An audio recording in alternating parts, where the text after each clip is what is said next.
Standing on the edge, I see the starting point where there's no limit. Look up, I'm done with looking down.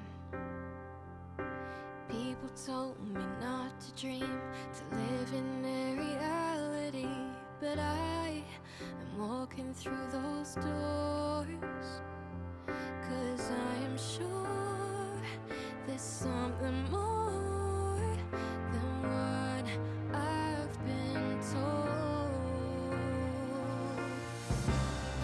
Oh, I know I'll find my way,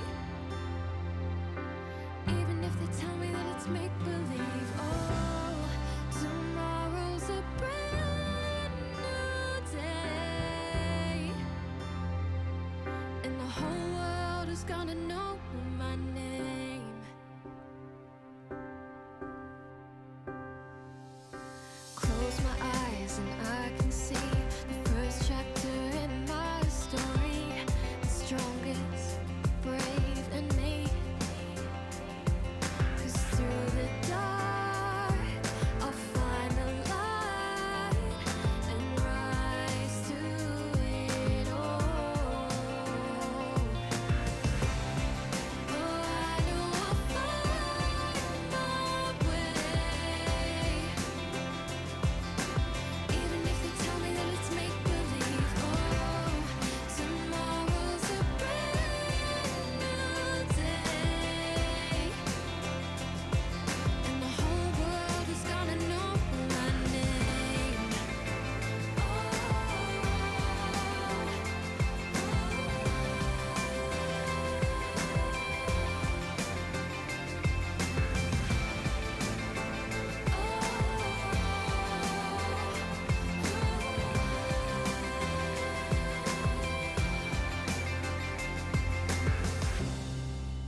I know I'll find my way,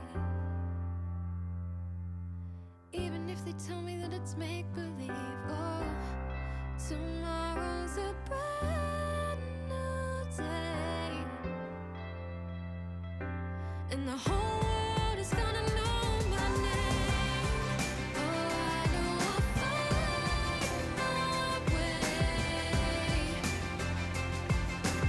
even if they tell me that it's make-believe. Oh, tomorrow's a brand new day, and the whole world is gonna know my name.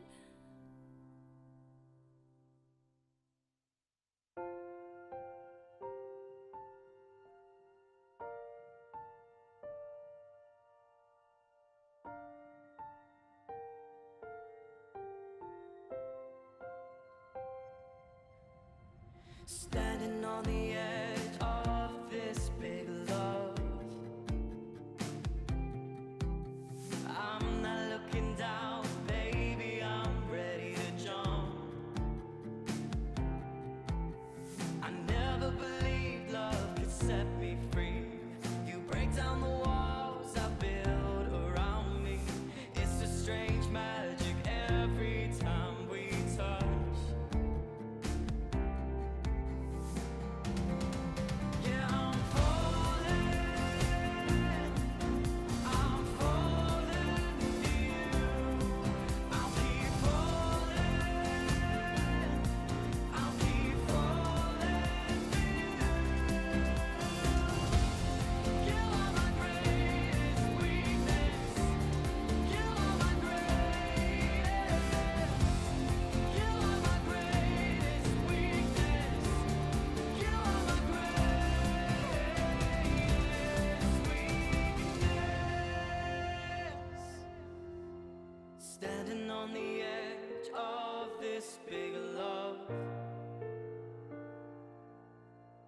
I'm not looking down, baby, I'm ready to jump. Baby, I'm ready to jump. I never believed love could set me free. You break down the walls I build around me. It's a strange magic every time we touch. Yeah, I'm falling.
still feels like you're lost, scared of falling apart,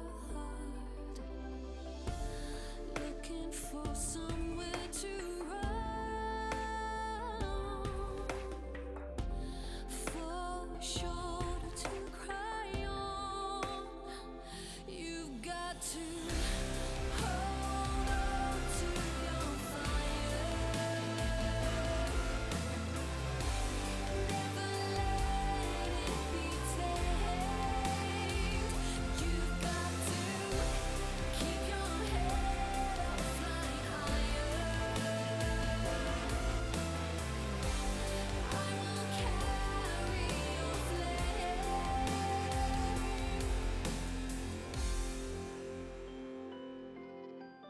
Pay no thought to what people say.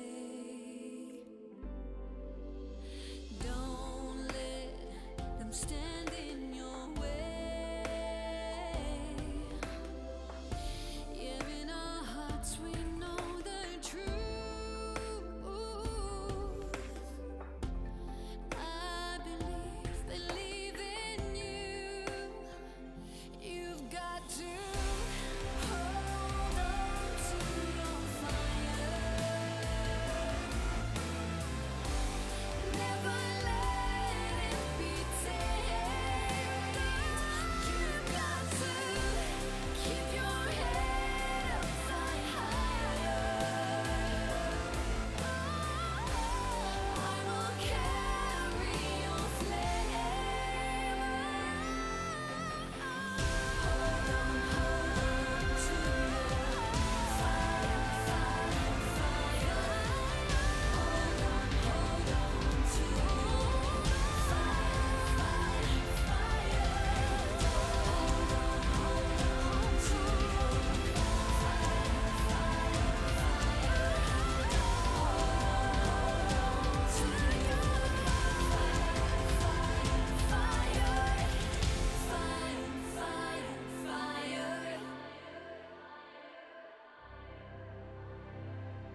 teach me how to burn.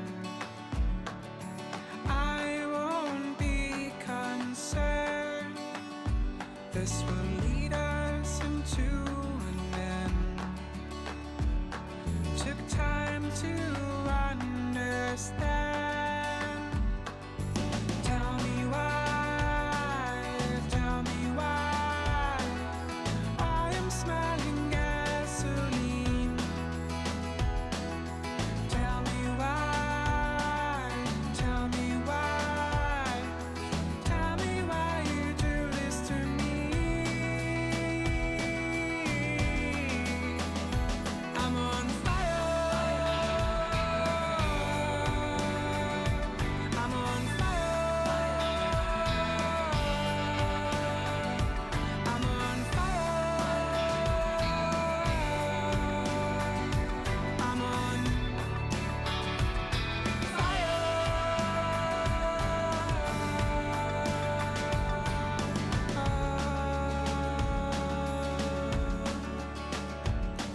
It seems to be reality, and none of this is truthfully. How dumb can I possibly be? Just step into your harmony. Tell me why, tell me why I am smelling gasoline. Tell me why, tell me why, tell me why you do this to me. I'm on fire. I'm on fire. I'm on fire. I'm on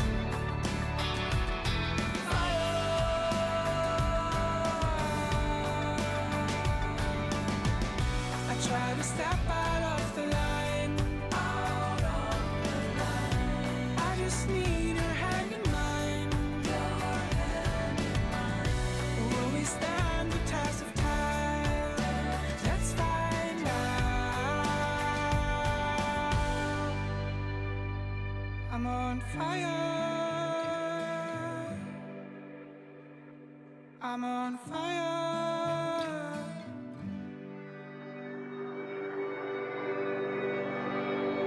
I'm on fire. I'm on fire.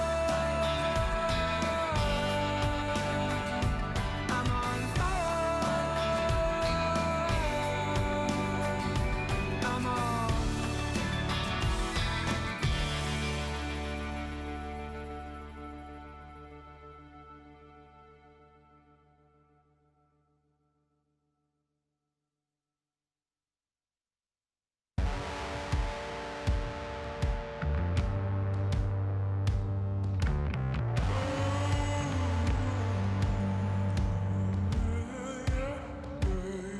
Let's take it from here. Let's take that something. I'll take it all for you. When we go out there, we'll find a way through and give it back to you. Just not rip it apart. Don't throw it away. Once more, we're here to consider if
I'll be the leather.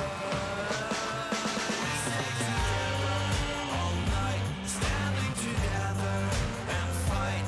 This is our power and right, fighting together tonight. We stay together all night, standing together and fight. This is our power and right, fighting together tonight.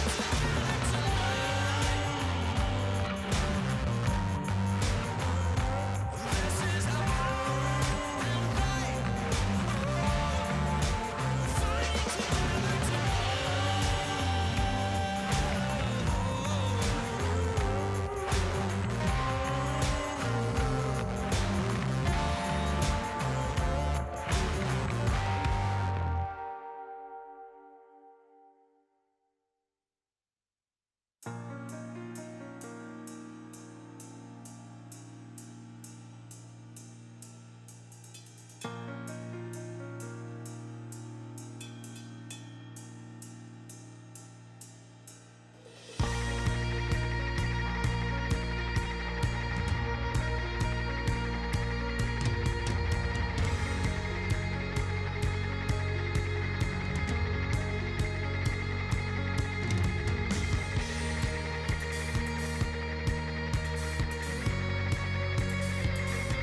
You shut off the lights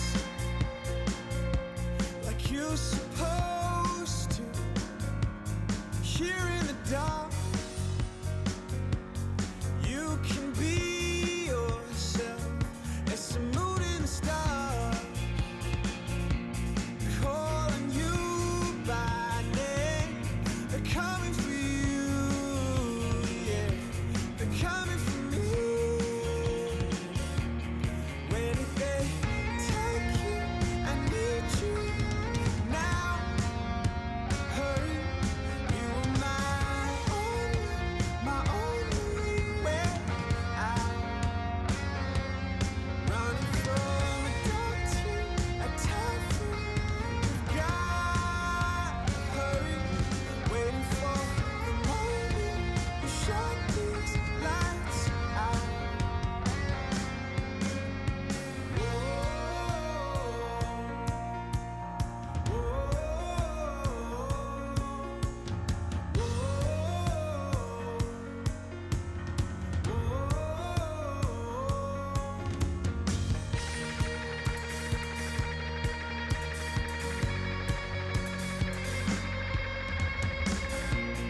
Living the best of times. Don't wanna live this life away from you. Spread out into facing an open door. Finally, yes, I know where I've gotta go and what I have to do. Where did they take you? I need you now. Hurry, you are my only way out. Running from a dark to a typhoon. We've got to hurry, waiting for the moment you shut these lights out.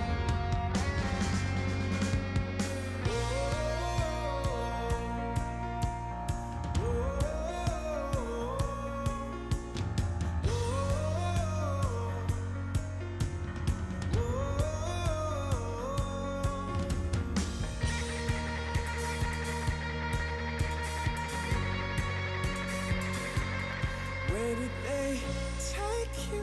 I need you now. Hurry, you are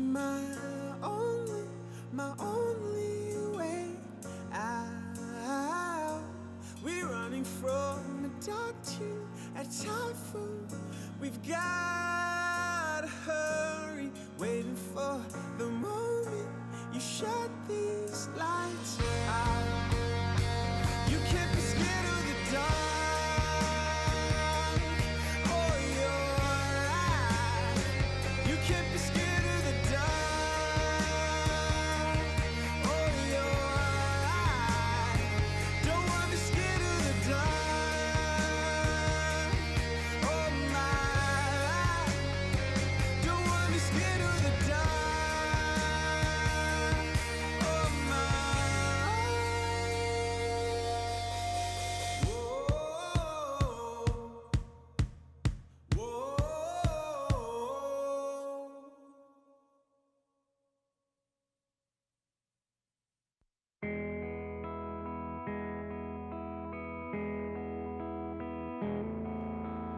We've got the habit to hurt people we love the most. The never-ending why remains untold. Countless words were spread out, but we fought and cried. Thought everything is alright. I still believe in us, we belong together. All everywhere, drums and gunfire. Did we just hear the end of love? Memories always hurt. We expected so many things in our world. No common future to grow old. I can't take this weight on my shoulders no more. Still hear you walking down the floor. I still believe in us, we belong together. All everywhere, drums and gunfire.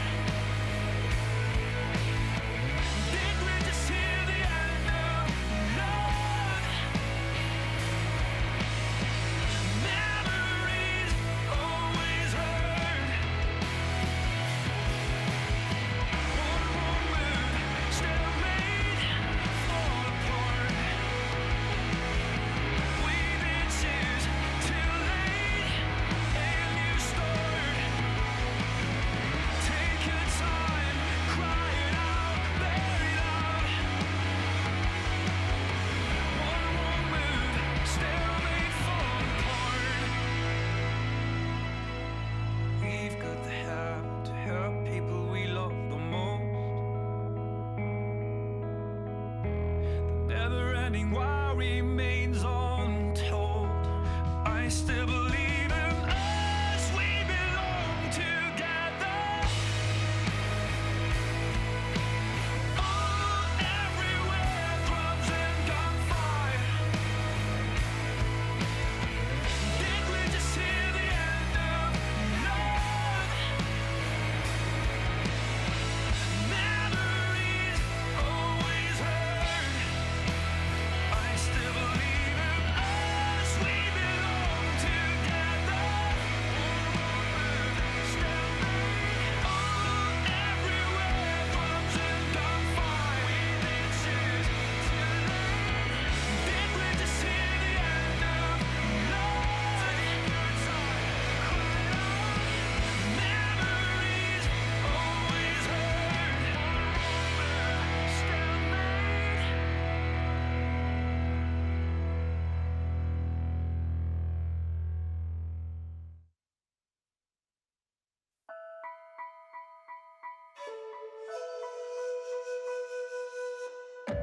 Always thought that you were safest left behind your walls. Spend your hours running circles in your empty halls. Be the friend of who can reach you. You don't hear the calls. Open up the gates, you'll see it all. Leave the fortress that keeps you from breaking new ground. Raise your head up to the sky and breathe in and out. Lose yourself right in the moment and let go of your doubts. That you never wonder what the world is all about. Drop your weapons, strip your armor, blades and shields will slow you down.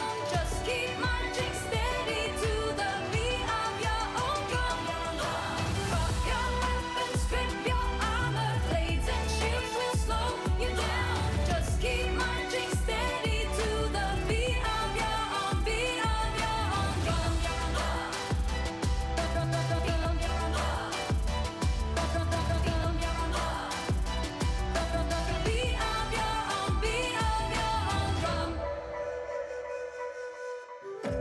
Fighting lonely battles so the void would disappear.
I'm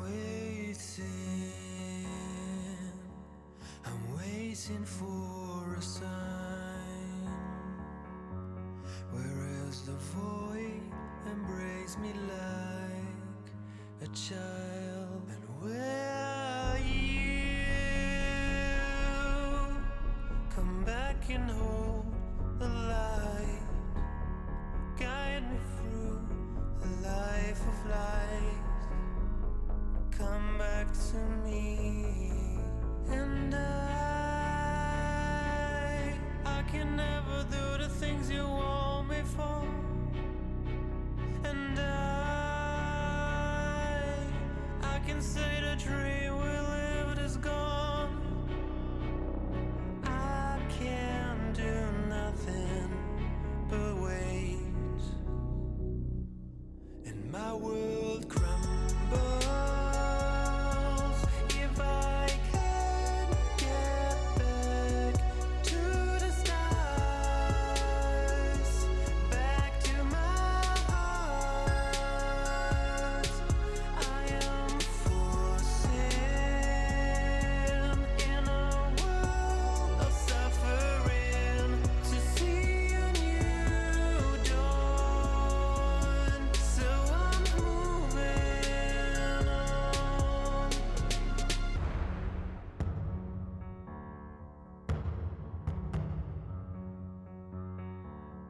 I see them falling. They fall as deep as me. They fall into insanity. Is that what we need? And when I'm walking forward, I'm tripping into haze. I cannot see that I'm surrounded by some souls who feel the same as me. And I can never do the things you want me for. And I can say the dream we lived is gone.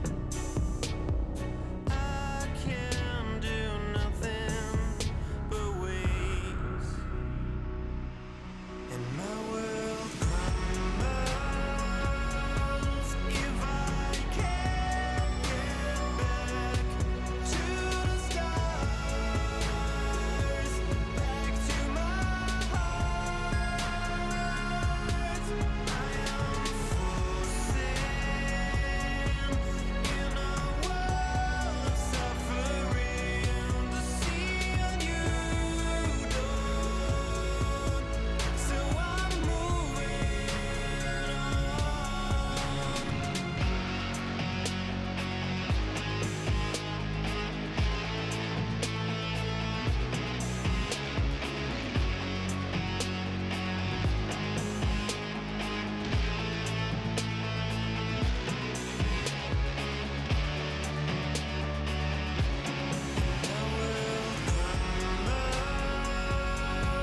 if I can't get back to the stars,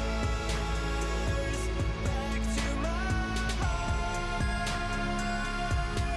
and I won't escape. I will break the chains when the dark covers my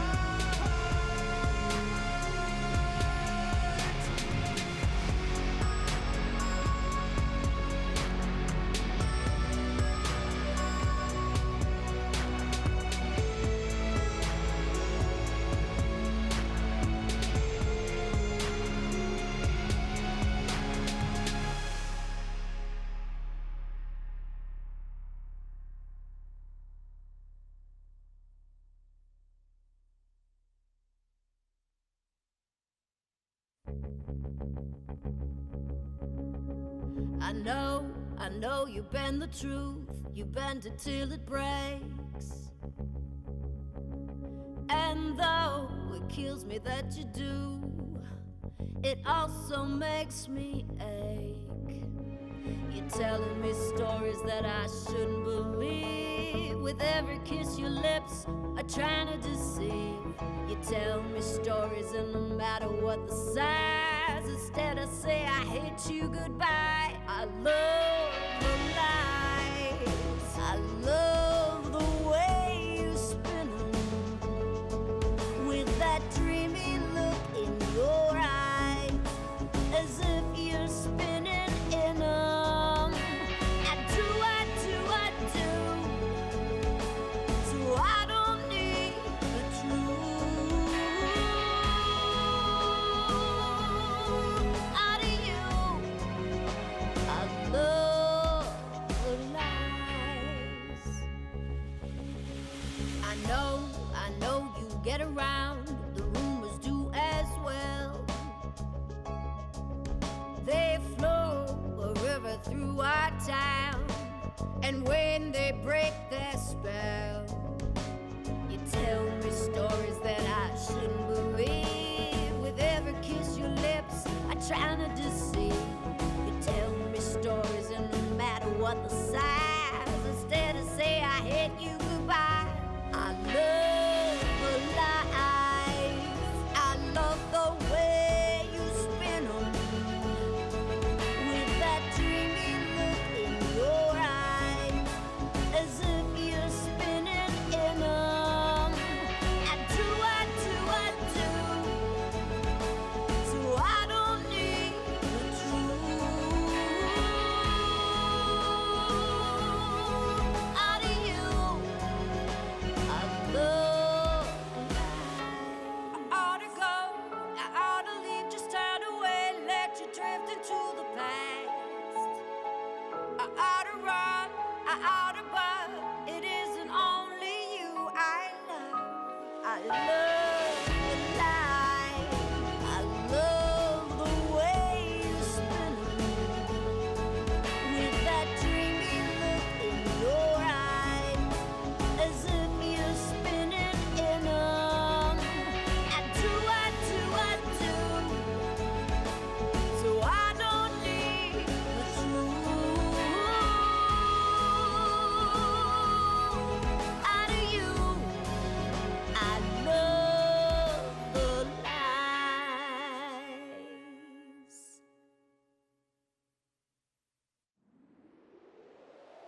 You can take these bones and break them into pieces now, to melt my soul and cast me out in the sea.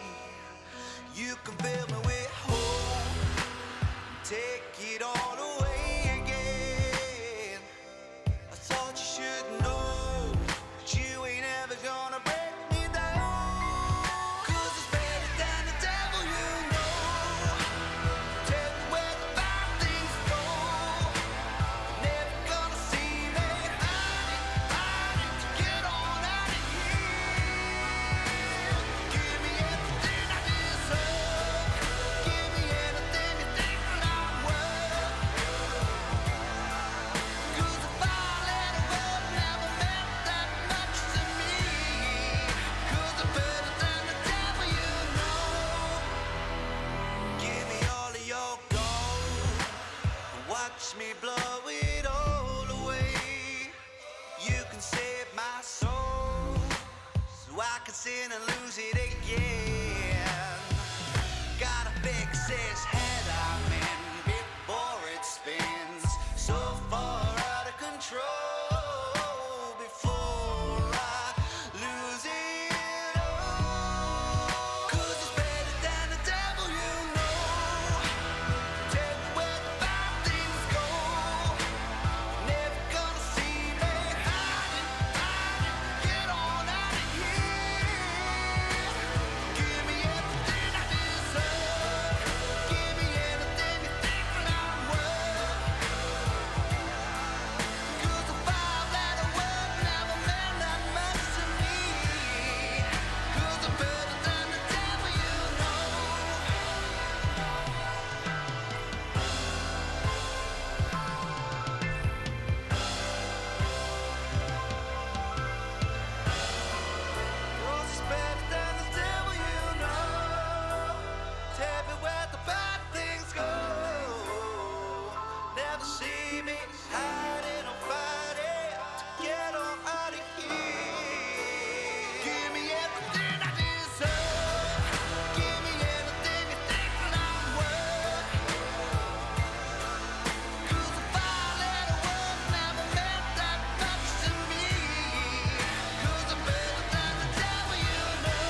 We'll make it better.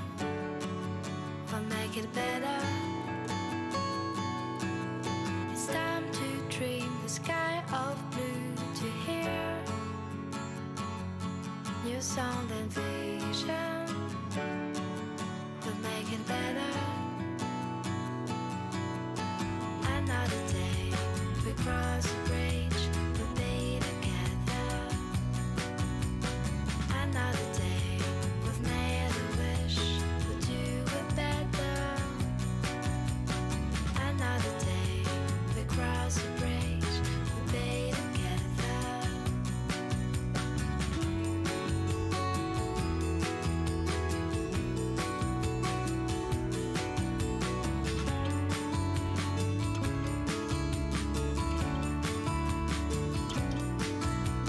It's time to build a new home, to run away. We'll make it better.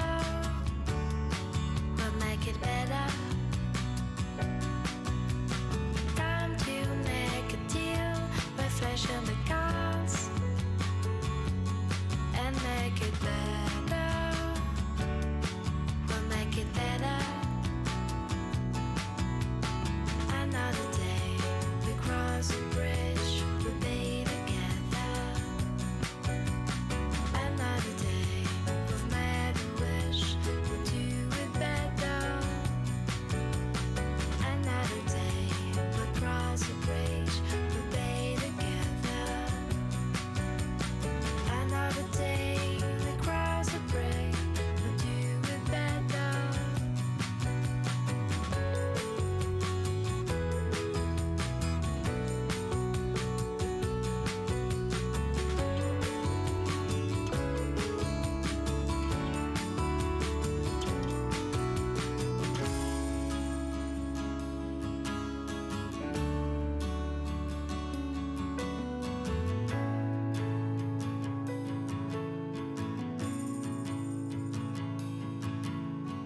Another day, we cross a bridge, we'll be together. Another day, we've made a wish, we'll do it better. Another day, we cross a bridge, we'll be together. Another day, we've made a wish, we'll do it better.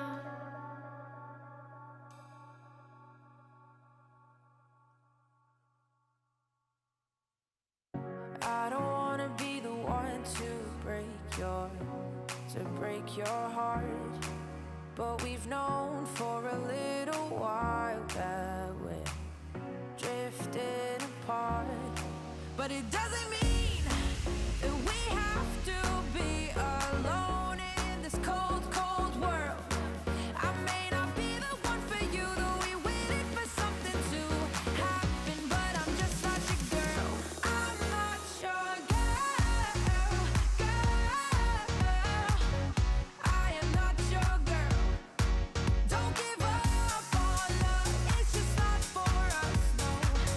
I am not your girl.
We can go higher.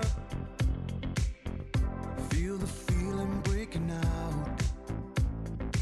We are light. We can inspire. Holding on to here and now. We'll be shining like we are a heartbeat away. We're gonna breathe better days. We're looking to start a fire. Find a way to the far. Bring all of our hearts to life. Light like a star. Light like a star. We can be brighter. Reaching for another dream. It's our time. We are the fighters. If we only just believe, we'll be shining like we are a heartbeat away. We're gonna breathe better days.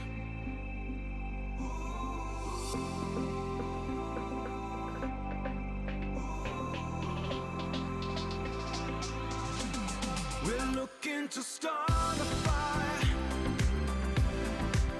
Find a way to the far. Bring all of our hearts to life. Light like a star. Light like a star. Can you feel it coming? Can you feel it coming? Light like a star. Can you feel it coming? Can you feel it coming? Light like a star. Can you feel it coming? Can you feel it coming? Can you feel it coming? Can you feel it? Light like a star.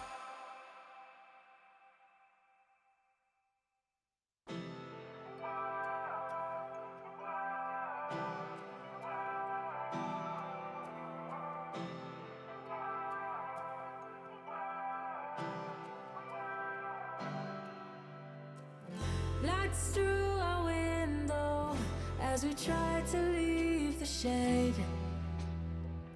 Inspired, we're growing out as our doubts they fade away. As we battle, fight the feeling, the roads cross every way. Lose the shackles, find the meaning. Unstoppable, have I say.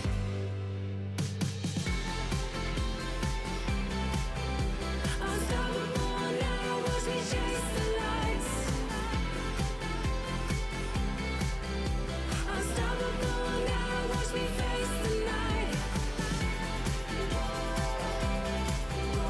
Unstoppable now, watch me chase the lights. Unstoppable now, watch me face the fight.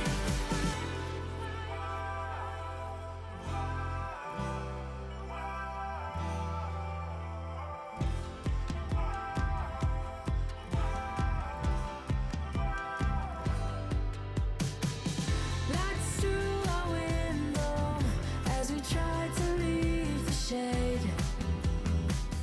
Inspired, we're growing out as our doubts they fade away. As we battle, fight the feeling, the roads cross every way. Lose the shackles, find the meaning. Unstoppable, have I say.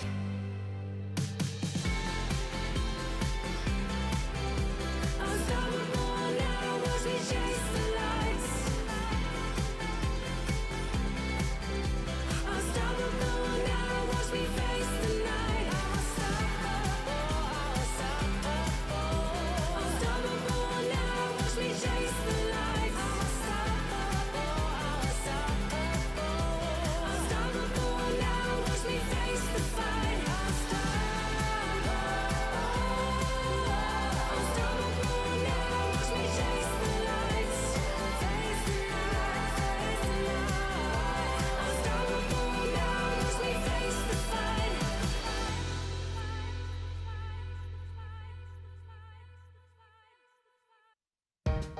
I felt like an island, or faced with a volleyball on it. I gave up on trying, no more words to say. I sat in silence, content to hear only quiet. But your voice was giant, it did reverberate. You singing. One day you're gonna laugh again. One day you're gonna live that life. Find a love so great that you will be too hot to ever calm down. So I'm not gonna lose you now. Screaming till my voice gets rough.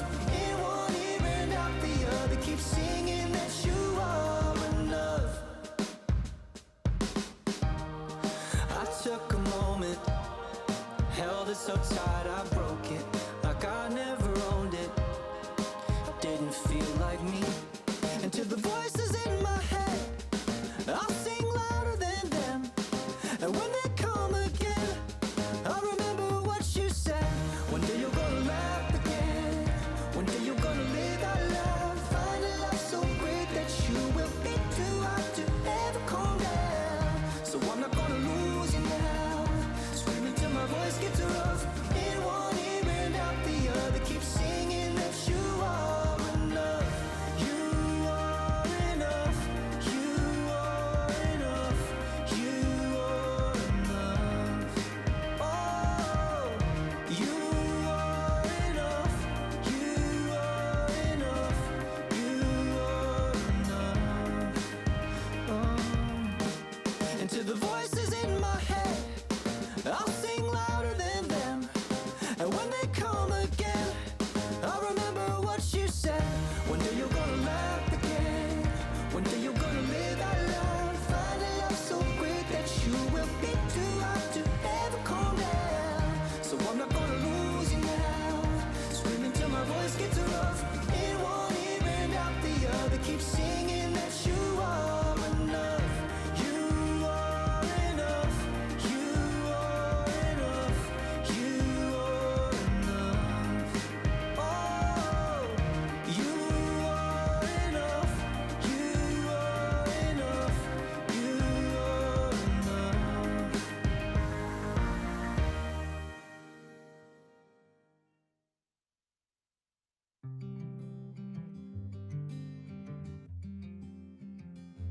Why do we pay no mind to strangers passing by? Where do we find the time to feel the winds of change? We may never be alike, but we know how to be kind. And every weary head could use a little light. Use your light in the darkness. Let nobody fall behind. Use your light on the darkest days. Don't hide it away. Let everyone shine.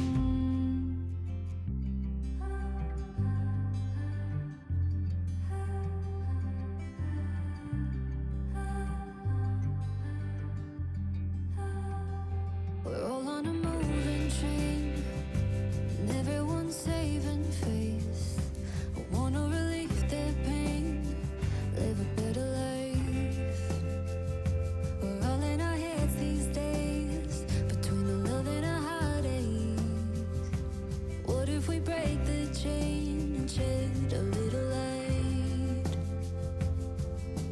Use your light in the darkness. Let nobody fall behind. You.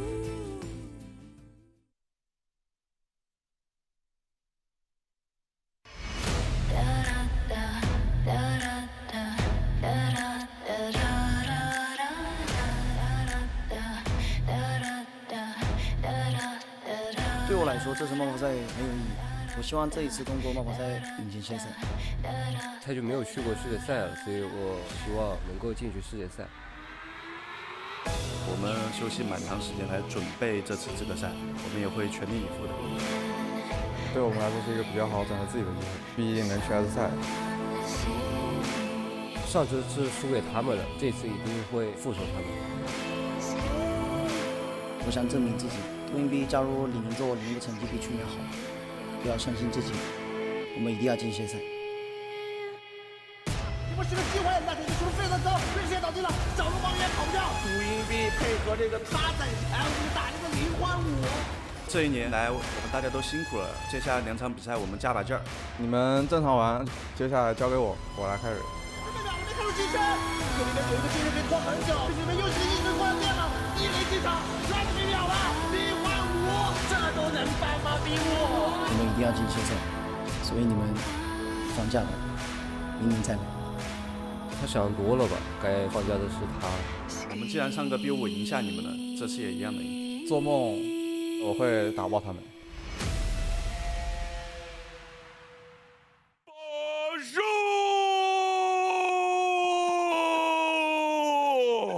Bonjour mon ami, où est la bibliothèque? Allez à la piscine. Oh, 你好，我的朋友。This is still the LPL boys. Still gotta bring it. Je ne comprends pas mandarin. Parlez-vous anglais? How's it going? I ran out of languages, boys. I'm sorry. Welcome back to Regionals, ladies and gentlemen. It's an absolute pleasure to have you here for day number 3. We thought we'd bring it in style as well as say thank you to OTP who have been hosting us for the full weekend. Not only for grand finals, but all the way through regionals as well. I hope I did Frats proud, and I hope people aren't angry at.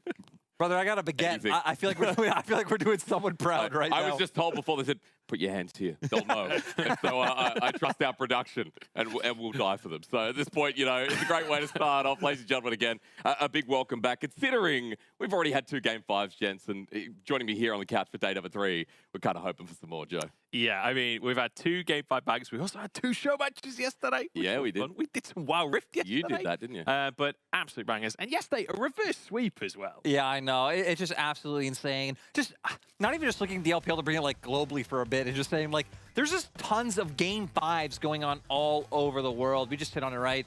The 5 games we had yesterday against the oldest rivalry we have in LPL with EDG, RNG, and also just rematches that we've already seen so far in playoffs. Yeah, it's crazy to see another reverse sweep as well. This is the most reverse sweeps we've ever had in a single season of LPL in the history of LPL, which is just kind of crazy. And like we've had so many Game 5s as well in LPL history, just to add to that fact, it's insane that we're experiencing that now in what I think coming into playoffs and coming into regionals we have said is probably the most competitive split ever. But Lyric, you and I know personally, we say that every year, bro. Yeah.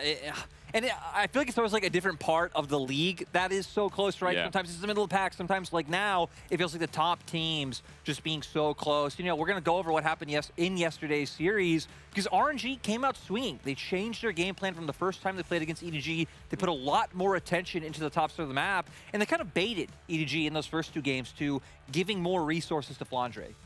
Yeah, it felt like there was a significant change throughout this series, right? Where the start of the series was very one-sided towards RNG. It felt like they had a game plan coming in, and then EDG obviously subbing in JJ for game number 3, changing the game plan significantly, and it felt like RNG weren't really sure how to pivot from that point. You know, it felt like in game 3, that was the point where RNG started to stall out. Yeah, and right, we saw them start defaulting back to really investing into taking away the Azir from Scout and like going onto picks like the Orianna, which overall I think like Xiaohu looked fine on, but not able to find the impact. A lot of Orianna ultimates missing. And even if like Scout taking away things like Talia, maybe not playing to that the same level Xiaohu could as well, you can see looking way more comfortable. EDG as a team looking way better. Scout as well, you know, picking up the MVP in the end. And, you know, again, a shout out to Flandre because he got destroyed in the first 2 games, but the solo laners of EDG made a comeback. Yeah, I mean, the Gragas from Flandre, I think it was game 3 or game 4, where he was just unkillable. Like, they just could not get on top of him.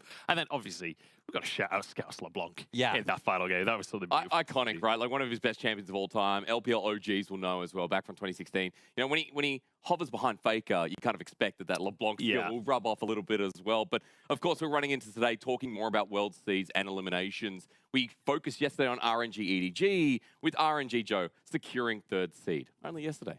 Yeah, EDG manages to grab themselves that third Yeah. seed. I was on lyrics train yesterday. I'm like, man, it had to be RNG. Yeah, I didn't want to call you out, but yeah, that was EDG. That game, I agree. That game 4. There you I'm go. just saying, maybe Jake's just leaked the script. We're still got a 4th seed. RNG are in the running for it. Yeah, and right, like you said, amazing EDG gets to go in.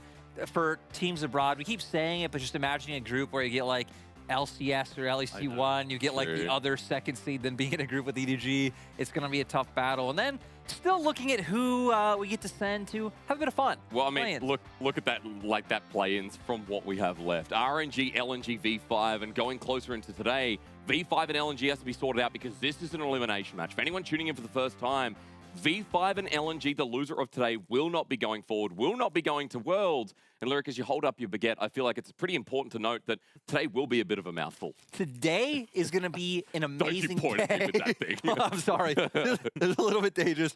But yeah, today going to be an absolute banger. We already said this is a match that we have seen before. We have some legends coming onto the Rift as well. Just overall stacked lineups on both sides. Let's bring it up.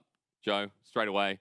As soon as we start talking about lineups, right, like we look at the experience in both these rosters, people that have been around in the LPL for quite a while. If we bring that up on screen, just notice straight away, you're like, a lot of these people have either been to Worlds, have a championship, or are people who have now been in the LPL for significant time and have been in the upper echelon. Yeah, and I feel like a lot of these players as well were players coming in with a bit of hype behind them this year, like Photic being promoted from the LDL. There was a lot of hype around him. PP God just consistently improving over the years. I mean, Rich coming from LCK. On the other side as well, like Ala, a hyped up top laner that went to Worlds last year, had some crazy solo kills at Worlds. Tarzan coming over. Lumao, who Lumao, I will say, controversial player, but I know a lot of old school LPL fans still believe. I was going to say, even just thinking back to 2020 when JDG won that spring final, I mean, his Bard play was the clutch defining moment that won JDG that series. So across the board, all these players, I think, being decorated and having shown their skill in the past. I mean, I wasn't even going to say old school players. Dude, you cast that finals. I mean, I remember at least one of them, right?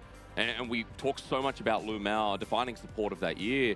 But I think if we're talking about defining players in these rosters, all the audience know it. We all know it as casters. We look towards mid because Doinby versus Rookie, that's where our eyes take us. Doinby versus Rookie, some of the oldest mid laners in the league. Way back with the history. Yeah, I've got the stats behind us there. I'm going to snuggle up. The first 2 mid laners to bring LPL their world titles, right? Starting off with Rookie, then Doinby doing it the following year. Just such a crazy matchup. Both, I feel like, have defined and influenced how mid lane is played. Like, you look at Rookie and just his dominance in lane. Now looking, seeing, we have people like Chovy now who maybe it's becoming more common, but Rookie being that OG people, like solo killing people in Orianna left and right. And isn't it crazy that it's been for so long as well? Like, I'm looking at the bottom there, 2014 LCK champion. Back when it was OGN. KT rolls to arrows. Like, there's so much history in here, but Joe on the other side, I mean, Doinby's been around since 2015 QG Reapers. Yeah, and it's kind of funny, really, because Doinby joined the LPL in 2015.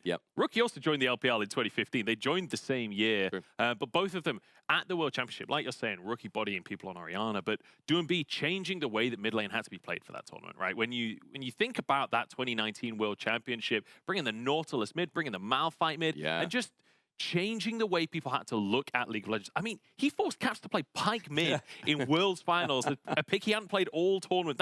Think about the amount of pressure that player was under. Yeah, it's absolutely crazy. And then even just like thinking about how League is played now, like the terms we use, like pushing and moving, and like mid laners playing for sides, and like again, even looking at yesterday for RNG and that being a defining style from Xiaohu, a lot of that starting off with this guy. I mean, you got to look at the strength in these guys, and again, as we get closer into today, just a quick reminder that with this elimination match and these guys being on the edge, that it will come down to some of those champions as well. We can talk about that a little bit later, but I want to go into a bit of expectations versus reality, starting with LNG, because as a team, I feel like this year we've been very down on them. We've been watching their play even in summer, Lyric, and summer has been quite negative, considering that this team almost, we thought weren't going to make playoffs at that point. I mean, it was a rough split for them, right? And then once again, kind of making this run. It starts off at the beginning of the year in my mind, though, because they came in spring, and they had this like insane run at the start of spring. The roster was looking like how you thought it'd pan out with Tarzan and Doinby coming together and being that strong mid-jungle, but then they collapsed as they got towards playoffs. They only got to play 1 series in spring playoffs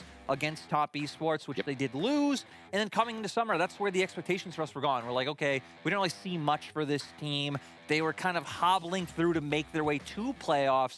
and then they start the run again, Munch. It looks just like 2021. It's so reminiscent of last year, right, where nobody believed in LNG coming into playoffs. They made the crazy run through the bracket, then in regionals, qualified for Worlds. Yeah. We're here in regionals again after another bracket run for LNG. It feels like it doesn't matter what the expectations are. They'll somehow make it happen. And it was 4th seed last time as well. Like, how iconic is that? Again, against the strength of the rosters here against them. In 2021, some I think was saying the same thing.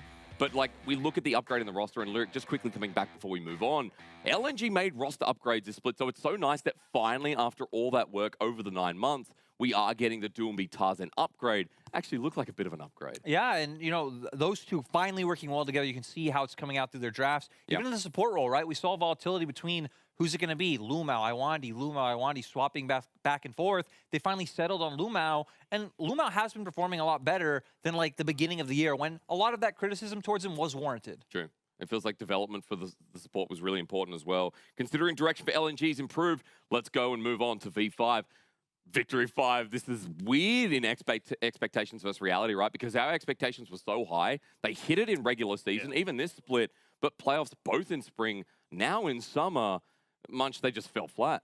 I mean, this was a roster that came into the year, like, everyone was singing their praises. Yeah. Everyone was expecting this to be not just like a top team, they were expecting them to be the top team. So many people coming into the year saying V5 were going to win it all, V5 were going to win Worlds. Yeah. And now they're at the lower bracket of regionals fighting for 4th seed. Like, the expectations versus reality is harsh for V5. It's still, you know, a reasonable placing in the LPL. We have a lot of teams, but comparatively to the expectations, it feels lackluster. Especially when they've done it now 2 splits in a row. To where we had that weird dichotomy with LNG from like spring to summer and the expectations still not being there.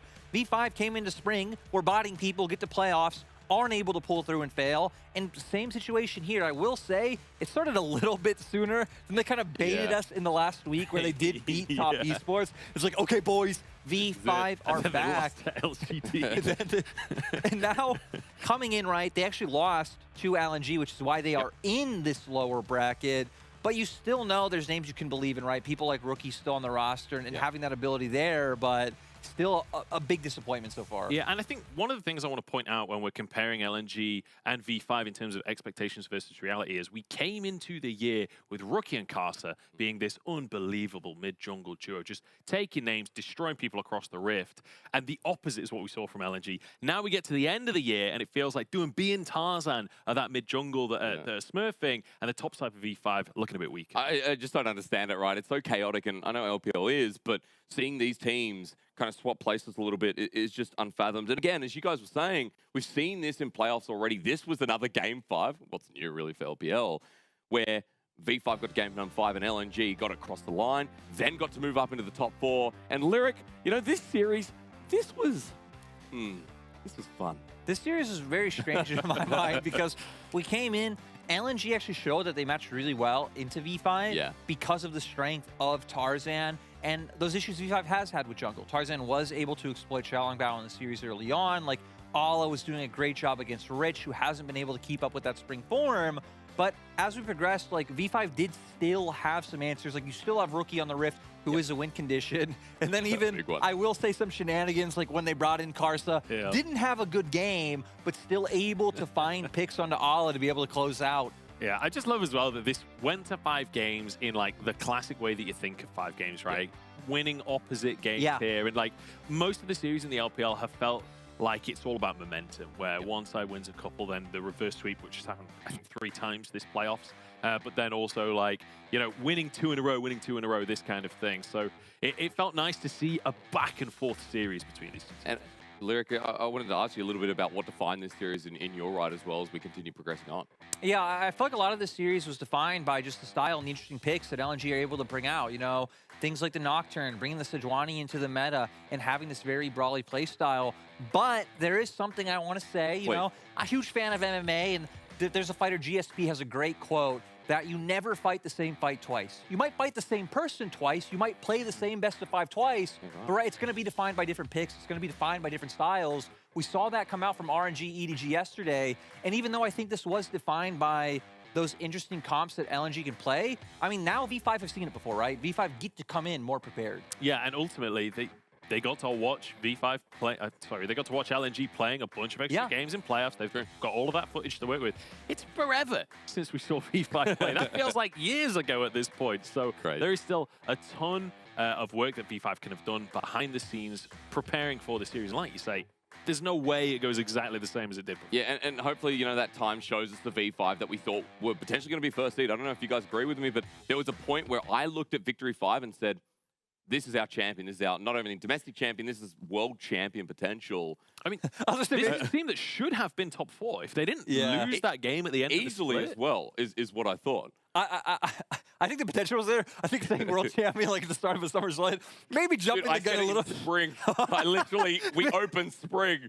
Maybe jump in the gun a little bit, but that's the type of passion we have here at the LPL. Just wait for predictions, right? Now, on the other side, you know, we're talking a little bit about V5's potential, but I think we need to come back to some of the calls for LNG too. Let's just highlight the man behind us. You know, Tarzan has been now a bit of a staple in the LPL. 2020 LNG, remember as well, went on Worlds in this roster, and I feel like now with Doomby, he's starting to define his playstyle a little bit, Lyric, once again. And now it's you know, much gets. He does like moving closer, yeah. Struggling in. I will say, I feel like Tarzan has had a fantastic playoff so far. It feels like he's really defined a lot of the ways like of champions coming in or how they're being played this Sejuani, and like this whole double melee topside was Tarzan, was LNG bringing out. Even thinking further back to the Poppy pick coming in, Tarzan was really the first one to lean on it, start drawing bans, and come out in a pregame interview and be like, hey, I think this champ's like insanely strong at all points in the game. So he's also just a leader in the role. Yeah, the Poppy, the Sejuani, both have been staples. But just in general, like, it's been a night and day difference over the year for Tarzan, where I feel like every single game you're watching LNG, Tarzan is having an impact. He's getting in those lanes. He's making sure that things are happening early, and crucially, him and Doomby pairing up to make that happen on them. Because again, we talked about that being an upgrade with Doomby coming into the roster, right? We saw Icon, we're like, man, Tarzan needs more to work with. That's what we were hoping for, and now maybe it's going to be the chance for LNG to show that they've learned with that. We're getting closer towards getting pick and ban, folks, as we progress forward. Other side of the coin, V5's jungle pool. Now this, I don't know, guys, is it an issue or what? Because Shallenbao versus Casa, there's a lot to dissect in this one. Yeah, I think this is a really weird dynamic coming in because, right, we started off the year having Karsa. Like you guys were saying, it was such like a cracked mid-jungle duo. But honestly, Karsa has really struggled this summer. We can see for his isolated deaths, almost 0.4. That's almost every 2 games, he almost dies by himself in his jungle, is caught out, really struggling. This is why halfway through the split, we saw him actually taken out and Shallenbao brought in. The problem is we haven't really seen Shallenbao fare much better. He doesn't get caught out nearly as much as Karsa does, but it still feels like not necessarily on the same wavelength as the rest of the team. Their mid-game, I feel like, does take a hit down when Karsa isn't on the Rift. Like, he must have some semblance of voice, which you would expect with the amount of tenure he has. Honestly, when we're talking about these junglers, it feels like a CSGO conversation where in CSGO, there's a lot of talk about in-game leaders. And quite often, IGLs will underperform on the Rift. And I feel like that's somewhat what we're seeing here, where it feels like Karsa is a big voice within the team, is doing a lot of shot calling, but not always performing mechanically. Yeah, and again, it has been like to such a level this split. I totally agree and understand why V5 have subbed him out. Like, it has just been rough. But he will be starting today. You got to assume he hopefully has had some scrim time under his belt. And you're just hoping it does look a little bit better because with the jungle situation the way it is, for either one of them, it feels like it would be a tough road for V5 to pull out a win. Because I feel like coming back to Joe's point as well, you know, Karsa is someone who, or both of you rather, Karsa is someone who's not only been in the league for a while, but been on successful teams for a while too, right? You know, the top esports, the RNGs. I still remember watching the qualifiers when he first played for Flash Wolves. They had a jungler coming in called like Wins. Comes in, he's a Rengar one trick, and just absolutely taking over back in season 5. Wow. And he's been a mainstay, heck, just like Rookie Doonby, right? Like a mainstay ever since. So just great to see from Karsa, but needs to deliver. Yeah, it really does. Again, today is all about the elimination match as we get closer. Let's look closer into what else affects these teams, right? We've been going through jungle pool. We've been going through additions from V5 between Shallenbao and Karsa. I think we need to end on where we started. Rookie versus Doomby is so easy, man. I mean, I need this like I need breakfast. And, you know, Yeah. well, Yeah, we got it's a the long spread. way to go. But, dude, at least I don't have to go that far to watch this matchup much. I feel like the most important thing to look at here is that we've got, you know, classically it's Doomby being the roaming mid laner versus Rookie being like the lane gap guy. But actually, we see a lot of Lissandra out from Rookie. Quite often when it comes to like push to shove, Rookie's even willing to bring out things like the Galio. I feel like Rookie's playstyle's actually changed over the years. Sure. And I'm not sure that it's going to be like about lane gap. I think both of these guys are going to be rogues. I think in this matchup, if you're Rookie, maybe you do try to pivot back to you know, playing that style, because we saw last time around when it came to like the push and move to enabling the team, like it's great that Rookie now is comfortable playing this position, but I feel like just the amount of wacky drafts or like curveballs that LNG can throw where they are able to win out in like map movements or these skirmishes, it's like, hey, maybe locking Doonby into that 1v1, like this isn't even a knock on Doonby, anyone locked into that 1v1 with Rookie is going to be in for a tough time. And how consistent has that laning been, right? Like, I feel like there's been many splits that we've had where we've said, like, oh, Rookie's laning's insane, Rookie's mechanics are insane. Every split. We talked up the fact that he's an LCK champion 2014.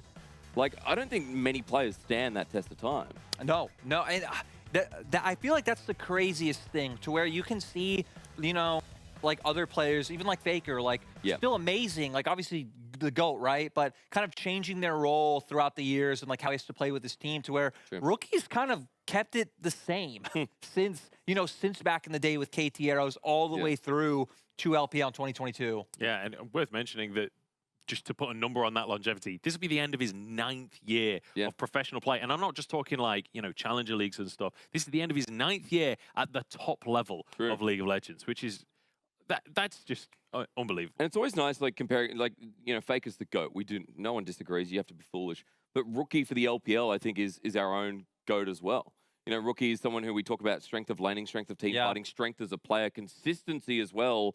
Do you remember, I think there's the three of us, you know, even with Dagda as well. In 2020, we're sitting down and we're like, oh, you know, if Rookie ever has a bad split, it's like, it's not bad. It's just a little less than amazing. It goes from like, I am like hard destroying everyone single-handedly, like carrying my team, to like, I'm still a top 3 mid laner in the league. You know what I mean? It's still the best in my team. I'm just not as, you know, 1v9 or I guess. Yeah, you know, I feel like the only other player that could be in the conversation for LPL GOAT is maybe Teachama, of course. Oh, yeah. But if we Okay, take Teachama out of the conversation, then yeah, I think Rookie is like hands down. And he was someone who was stuck on a lot of bad iterations of IG, where he was still a top player in the league. I remember him being like Shun's dad during all of those games. I mean, even going back further to like having players like Kid and Kitties on the roster, and like, you know, these players who, you know, were fine in LPL, but couldn't reach that upper echelon. Doesn't it make sense that he's going up against Doomby, though, who, you know, because we do have a bit of time. We've about 8 minutes till draft, gents, so we can look at Doomby a little bit closer, because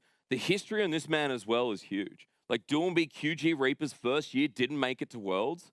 We've got, you know, his first year being a disappointment, took all the way to 2019, but in his first year he got to Worlds, he won the championship with FBX, but, you know, was on many different rosters. And I feel like Doomby had to kind of develop himself as well. I mean, even the Rogue Warriors roster that he was on almost made it That's to Worlds. right, Another one that was so close. Knocked out by JDG. And then, like you say, finally made it in 2019, went to Worlds, changed the meta, changed the way that people have to look at mid lane in League of Legends. And I feel like that's still true today. I mean, when we looked at the picks we were looking at for Doomby, it's Nocturne and Renekton are 2 of the mid laners. Like, name another player that like Nocturne and Renekton like this guy does. Yeah, and especially the way he does it and the way he understands it, to where, you know, watching other regions, it seems like they see that it works. You try it out. Even other teams in the LPL, and they still think of like this style of like going in and team fighting. Doonby still even revolutionizing the way that these champions are played today. Indexing more into side lanes has been something Doonby's been doing like so great, and I feel like is kind of unique to LPL mid laners right now.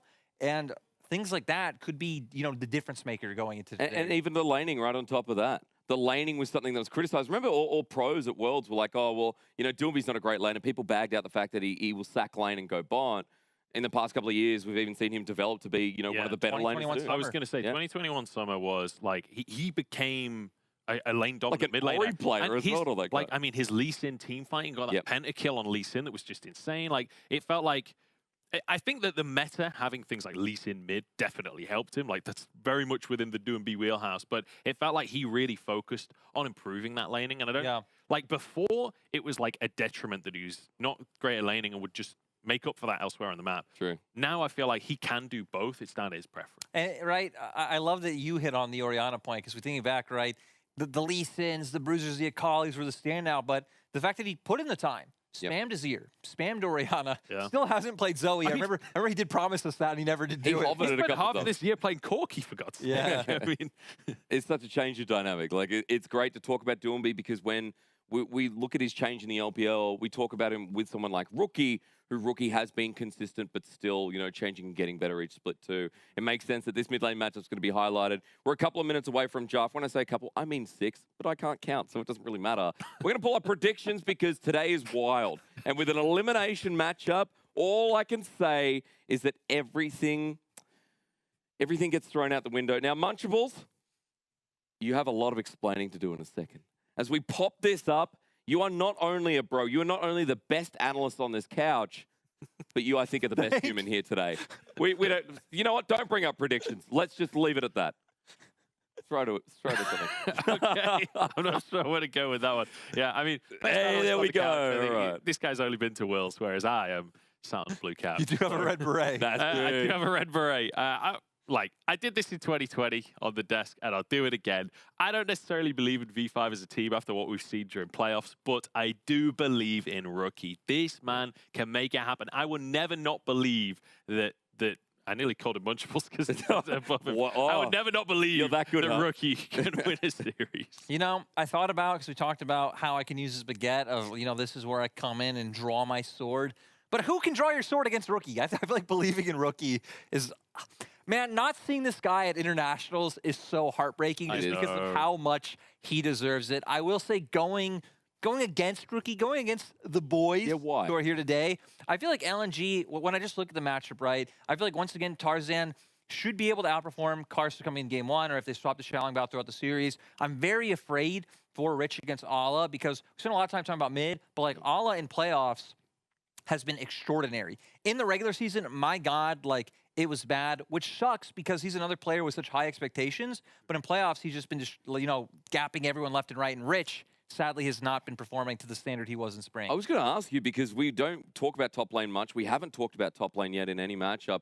I mean, Rich and, what were you guys saying outside? Rich and Castle / Shalambao seems to be a bit of an issue here, right? Yeah, they've been the ones really struggling in my mind, and that's impacted the rest of the map, because that's why it's like, hey, bot lane's still performing fine, but when your top and jungle are like so caved in early on, it now means, hey, now the enemy jungle can put that pressure on bot side. Now Photic and PP God can't find that impact, so it really seems like those problems in top side are affecting everywhere. And I think especially against a player like Ala, that's going to be an issue, right? I mean, you already mentioned Tarzan is an extremely strong jungler of the split, but Ala has always been a player that if you show weakness, he's just going to kill you. He's going to find a solo kill. We saw it in the previous series. I don't expect him to be able to get his hands on Fiora. Like, we haven't really seen that many Fiora bans throughout the later half of playoffs and throughout regionals, but against Ala, if you're going to pick something like the Gnar, he's happy to take that matchup, and he's happy to try and find solo. There's a lot of champions like that for him. I'd even say the Camille is something that in recent history has been really good, but I feel like Rich showed a lot of dynamic in spring. We saw like Akshan, the solo kill versus the Shy. He had a phenomenal Irelia game, I remember, in spring. And a phenomenal spring overall, which is why this is so sad, I feel. Yeah, he was one of the players where I felt like 4v5 was one of those who had a great regular season. Then in playoffs, he was one of the ones with like a very hard drop-off. That also could be due to like other players coming in spring with like worse form and things like that. Maybe not just, you know, Rich just being so much better than everyone else, and now with time kind of stepping up. And 4v5, right? We've seen teams in the LPL who have had top laners who haven't been able to perform, but teams who are either able to prop them up or who can find those picks to lead them on an island. It feels like V5 need a strategy like that.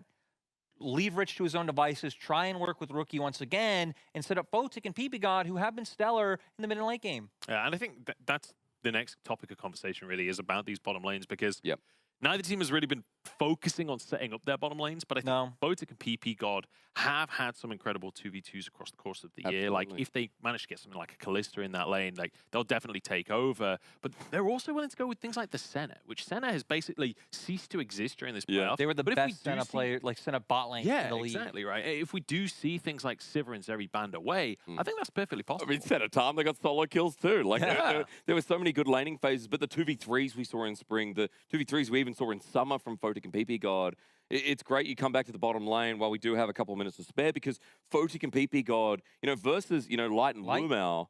Yeah. I'm kind of wondering the direction here it goes, Lyric, because, Light and Lumao, as I'm used to saying, haven't really been pushovers either, though. I feel like for Light, especially because Lumao, we know, is very willing to play the map. It's not necessarily all about the 2v2. Light is someone who's very stable. If you invest resources into him, he can carry games. He's shown that many times. True. He's probably been the most consistent player throughout the whole year on this LNG squad at playing well.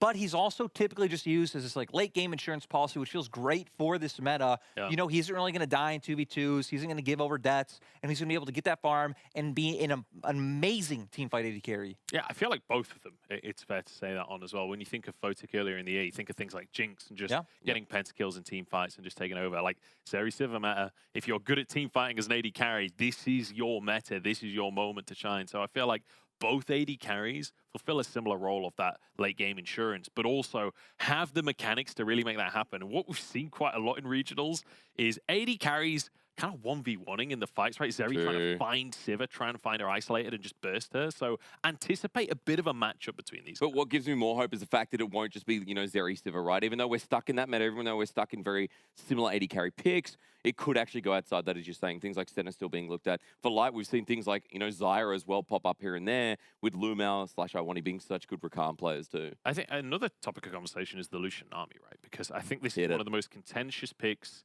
in League of Legends right now. Some teams still really prioritizing it. A lot of teams moving away from this now. A lot of analysts kind of saying, why is this being picked at this point? Because so many teams, it feels like, don't really know how to win with it. I feel like LNG's bot lane is one of the ones who have been a standout on it, though. So I'm glad you bring it up, because I remember through the split when other teams started to trend out, LNG wore one of them, and then randomly in week 7 or 8 pulled it out and just absolutely destroying everyone. Even things like the Kalista as well. I feel like these very aggressive bot lanes are things that you don't necessarily think of LNG's bot lane for, but they've shown every time they pull it out that they're just able to, find the leads they need. There's so much for it, though. We've talked mid, top, bot. This is an elimination match. When everything comes down to it, all you can say is that V5 versus LNG will deliver, as I've been told. We're ready for the ceremony, so we're going to throw it over to the stadium to kick off our final teams here for V5, LNG and BO5.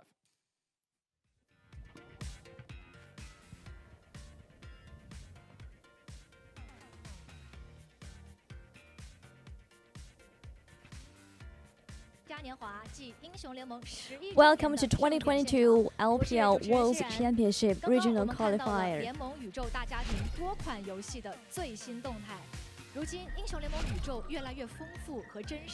So we have shown so many things about our whole LPL League of Legends League. 我们希望恢宏的英雄联盟大世界可以为召唤师们创造更多精彩丰富的多元体验。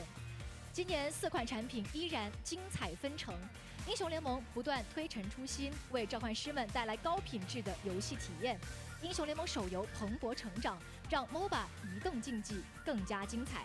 金铲铲之战在自动战斗品类领域进行了更深度的探索。英雄联盟电竞经理在电竞玩法上进行了新的尝试。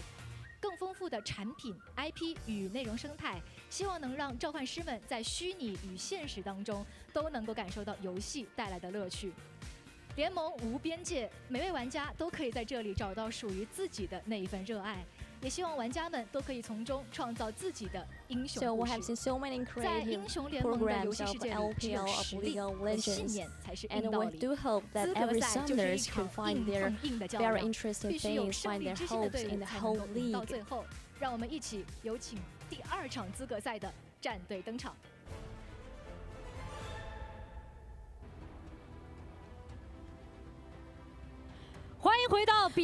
Welcome to 2022 World Championship Regional Qualifier Day 2. This matchup is very crucial for both sides, and they're ready for chasing the tickets to the World Championship. Let's welcome Victory 5 and LNG.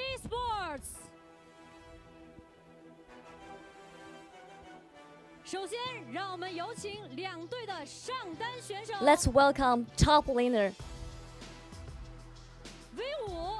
Victory 5, Rich.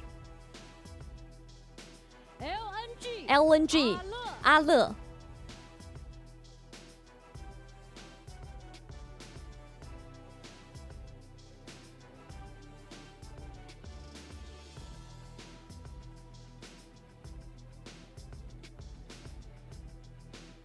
有请两队打野选手 Jungler, Victory 5, Karsa, LNG, Tarzan.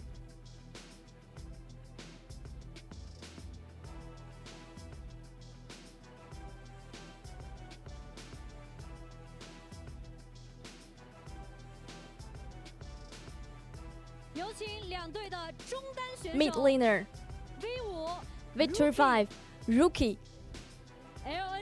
LNG, Doing B.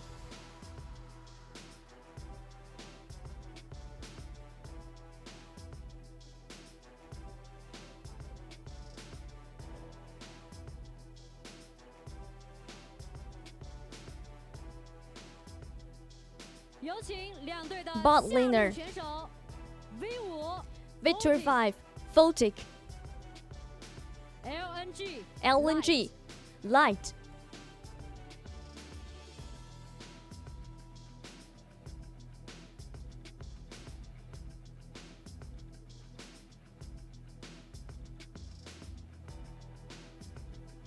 最后，让我们有请两队的 Support 辅助选手 V5 Victory 5, PP God,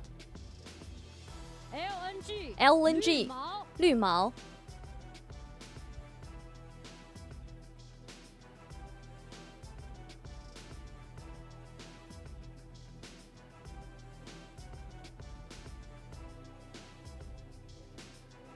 好的，两支战队已经准备就绪。 So they're getting ready for today's matchup.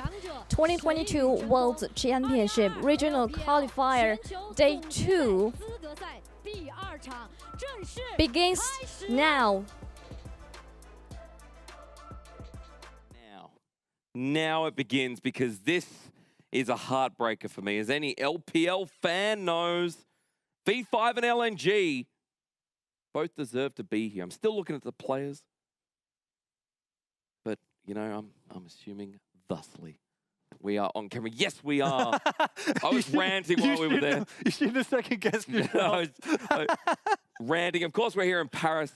You know, feed all the way back in Shanghai. But hey, the important bit is V5 and LNG. Once again, elimination match. And boys, we've only got a little bit of time. I'm going to bring it right back to the mid lane matchup and talk a little bit about draft here, because I want to know Rookie versus Doomby. Lyric, starting with you, priority. I feel like it's a lot more defined by Doomby's champions, right? Things like the Nocturne that we talked about, the Renekton that might have to be banned out. This might not be mid, but it impacts mid, right? The Sejuani priority that could impact those mid-jungle 2v2s. I honestly think it's possible that we see the Renekton heavily prioritized in the draft and maybe even flexed up to the top lane for the side of V5, right? Take the Renekton away, because obviously you're denying it from doing B, but also it's become stronger and stronger with every game of playoffs, it feels. Yeah, it really does. I mean, again, priority, not even in our region too, right? It is global at the moment that this Renekton has been seen as an answer. And coming to Rookie as well, I think something we mentioned a bit earlier was Doomby's flexibility in champion pool. But I just love that we said the same conversation with Rookie, who has for years now had one of the biggest champion pools in the league. Yeah, I mean, all the champions are there. The thing is, though, we know V5 are going to stick to meta mid laners. Yep. And, I mean, the one good thing for the side of LNG is they have experience playing against these, right? They see them every game. They know how to go against them. The thing I question for V5 side is how much experience you have, you know, playing up against things like the Nocturne or any other shenanigans that LNG could pull out. Because I remember even coming into playoffs, I saw Doomby practicing things like the Pantheon and other, like, niche picks that could be there for, you know, say a moment when your backs are against the wall. Yeah, the one thing I will say is LNG need to ban Sylas. They cannot let Sylas through, because like if you're leaning on a Pantheon mid or like your Nocturne or whatever, anything you can do, Sylas can do better, right? He can take the ultimate, the biggest part of their kit, and just also be an insane mid laner right now. Like he's just so strong in the meta anyway that it would be a crucial pick for V5. And as we also said, right, as well, staying in lane, keeping Doomby in lane is a big condition of Rookie.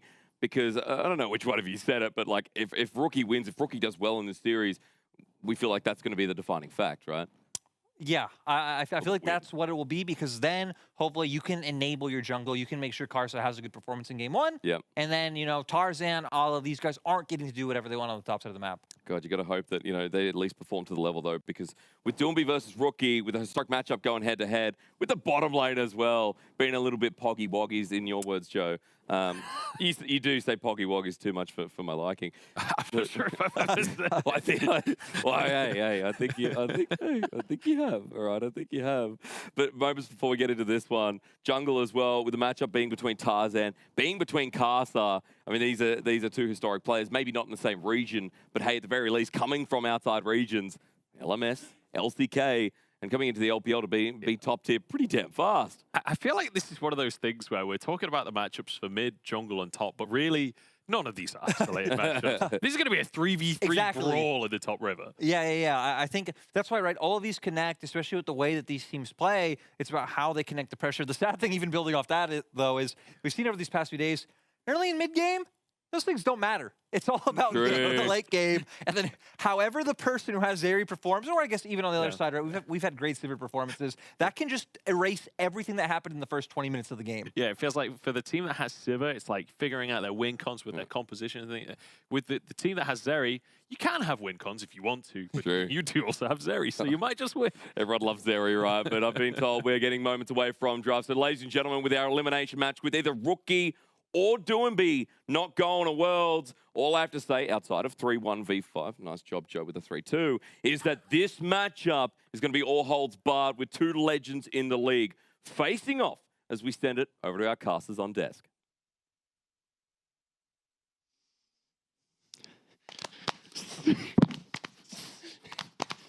We're ready to get underway for V5 LNG. We're in pairs. We got all the vibes. I'm joined by Ox and Dagda. I'm Mazel, and I could not be more excited to get underway here, guys. It's going to be such a banger. I cannot wait to see how these two teams are going to face off, especially the last time we got a 5-game series out of these two. It feels like we're set for another one. Thank you. Absolutely. Now you have the colors. It's all good. Ox, you ready for this one? Yeah, and I feel like, you know, it's kind of bittersweet because it's going to be a fantastic series. We're going to see one of these teams go up against RNG, but I've seen so many fans talking about how, oh, I really want V5 to go. I really want LNG to go. Oh, I really hope we don't have Worlds with our Rookie or Tarzan and Doimby. We're losing one of them today, and that's the big thing, but at least we get to see one of them go forwards and still keep the hopes alive. It's still heartbreaking to me every time I think about it, but I voted for a 3-2, so at least we get the 5 games again, keeping with tradition, at least at this point. But I thought it was a prediction, not a vote. yeah, I mean, it was a vote. He has a magical power, right? I mean, at this point, I can't fault my powers. It's all fine. But in all actuality, right, like they were highlighting so heavily Rookie Doomby. It's going to be so important. But also, we were talking a lot more about the top trio, at least for LNG as well. Yeah, and the guys kind of hinted at it at the end there that, like, the way that this series was defined was so much through that top side. Like, when you look at trying to play around Ala for LNG, Doomby bringing out things like the Nocturne to help facilitate that, Tarzan kind of bringing things like the Sejuani to the forefront, it felt like you had such a mass just attack towards that top side. And I feel like even when you look at the bans from V5, a lot of the time, for a bunch of their games, the last time these two went head-to-head, it was Poppy, Sejuani, Trundle. Like, it was focusing on these jungle picks that Tarzan was bringing out, because he knows, like, if Tarzan gets a pick that he's comfortable on, that he can play for solo laners with, he just becomes such a massive issue. But also, we were talking a little bit more about the top side as well, just top lane in general. Rich versus Ala is going to be very interesting and integral to this one as well. Yeah, I feel like you got some strong feelings there. We've seen blue side be such a massive priority throughout, like, all of playoffs, right? Throughout all of this split of the LPL. V5 were on red side every single game against LNG because they were so afraid of giving Ala a counter pick up against Rich, and for good reason. Like, there was just so many opportunities for him to pop off. The Fiora game was absolutely massive. I feel like this is the point I am most concerned about in this matchup. If V5 can stabilize the top lane matchup, I think things get so much easier. If they don't, well, I guess we know who's going through to the next round. I think that's the biggest problem, is that we've kind of seen Rich struggle when he does get into those later stages of playoffs, like we got in spring, right? True. That's where he kind of got exposed a little bit, and it feels like we're kind of starting to see the same again here. So I'm a bit nervous to see what Rich is going to have available for himself up against Ala today. I just have the PTSD of Ala ending the game against BLG off the back of the big Shurima shuffle, so we'll see what Rich could do to handle it. We are neck deep into picks and bans now, though, as V5 find themselves on the blue side. They do ban away that Fiora. The Poppy, as well, as is tried and true right now in the LPL. The Vi and the Ahri banned away by LNG. Yeah, so do you see the Poppy taken away from Tarzan? As was said in the desk, He was one of the first people to bring it out and be fantastic on it. But then we see the Nocturne coming in as well. So there's still the Trundle available. There's still the Sejuani, which is the big one for me, because with how Doinby likes to play these mid laners, having Sejuani in the jungle, melee top, melee mid, is really potent. But we have seen the Yuumi left open, which has been pretty consistently been banned. Yeah, which feels like now you need to take the Zeri away from that, because having a Zeri and a Yuumi go through together is going to be incredibly strong, and LNG are going back towards that flex with Tars and potentially taking Sejuani. But this is quick off the mark. Holy moly. I love it. I just wanted to give a quick shout out to the Nocturne ban. I'm sad we don't get Nocturne for Doinby in game 1, but we also get the tried and true for V5. Yeah, and I feel like picking up the Sylas is huge because you deny away from LNG, one of those melee mid laners that combos really well with the Sejuani. You also have the Sejuani ult to steals, that's fantastic, but we see the scaling bot lane trade-off coming through, and now going to the second rotation.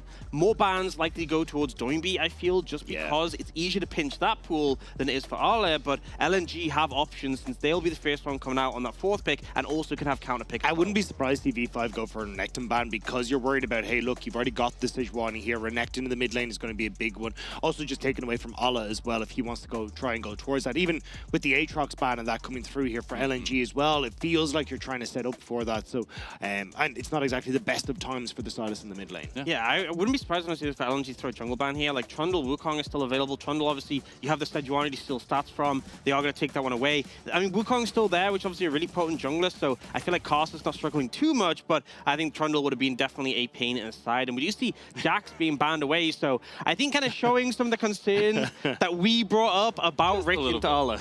Yeah, it feels like basically, hey, let's remove everything that's good into Nara, right? With Camille gone, Jax gone, even the Aatrox gone as well. It feels like at least they're trying to get something that's easy for Rich to operate up in that top side. But this is Ala, right? Like, he is such a strong carry pool in that top lane. Yeah, but I feel like Renekton makes so much sense. You're talking about it as a ban, but this is still a flex, so it can go top or mid, depending on what they want to do with that arrangement. The Wukong for Karsa, no surprise. But here's the question. What do they bring out for Rich? He is going to be blind in this situation. Nara is something that we've seen generally is a very good blind this split, but the base health nerfs have made him a bit more volatile, but they're still going to go for it. Yeah, I think when you see like Aatrox, Jax, Camille, Fiora all banned away, at least you think you're relatively okay, but will be responding with the Kennen, which does have the range advantage and can do very well. And I think Ala has been great on this pick as well, finding good flank opportunities in team fights and helping to just set up for what is an insane top side of the map for LNG that wants to skirmish. Yeah, for me, it's always the flanks that Ala somehow finds. They're insane. His team fight potential is up there. I will say the big thing is, though, because they thinned out that top lane pool, and because Arla still want to have a good matchup in the Gnar, he ends up without going for a melee top laner. One of the biggest strengths with that Sejuani jungle that LNG have banked on is having champions that can quickly stack up the passive. They still have that in the mid lane, but everywhere else on the map, you don't get that advantage. And I think it was one of the things that we saw LNG use to great effect against V5 in their last playoff series, and especially when Karsa came in game 4 and 5, Karsa was struggling in these early stages of the game. So I think when you're not able to play as heavily through that top side of the map, it might give a bit of a breath of fresh air for Carson and get him into a better situation where he can try and play through the mid game, where that shot calling does shine for V5. Yeah, and I think that's the biggest thing for Karsa and Tarzan, right? Like finding those shot calling, finding where that pathing is going to go early, because it's going to dictate a lot from those solo lanes as well. Yeah, and I mean, I feel like the big thing for me is that mid lane matchup, because we've seen Doinby pick this Renekton again and again. We've seen times where it hasn't worked. We've seen times where it struggled. I believe it was against Scout when it was up against EDG. He had this matchup and it actually flopped completely, and it really just cost him a lot of pressure. But we've also seen times where I remember up against RA in the regular season where he got the 100-0 solo kill. So I think the mid jungle is going to be super impactful. If LNG can play the Sejuani Renekton well, they can really lean that pressure to the side lanes. Yeah, especially for Rookie here. Like, this is not a fun matchup at all. Like, you are going to get bullied quite significantly here, so especially if you end up with like slice and dice into a stun, you're such short range here for Rookie, it can easily set up for a Sejuani play. And we're getting into it now. It is an elimination best of 5 in the LPL 2022 summer split. It is regional qualifiers here. It's V5 versus LNG. Rookie versus Doinby. Karsa versus Tarzan, and all the hype that comes with it. One of these teams will not be going to Worlds. The other has a date with Destiny with RNG as we hit Summoner's Rift. Well, might see some action level 1, actually. Rookie being on the Sylas is a bit of a threat with that chain lash, so LNG do opt to back away from the play, but both teams just testing limits on the spot side of the map.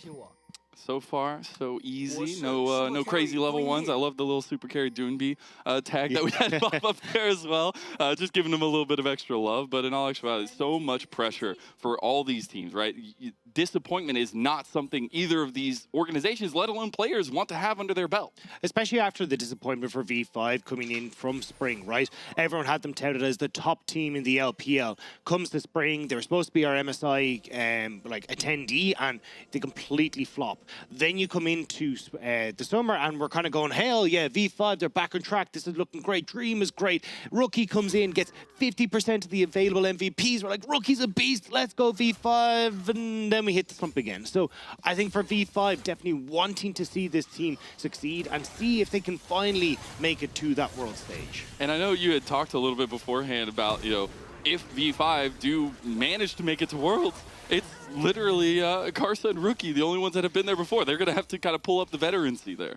Yeah, look, I just want to see the Church of Chovy versus the Church of PP God. I'm a simple man, all right? I just want to see these two.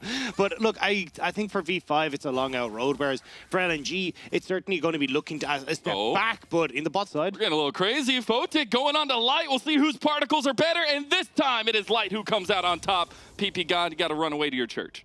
Yeah, and I mean, just a really bold play to go so aggressive when you're playing the Sivir Yuumi, right? Lulu has been the pick that does tend to have more she can do on the level 1, can offer more. We often see the Zeri Lulu with that pressure, so we see V5 try and step up, try and challenge, and it costs them so heavily. Yeah, and I think the big one as well is just like, you think, hey, look, we got the Yuumi, maybe we can add a little bit more because we have the extra summoner spells, but you can see already, like, Light getting a ton of poke coming in here nice and early. They've already got the heal here as well, and it just means that Light able to kind of bounce it back, play further back, and playing into the minions and into that Lulu, you're getting so much damage added through that.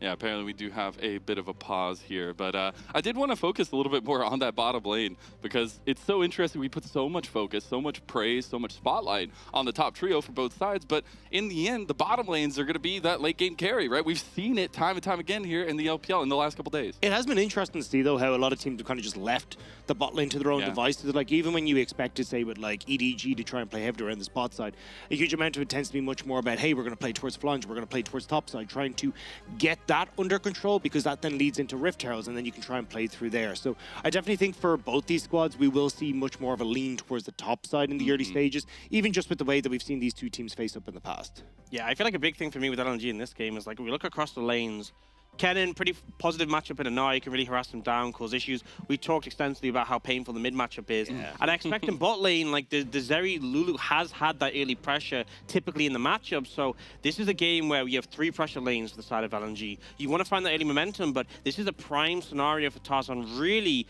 to have an early advantage, set up the game, get it going positively. And then if you start to inject gold into things like the Kennen, it can be a monster in team fights. Like a Zeri or something. Like a Zeri. I've heard rumors Zeri is pretty good with gold, you know. I've seen examples of it. I'm going to have to check your color card. I don't know if the analysis is right there. But it is really interesting. But I think also just looking at like the history of a lot of these matchups, and especially Tarzan versus Karsa, I think is so interesting outside of the game, but as well as in the game because of the way that they approach each step of the match. Yeah, I mean, when you look back in the past, right, Karsa was one of the top performing junglers in the league, right? And it's kind of heartbreaking to see how he has fallen out of that, even being substitute out, having Xiaolong Bao come in. It feels like summer and even parts of 2020 or 2022 spring were just not his year. Now you're kind of looking at him coming back in, but even when we saw him kind of subbed back in for Game 4 and Game 5 against LNG, 0-3 off the bat, 0-4 off the bat on things like the Nocturne and the Vi that we saw, not quite having the same setup they'd like. So I think it's been a bit interesting to see how Karsa kind of needs to find this redemption arc for himself, especially in a game as important as this. They have decided to start him today. That feels like a vote of confidence from the team that this is the guy that we want to run. And I think up against Tarzan, who's been absolutely phenomenal in the early stages for LNG, basically the lifeblood of this team for those early stages, it's going to be difficult for Karsa. And if he messes up, you know Tarzan's going to be there to answer.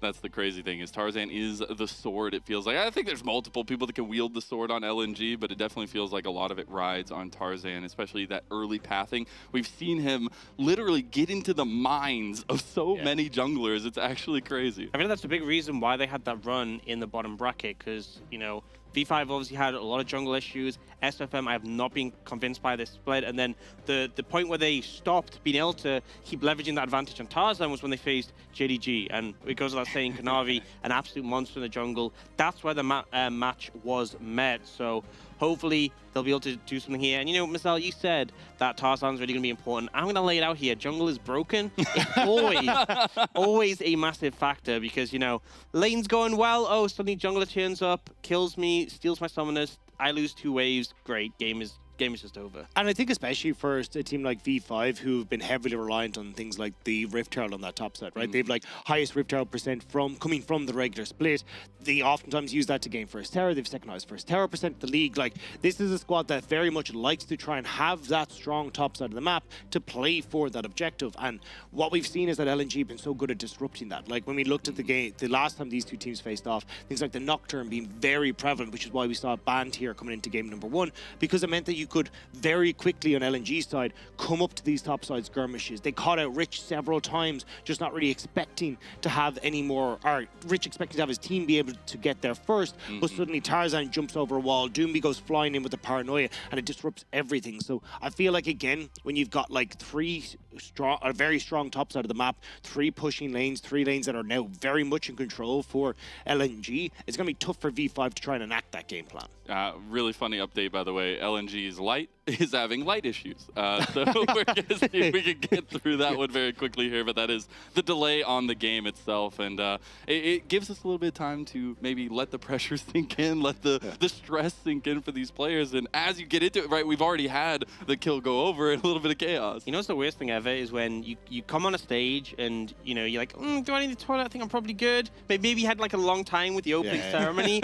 Like, okay, I think I'm probably okay with this game. And then you get a pause immediately and you're like, uh-oh. I should have gone. I should have gone. And yeah, I don't know. When I used to play, I was always someone who drank a lot of water on stage because, you know, I would end up talking a lot in the game, and then I would end up needing to pee. And it's just like whenever you had a long pause, I'm like, oh, this is really the limit test, right?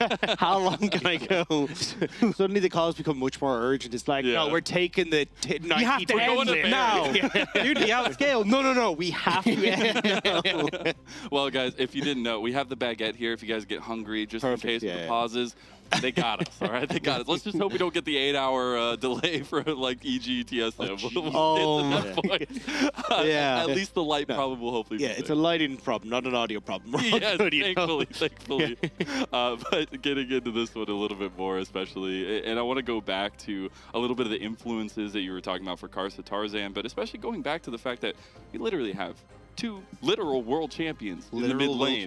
Literal world champions. Shout out to Azale. But it's such a high pressure situation. We've seen both these guys, Doomby and Rookie, step up to the bat every single time. But I think that it hasn't quite been every single time for Doomby, right? Like, when you look at what LNG have been over the course of this year, they went to Worlds last year. They had this same miracle run that we're almost seeing happen again in 2022 with Icon in the mid lane. Almost the exact same squad apart from Icon. And then you think, you know what made the difference here was Icon linking up with Tarzan in the early stages, starting to roam around the map. That's what made them look so good playing towards Ala in this top side. And you're like, hey, you know what? That's a really good style. Let's just take the man that is renowned for that style, a world champion that is just the guy that likes to roam around the map, was stick Doomby in the mid lane. And then we look at Spring. I was like, oh, well, this should have been on paper like the team that won the league. Everyone was like, I mean, how do you doubt this squad? But it just never really clicked. We saw like Doomby going back towards things like the Corki wasn't really playing very well, not working with Tarzan in the manner that we expecting. It just felt like they couldn't find that synergy. But now as we start to roll into summer and specifically playoffs, it feels like we're finally getting to see what this team should have been all the way back in spring. And I feel like it's important for Doomby as well because, you know, obviously he's already won Worlds, as you said, literal world champion, but last year wasn't great. That was where everyone thought, okay, Doomby's back, he's in form, this is the new super carry Doomby, he's going to make his mark on the world again, and it completely flopped the world. So, like, not making Worlds would be a disappointment, but I feel like he still feels like he has so much to prove. And I mean, even the same is applicable to Rookie, because even though his form has been fantastic for such a long time after winning Worlds, he hasn't had opportunities to show up on the international stage. Hasn't, you know, we've had a lot of absences from Rookie where other players have gone again and again and again, right? We often see RNG, we often see EDG. It felt like we got that glimpse of what Rookie can do in the right scenario, and then it's just been a struggle since. So I feel for both of them, this is a chance to prove something. And that's the thing. It feels like for me, Rookie has been one of the most outstanding players that we have at all points in time. Always in the conversation for top 2 mid laners in the LPL. And you're just like, this guy has been incredible no matter what team he's on. Whether it's on IG and he can't pick up the wins back in 2020, you know, then he moves across to V5 and you're like, okay, this is, you know, a new home. He's got the help of Carson there. This is the team that's going to go. But it looked, every single time, it looked so good at the start of the split, and everyone's riding high saying, this is the team. Finally, Rookie has a squad that can play around him and give him, you know, kind of the respect and the opportunities that he deserves. But we just see it just completely destroyed every time it comes into playoffs. Spring was a massive disappointment for these guys, knocked out immediately. Now you look at Summer, knocked out immediately by LNG, who they're going to be facing now. Like, it feels like there's so many people cheering to see Rookie go back. Like, look, as they said on the desk as well, Faker is the GOAT. But in my eyes, it's like Rookie second. And to miss out on a potential matchup between these two insanely good mid laners is just heartbreaking from a world's perspective. Absolutely would be. It would be this treatment to everything that it would be a great Worlds matchup, I think. And especially going back and honing into how these teams approach the series itself. And I think it's really interesting, the conversation we were kind of having before, where LNG, very much early game, mid game, going into the mid game, we do see them have a couple slip ups sometimes, but that's where V5 typically try to pick it up as well. Yeah, I think the biggest problem that we've seen for LNG is how they try and play through side lanes in the mid game, right? I think that's where, you know, they'll overextend that a little bit. They won't quite have the lanes synced up in the manner that they would like to. And in particular, it was very obvious at the start of spring where, you know, Ala would be massively overextended, push past River, and you're looking at the rest of the lanes that are all like barely getting pushed off of the tier 2s. These kind of problems were the big issues that we're seeing when they synchronized on the map.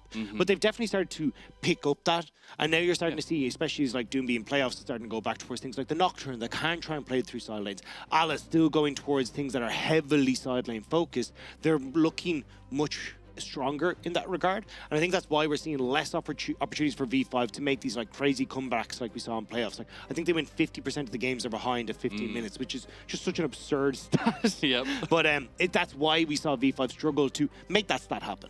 I feel like it's so weird as well, because they were one of the teams, I remember in spring and even regular season in summer, it was like V5 were a team where if they got a lead, they were so good at closing out from a position of advantage. And that's one of the reasons they struggled against top esports, because back in spring, they ended up losing against top esports twice. They didn't get to play RNG, which I felt would have been a better matchup, because they would have been able to get ahead early and then be able to maintain that lead. But top esports in spring were like a bat out of hell. They were the ones who got the early lead, and V5 struggled. So it's crazy that now we've seen more of this V5 who are able to make a comeback rather than just, okay, we either win or early or we don't, you know? And I mean, look, they did manage to do it at least in game 4, right? I looked at that game 4 as like, I have no idea. Like, they catch Ala, they like make sure that they actually bring it back. Like, that game was done and dusted in my eyes, and it was just like, try and close it out. But you still get to see some of that magic, right? Like, especially when you look back at like spring, remember Karsa, like Hecarim sitting in that top lane bush for 2 minutes while Elder Dragon spawns, and he just runs at the Nexus and he gets this insane backdoor. Like, they are very, very creative. The problem has been their early game for V5. Like, not finding, you know, early control with Rookie Carson in the manner that we were expecting them to. Rich struggling in the 1v1 on top side. I mean, for the Hots of Faker, or the Faker of Hots, sorry, should have been the guy that we thought, okay, well, mechanically has to learn a little bit about lane, but it just hasn't been able to come through it. The Illidan main that we all know and love, Rich in the top side. For me, it's also just the acrobatics that Rookie goes through to pull this team from the brink. It feels like a lot of times in team fights, right? We have a top play of the week, I believe it was like week 8 or 9, where literally called him everybody's favorite bodyguard because he's sitting on Silas and he's diving every which way. He's able to defend a lot of his teammates and find the fights within the team fights. Yeah, I mean, I feel like Rookie has, for a lot of the time that we've seen Rookie playing, there was obviously that original IG roster when they had the Shy in the top lane, where the Shy was really doing a weight pulling. But so much since then, it's been like when the team is struggling, Rookie has to play it like beyond what most of the players can play at. And that's why I feel like it's unfortunate sometimes, is when his teams struggle, it'll be because Rookie is playing at like 100%. And it's because we're so used to playing I have like 150, 160 that when he's just playing at like a very good level, but not a rookie level, that's where we can sometimes see in this team start to not have the same success. And it's absurd when you watch this man. You're like, okay, cool. You know, this is a good team fight. He's on Lissandra. Yeah, this will be a fine fight. Maybe he'll catch 1 or 2 people. 5-man Ring of Frost. You're like, how did you even see the angle for that? Like, he just comes across these plays where you're like, this is inhuman. Like, the ability that this man has to just curate these fights. And especially when you look at, like, the way that this team likes to play, which is, hey, Rookie will be the conductor of this fight. He will set you up, and then you're going to have this late game carry for Photic, right? We're seeing the Sivir here for him again, and he will just rinse through people. And it even, like, when you see the stats for these guys, it all shows it, right? You got Photic first in the league for AD carry DPM, first overall in the league as well in grand total for damage per minute. Then you're looking at Rookie, second in the league. You're looking at Shelong Bao when he was on the squad, was third in the league as well. Like, there is so much just raw damage that gets pumped up with these guys constantly because you're getting these insane fights just set up by Rookie. Yeah, and I think obviously we're talking about Rookie, we're talking about V5 a lot, but for me, I want to give a special shout out to especially the first couple series we saw from Doinby this time around in the playoffs where we were seeing the Nocturne. For me, I know we won't get to see it was banned in game 1. Maybe we get it further on in the series, but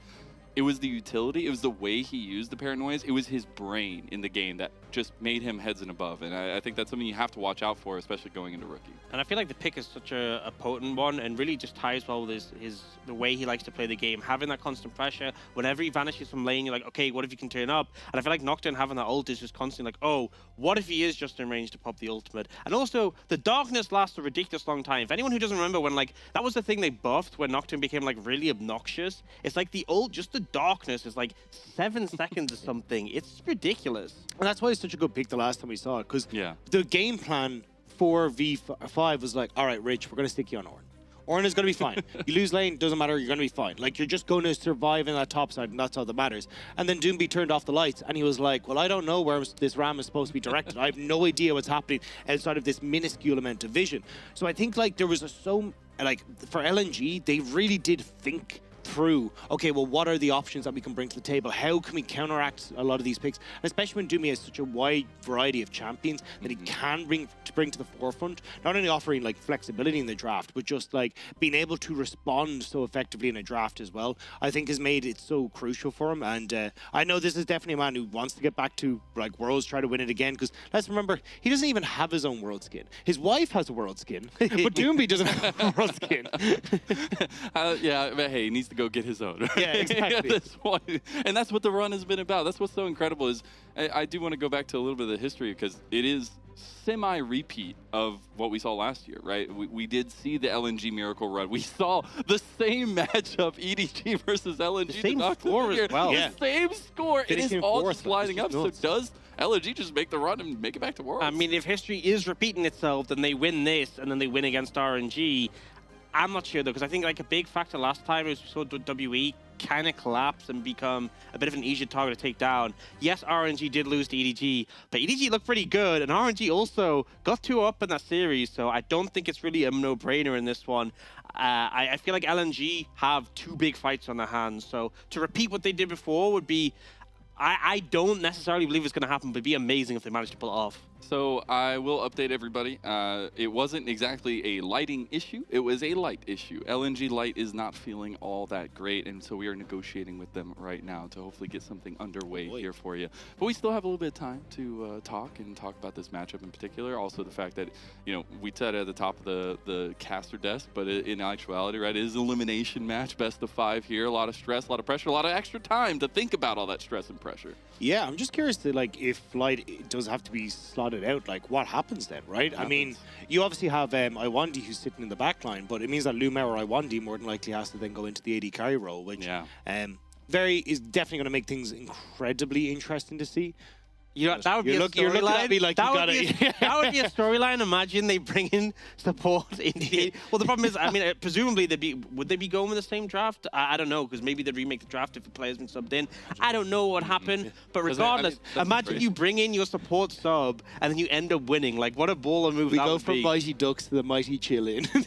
This is the new movie. This is the arc that we needed to have. This is all I'm waiting for. It's going to be absolutely fantastic. But I got to say, for this squad, like, it's definitely going to put a lot of pressure on towards LNG, because even if Light does end up playing, right, but then it's always something that's eaten away in the back of your mind, where you go, oh, well, you know, Light maybe missteps, and you're like, God, is it actually going to be an issue? And then it starts to creep into your own play, where it's like, okay, well, I can't rely on Light in the same way that we usually do. It's definitely something that's going to play a big factor, and I think for a team like LNG, who have kind of shown that they are very good in linking up in skirmishes, kind of all being on a similar page when it comes towards those fights, not being able to rely on that synchronicity is going to be kind of tough. I mean, I feel like the margin error is so small. Like, even when we look at the finals, Game 5, Jackalow makes a mistake, the game ends, you lose. And the difference could have been, if he doesn't make that mistake there, they could have actually won that. They could have been 3-2, going to Worlds as a first seed. Like, there's such a small amount of room to make these errors. And the thing is, like, you know, obviously, Light is feeling unwell, but, like, so many different things can factor into your performance on the day. Everyone thinks of players as being, like, you know, sometimes these robots who are just designed to play League of Legends. They don't make mistakes, but it happens. You can have a bad day. You can wake up just not feeling well. You can, maybe you don't have your Weetabix in the morning, and that can make a difference. We got soggy Weetabix. Oh, my God. I don't even know what it is anymore. If it's Australian, it's Weet-Bix. If it's UK and Ireland, it's Weetabix. In the United States, can we call it Wheat Bricks? Since he told me it was a brick. It is basically a brick. It's a brick. All right, we're subbing this out loud. I can't let you guys take over. It's not allowed, all right? But no, I think it's going to be super interesting to see how this starts to unfold. Because even I think we're seeing the adaptation when we come into the draft phase as well, right? Like when you look at the last series, LNG, Ari, Callisto, and Renekton banned. Pretty much every single game. Actually was banned every single game. Whereas then when you look at V5, they came with the Poppy, Sejuani, Trundle ban every single game, apart from the last one where they went, no, this Nocturne's becoming a major issue. We need to get rid of it. So I think we're already starting to see these changes coming through that are going to make it interesting to see, well, what happens if, well, obviously Renekton sneaks through the draft. What does this now mean? Yeah, you got to see the impact of it. And I feel like oftentimes teams will come in with the draft strategy and be like, okay, we are banning these picks. And sometimes you alter them because you're like, okay, this pick was too much of a problem. We have to change it up.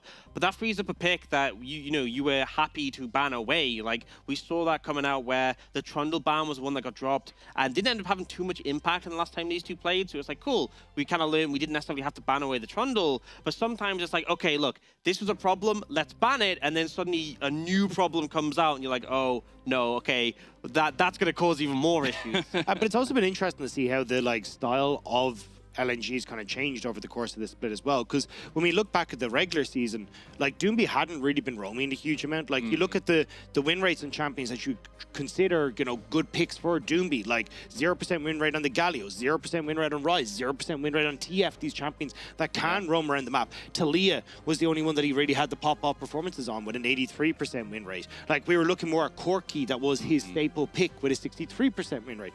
Like this was very different from what we expected from Doomby, but then when we got into playoffs, that's where we started to see the dark technologies come back. Nocturne suddenly super high win rate, super high priority. Renekton starting to come into the mix. Akali randomly being tossed in there as well. Where's the Kled is what I'm That's what I'm wondering here. I want to dive off the deep end here a little bit, though, and talk about maybe some of these picks coming through here, because we were talking about some potential spice. I know you highlighted Ala had played a couple games of Galio tank top. So maybe that roaming comes to the top lane. I'm ready for it. But also looking at Doomby, right? We were talking about the Pantheon earlier on in the Pantheon mid with Talia jungle. Like we've all seen the Pantheon Talia combo, because obviously you point and click stun and the seismic shove. Tarzan Talia, that sounds like pretty beastly. I'd love to see some of that stuff coming out. I feel like you can, during the regular season, if you have like a curveball pick, it can obviously give you a lot of value, but teams are going to start banning it, right? And, winning one series in the regular season can make an impact, especially if you're on the borderline and making playoffs. But I feel like now is the moment, like when it's the edge of the line, where if you lose, you're not going to Worlds. If you win, you get to keep pushing on forwards, where if you have these crazy, wacky curveball picks, right? These combos you've been saving, this is the opportunity where you can bring them out. Yeah. But even when you look at picks like the center for Photic, right? 100% win rate over the course of playoffs, like 10.5 KDA. The guy was an absolute monster on that pick. So I'd love to see him kind of go back towards that style, try and throw that curveball into the mix, especially if you're getting rid of things like the Zeri, say she ends up going back into the ban phase, because I think LPL, one of the rare regions where you actually see her let through the ban phase in a lot of situations. So I definitely think there's options here, and when both these teams kind of have a lot to prove, I mean, Rookie, we kind of already highlighted wanting to get back towards Worlds, but even Doomby and Tarzan, Doomby,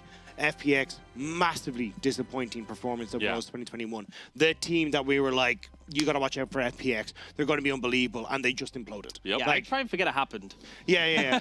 No, I want to be here to remind you and everyone else that FPX really sucked. But then you're looking at, like, for Tarzan as well, he failed to make it out of groups in 2021 as well. Like, got through play-ins with LNG, but not exactly finding the success that they were really hoping as well. And especially when you're looking at EDG, who went on to win the whole thing, it feels like this was a team that was like, all right, you know, let's fuse together. Let's whatever wake our little our symbol. We'll get in through this and make sure that we can get to that higher level. And it just felt like they never really hit it until we got to see glimpses of it now in playoffs. I mean, especially I feel like there's a lot of pressure on this 4 seed because a lot of fans have this. I mean, I feel like it's fair enough, but there's this impression that, you know, an LPL seed, one always bombs, right? Yeah. One always massively underperforms, is a disappointment, and then another seed goes on and absolutely steamrolls. I feel like the first 3 seeds look so stacked, and the pressure is on this 4 seed not just to make it, but like to qualify through play-ins, have a good performance at the tournament. We've seen issues throughout all of these teams, right?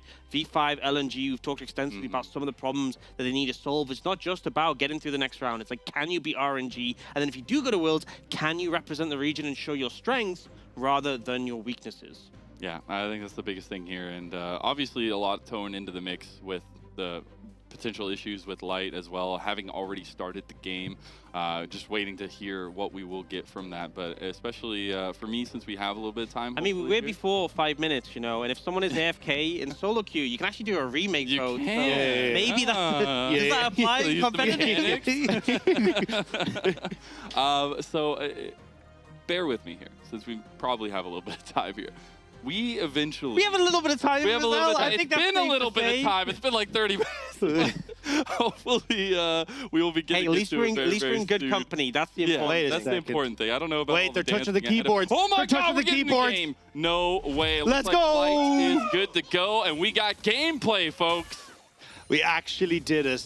We made it through. Okay. I was about to go down the Lord of the Rings rabbit hole. I'm glad actually we didn't rereading have to the go book. there. I'm reading the Fellowship of the Ring first time. It's great. All right. Well, it does help that. Oh, hang on, Tarzan. Yeah, Tarzan get a little spicy here. Karsa in some trouble. Getting a nice warm welcome to the game. Yeah, and here's the big thing we're talking about is the expectation was we'd have priority for LNG's lanes. We knew Tarzan wanted to play around his solo lane, so he pushes in, plays aggressive, and sure, he doesn't get rewarded massively, but this is what we expect to see from him. I'm not going to lie.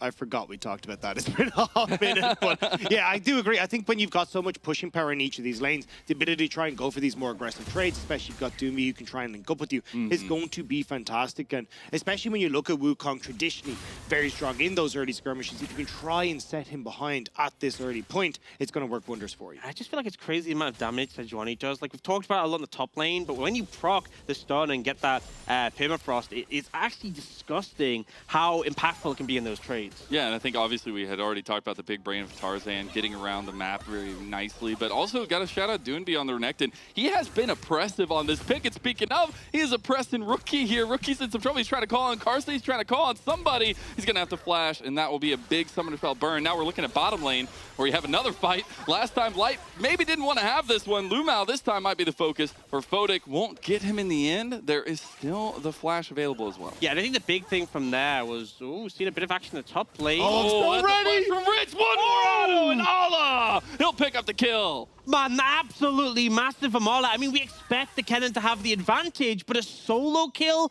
at this point in the game is pretty unprecedented. I am loving this early game, though.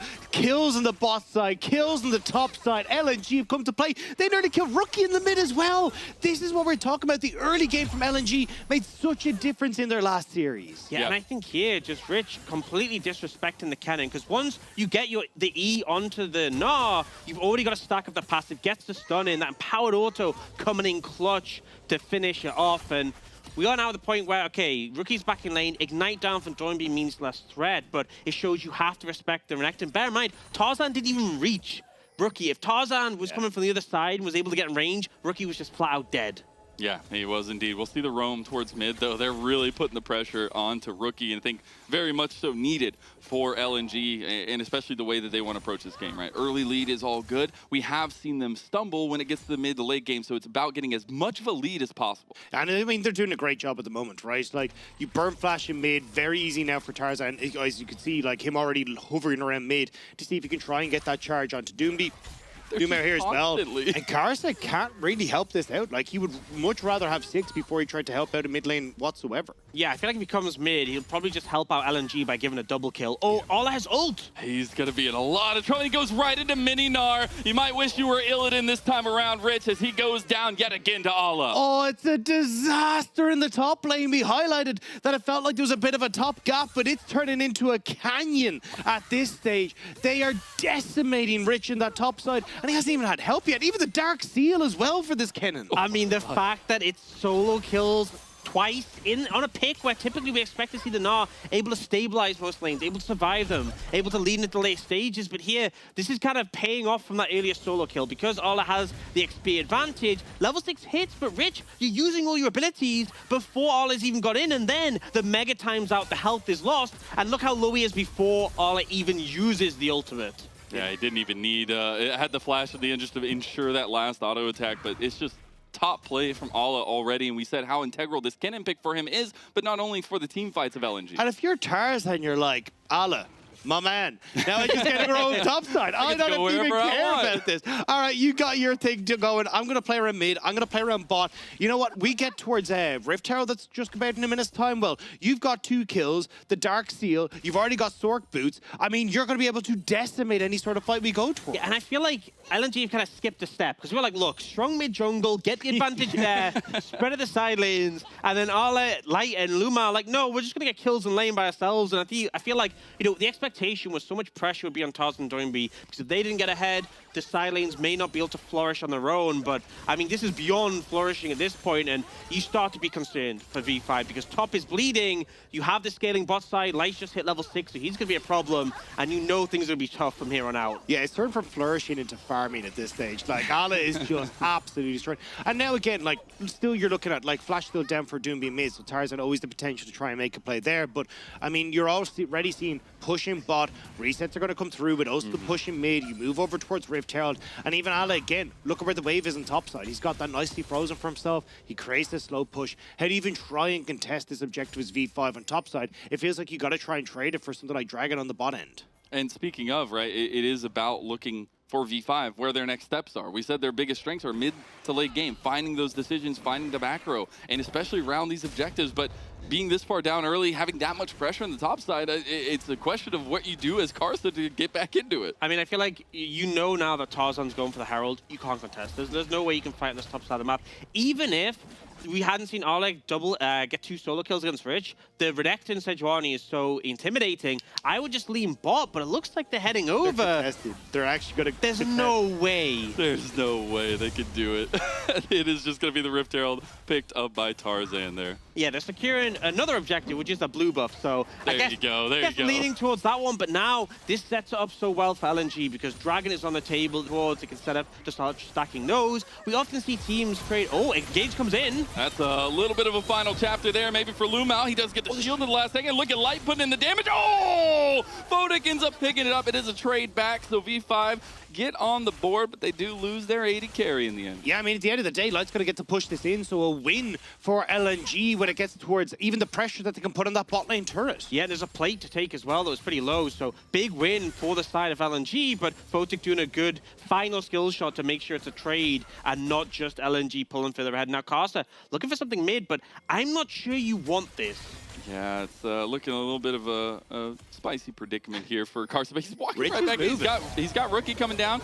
Ola is on his way as well, but Rich is here first. You see, maybe even Karsa goes down first. Doinby will be quickly to follow, or will he? Does get one auto attack from Rich in the end, but Rich about to have Mega Gnar. Luma wants to take him out. Rookie survived in the end. Just about V5 are able to get one back, but that was looking like dire straits there. Rookie flashing over the wall on literally no HP, but it will be Karsa traded for Doomby, so at least getting something back, but you can see how much V5 are struggling when it comes to these topside skirmishes. Yeah, I honestly feel like V5 kind of outplayed that one pretty hard, and even with that, they still left limping, and it was a 1-for-1. We're already going to replay off the bot side play first, and Lumao just a bit disrespectful. PP God jumping out to get the mana to pop that ultimate, but then don't quite have the damage to finish it off with this final skill shot. Lumao just kind of not picking a direction, walking back on it and getting caught, but obviously Light is there to finish off, and now Rich.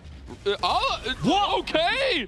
There you go, Rich. You show up, you get your own solo bolo. Just got a shutdown as well. Dark Steel Stack's gone. And I mean, I'm going to be real. If I got solo killed by someone twice in game 1 at best of 5 and tilted, Rich just seems unfazed. Yeah, apparently Ala's the one that's slightly tilted, because I don't know how you go down like that so early as Rich and then bring it back. But now Karsto over on bot side, he has no ult.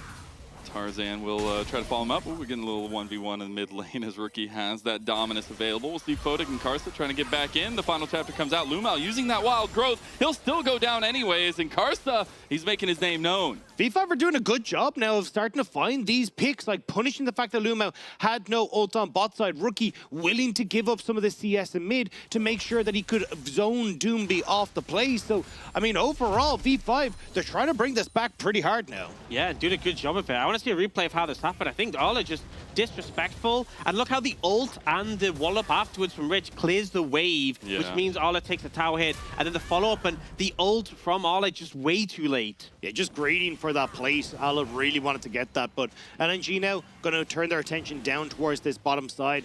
2 kills on the Zeri still. Light looking pretty damn clean at the moment, but you have the Kraken Slayer for Fotic, but V5 going to be a little bit late to try and contest this. And we're seeing the objective control already come out from LNG. Obviously something super important for them in the early game, but they already got the Rift Herald. That'll be available. They got the first dragon here. And do we see Tarzan just try to kind of prop up this bottom lane a little bit more? I look at the time on the Herald. It's about to go. You have to throw a bot, but the problem is V5 here. He's got the Cyclone coming in from Karsta. We'll see them try to back off after that. Rookie is on his way down. Tarzan and LNG, though, they collapse, and Karsta goes down first. Yeah, they need to drop this Herald now, though. It's so close to being out, so they're going to leave combat. But the fact they got that kill, they could maybe, I think they'll at least get this down to 1 plate left with this Herald charge. I'm not sure they can push it in just because Fotic is so confident clearing the waves, but still, big positive for the side of LNG. Yeah, a lot of gold towards the bottom lane, a lot of gold for Light, Lumao, and Tarzan, but I think you still got to think about the at least clearing speed and from Fotic getting a little bit further on, and especially the way that the composition plays with the Sipper. Yeah, I think the Fotic will be strong. I'm just terrified about how strong Light will be. Like, immediately. It is a Zeri. He's just finished his Immortal Shield Bulb. He's picked up 3 kills. Now he's got the plates on the bot side as well. And he is such an incredibly strong front line to keep him safe here as well. And, like, realistically, apart from, like, Karsta, there's not many people who can get back. Like. Oh, Rookie just has no chance. The burn is there. And Doonby, that CC lockdown is terrifying. Yeah, we've finally seen the combo. It feels like we haven't been able to see them pull it off for this game, where it's just like Renekton goes on you, stuns you, the follow-up from the Sejuani, and it shows how devastating it is. Rookie's done a good job to mitigate it till here, but he finally gets punished. They'll pick up an extra plate, and LNG, despite V5's little comeback, are 3,000 gold up. Yeah, for me, it's also just that combination of Tarzan and Doonby. When this team came together, when this duo came together, I had such high expectations. The fact that we still see that synergy working out so well between these two guys is so incredible for LNG, especially in moments like this of high pressure. And you can see, I mean, look, at least now Rookie might have a little bit of an easier time trying to defend against the Crown of the Shattered Queen now completed for him. But, I mean, the damage is already starting to be done by LNG, right? You've got nearly the bot side tower down. You've gotten First Dragon. Next Rift Herald is in 35 seconds. You have the Blade of the Rune King plus more for Doomby. Tarzan still has his ultimate. It feels like they have control still on this top side to look for that next Rift Herald and then crack open more of these turrets. Yeah, I feel like LNG's mid game is really powerful. You know, Renekton and Sejuani will still be super potent and too bulky. I think that's the thing, is like with the Sivir, it's going to take a long time before you're really able to cut through this front line off LNG, especially with things like the Lulu backing up. At the moment, they're just trying to abandon bot lane turret. They're like, look, we need to move people for this. We're going to start up Rift Herald. Maybe we can then use that to crack open top side, get something back for ourselves. But I don't think they can burst this down before the rest arrive. Yeah, and if they lose the bot lane tower and then lose the Herald fight and the second Herald, tragedy. It feels like game might just be over there. They are postured here, but LNG are trying to contest this and are moving Light up. It's down at 2,000, so they have to act quickly. But I think they might just go for the mid-tier 1 instead, as they have zoned them away. Yeah, they brought Light here to the mid lane. They were just posturing for potentially the transfer back to mid lane by V5. Rich able to bend and break here, maybe, and we get the Glacial Prison there from Rookie, but not going to go wide. It actually goes wide, and then so does Tarzan. Yeah, Rookie tried to predict the dash, did a good job of doing so, forced the flash out of light, but I was kind of surprised V5 were able to bully their way into that mid lane. I wasn't sure if LNG were just going to turn on them immediately, but now it goes back to, okay, V5 at least did get that Rift Herald. They held onto the mid lane tower. This is something they can now use to try and get some tempo back on the map. Yeah, can try and use that to apply some pressure. If they can get the mid tier 1, obviously pretty old Carson might... No, you can get away with the ultimate. But yeah, where they use the Herald, obviously I think mid is usually the no-brainer if they can get that tier 1. But a big factor is just slowing down LNG. It's like, not only the fact you're getting the Herald, but also the denial allows them to buy some time. But now a minute away from the Mountain Dragon. A lot of bulky champions in this game who really get a ton of value off that. I'm not sure V5 are necessarily in a position to fight this, and we do see LNG going for the resets. They want to be here in time. They want to get the second dragon, and I think V5, the play might just be to cross-map or maybe go for the tier 1 mid instead with the Herald. And I just want to see how, obviously, the transition for bottom lanes to mid lane, and especially the 2-item spike for Light now on the Zeri, waiting for that third, is going to play into this objective, because with that early tower take from LNG, I feel like it brings so much pressure to that mid lane now, especially for V5.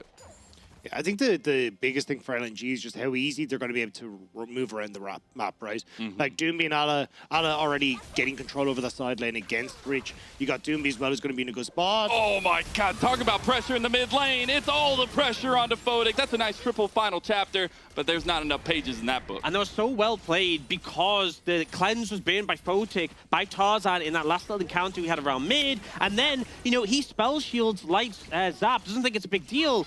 And it just ends up costing so much not having that available. Light tried to get out. He's trying to get the turret, and that's another turret early on, and here comes Tarzan. They're going on to Rich. Rich gets stunned down. Ala on the side as the flank, but now Karsa, Rookie, they're trying to get their own flank. It's the flank of the flank. We'll see if they can actually get it. That crown already going to be popped there from Rookie, so I'm sure they'll back off. Yeah, no flash on Light, which is what Rookie and Cars were trying to punish, but won't be given the opportunity as they were faster to the mid lane than Doomby. They tried to get the numbers advantage, but now that LNG are grouped up and Dragon has spawned, it will be second Dragon going over towards LNG. Yeah, and I feel like, you know, a V5 made the decision I said they should. They went for the cross map with the Herald. That's the right call. Then they still end up getting caught out, picked apart, and overstaying around mid. It feels like, you know, you knew what the right decision was, but you held on a bit too long in the mid lane, and it ends up costing you absolutely massively. And now LNG have picked up that Dragon. It's going to be an Infernal Soul, and with 2 stacked up already, they're in such a good position.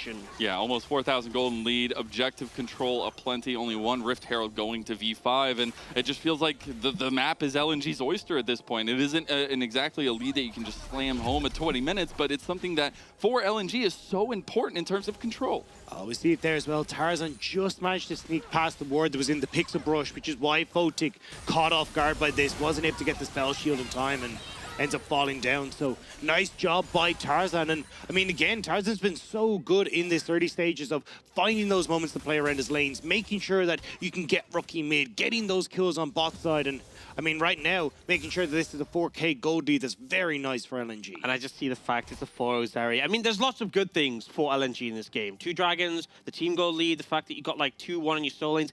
But that just feels minor compared to the fact that you have a 4-0 Zeri.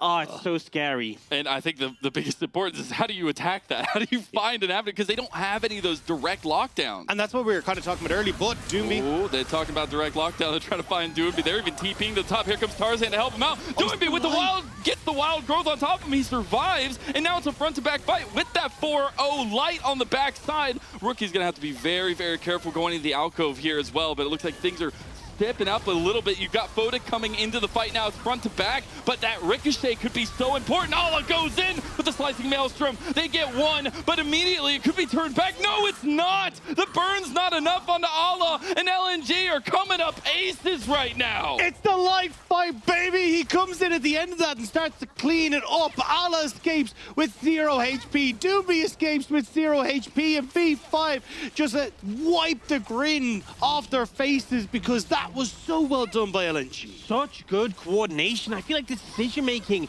in this fight was so good. Can't wait for the replay, because honestly, it feels like the thing they respected most of all was the Mega Gnar. Rich was ready. You saw them all leant against that wall, and they were so patient, allowing them to get that re-engage, allowing them to find favor once Light arrived, and this Zeri is just going to be so powerful now. We can see it coming in here, so like, initially, Doomby gets focused, but he survived for so long. Yeah, Doomby manages to stay alive for so long, just barely Rookie getting in there with the wall, grow Gloom out, keeps him alive, stops Carson from getting in. And then, as you say, right, they're waiting for Rich here, not really giving him an opportunity to get in. And Rookie is kind of forced to overextend here, because as Rich goes in on the backside, look at the rest of LNG.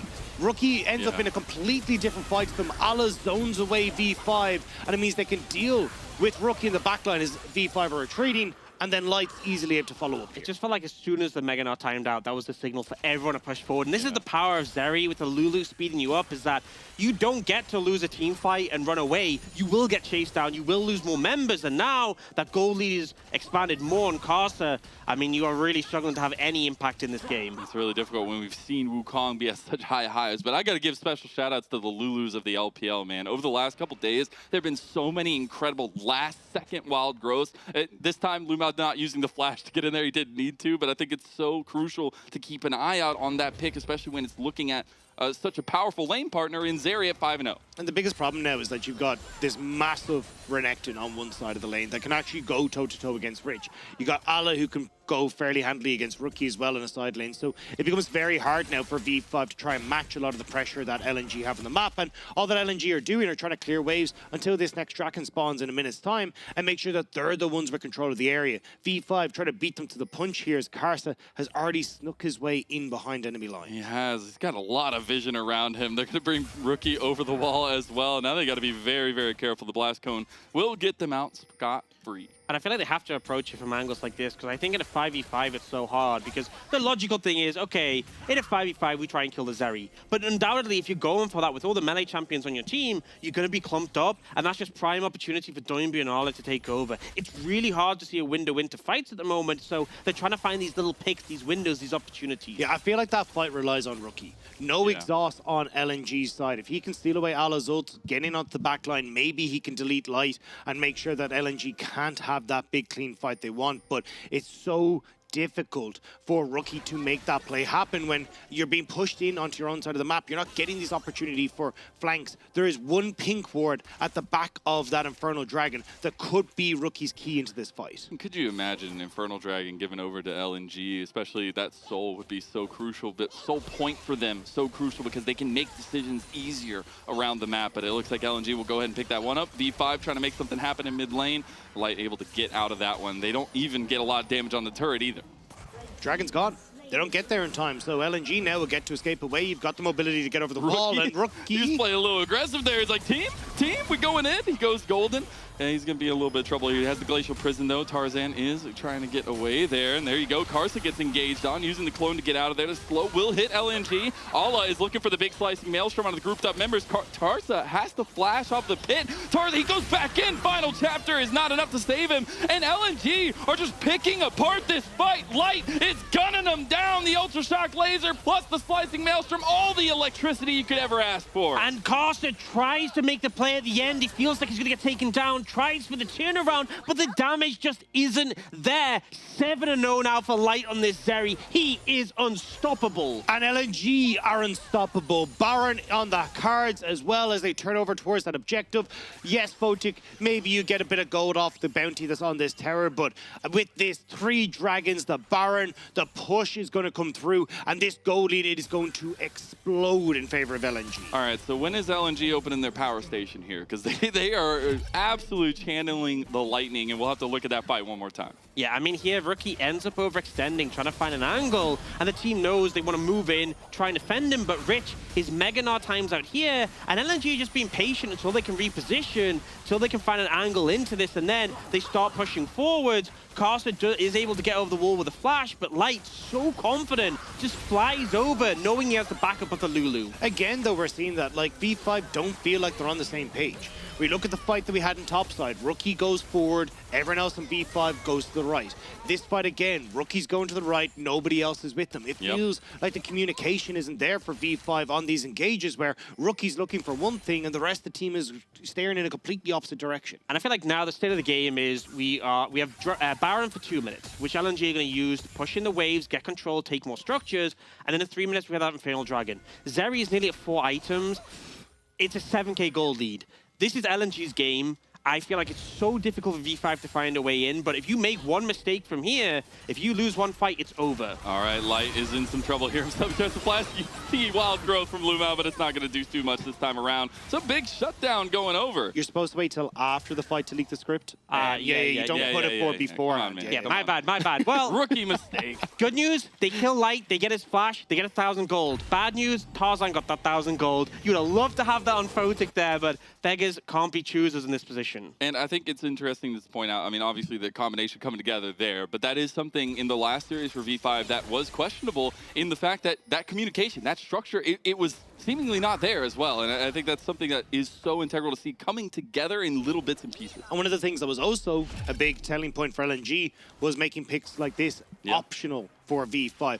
Ala, game 4, was the one that started to break the Camo's back in the topside jungle. Now we're seeing Light getting caught out as well. This is where we start to see that decision-making in the mid-game that you highlighted, Mazel, earlier, come back to fruition.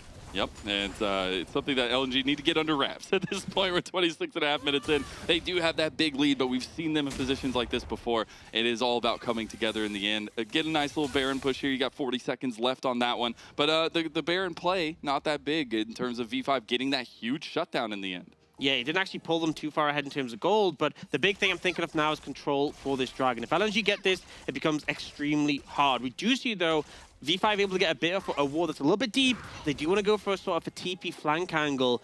I know I said that it's still hard if they kill Zeri because there's so many AoE tools from LNG, but the game, you're not winning a fight if Light is still alive, so they need to kill Light. He is the main focal point for V5 to try and find a way into this fight, and they absolutely can't give up this Dragon, because I think with Infernal Soul, LNG just win. Yeah, I think that's why they're just trying to see, hey, look, can Rookie create some pressure on this top side before he goes for that TP into the ward in mid lane that you highlighted. It feels like this is going to be so tense, though, because LNG, full control of the area. Wards starting to be littered behind them and front to the side. How do you try and get that flank opportunity without being spotted here as Rookie? And I think that it's obviously so crucial for V5 to deny the Infernal Soul from LNG, the damage that'll come out from Light, the damage that'll come out from the entire comp, but as well as going into this one, you do have your 3-item spike for Photic, and that Lord Doms is going to be so big going to these beefy bodies. So what I do want to note is PP God doesn't have Exhaust available.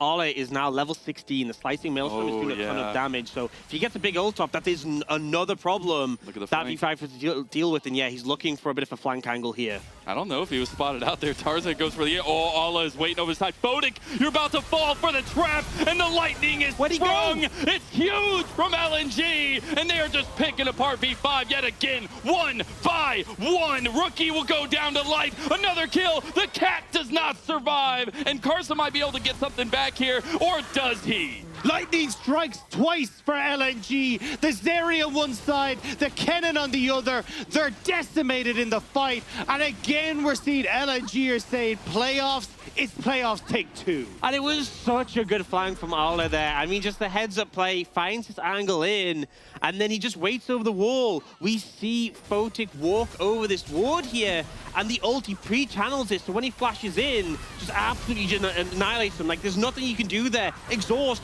probably wouldn't have saved you either, but yeah, just deleted from the map. PP God's just like, where did my AD carry go? I'm not attached to anybody anymore. I gotta walk around on my own. Just tapping his heels. There's no place like home. There's no place like home. Take me away from here, Toto. But unfortunately, there is nowhere left that's safe here for V5. Nearly a 10,000 gold lead coming across in favor of LNG. Look at the damage in that last fight. I mean, you said it, lightning on both sides. It's just hitting from every angle. And I feel like I was going to talk it up like, okay, you know, you have to kill the Zeri. That's the win con. You know, it's really important. It looks like LNG tried killing the enemy AD carry, and the fact that Photic just did 0 damage is expected with what we saw, but it's so sad. Like, you're farming all this game, you're doing your best, you're on a Sivir, you're like, okay, it's go time, Dragon fight, my time to shine, and then you blink and you're gone. Yeah, it's a really rough predicament for V5 now with that Infernal Soul being given over to LNG, the pressure, the gold, everything going against them in this first game. But I think this is a good example in this game of why we weren't riding high on V5 coming into this series, right? Why so many of the team were not willing to vote for V5 despite them being the higher seed. V5 have shown so many struggles. Rich dying twice to Ala in the early stages, given this Kennen such a massive lead.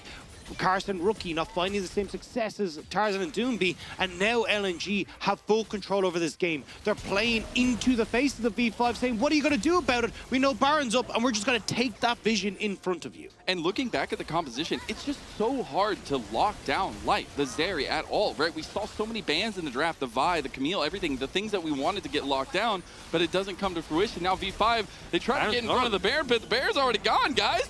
Yeah, now, LNG looking to try and find the fight. Ala with an incredible flank yet again with TP. Carson gets almost half his health taken out. We'll see if the AoE is going to be enough. Rich doesn't have Meganar, not even close to it, but V5 make it out alive, hopefully at least, as LNG pushing down the mid lane. Yeah, saving grace is that the wave wasn't there, but LNG now trying to see if they can conga line that wave down towards this inner turret. Baron swiftly taken, so you don't really have the best of ways to try and clear this. Yes, you've got the Sivir, but apart from that, everyone else, not exactly the best at clearing out these minions. And I feel like LNG will look for a dive angle if they see it. They have bulky frontliners who can tank up the tower. Don't see an opportunity there, but like V5 are just holding on this one. I feel like the actual win con is you wait for Elder Dragon, you hope you get the steal, and you win with that. Like that, it's that desperate right now. And I think it is a case of, again, can Rookie steal away something like Alazult? Can he get access to backline? Can he try and be the big savior? Because at the moment, it just doesn't really look like there's an opportunity. There's just no damage on V5's side. I mean, even look at the level differences pretty much across the board. Like, everyone on LNG is pretty much 2 levels behind. And the fact that Doonby can play with such confidence there, it's been present since, I feel like, level 2, level 3, because he has been pressing up on this Renekton, but it's now enabled so much more. The lockdown, the potential for the shot call from Tarzan to just lock one person down, and especially when you're looking at the team fights, the way that this Baron is going down, they can just pick apart the map against V5. And then rotating up to this tower, so not sure if the... I don't know if Doomby's in a little bit of trouble here. Trying to get the tower down so he doesn't take that extra damage. The final chapter comes through. The wild growth comes out.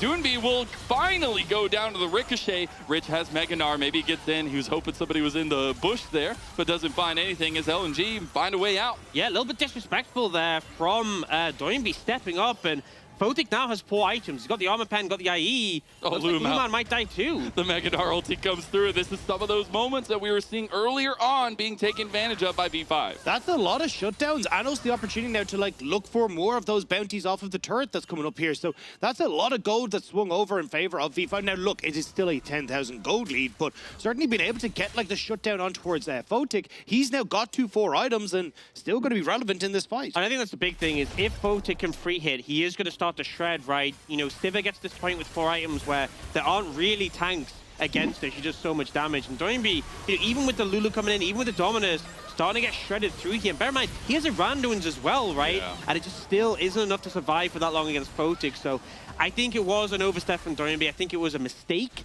And in a normal 5v5, LNG should still be ahead. But if you disrespect this Sivir, you will pay for it. I will say, yeah, it's a little bit tricky there for him. I will say you're talking about 4 items for Light, or at least Photic, and on the other side, full build for Light.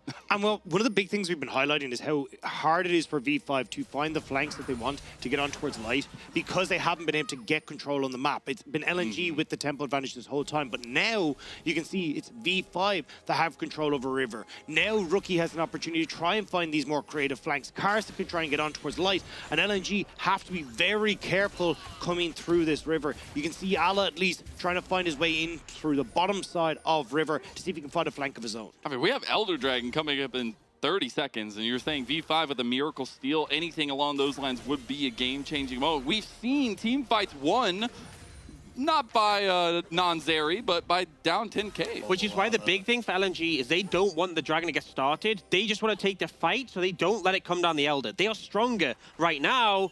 Oh, but Ollie might have been spotted. If they chase him down and get a kill here, this could be everything. Is available for Photic if he wants to go ahead and pull the trigger on that one. Rich trying to look over the wall here. Ala is himself in trouble. Pops the slicing Maelstrom. Gets a lot of damage down, but focused down himself. The shutdown that could be enough. Going over to Photic as well. Now they have the team fight. That's huge. I mean, Rich's ultimate was used, but look how quickly that'll come back off cooldown. So as long as they wait for this Meganar to come back up, they're in a great spot. Ala, that ward spotting him may have just changed the outcome of this game.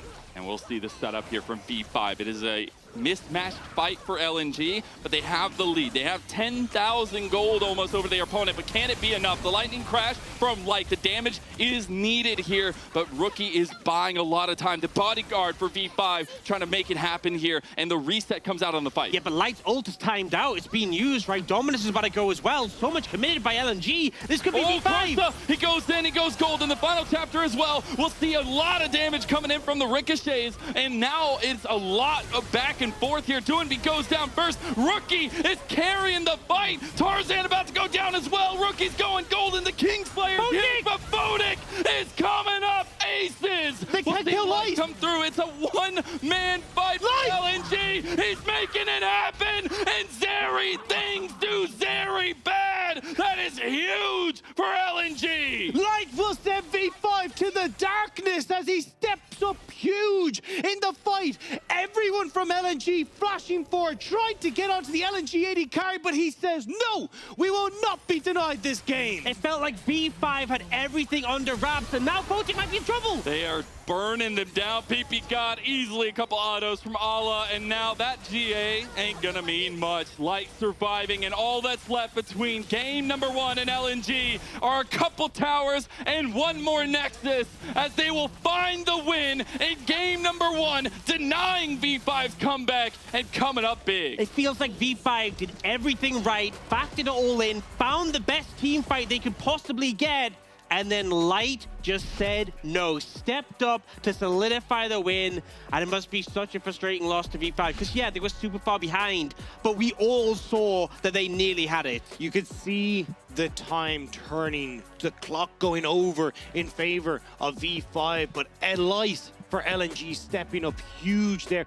And that's the big difference between something like a Sivir and the Zeri. Yeah. When you've got that single target DPS in the Zeri, she will always outclass the Sivir. It's about trying to find the AoE damage for Sivir, but you just don't have it there. And Zeri for Light able to come off clutch. Oh my god, it's so clutch as well, the way that it happened, right? Rookie was trying his darndest, Fodic was trying his darndest, but in the end, it's the Zeri things that matter. Like, I actually think V5 played that fight so well. Yeah. The way they were using, like, the stasis, going in and out, doing everything they could to get the Zeri. Like, I thought they nearly had it. The mechanics on display, the decision making was fantastic, but they just got Zeri dissed. So, you know. Yeah, I mean, Zeri Yumi, pretty much. I mean, with the healing that you're getting from the Immortal Shield, but the Zoomies as well, giving Light so much more in that fight. It just felt like you just no way to shut it down. It's wow. I'm just happy that we actually got a fight back from V5 at the end, and it wasn't the Elder Dragon maybe they wanted, but I think there were some positives when we were looking at what we said at the beginning of this match, where mid to late game, that's V5's territory. Early to mid game, that's LNG's territory. We got a little bit of duality of those two. I think the thing you got to think about, right, is we had LNG with Soul,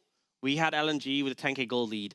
Maybe if it's like a 6k gold lead, maybe if they didn't fully have the Soul yet, you know, that you ask these questions, I know it's like big ifs and buts, but a little bit more in V5's favor, and they probably could have taken that final fight, but this was still a dominating win from LNG. As much as that final play looked promising, 97% of the game was LNG. And I will just give another huge shout out to Light, not only carrying this on the Zeri, but after the beginning, right, we were in a delay because he wasn't feeling good. And to come out and still perform the way that he did, on top of the rest of the team, I think that says leaps and bounds of how LNG are feeling today. Yeah, and it felt like Light already knew that he was going to get off to a good start. The initial early first blood for them in that bot side, in the 2v2, literally level 1, and then he just runs away with it with nearly 43% of the But team. also look at Fodic, 44.9%. Yeah, I know. Like, these 80 carries doing so much for their teams. I mean, the picks do set up for it, but still performing crazy in these team fights. Yeah, I think it's so incredible to see the first game go that way. We were talking so much about the solo lanes, the jungles, but in the end, the damage, as we had kind of alluded to, was coming from that bottom lane. And I think it's the adaptation from V5 going into game 2 is super important to look forward to. Yeah, I mean, just taking it easy in the early stages. Like, almost every lane was struggling at level 1 to 3, right? You saw the level 1 kill and boss. You get Ala getting the solo kill twice onto Rich in the top lane. And even when you look at the mid lane, I mean, Rookie was chased out of there by Doinby, basically getting away in a sliver of HP. Like, it was not a good start to the game for V5. So the fact, again, that you kind of got to see them bring it back even remotely close to, hey, maybe they've got a chance here, says a lot about the mid game, but you need to sort out that early game. I think they need better lane matchups ultimately because, like, to me, all 3 lanes were like losing lanes, and some were more egregious than others. Like mid was like it's a really hard lane for Silas. Bot lane, it's like it's a fine trade-off, but you do lose that early pressure. But I feel like you have to have a point of strength you can lean through, and that could be Rookie. If he has a good matchup, he can definitely take over the lane. You've seen what the bot lane can do if they're given a positive matchup, and they did try and find that angle early, which did cost them that kill. But you need to give some lane strength to guide you through the early game. Indeed you do. We'll see if V5 can bounce back after that really rough and tumble game number 1. We're going to send it to a little break, and then we'll have the AD breaking it down after this.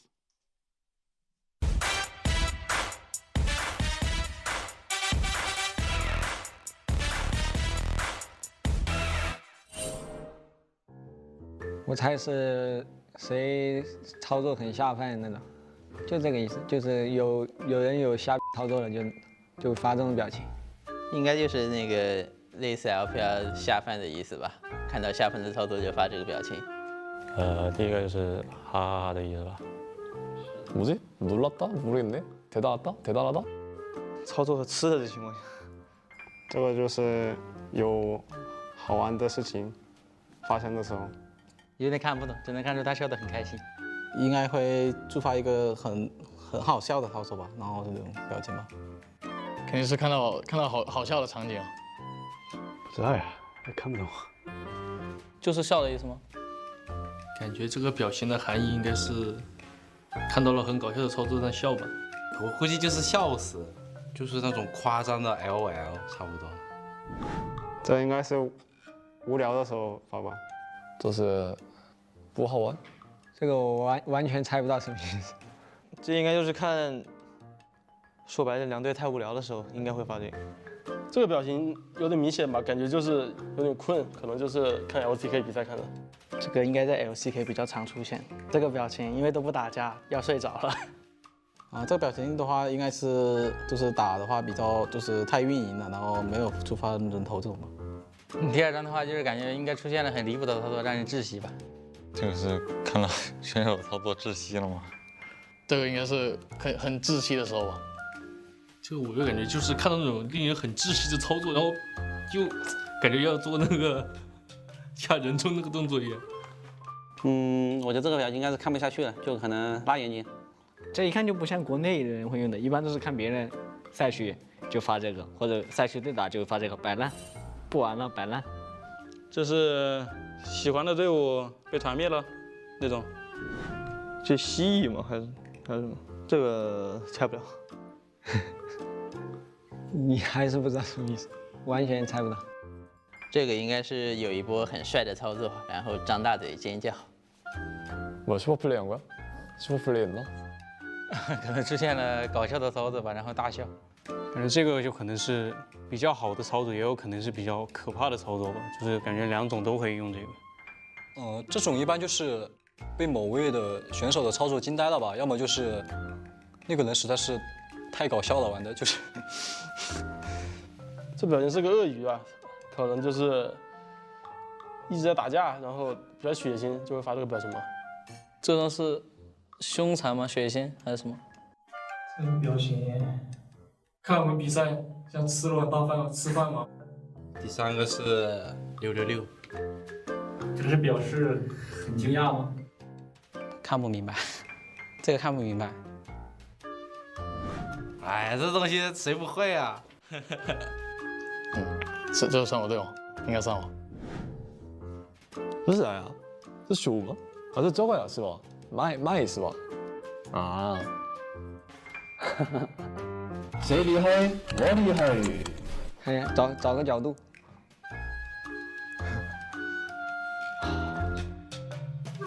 这个样子。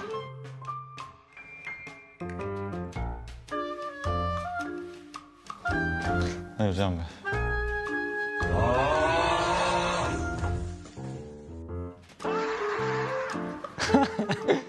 要嘴张这么大。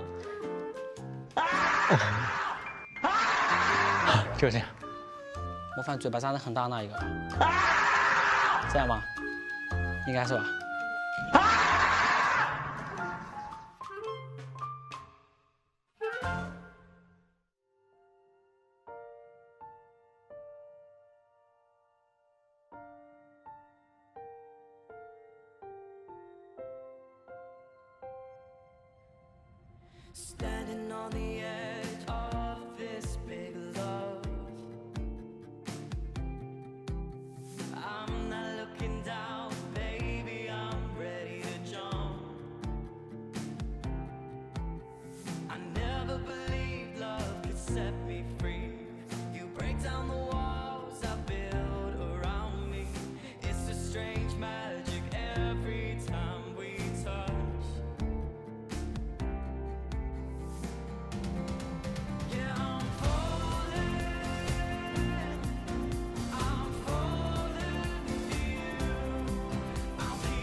set me free. You break down the walls I build around me. It's a strange magic every time we touch. Yeah, I'm falling. I'm falling for you. I'll keep falling. I'll keep falling for you. You are my greatest weakness. You are my greatest. You are my greatest weakness. You are my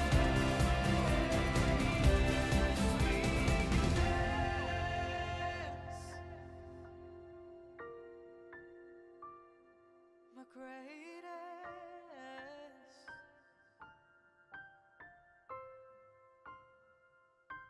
Oh.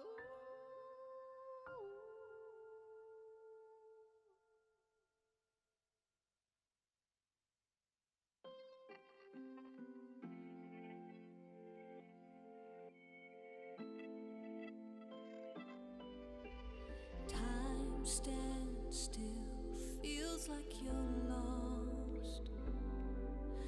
Scared of falling apart. Looking for somewhere to run. For a shoulder to cry on. You've got to hold on to your fire. Never let it be tamed. You've got to keep your head up, fly higher. I will carry your flame.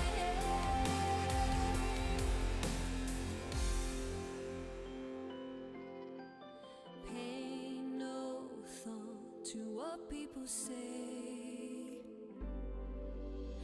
Don't let them stand in your way.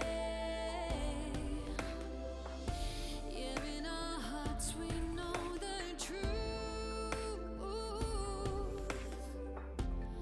I believe in you.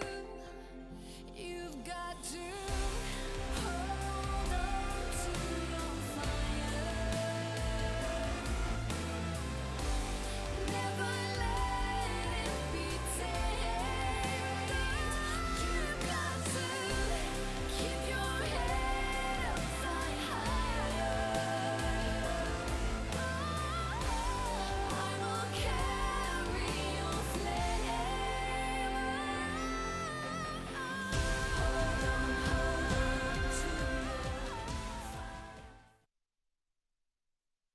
我再次面对冒泡赛的舞台，首先希望自己可以打好吧，也希望可以跟去年一样可以冲进世界赛。冒泡赛再次面对威武的话，我认为我们继续打好我们自己队形，兄弟们，冒泡赛一起加油！ Hope so, because ladies and gentlemen, after game number 1, with the chaos we opened with, all I can say is hot damn. Like that was a very strange opening, but it was full of like, it was literally going a hot pot. It was definitely entertaining. Look, all I know, that first 15 minutes was crazy. Kills everywhere, casters popping off, we had a pause. I handed them my baguette. I got it back in like a third of it's gone. I just don't know. I did take a bite, so I apologize for that. And then Dagda just came in and ripped it off as well. So good form by everyone, it seems, here. Look, we have the draft up for you, and I want to discuss with you guys because I feel like, Lyric, as I was saying to you just before we went live, it wasn't as draft reliant as I think we've been talking about the past couple of days. No, I definitely think draft influence, but like you're saying, we came out, LNG drafted all these strong lanes. I think Oxy on it perfectly, that LNG had 3 winning lanes coming out from draft. But still, we've seen these matchups before. We've seen champions like, you know, the Gnar do fine. We've seen the Sivir Yume be able to get through laning phase. But this was not that. This was the side lanes of V5 collapsing. I mean, top sides, Rich Solo killed twice. Bot lane running it down at level 1. And it seemed like partway through, much that like Rookie and Karsa just, I guess, wanted to join in on the fun. Yeah, they were just like, okay, time to make something happen. I think the crazy thing I'm taking from that draft is that even though it lost, I don't think you can let Yuumi through again. Right, with how that looked in the late game with the fact that V5 were 10k gold down and still nearly winning team fights, like you cannot let this happen. I mean, it was just crazy that so far behind, but having an avenue into the game until I guess Light said something about it. But as we start running some of the clips here, I think the early game needs to be discussed once again. Lyric, you said running it down at level 1. I mean, no offense, it was running it into Light here, trying to get the level 1 on the Civ Yuumi. Yeah, they thought they had it right. Exhaust comes out. We've seen time and time again that the damage and the DPS that Zeri is still able to put out is insane. And the madness just kind of infected the rest of the map, where it seemed like V5 not really comfortable with these laning matchups that should be so common. Things like this, right? Kennen versus Gnar. Yes, it is obviously a Kennen-favored matchup, but not 2 deaths before level 6 kind of favored, right? This is not the way that this matchup is meant to go. The fact that there was also a counter kill from Rich later on. It was just chaos in the early game. I mean, counter kill in the bot lane as well, right? Even though Light was able to get one back. And in the top side too, disrespecting the level 6 from Rich. Like, we had criticism for this top laner, but Arla stepping up in the top lane was, I think, a nice, refreshing touch when we saw in playoffs that he was one of the stronger members of LNG. Yeah, definitely. I feel like Arla having some really good individual lane performances. Like, obviously overstepped a little bit during that laning phase, but still, generally speaking, and his Kennen ults in the team fights as well, monumental, as you'd expect. Like, that's why and it was one of the things we said coming into the day, right? That this is why I couldn't predict V5, was I was afraid that this is exactly what would happen. I didn't think it would happen to this degree, but yeah, I don't know. We're going to have to see some change-ups get into next game, but still, even talking about top lane and like what we saw from there, that still wasn't the apex of what went wrong. No, it really wasn't, but we got to the late game and we saw V5 with a bit of a return, right? Couple of good pickoffs. Photic with a double shutdown bounty as well picked up, and this was so close to V5 coming out of the brink of nowhere, Joe. Yeah, I mean, this was the first fight where it was like, oh, actually V5 getting mildly close to making something happen, but LNG win this one. They get the Infernal Soul. And then this, wait, is this? This is not the game. This is still a clapping. Yeah, exactly. I was expecting this to be the final. Yeah. A clapping is a good way to put it, because this is, again, V5 kept trying to run into LNG, but LNG, I think, really good formation. They have such a strong front line. They're able to play it through. And I guess that's just the kind of spirit of the game, was the brute forcing coming online. Yeah. And then here's the fight you wanted to see, Mike. Yeah, this is the fight I was talking about, where, you know, there's a 10,000 gold lead in favor of LNG.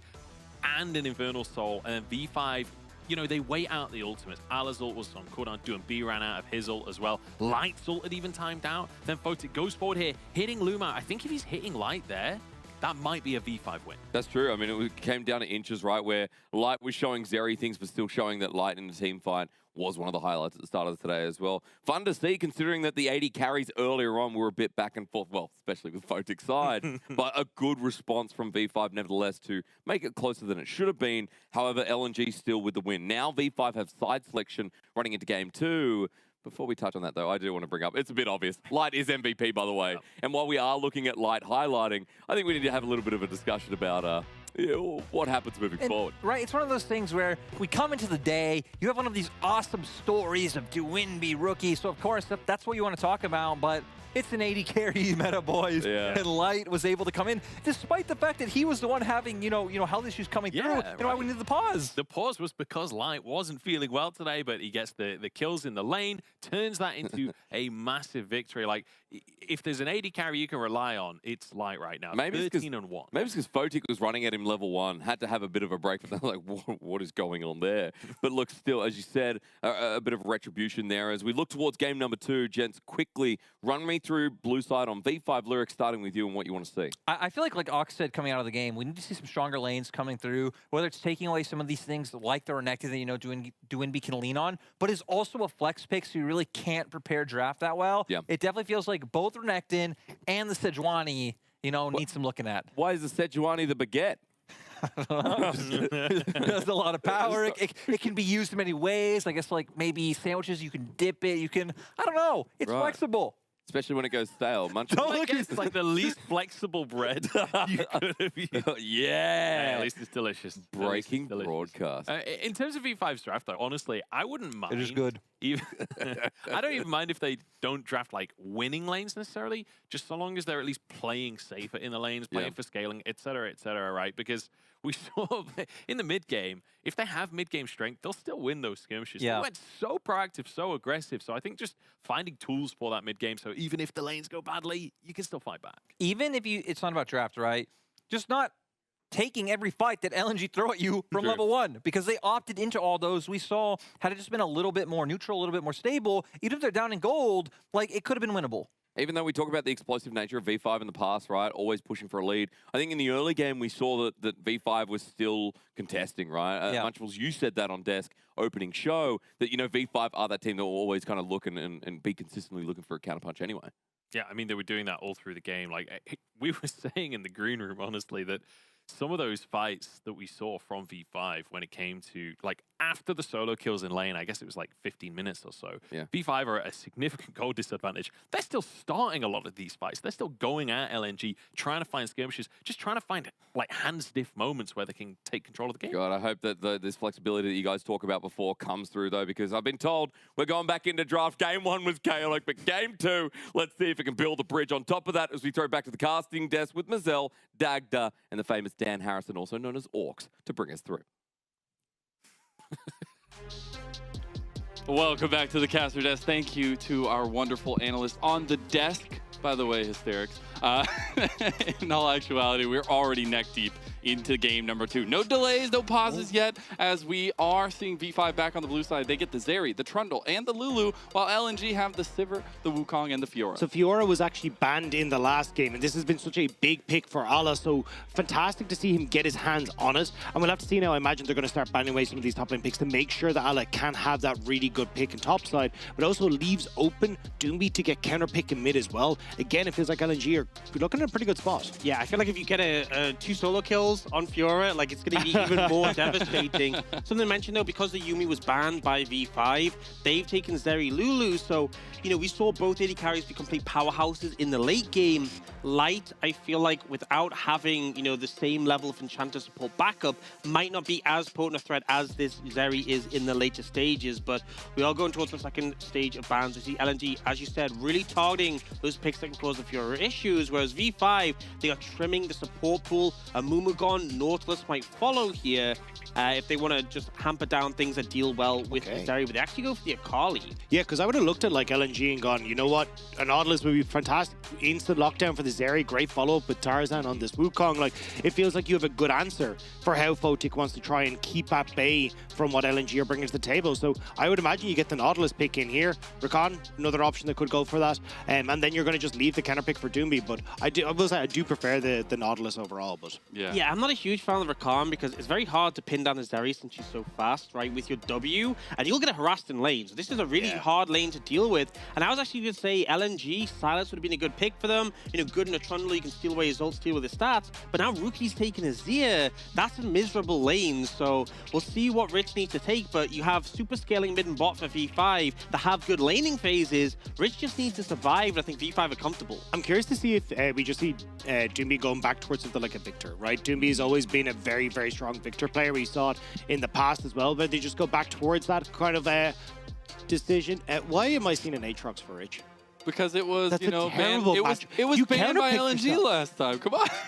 Yeah, that's actually kind of interesting. Rich just counterpicked himself.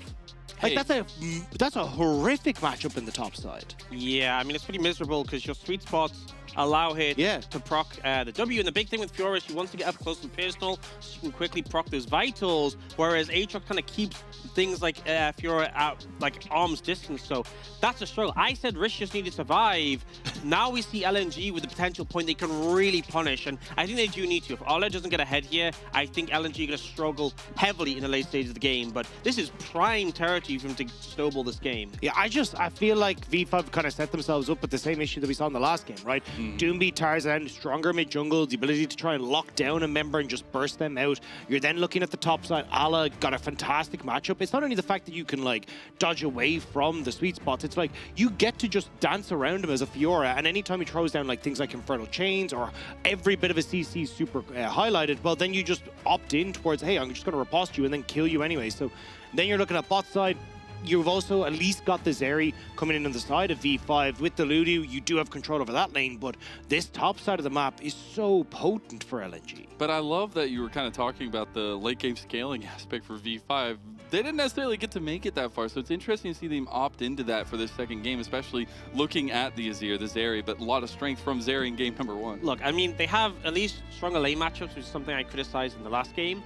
If V5 get to the late stage of the game and LNG don't have Soul, don't have a massive gold lead, and Fiora hasn't taken over the side lane, they're grand. That's a lot of ifs. Yeah, man, we're getting into game 2 now. No delays just yet. I'm hoping, crossing my fingers, and we are underway. Do LNG push themselves to match point, or will V5 try to make something happen? V for victory, hoping in game number 2. Can Rookie, can Karsa step up to the table? We'll see and find out very, very quickly as LNG are looking for a lot of a start like they did in game number 1. Yeah, we saw in game 1, it was such a long time ago because we actually had to start the game, then the pause. We saw some little shenanigans coming out bot lane where they're trying to find something level 1. Nothing to come out here yet, though. Just because they're trying to put down a ward potentially, and I think that's a big thing. If you let your bot and mid lane play out organically and you can track Tarzan heading up towards the top side, then definitely an opportunity to at least match the Wukong with Trundle's early strength. I'm really interested to see what version of Rookie we get on the Azir, because Rookie in 2020, one of the best Azirs that we had in the league. Absolutely fantastic. Like, making unreal plays, looking brilliant. 2021, not so hot. Kind of just like abysmal win rate. Didn't seem like he was able to kind of pick up the strength that he needed in this champion. Now coming into this game number 2, it feels like a huge amount of this, as we say, is going to be a Rookie and Photic in the later portion of the game. So I want to see what Photic is going to be able to achieve, especially when he hit the mid game, and if he can set up that mid lane for success. And especially now that we're focusing on this bottom lane a little bit more with the camera, at least, I think it's an interesting point to talk about, because we did see that early blood down in bottom lane last time around, but it was a little bit of that aggression that we were loving to see early on. This time, Photic PP God, they are trying to give that aggression as well in the early parts. Oh, Karsa looking for Tarzan aggressively, and this is kind of what you can do on the Trundle. Into things like the Wukong, especially these AD junglers, the fact you steal the AD gives you so much strength, but he needs his bot lane to lean over. Photic and PP God about to hit level 2 do have control, but if Light and Lumao can make it there, this could cause big issues for Karsa. But see how he's playing around the priority he has in his mid bot lane and allowing that to give him this strength to go for these big challenges. It was all about early pathing for Tarzan last game as well, and this time Karsa giving a little bit of his own medicine, trying to find that early aggression, but Tarzan actually wrapping back around, trying to get onto Rookie in mid lane.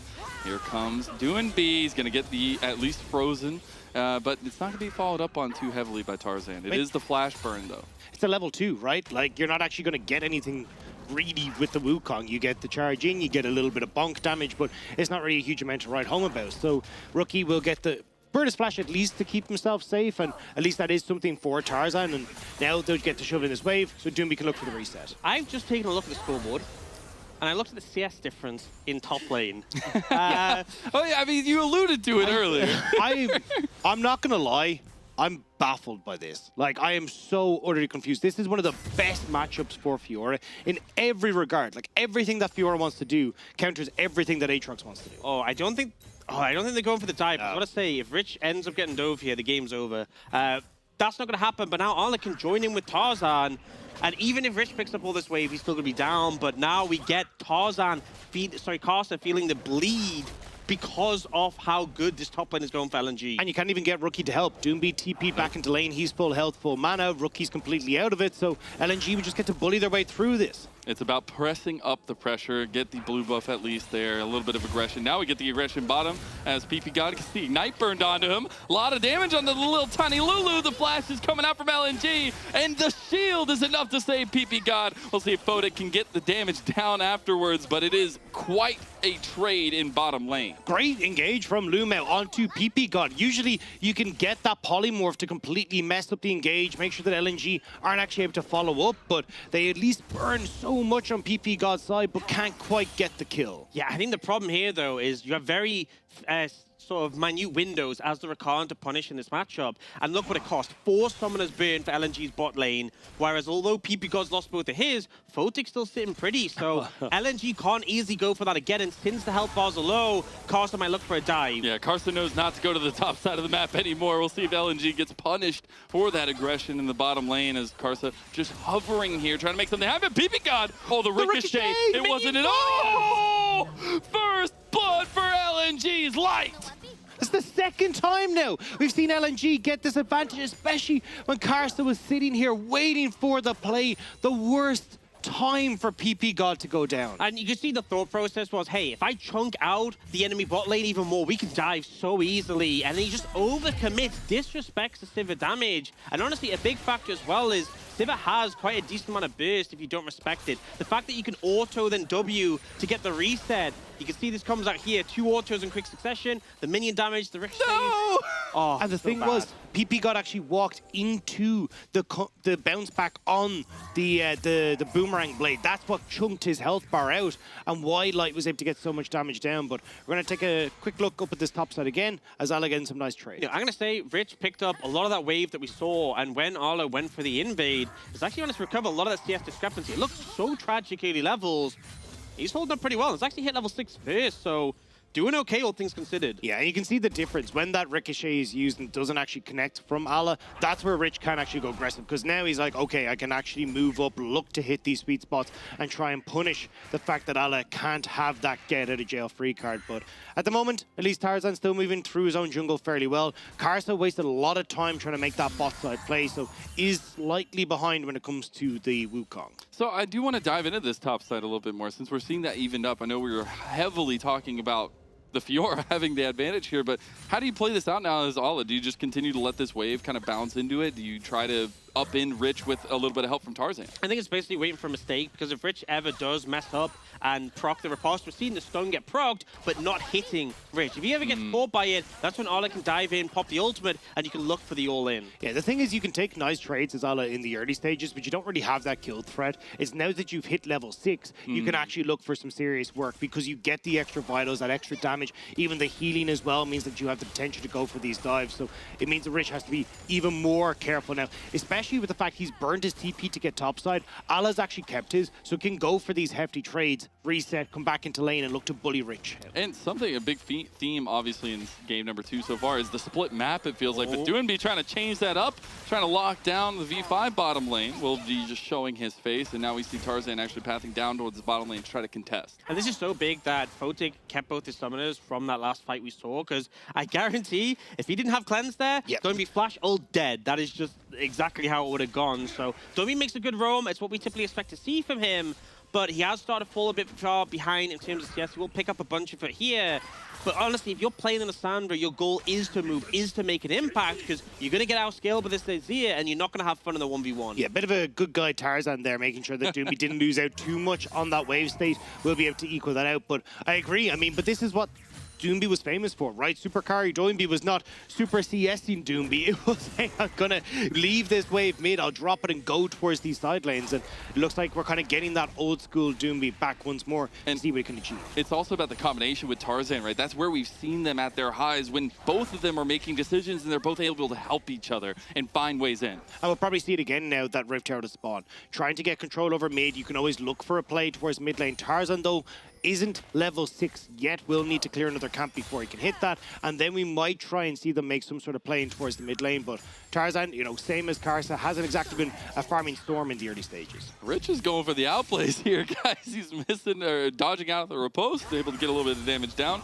Lumount now has hit that level 6 mark. We'll see if he can get that quickness somewhere in the fight. But with Rift Herald on the table, with Dragon on the table, we got to look back at the objective focus that we've highlighted, at least for V5, towards that topside Rift Herald. See if they can try and contest against the oppression that LNG are putting out. Rich just pops the World Ender to start it off. Yeah, and losing that ultimate before the Herald has even really started to be a thing, does mean that V5 probably not going to be in a comfortable position to contest this. You already see Light moving up. I think if I'm V5 at this point, I'm just saying, look, let's just try and get some plates for Photic on the bot side. But looks like they're not having the same opinion as me. Hey, we talked about how much priority they put on the Rift Herald. Now they want to fight over it. We're getting a 4v5 at least until Photic commits. He started walking actually back towards the bottom lane. Now walking back in. Karsa trying to get the big pillar onto Doinby. Doinby is locked down. He has to flash. Tarzan has that Cyclone, flashes himself as Light popped that on the hunt to get his teammates out of there. Light used to try and escape there from LNG, but V5 might not be done. They're looking at those low health bars saying, can we maybe go for the dive, but we'll just back away instead. So LNG, they do blow summoner spells, but they do get out. Yeah, I mean, and this is where I'm going to say I'm right, because V5, they get the summoners, they force them off, but they aren't in there in time to contest the Herald, and because they moved Photic up, he doesn't get anything in the bot lane. He isn't able to find an advantage. So, sure, you burn Flash from Tarzan and Doinby, but those champions are already pretty hard to pin down, even without their Flash. You really gain very little, and now LNG are the ones with the Herald. They're the ones going to be able to dictate the pace of the game. And I think it's so important to highlight that LNG are putting so much focus in the top side of the map. We've seen multiple roams from multiple people in top side, even Lumao coming all the way up there. So the battle between Ala and Reach is going to decide a lot of what the early game looks like, especially from LNG's corner of it. Yeah, I mean, Tarzan as well now, immediately resetting, moving back down towards this bot side, starting with the Dragon. It's again seeing full objective control from LNG, and this was something that when we saw these two teams face off in playoffs initially, I was like, man, V5's neutral objective control just so much better, right? Their Herald control has been absolutely fantastic. LNG's has pretty much been abysmal across the board. We've seen a complete reversal of that in playoffs. LNG have been so good at finding these early neutral advantages, and it's been V5 who've been really struggling. And for me, it's also the biggest theme we had for LNG in a lot of their series, at least until the last two lost series, was the adaptation to every single opponent that they had.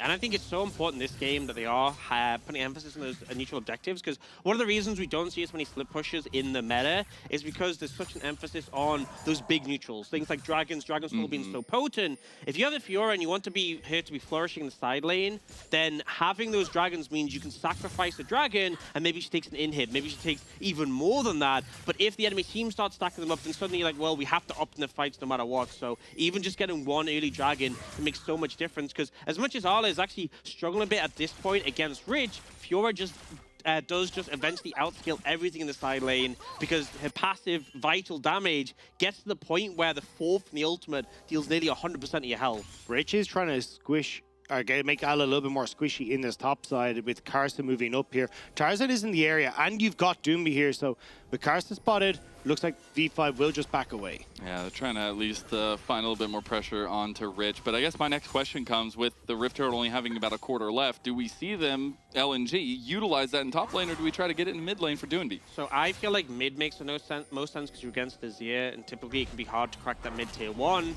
Taking that down as well means that, you know, it's easier to push in, get vision set up for your Fiora in the side lane. But an influx of gold onto Sivir or Fiora wouldn't be a miss. But for me, mid lane makes the most sense. And at this point, are we just saying that Rich was confident in the Aatrox, his mechanics, his gameplay over Ala on the Fiora? Yeah, I mean, I've seen, like, obviously we haven't been looking at top lane a huge amount. There's been one or two riposts that have gone wide. I mean, Rich has been doing a pretty good job of actually being able to connect with the sweet spots. And again, you've actually got Grasp of the Undying as well there, which is helping him to heal up alongside that passive foot bot side here. Tarzan wants to come use the Rift Herald as it was just about to come up there. Will he trying to get Light and Lumao a little bit more gold down here? At least the charge will go through. Tarzan actually sticking around to make sure maybe that pillar can get Photic caught out. There's all the gold given over to LNG, and their first objective, at least in terms of the Rift Herald, will be huge. Doinby gets the flash out of PP God, tries to get the lockdown onto Photic. A little bit of damage back from the Zeri, but LNG are trying. Yeah, and I like that, because ultimately they didn't commit that much. It's the ult comes down from Doinby, but they get the flash in the cleanse on Photic. They have a flash from PP God, so next objective that gets set up for, whether it's the Herald or the Dragon, they can just have Doinby flash ult on either of those targets, and they're basically dead. Yeah, it looked like they were trying to see if they could get Lumao to follow up, but decided against it once they realized, hey, Rookie's in the area. So nice job by LNG to call that back, and now go, as Ox was saying, like, hey, let's actually just play for the later advantage towards something like a Dragon. Even the next Rift Herald, which we're going to see up in in just a minute 40. So you've got options here as LNG to even just start pushing this game further forward, especially if you can get the advantages. We're getting the 1v1 here. Rich is trying to take it. Allah's in a little bit of trouble. He has the Grand Challenge down, a lot of healing available. There's one more spot. He tries to go in there, does get the healing back from the Grand Challenge. This is such a back and forth, but Lumao is coming to try to make the difference. Allah, he takes the tower shot though and has to back away. Oh, such a scrappy fight. And you can see initially advantage in favor of Rich, right? Getting the burst damage, but Allah able to proc the vitals, able to get the healing, and Rich had to back off before, you know, ult timing out. He really would have held out an extended trade, and obviously LNG moving up as well. Yeah, and as that fight went on, you can kind of start to see how Fiora can play around this, right? You go for the sweet spot with the Aatrox, you get the dash away from Allah in behind the Aatrox to pop that last vital. That's why it can be so difficult for the Aatrox as this matchup starts to go on. But looks like Rich, for the moment, able to heal up nicely with the Eclipse and also his passive, and he's just going to try and take that top lane turret. Hopefully trying to get a little bit more gold for himself up there, trying to redeem a little bit of that crazy back and forth game number 1, but as well as just the confidence to pick out this Aatrox. Does get the first tower for V5, while Light responds with their own down bottom lane just a little bit after. A little bit after, but I do want to take note of the big neutrals. We talked about them before, but it's now 20 seconds until that second Herald. Dragon is in 55, and those summoners I brought up early, that's the pertinent thing that I feel like is a focal point for those. If you can just snap engage onto either the bot laners, that could be enough to get the Herald and maybe even set up for the Dragon after that if V5 take too much in terms of losses. Especially because Rookie isn't really in a position to be the solo carry right now, right? Like only a single item. You want that Azir to get to the later stages where the Immortal Shield Bow and Photic going to make him a little bit more difficult to take down, but definitely he's going to be the mainstay damage for V5. So we have to keep our eyes on Doomy to spot it. Even taking the Ghost as well, changing that over with the Unsealed Spellbook to make sure he can close that gap. And just to shout out, I know you're talking about Photic, but 2 items for Light, right? The Phantom Dancer plus the Kraken Slayer. We have both objectives coming up. At least the Rift Herald already started up by V5, but Dragon coming up as well. And I want to know if maybe LNG decide to contest this with that spike from Light. I mean, they'd be crazy not to, right? They're trying to move in here, get into position. Allah on the flank has been spotted. Rift Herald low. Oh, Tarzan's going in with the Cyclone. You get the re-engage from Lumao, and Photic's already down. This is huge. They do get the Rift Herald for V5, but can they get out of here? Rich does use that Blast Cone. Nicely done, and a pickup from LNG, but as well as V5. And now they can just head over the Dragon if they want with those members down. I said with those summoners down, they could probably pick Photic or PP God. They took both. And the thing is, they didn't even use Doomby's flash in that play. Again, they just used the Ghost. So Doomby able to use the Claw and the Ghost to get in a position alongside Tarzan to close that gap. So Allah now moving up towards his top side. He doesn't realize there's 2 Oh no, he's fallen right into the delicious trap from Karsa. As it's gonna take a little bit of time to get there. The rope post comes out. TP actually committed from LNG and V5. Lumao's coming around the corner here.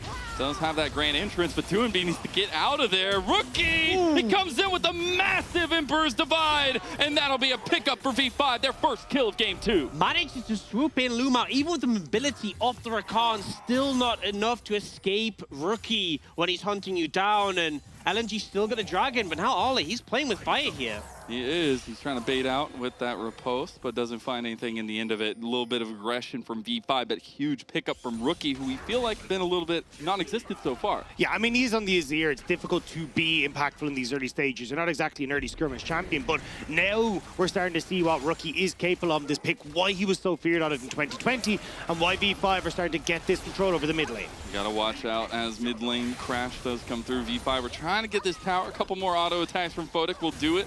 Allah and Rich going back at it here. Riposte does not connect. The Grand Challenge was used as well as the World Ender. A little Teemo thumbs up. I like it. Hey, he got away with what they wanted, right? Got the red buff. He's just going to portal away. I do want to take point, though, at this. Oh, maybe seeing something come out here. No, sorry, Observer's is baiting me. Light now has 2 items. Obviously, he got that big influx of gold with the Herald, with the plates. Got a few kills under his belt. This Sivir is becoming a bit of a problem at this point, because right now, like the fact that Karsa only has 1 item, like you will get shredded by this Sivir even this early with the Kraken Slayer and the Phantom Dancer. Yeah, and I mean, look, you can see it in this fight here. Tarzan does a great job flashing forward, close the distance. Doomby follows up immediately onto Photic to stop him getting over the wall. They pick up PP God, and Allah, that flank that we talked about not being spotted on this top side, but not able to kind of hold people in place long enough for the rest of LNG. And I feel like this composition could be so momentum-based because... Oh, Point to case, right point here, to case, man. yeah. The fact is, like, you have these snap engage tools, but you also have the ult from Sivir that, since you got sort of mini reworked, now resets on a takedown. So that constant movement speed to push forwards. You have the Lissandra as well with throws and thralls. So once you get those initial kills, it's so easy to chase forwards and get more and more. And it's also so easy to look for picks, right? Like, if you start pushing your vision troll in, denying vision for V5, who realistically tries to face check against what LNG have, right? They've so much CC, so much lockup, that even someone like Kars, who's probably the tankiest member on this squad, isn't really going to be able to do so much. We've seen this fight before over the red buff. This time it's actually Light that gets the red buff. It comes in with a pizza delivery. Again, though, Ala, like, kind of just mistiming the riposte there, not actually connecting on towards Rich. He ends up having to try and dodge away, which is why he loses half his health bar and doesn't really set up for LNG, who are trying to follow through. So, definitely Rich looking pretty good on this Aatrox in this matchup so far. And I want to go to the conversation that you were kind of talking about earlier, where Light, the Sivir, obviously getting a little bit scary, but that's a difference than we saw from game number 1, where it was the Zeri that was popping off. Zeri not able to get those early advantages this time. Maybe Rich trying to take a 2v1. We'll see if he can do it. Does have the World Ender there. A lot of damage from Ala, though, and those sweet spots are not going to be enough, or will it? A little bit of healing for LNG, and Rich will go down to Ala. Finally getting enough damage in with the CC coming in from Tarzan. Hold him still. Ola gets the vitals. That's enough to get the kill onto Rich. Nice little bit of gold influx on LNG there. I know Real Summoner Spell is using that as well, so it's not like that's going to have a big difference for the Dragon fight that's in a minute and a half, but the big ones are the likes of Photic getting that his summoner spells back up. You'll have Rich's back up, so pretty much full summoner spells across the board for V5, and a similar story when you look across at LNG, apart from that TP on Ala. And I feel like this is such a big fight, because now Baron is available. If either team loses this fight by enough of a margin, Baron is on the cards, but also LNG on 3 Dragons, Hextech Soul as well. When we talk about that chase potential for LNG, the slows are so frustrating to deal with. It's like if someone gets hit by like a ricochet, it's not just the damage, it's also the fact that now you're walking at just like a snail's pace and all of LNG will fly onto you. And the added AoE shred for someone like Light is insane. It's so disgusting. And everyone on LNG, like, has great use of both the attack speed and the ability haste, right? Like, so you end up in a really tough spot here if LNG are able to pick up a couple of these Hex Dragons. But, I mean, very similar story for V5, right? Especially when it comes to those autos. Yeah, Tarzan just looking for Karsa there on the side. The pillar is going to be huge. Doomby has to flash out from the other side of it. Now V5 have committed Rich's TP here. Ala is looking for a little bit of a flank. I love actually the patience from LNG, because they don't go for the full engage there, but they get a TP out of Rich, stopping that silent pressure, and sure, they lose Doinby's flash, which is definitely something, but they keep all their ultimates for the fight that's coming up in 15 seconds. And we saw last game is so important. A big thing for Doomby as well, swapping over to that exhaust. He wants that for Rich. Oh, he might be locked down here, though. He will go out, though. Now, Luma with a big grand entrance, but you got to watch out for the rest of V5. Nice! Lead done with the CC, but you gotta look for PP God, you gotta look for Rich. They are trying to take the front to back, but LNG's AoE, Light is coming up huge, and that is Tarzan with a double kill. Will he be able to get a triple onto Photic, or Lumel doesn't get it? Lumel goes down. But it's still LNG winning the fight, and it looked a bit messy at first. Looked like V5 maybe would take favor, but Light, once again, the most consistent player this year for this roster, steps up and deals the damage they need. Brilliant stuff from LNG, a 3rd Dragon to their name. And watch as this fight goes down. Doomby goes in, but that exhaust we talked about is the second Rich goes in, he ends up getting exhausted. Lumel on the back line, a triple knock-up. So Rich not dealing the damage he wants to with those speed spots. Light flashes away from Rookie's shuffle and just able to carry through that AoE with everyone on V5 grouped up perfectly for you. Yeah, and the initial engage wasn't the best. Like, Doinby missed his root, didn't have the flash to get further in, didn't look super positive, but once the re-engage happens, LNG find the momentum, and then, you know, I saw that moment, we had it last game, when there was like the Zeri against 4 people trying to dive. I was like, okay, I don't think they'll go for that again, but yeah, I mean... God. It speaks for itself, right? Sivir is doing work, and it's only going to get worse, because I'm certain Light will have his 3rd item completed pretty soon. Hextech Drake coming up in 4 minutes. This is a problem for V5. And Light's just sitting there saying, doesn't matter which side of the matchup you give me. I'm going to be popping off either way, Dagda. And Light was the guy that LNG set up when we looked at that Worlds 2021 run. The man that they were able to rely on, not only that then, but this year as well. Light has been such a crucial part for this squad. And to see him step up game number 1, now doing it again in game number 2, this is the light show that LNG needed to have in this series. It's starting to turn on here for LNG, as if they can close out this decent objective lead that they have in this game and keep that control, which we saw them utilize so well in game number 1. It's feeling really difficult for V5, but there still is that late game scaling that you had mentioned in the draft. And I think this is why the problem with the Dragons, though, because, you know, you'd love to have 3 items on your Zeri, but it's 3.5 minutes. I'm not sure you'll have the gold to get to that. So V5 are going to have to fight, maybe not the position they'd want to, but I think finding angles, finding maybe picks, finding setup before the fights, burning summoners can make all the difference. But that's the thing, it's the same with the Azir, right? Azir only sitting on 2 items right now. Rookie not really getting to a point where he's super strong. Doomby, he's happy as Larry. The Andrew's Anguish, Tanya's, yeah, let's just end the game here. I'm happy. This is where I'm strongest. He was full build when he bought a stopwatch. There you go, there you go. So, this is where you just look at, like, for LNG, they're in such a good spot. Lord Dominic's guard completed for light. Like, they have all the fighting tools that they really want to. So for V5, it has to be a miracle play. It has to be something that completely catches LNG off guard. And I think, honestly, they'd love to start a fight, which might be coming in now. Karsa is in the middle of everything, but Tarzan is the one that goes for the fight. The double Cyclone is there, and Karsa, one more auto from Light, and he says, thank you for the pizza. Yeah, I just feel like there isn't tanks when you're going up against Sivir, who's this fed right now. Karsa gets shredded.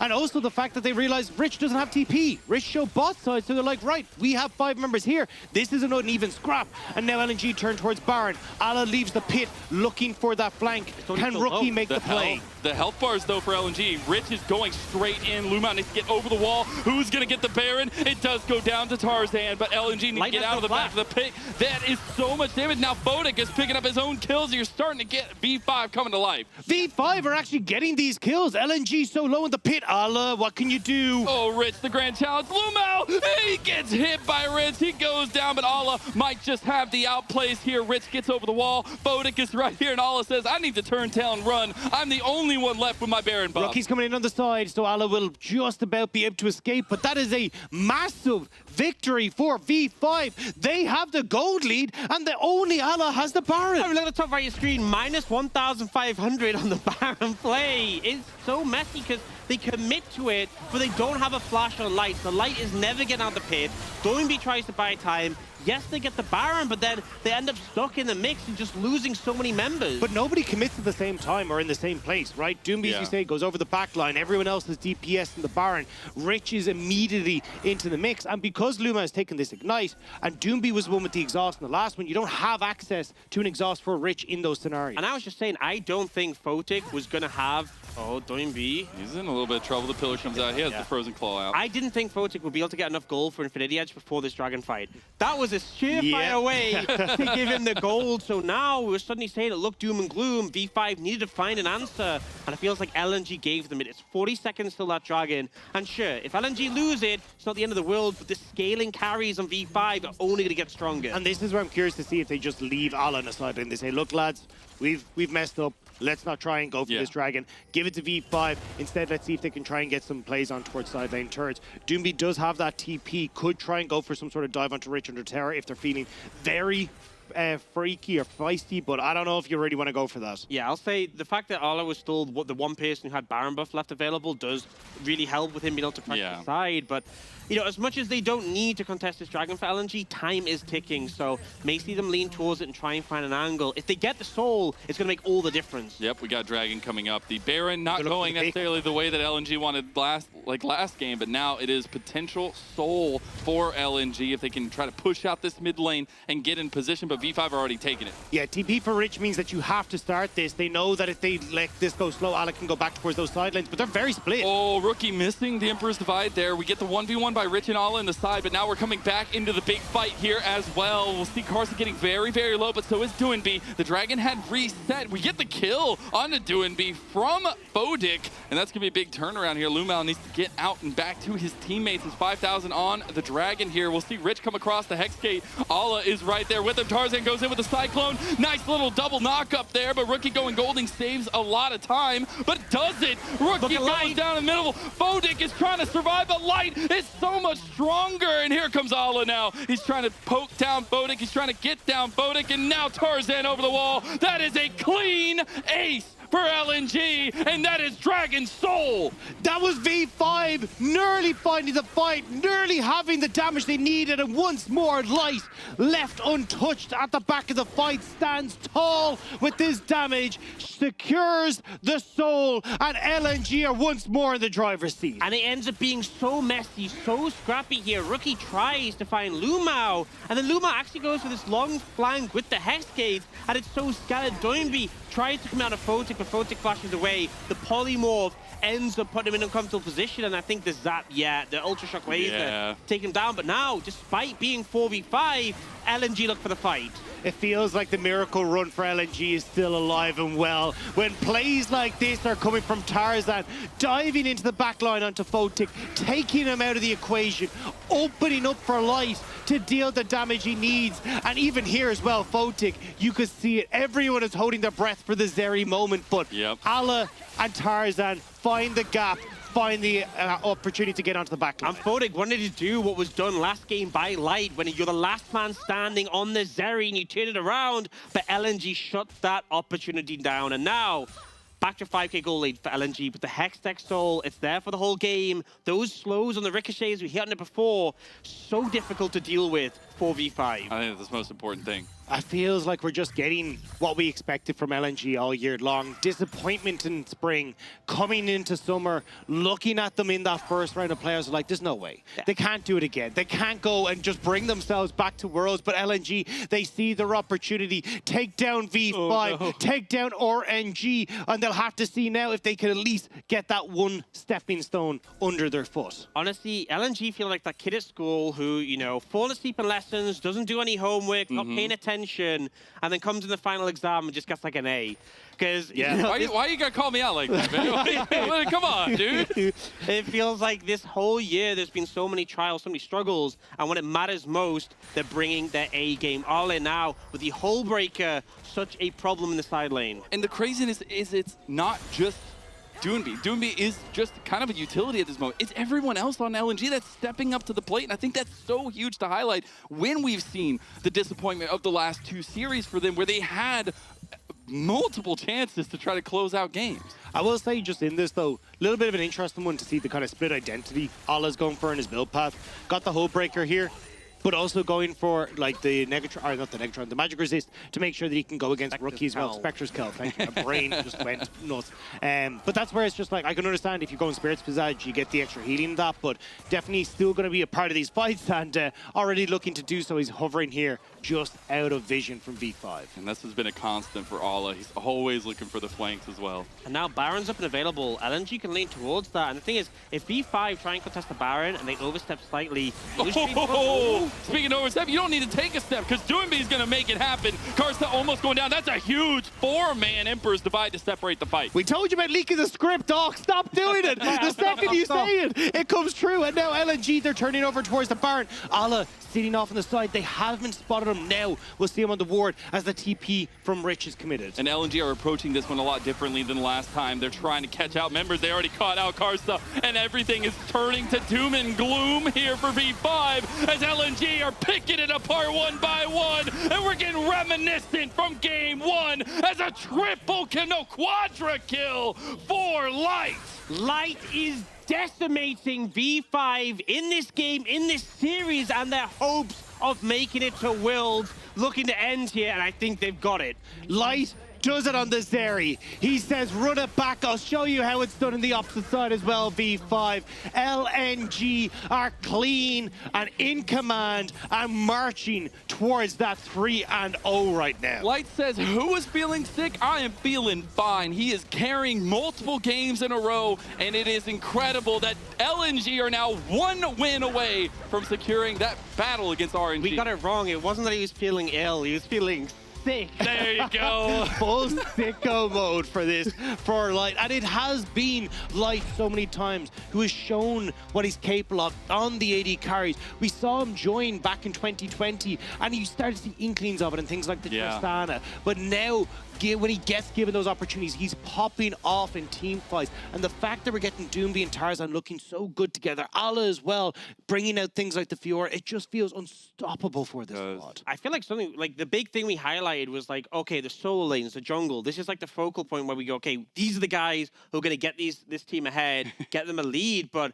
it would have fallen apart if Light wasn't just so solid, so consistent in that AD carry role. And it's like, sure, he's playing these strong ADs, but it is really about what he's doing with them. And it's the early aggression, right? We've seen kills going down in the first 3-4 minutes both times now in the bottom lane. And we put so much praise, so much promise on Tarzan Doomby for LNG, but the way that they're utilizing his bottom lane, especially the way that they're adapting to V5, let alone in this series, is actually incredible, because we're seeing them able to turn that mid to late game now into their favor, where we've seen them stumble before. And now, I mean, I look at V5 and I'm like, what do you do? Because they're in a bit of a hole. They're struggling. Even when Rich was holding up pretty well in the matchup, all things considered, even when, you know, Rookie is on a champion where you'd expect him to be able to carry in the late stages, they are really struggling to contest these early objectives. But that's the thing. We talked about it coming in from game 1 into game 2 is contesting early.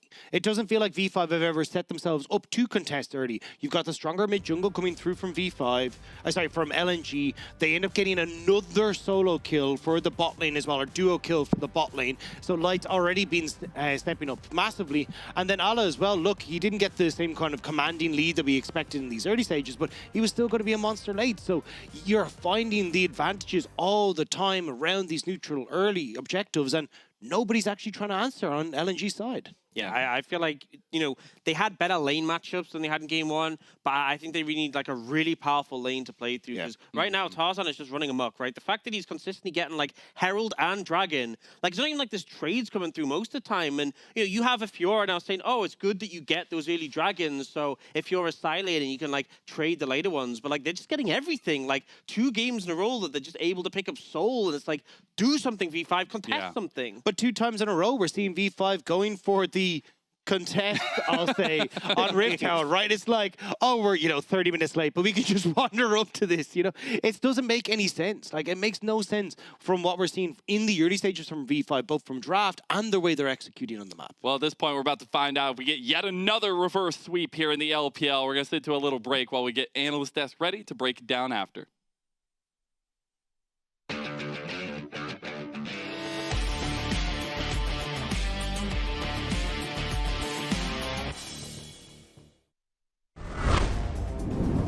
Got the priority now onto the Baron, and you will absolutely destroy this in top esports. And know this is a very real possibility. We're about to go mega, and immediately will be found by 369. They bring him back with the Infernal Chains, and now JDG back themselves away from the fight. Missing goes in, catches out Wayward, but only Wayward. They get the ultimate from the Poppy, but now 369's on the flank. It's an ultimate flank. They're jumping on the Jackalope. This area is dead. Higao gets an ultimate as well, and it looks like JDG might have done it. The Sivir refuses to die, as does the hope of JDG. They have brought themselves to the reverse sweep, and they will knock top esports to the lower bracket.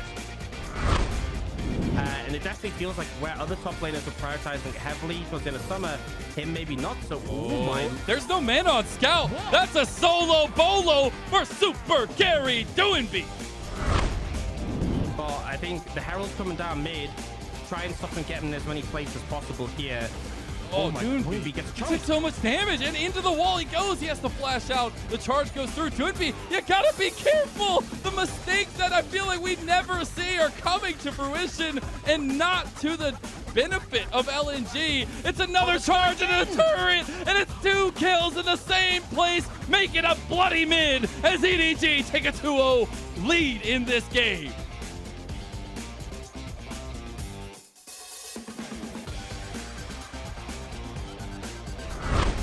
Trying to find the picks early, trying to find the poke damage for LNG. They're trying to find it on Flandre, and they might just do it. Light goes down first, though. He tied the Scout. Scout is so big. He is gigantic. That's a double kill for the EDG mid laner. Might even be a third one. We'll see him chase down Tarzan.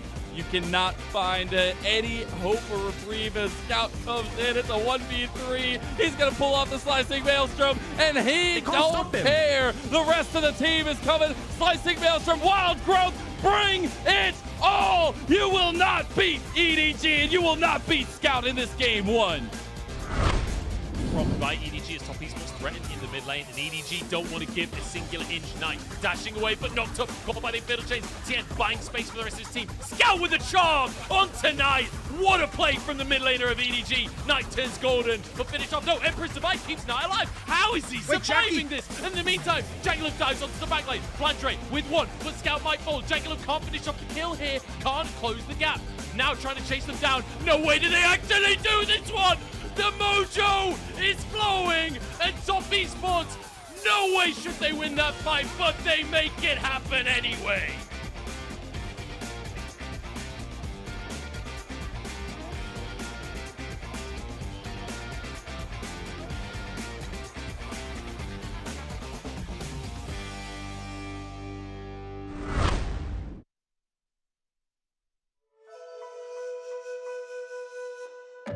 Always thought that you were safest locked behind your walls. Spend your hours running circles in your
waiting for a sign, whereas the void embraced me like a child. And where you come back and hold the light, guide me through a life of lies. Come back to me, and I can never do the things you want me for, and I can say the dream we lived is gone. I can do nothing but wait, and my world crumbles if I can't get back to the stars, back to my heart. I am forcing in a world of suffering to see a new dawn. So I'm moving on.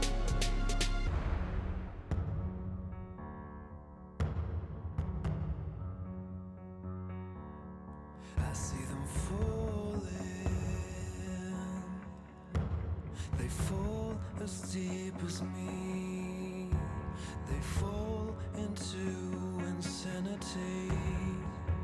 Is that what we need?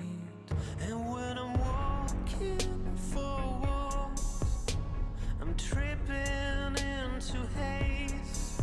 I cannot see that I'm surrounded by some souls. 第一次参加冒泡赛的话，可能自己比较期待吧，就想赢下来。队伍想要在冒泡赛拿到门票的话，就可能要就把自己做的不好的就改掉吧，就打好团。就希望大家都加油吧，就我们还有机会。Well, I hope for BB God's sake it happens from now, because 2-0 down for V5, that is an issue to say the least, as we welcome you back to the analyst couch. And they called it a desk. I have to apologize to Michelle, but that will come later on. I just want to say PP got at the end there like, come on, guys, we've still got a chance. Well, Like the least convincing cheer I've ever seen. Let's remember that, like, I think we've honed in a lot on, like, rookie in Worlds, but V5 as well, and PP got specifically, like, 2020 summer was like another split where it felt like V5 should have gone to Worlds, but because of their lack of championship points in spring, they didn't even get to play in the regional gauntlet. And now, I mean, looking dire, right? 2 games down. We have draft coming up. And I got to say for draft, just really cool of Ala to go towards like a signature pick like the Fiora, blinding it, going in the first rotation. And we could see like just a lot of like uniqueness coming out from the pick. It didn't do as well, I think, in laning phases as we expected to. But as it scaled, it did its job. That's right. You know, it's still Arla's Fiora, right? It's still a big one. I think as well, Munch backstage, you also being like, hey, you know, rookie on Azir too. A bit of a change in direction for V5 this time as well. Yeah, I almost said rookie should play Azir in the last segment. I bottled it because I wasn't convinced myself. We can confirm. He plays the Azir. He looked pretty good on it Here's as some well. confidence, Munch. You now can hold the baguette. Oh, thank you so much. That's so generous. Big team fights, though. Go for it. Look, I feel like Lyric starting with you as well, especially like, you know, V5 actually held down lanes a little bit better this time, but we did get to those big team fights as much as that was the thing, right? We saw their laning phases be a lot better, but still they were giving over every early dragon to the side of LNG. These contests weren't coming through. It seemed like they were banking on the scaling factor that they had in the Azir and Zeri to be able to carry them through. But LNG were just getting so much power. Like, sure, Ala wasn't finding massive advantages in terms of the laning phase, but still scaling up into the side lane monster. And we saw Light having fantastic performances once again. When you have so much threat and so much engage, like Rakan, Lissandra, Wukong, everything that Photic has to worry about, it made it really hard for him to find the DPS in these fights. And I mean, this one specifically, right, where he kind of slides down the wall, doesn't even have a chance to deal damage. I feel like this is the second time in playoffs that we've seen Azeri go for a missed slide, right? Because I feel like he was just trying to kite down. We were discussing this in the green room. Like, he went way out of the fight and then couldn't get back in. and like the rest of the fights as well. Like this Aatrox seemed like it was causing a lot of havoc, but at the end of the day, you're against a Sivir in a grouped up fight like this. You're never going to win that. It's one of those things where, like, I will give a bit of kudos to Rich because, again, Rich is doing a great job. I mean, he wasn't getting, like CC from the Fiora. He was finding angles and didn't get solo killed twice in lane either. You know, yeah, big improvement. At the end of the day, it just sadly wasn't enough. And now it's just such a weird world, right? To where most of us favored LNG coming into the day. But the fact that it's looking so dominant, that V5 are just looking so lost, I don't think anyone could have predicted that. I don't think so either, and I'm looking pretty scared of it. Look, 3-1 V5, I don't think they can do it. Just to put it out there, I think that's well past gone. But now needing a reverse sweep. By the way, Tarzan was MVP. To highlight LNG yet again, looking like the better team through and through, dealing with the chaos quite nicely. And there is nothing you can say about this man that hasn't already been said. Leading LNG to victory seems like it's in Tarzan's nature at this point. And I think as well, just like, being so decisive on the Wukong, like so willing to pull the trigger, go in, get the spin, start the fight off, and like be that initiation tool that his team needs. And I feel like that's one of the things that I've personally criticized of a lot of Wukong players across LPL playoffs, that they're not decisive enough. They're not willing to just go in, use that stealth, and try and survive as long as they can. And in Tarzan, tying the lanes together, one of our biggest criticisms of LNG throughout the split was that they didn't really transfer pressure from lane to lane. There really wasn't anyone gluing the early mid game together. It was only when Tarzan popped off, but that was like literally their win condition. Those Tarzan pop off in the early game set them up so well that they're able to bring the game to a decisive end. True. And now Tarzan's not only doing that, but his lanes are linking up. We saw Doonby trying to move even at the detriment of his CS, because right, I'm against Nazir, I'm Lissandra. It's not about my laning phase. We've seen Luma make movements, and even Ala on the Fiora, it wasn't always about the side lane, invading the enemy jungle with the squad, and all of it coming from the leadership of Tarzan. And I feel like the proactivity is such a big thing for Tarzan, especially when we go up against Caster, and historically, we talk about a Caster, being drawn to his lanes, being very proactive in that way. And it just feels like in this series, like, Caster's having a better time than the criticism he deserves throughout playoffs and the split so far. But it's just looking at a bit of a jungle diff brewing. It's definitely not there, right? And it's been like that all year on this V5 squad. Like, in spring, he worked decently well with Rookie, but still not really working with any of his laners. It's the same story here today. And it seemed like V5's response to LNG's dominance in the laning phase in Game 1 was like, okay, stability in the early game, get some scaling lanes, and just try to weather the storm. Yeah. But it felt like too much of a knee-jerk reaction the other way. I feel like now we need to see what you said after game number 1. Like V5, we've seen not enough lane presence at all and just get destroyed in lanes. Now we've seen like more stable lanes. I feel like V5 needs to just go, okay, we're going to win lanes. Like, let's have a Jace top from Rich or something, Let's have something like, let's have just classic comfort for the players where they can win their lanes, because I think that's the only way they come back. Well, Lyric, I want my 2 cents from you, because now a reverse sweep's on the cards. V5 one step away from getting knocked out at Worlds. Blue side yet again is their choice. What needs to change? Quick. I feel like it's same as much as saying whether it's Lissandra, the Talia, the Ahri, one of these prio picks in mid that can find an advantage, and then bot lane. Maybe leaning to one of these more aggressive bot lane 2v2 duos. God, it's going to be rough, though. The reverse sweep starts now for V5, or Rookie is going to be out at Worlds. What happens here as LNG try to fight for their ticket for the 4th seed against RNG? We find out now as we toss to the caster desk. Well, when legends do battle, we'll have to find out who comes out on top. Does Rookie get denied Worlds, or do Doonby and the crew actually crest themselves into another Worlds appearance? It's all down to one last game for V5 to try to get through this one and find an advantage somewhere. We're already into the picks and bans here. No change of sides. V5 back on the blue side. They get the Sejuani, the Kalista, and the Renata. And I love that we're seeing a bit of early game pressure coming out from V5 here with the Renata, Kalista. Their ability to play around bot side is going to be super high. They pick away the Sejuani, which has been such a good flex pick from LNG. And we're going to have to see if they can try and body this Zeri Lulu before they get rolling. They really need to find momentum in this matchup to make sure that the Kalista is going to be able to thrive. They've gone for the Sejuani as well because they feel kind of tied. This is a problem because they're banning Yuumi on blue side, they're banning Poppy and Wukong, and they don't want to give over the Sejuani, so they've had to first pick it. And still is obviously a flex, but not an ideal scenario, especially when Trundle has been picked to answer and steal those resists. I think Tarzan's Trundle is something to be scared about, but I'm glad that we actually get the Kalista coming through here as well as the Renata for Photic PP God, because something they have to stop is the bottom lane. Getting ahead for LNG. We've seen 2 games in a row now with Light on either side of the matchup taking complete hold of that bottom lane with Lumao, and it comes down to a lot of these decisions for V5 in the second part of the draft. Yeah, and we're going to have to see exactly what that is going to look like. Doomy looks like he's going to be eyeing up that Silas, but at least you get counterpick here for Rookie. The Azir is still open if Rookie wants to go back towards that. You've also got things like the Gnar, which I feel like we're kind of being set up here for V5. It does feel like Karsa is eyeing up to take that Sejuani into the jungle himself, and it's something we've seen from him in the past as well.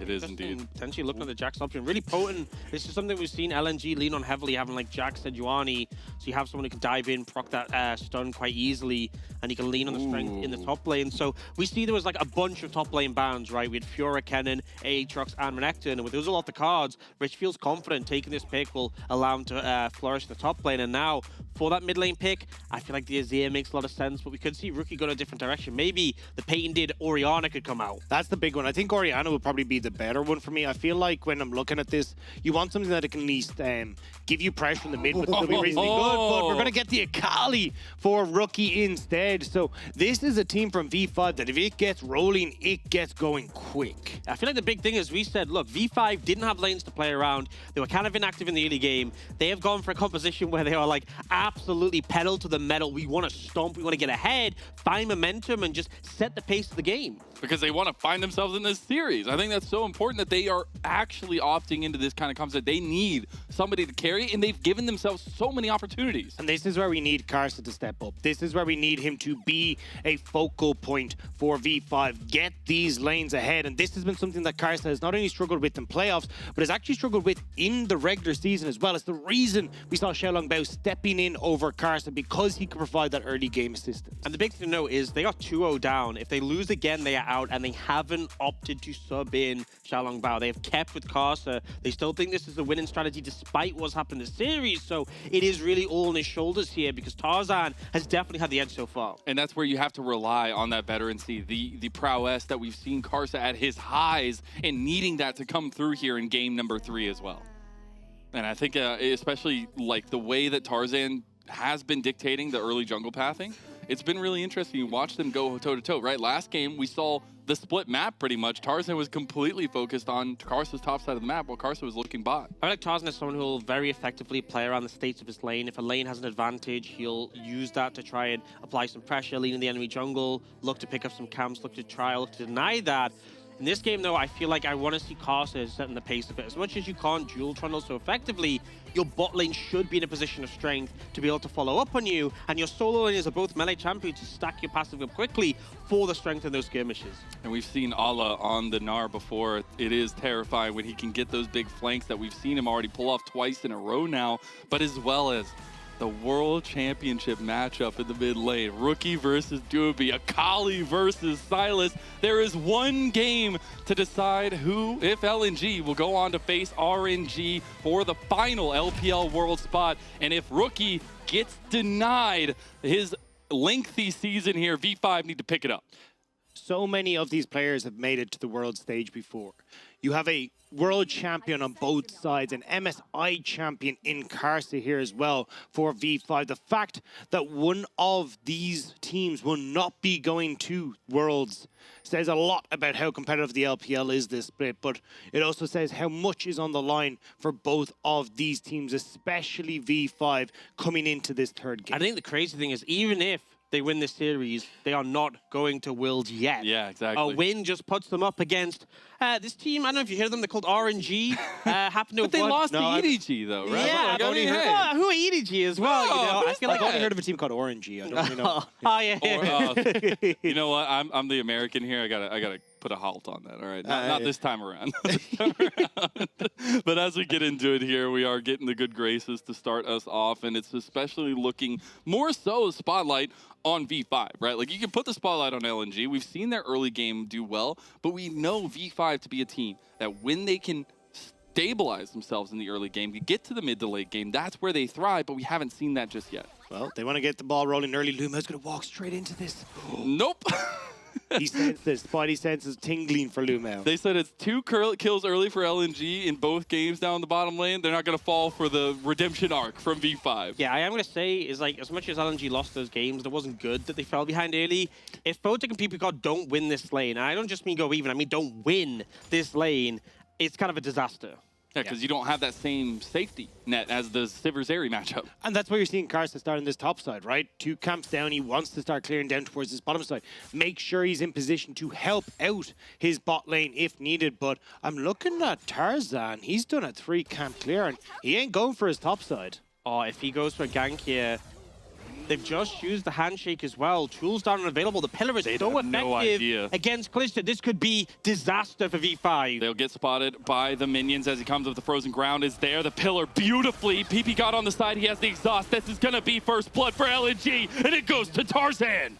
Oh, just absolute disaster. Tarzan with a really intelligent path to find this angle. Photic and PPCOD pushing up. They want to flex their power in this lane, and they even had their jungler pathing down to them. They felt like they'd ticked all the boxes, but Tarzan throws everything off kilter. They knew that Light and Lumao had gone for the early help on the blue buff clear, so they were like, oh, well, Tarzan's got to be pathing topside, right? There's no way he's coming back here, but Tarzan goes for a 3 camp on that bottom side, immediately goes bot lane and finds the success that he needs. Yes, he will put himself behind in relation to Karsa, but that doesn't matter. This is all about the lanes getting ahead. Yeah, you're a Trundle. You really don't care. Your job is to press R on Karsa in the late game, put your pillar down and soak damage, right? As long as you... It's a tough life for the Trundle. And yet he will commit himself to it. But yeah, getting any sort of disadvantage, and as well, the fact that PPCOD's flash is down does mean that I feel like V5's bot lane has to be more respectful, because it is such a vulnerable champion, being this Renata, when you don't have your flash available, really easy to set up future gank windows when you're up against a Trundle, and the pillar can be such a frustration. I will say, I think the only kind of silver lining to this is that Photic didn't have to burn his summoner spells in that one, right? So if you can get Karsa down here, Photic can still flash forward, try and follow up, try and get that damage down, but I feel like we need to get Karsa into this bot lane, but you're seeing Karsa now on the bottom side of the map as this wave is pushing in. He's not going to really be able to achieve much, even with Rookie having some push in mid. It's not like you can really go for a dive. It'll be spotted off that as well. And he's just trying to find something for himself, even pinging down to the bottom side, maybe looking for a dive. It would be a nice little bit for V5 if they can get in here. If this dive goes well, it could make all the difference. If it fails, I think that's just game over. I'm going to be real. He will just take the Grump for now, but... Tarzan's coming around the side. Yeah, he could be overextended. Oh, Lumao's coming as well. Karsa, oh, he's stuck. He might be able to get over the wall here. Does have to flash. That'll be objective. Not there, at least in terms of the flash for Karsa. But this is why I didn't want to see them go for that dive. Like, Tarzan was pathing back bot side. Karsa wasn't really in a position to dive. And yes, you've got the Renata, which does help out massively, especially with Photic, but you just can't commit that many resources, especially against the Lulu. Yeah, and I love what they did there was they initially CC'd Karsa, and then Tarzan body blocked, so he had to flash. You couldn't just use the Arctic Assault to get over. So yeah, more summoners being burned, and it just makes it even harder for Karsa to go and commit to a play, because if you go too far forward and Tarzan turns up, he will just absolutely demolish you. You can see Dorian B here, not going to go for any play here, but just help them crash the wave, getting a good reset in. What do you do if Tarzan just walks up to you and takes a chunk out of your arm? I don't know. He didn't get the flash or anything. Sir, and walk away immediately. I don't want to be here anymore. With that guy. It's just, you don't mess with the Trundle at this early stage, especially with how well Tarzan has been doing, getting that early kill as well. And I got to say, Tarzan, this is why we've been looking at LNG. Tarzan has been phenomenal for LNG in these early stages throughout the year. And again, we're seeing him just pop off, keeping track of where Karsa is every step of the way. And bear in mind, last time these two teams played, V5 knew that Tarzan was a threat. They were banning 3 junglers, and in this game, they end up banning the Wukong, they ban the Poppy, and they also first pick the Sejuani just as a denial, and he still gets a pick that he's popping off from. It feels like they've put so much of their draft resources into shutting him down, and it just hasn't really worked out. It just always feels like Tarzan is playing 4D chess against his opponents. He's always able to find, even if he's waiting, if he's giving up some of those objectives or some of that CS like we were talking about, he still finds a way to get his laners ahead, to get influence from his lane. The duality of how LNG come together in these early game moments is super important. But we can't look at some of the positives though. Top lane is going pretty well for Rich into Ole. He's got a bit of a CS lead, and the Jax will become a bit of a problem later on in the game. Now, Rookie has access to his ultimate, so the Akali a lot more potent. You can see V5 using that confidence, trying to get some control in this river. I do like the fact that V5 are trying to find this dragon before Rift Herald spawns as well. Make sure that there's no way that LNG can start trading around the map, making sure they can get both objectives, which is why we're seeing them play so aggressive and why LNG are trying to get this defense. They are. V5 stepped up for just a moment, and there's the Glacial Prison coming through just to distract V5 a little bit. They were trying to press up to get this blue buff, but it's going to be contested because V5 are looking for the early game that we haven't seen from them in both games so far. Yeah, and it's just a blue buff, but I love that they're using that early power to try and garner these advantages. The big thing for me, though, is going to be these neutral objectives. That's the main criticism we had in Game 1 and 2, is the fact that LNG were just stacking dragons, getting easy access to Soul, which they got in both games. If V5 can come into a good position to contest Herald and pick up that first dragon, it'll make all the difference. Rich deciding to go in. Yeah, he's got Tarzan coming up this way. Should be just fine. He has the flash, but it would be a summoner spell he doesn't want to have to burn. Does get the jump to the minion here, and flash finally comes out. And you don't have to commit that much here as LNG, right? And it's right as this Baron ends up spawning, or sorry, the Rift Herald ends up spawning. So now you get pushing topside for Allah. He can move over. They can start this objective up if they'd like to. But look at where the minimap is. Votic and PP God already got the reset, immediately moving towards that top side. We'll see a little bit of trades back. Just Ala wanting to use the Magnar there. I can feel you. Get a little bit of aggression out there. But look at Votic and PP God going to the top side. Do this Rift Herald. And this is important because in the previous games, it's not like they wouldn't contest Rift Herald. It's just they're these really dodgy contests where, you know, they'd come too late or they wouldn't all be coordinated. Now they're saying, look, we want these early objectives. 5 members strong. Well, 4 with Rich resetting, but they've committed the resources. So what you're saying is you wanted to see them do what LNG are doing right now, right? Where you leave Light and Loom out bot side. You get 2 plays for yourself, you trade it back, and you never really put yourself in a position where you actually just lose out on both sides. Indecision is the biggest way to lose out when you're doing a Herald because, you know, if you commit to the other side of the map, and you look for the plates in return, then at least you're getting something. But so often teams won't make a committed decision, will be slow to contest, or just don't end up contesting but move their bot lane up. So at least LNG advance it back, but now they're looking to commit on this top side to try and get something more. LNG know that Kars is here. They know that they want to try and get that gold into Photic. So Tarzan, great job to read the situation. Same with Lumao, moving up towards this top side. And it's not like you can really do much if, say, Rookie tries to join in the play on top side. He doesn't have a huge amount of CC. He does have damage, but you need to make sure that you're able to lock up multiple members of LNG. So for the moment, V5 back away. Yeah, we'll see them back off. They did not end up using the Rift Herald up there. We saw at least Rich trying to get some plates in bottom lane. Looks like they might have gotten a little bit for the Jackson. I do want to go back to kind of the compositional setup here as we're about to get into 10 minutes. We're about to get to first items. Looking at the top lane, the difference, I guess, in the team play style that Ala is going to be bringing to the table and that Rich is going to be bringing in the later parts of the game. I feel like a big thing with the Jax is it's about getting onto the pivotal members, right? But also, like, even to things like the Trundle, you can be such a difficult target to deal with. But, like, the difference between how Jax is impacting a team fight is whether he can get onto the backline, whether he can get on the critical targets. But with, you know, the fact you have an Akali to dive with you, a Sejuani where you can just proc the passive, I feel like Light's going to have a tough time team fighting if Rich gets ahead, if he finds those good angles. And also, Rookie, bear in mind, this guy's 101 CS on this Akali. Look at that difference in farm between him and Doinby.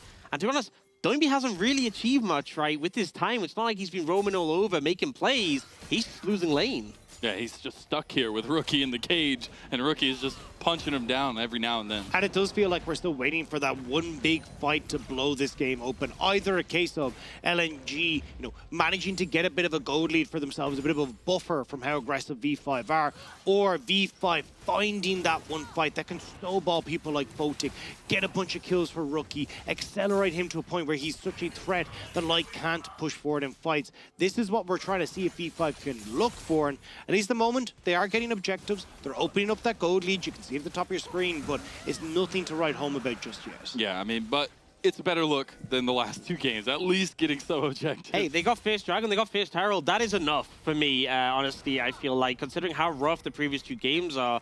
If they can continue this momentum, fantastic. But really, I think the big thing is still where they're going to place the Herald. There's about a minute and a half left on it. They obviously did want to try and set up Foe to get that extra gold for him, but really, if you snowball Rookie anymore, he's just going to become impossible to deal with. Rich is maybe in a little bit of trouble. Meganar ulti is not there, but flash is from Ala. One more auto attack, and there you go. We're just getting solo bolos all day long in top lane. I mean, is it a solo bolo at this stage if it happens 3 times over the course of a series? Like, Genie Mac, this has not gone well at all for the V5 top side, and LNG, they just want to win everywhere right now. Yeah, especially when you're picking this Jack specifically. We've seen this matchup taken time and time again because it's favored into the Gnar, right? You take the short trade with Grasp, use your empowered auto, use your ultimate with the passive of it to have that big bursty trade, but Rich just miscalculates and ends up going down. Tarzan says, oh, that's not the person I want to see around the corner, as Garza just getting a little bit of aggression into his own right, but it's looking at the connection now towards bottom lane, towards this Rift Herald for V5. They're trying to see if they can get anything on this spot side. At least pushing Tarzan out will be nice. Doomby has to go for the reset and no TP, so numbers advantage for the moment for V5, which is why they're going to try and push this play forward. I don't know if you can really go for a dive, though, with the fact that Tarzan's still underneath this tower. Oh, but actually the Pella stole the Herald out, so they need to clear the wave quickly. It's trying to make its way through there. You got this, Shelly. We'll see the Glacier Prison go a little bit wide there. They have the frozen ground. They have a little bit of damage. The turret plates go over to V5, so they at least get a successful charge. Yeah, so they don't fully get the tower, and that's the thing is when you leave the Herald that late, it's so telegraphed. The second they saw Carsa, they knew where it was going to go down, but they still get the plates. They still get gold on the Photic, which is important, but now they're looking for Tarzan. Oh, Tarzan does see them after the scanner, but it might be a little bit too late here. Light is right around the corner with the ultrasonic laser, and you know when the beam comes out, they run away. But the problem is, Carsa had no ultimate, but also, when you dive in as a Sejuani, Tarzan ults you, and suddenly he just becomes immortal, and you can't continue the play. They will steal away this blue buff again, but not going to get too much more than that. And that's where a lot of the lead is coming from, even albeit a small blue buff, right? Is the blue buff, man. I mean, they have constantly pressured Tarzan out of his own jungle, but as well as the lead in mid lane for Rookie. It's leads across the board, right? Even though you've got the kill going over for Alan that top side, it's still a CS lead for Rich, CS lead bot, CS lead mid, and the turret plates going over as well. So you are still getting this gold lead opening up for V5. It's just a case of them trying to keep this pace going with the Dragon in 2 minutes, with the Rift Herald in 45 seconds. You kind of seen Rich doing some work there. Now it's Sandra, but Photic. Oh, he's stuck, but hey, it's going to be just fine, Photic. You'll be able to get out of that one. It was a bit of a precarious predicament there. Nothing going to come of it. We get back into the state of things here with Tarzan. Just trying to find a way back into this one. Has been pretty good at, you know, matching Karsa in a lot of these games. Yeah, it just feels like, again, this is LNG kind of going right. Well, in the last 2 games, we've been the one dictating the pace of the game. We're the ones that are going to go and look for plays and make sure that we're getting leads. This time around, it's Tarzan trying to see if he can match Karsa again, rather than trying to find these big advantages. And you're seeing how different the pace of the game is. V5, again, are finding leads from lanes, but it's not like they're blowing open this game massively. But I think the big difference is going to be Rift Herald, which is about to spawn. That's where V5 are going to try and make their next big play. Pick that one up. You can crack open mid-turret.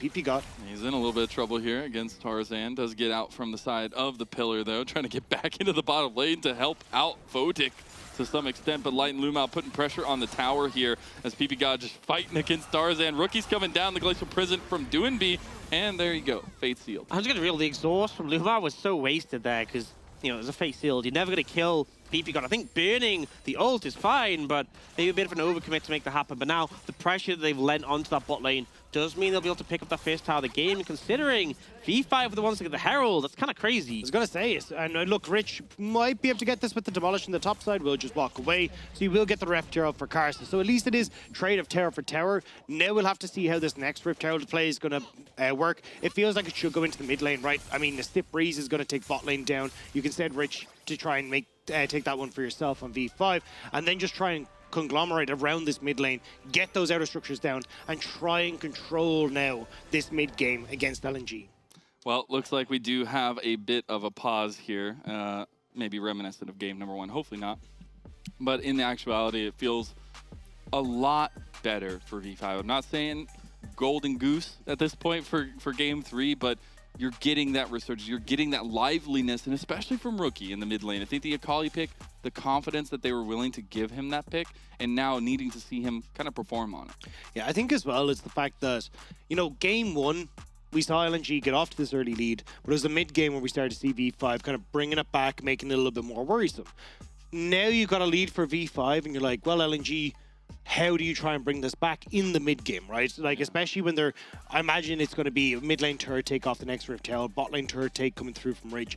Now you're on the back foot. This is where we kind of got to see the growth from LNG to see how they can play from behind in the mid game, because we haven't actually had to see it yet. Not only in this series, but also if you look back at the series we got in playoffs, it was LNG in control for the majority of that series. Yeah. My one concern for V5 is the fact that it's Zeri Lulu, right? Because you have this super powerful combo. Lulu is such a frustrating champ to play against as things like the Jax Akali, because of the polymorph, because of the knock for that peel. So yes, V5 have done what we asked of them, but they need to continue this momentum, because the second you slip up, the second you make a mistake, right? If a dragon is picked up by LNG, or they win a fight, or they get a Baron, that could just be enough to buy time. And then Light, we've seen what he can do this series when he's on one of these hyper carries. Absolute monster in the late game. So V5 really need to make sure they aren't putting a foot wrong in this game. Yeah, and it comes down to execution. But I love that we've seen Karsa also just kind of all over the place. Yeah, but I think it's been responded well by Tarzan, right? True. Like, look, this could be a case of what we actually have seen from V5 over the course of this series, where LNG make the play, V5 show up late, they kind of say, oh, darn it, and then they go back to where they're from, right?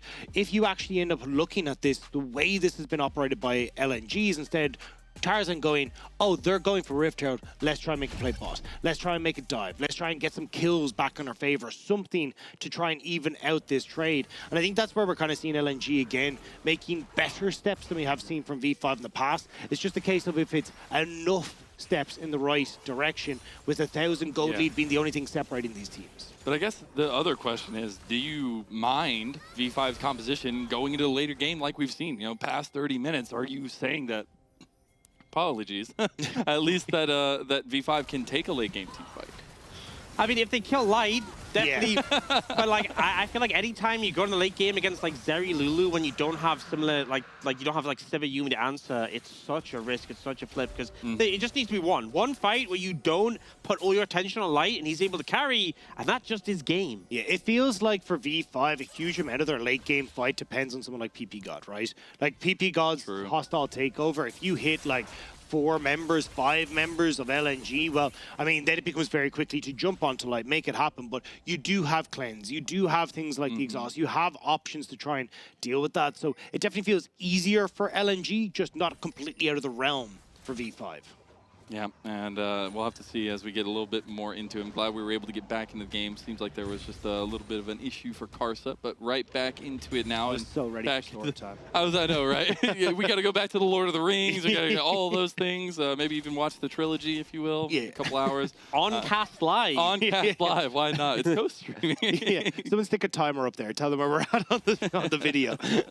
But here we are at 17.5 minutes, right? Still a long while for these next objectives, where we've seen consistent fights over objectives, but in this third game, the difference maker has been that V5 have been in place before LNG, where that was much not the case in game 1 and 2. They've been set up for a while, but also LNG have been pretty respectful. You know, when they know they can't fight these neutrals, they haven't tried to opt in and flounder. And now 2 dragons in place for V5. Yep. The Mountain Soul, super impactful, a lot of bulky targets. He'll benefit from the armor, the MR, and just the shielding. But now they have that Herald in pocket still, and we know they want to throw it down in the mid lane, right? Bot lane tower is gone already. But they try to find the right angle, the right setup, and it looks like they're just trying to brute force it here. Rookie has made a roam from the side lane, and with that numbers advantage, it should be enough to apply this pressure. I see Doinby backing now. He does have TP. He actually commits it here. Ultra Shock Laser comes across. A lot of damage onto Fodic. The tower will not go down, and another tower denied. I think LNG just doing a good job of stalling, but look, Rich is waiting. Oh, Fodic has to burn the cleanse. Didn't have to burn the flash at least, but they're going back onto Tarzan. Tarzan's just left out. No, he flashes. Rich, that's a huge wild growth from Lumo, and they can turn it around. Rookie gets the kill. Rookie is trying his darnest. Rich gets his own, and nice V5 pouncing on the opportunity. V5 able to bring that one back just about. We talked about how they really needed 1 or 2 plays to break open this game for them. It feels like that could have been one of those moments. They get the kills, they get that mid tower, and they're taking over Tarzan's jungle. This is them finally getting some momentum. I felt like LNG did a good job of stalling the tower take with the TP from Doinby, but then just an overstep. They saw confidence, and I feel like Rich hiding the brush made all the difference on this play. So you know, they've already done what they need to do. LNG should be confident, like, okay, we saved the tower, we don't need to do more. But Tarzan walking to Rich here, and then Rookie, fantastic redirection, sees Tarzan being low, turns around on the target, and then hostile takeover, connection on the 3 is so impactful. Brilliant job from V5, and so much patience from Rich in that bush as well, making sure that Tarzan had overcommitted, because all eyes were on Doomby trying to get onto Photic, trying to pressure the backline for V5, and now to pressure Allah, who's overextended. Meganar comes out to just push Karsa away, says, no, I don't want you to attack me. And in the end, he does get out of there, but it's still the advantage holistically in V5's favor for the first time in this series, and it's about how they pilot this mid-late game, as we've seen them do so many times before. Especially with a minute 20 until Dragon. 2 items onto Photic now. Very heavily indexing into that single target damage build with the Gwynsu's Rageblade already committed. Rookie as well, now nearly getting towards his second item. This is where V5 are kind of hitting these big break points for this next Dragon fight, for that third Dragon, whereas, you know, Light not even halfway to completing his second item. Doomby as well should have the Zhonya's completed, but we'll have to see if that is going to be enough to try and carry a fight against V5. Yeah, and look, the way V5 want this game to go is they get this next Dragon, 5 minutes later, they get Soul, they get Baron in the mix there, they push the pace forwards, and they end the game. Mountain Soul will make a massive difference, and really allow them to flourish in this one. But they really don't want to put a front. When we said that before, they have the lead, they have the items, they have everything they need, but we've seen teams throw from bigger deficits than this, or big advantages than this, so... Against Zeri, too. Yeah, I mean, Zeri is problematic. I think everyone is quite aware of that at this point. Yeah, we got 2 item spikes coming out for the ADs, getting very close to the second item spike for mid laners as well, but specifically looking at Rookie, who has been commanding the mid lane, keeping Doomby in a cage, it feels like, and now that we're getting into this next objective, that lead is helping V5 position in front of it. I mean, they've got a great spot here. There we They're go. Going in, and now Tarzan, he might just die outright. All those spears in him, and Rookie's going ham. He has to go golden. The at least hostile takeover is going to turn Tarzan around. He doesn't go down just yet, though, and maybe Allah can find a big Meganar. They all flashed because they know it was coming, and Allah had it in his eyes. And the thing is, they nearly killed Tarzan, but he's so bulky once he pops the ultimate. So many good targets for him. Sejuani the best there, and now LNG feeling confident to push forwards once more. V5 already on the Dragon, though. Tarzan has no health. They're TPing in now as well for Allah, but I don't know if they can do this. They're going to back off. The thing is, V5 are very ultimate reliant when you look at like PP God, when you look at Rookie. So that's why LNG considering moving forward, but they will just be happy to go towards the Dragon, towards the tower. Third Dragon for LNG, and I mean, are LNG just going to try and bait? Oh my God, V5 are just going to TP behind here. Rookie looking for the big outplay. They're trying to catch LNG on the backside of the retreat here. Rookie all by himself, though, and needs to be very, very careful. Does have the Shroud to get out of this one, but Light is peppering the damage. And you can see they're trying to push the pace forwards. They're looking for angles in. The TP comes through, but they aren't able to connect on the right targets. And for all V5's attempts, the goal lead is, you know, it's still moderate, but the kill lead, they haven't been able to secure what they wanted out of this game. Yeah, still though, third Dragon going to be massive for them, right? Adding that in is going to make it very difficult, especially if V5 can get that soul for LNG to really find the mark in this. You're still waiting on the third item for the Zeri. Doesn't look like that's going to be coming in time for that next Dragon. And overall, when we look at this game pace so far, it still feels like V5 will kind of be hitting their stride stronger at that next Dragon. I will say one thing with Mountain Soul, though, is Zeri steals shields when she deals damage. True. So I feel like most scenarios, Mountain Soul is just consistently such a good soul because everyone benefits from that shield. But Zeri, who also happens to be just broken, also basically just steals your mountain shields from you and becomes even harder to kill. It's like that, you know, the meme, it's like, I made this, and it's them holding Mountain Soul, and then they hand it over to Zeri, and she's like, it's just handing it I made up. this. Well, it's not like, you know, Zeri gets any extra buffs from having a shield, like movement speed. You're like, oh, wait, you know. Oh. Do you want the soapbox? Do you want to Yeah, no, at this point, there's some problems that you maybe need to work out. I can express. We need a League of Legends therapist here, but it is something to keep an eye out for Light. And we've seen Light performing in 2 games already, being the carry, at least for LNG in the later parts. And as we get to that 24-minute mark, when we get to these big fights, you know, 3 minutes for the next Dragon, that soul is so crucial for V5, and LNG just need to kind of buy time. Yeah, it's just, it feels so difficult for LNG now to try and keep control over the map. Rich moving in on this bot side. He has the Frozen Heart and should be in a good spot to kind of go toe-to-toe against Ala. You're looking at Kars as well, just with how beefy this Sejuani is. You can see Brute forcing his way in onto LNG because, well, without Tarzan there, or at least Tarzan in the position to kind of match that, they don't have someone tanky enough to just be able to match just how much pressure there is from V5. And I do also like to point out, okay, I guess V5 just start up the bear. They say, Doonby, you started it up. Let's go ahead and finish it now. We'll see if LNG can get in there, but really it could just be a bait. You gotta remember, it's not a straight 50-50. They have the Callista to help secure this. Tarzan does have flash, though.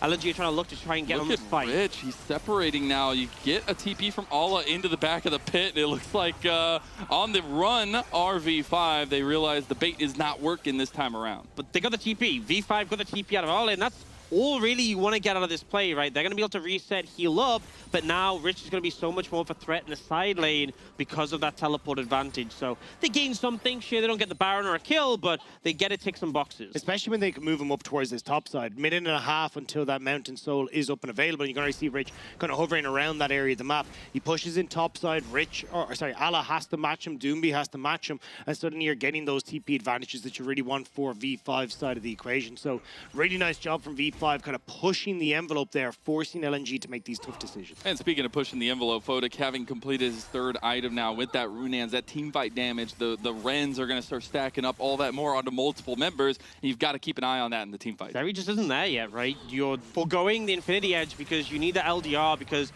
with the Mountain Dragon as well, but also these bulky targets, these frontline on V5, Zeri's not going to be able to cut through without the LDR, but that means your IE is going to come fourth item. You have to fight this Dragon, but you're not quite at the spike you want. And the thing is, Doonby doesn't have something like, you know, the Kennen ult that we had, or something along those lines, that big game-defining ultimate that's on V5's side. Yes, he can steal away things like the perfect execution, make himself tankier with the Grandmaster's might, but there's nothing that's really going to make or break. He's going in. He's got the hostile takeover there. Is he going to get a chance to use it? He uses it on the left side of the fight. He's trying to sustain. He goes golden now. The hostile takeover from PP God was huge as well, and the lightning crash might not be enough. Light is trying to put in some damage as well. Ala stacking up the Meganar. He wants to get a big Meganar into the wall, and it's LNG there tooling out the fight. Fodik is on the edge. He has all those spears into Ala, but V5 have to run away, and this is right before the Dragon fight. Yeah, LNG trying to run them down, but a man down V5. I don't think you can fight this.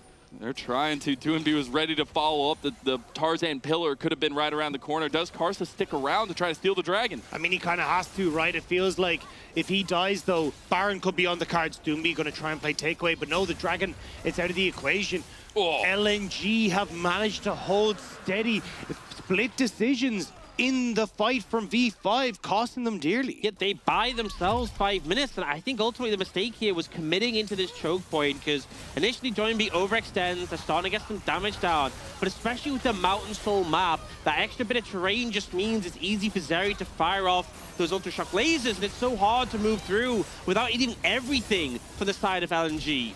And they have to realize that Ala was on the side, right? That is what caused a lot of the discomfort from V5, because he's stacking up the Meganar. He can get a huge ulti into the wall. And that's the thing, everyone in V5 committed for Ala, but without that counter-strike hitting, you don't get the stun, you don't get the kill, and suddenly you're caught between no man's land with the rest of LNG now starting to follow up. So LNG, as I said, by 5 minutes, but crucially complete the LDR for Light. Now he can go towards the Infinity Edge. You're starting to get the top side of the map going well, with Ala starting to become a serious damage threat, especially when he's foregoing any sort of tanky stats. He's just going for this more damage-orientated build. Yeah, that's all I love. I feel like one of the things with Gnar is people obviously know the impact of the Mega Gnar, but like with Triforce and Black Cleaver, you get movement speed from both when you hit targets. In Mini Gnar, you can just run people down and do so much work, and you're bulky enough that they can't really answer back one for one with the autos. And Fodik has picked up a Kindle Gem. I think he's going for something like a Randuin's, going for a defensive option so you can be a bit bulkier,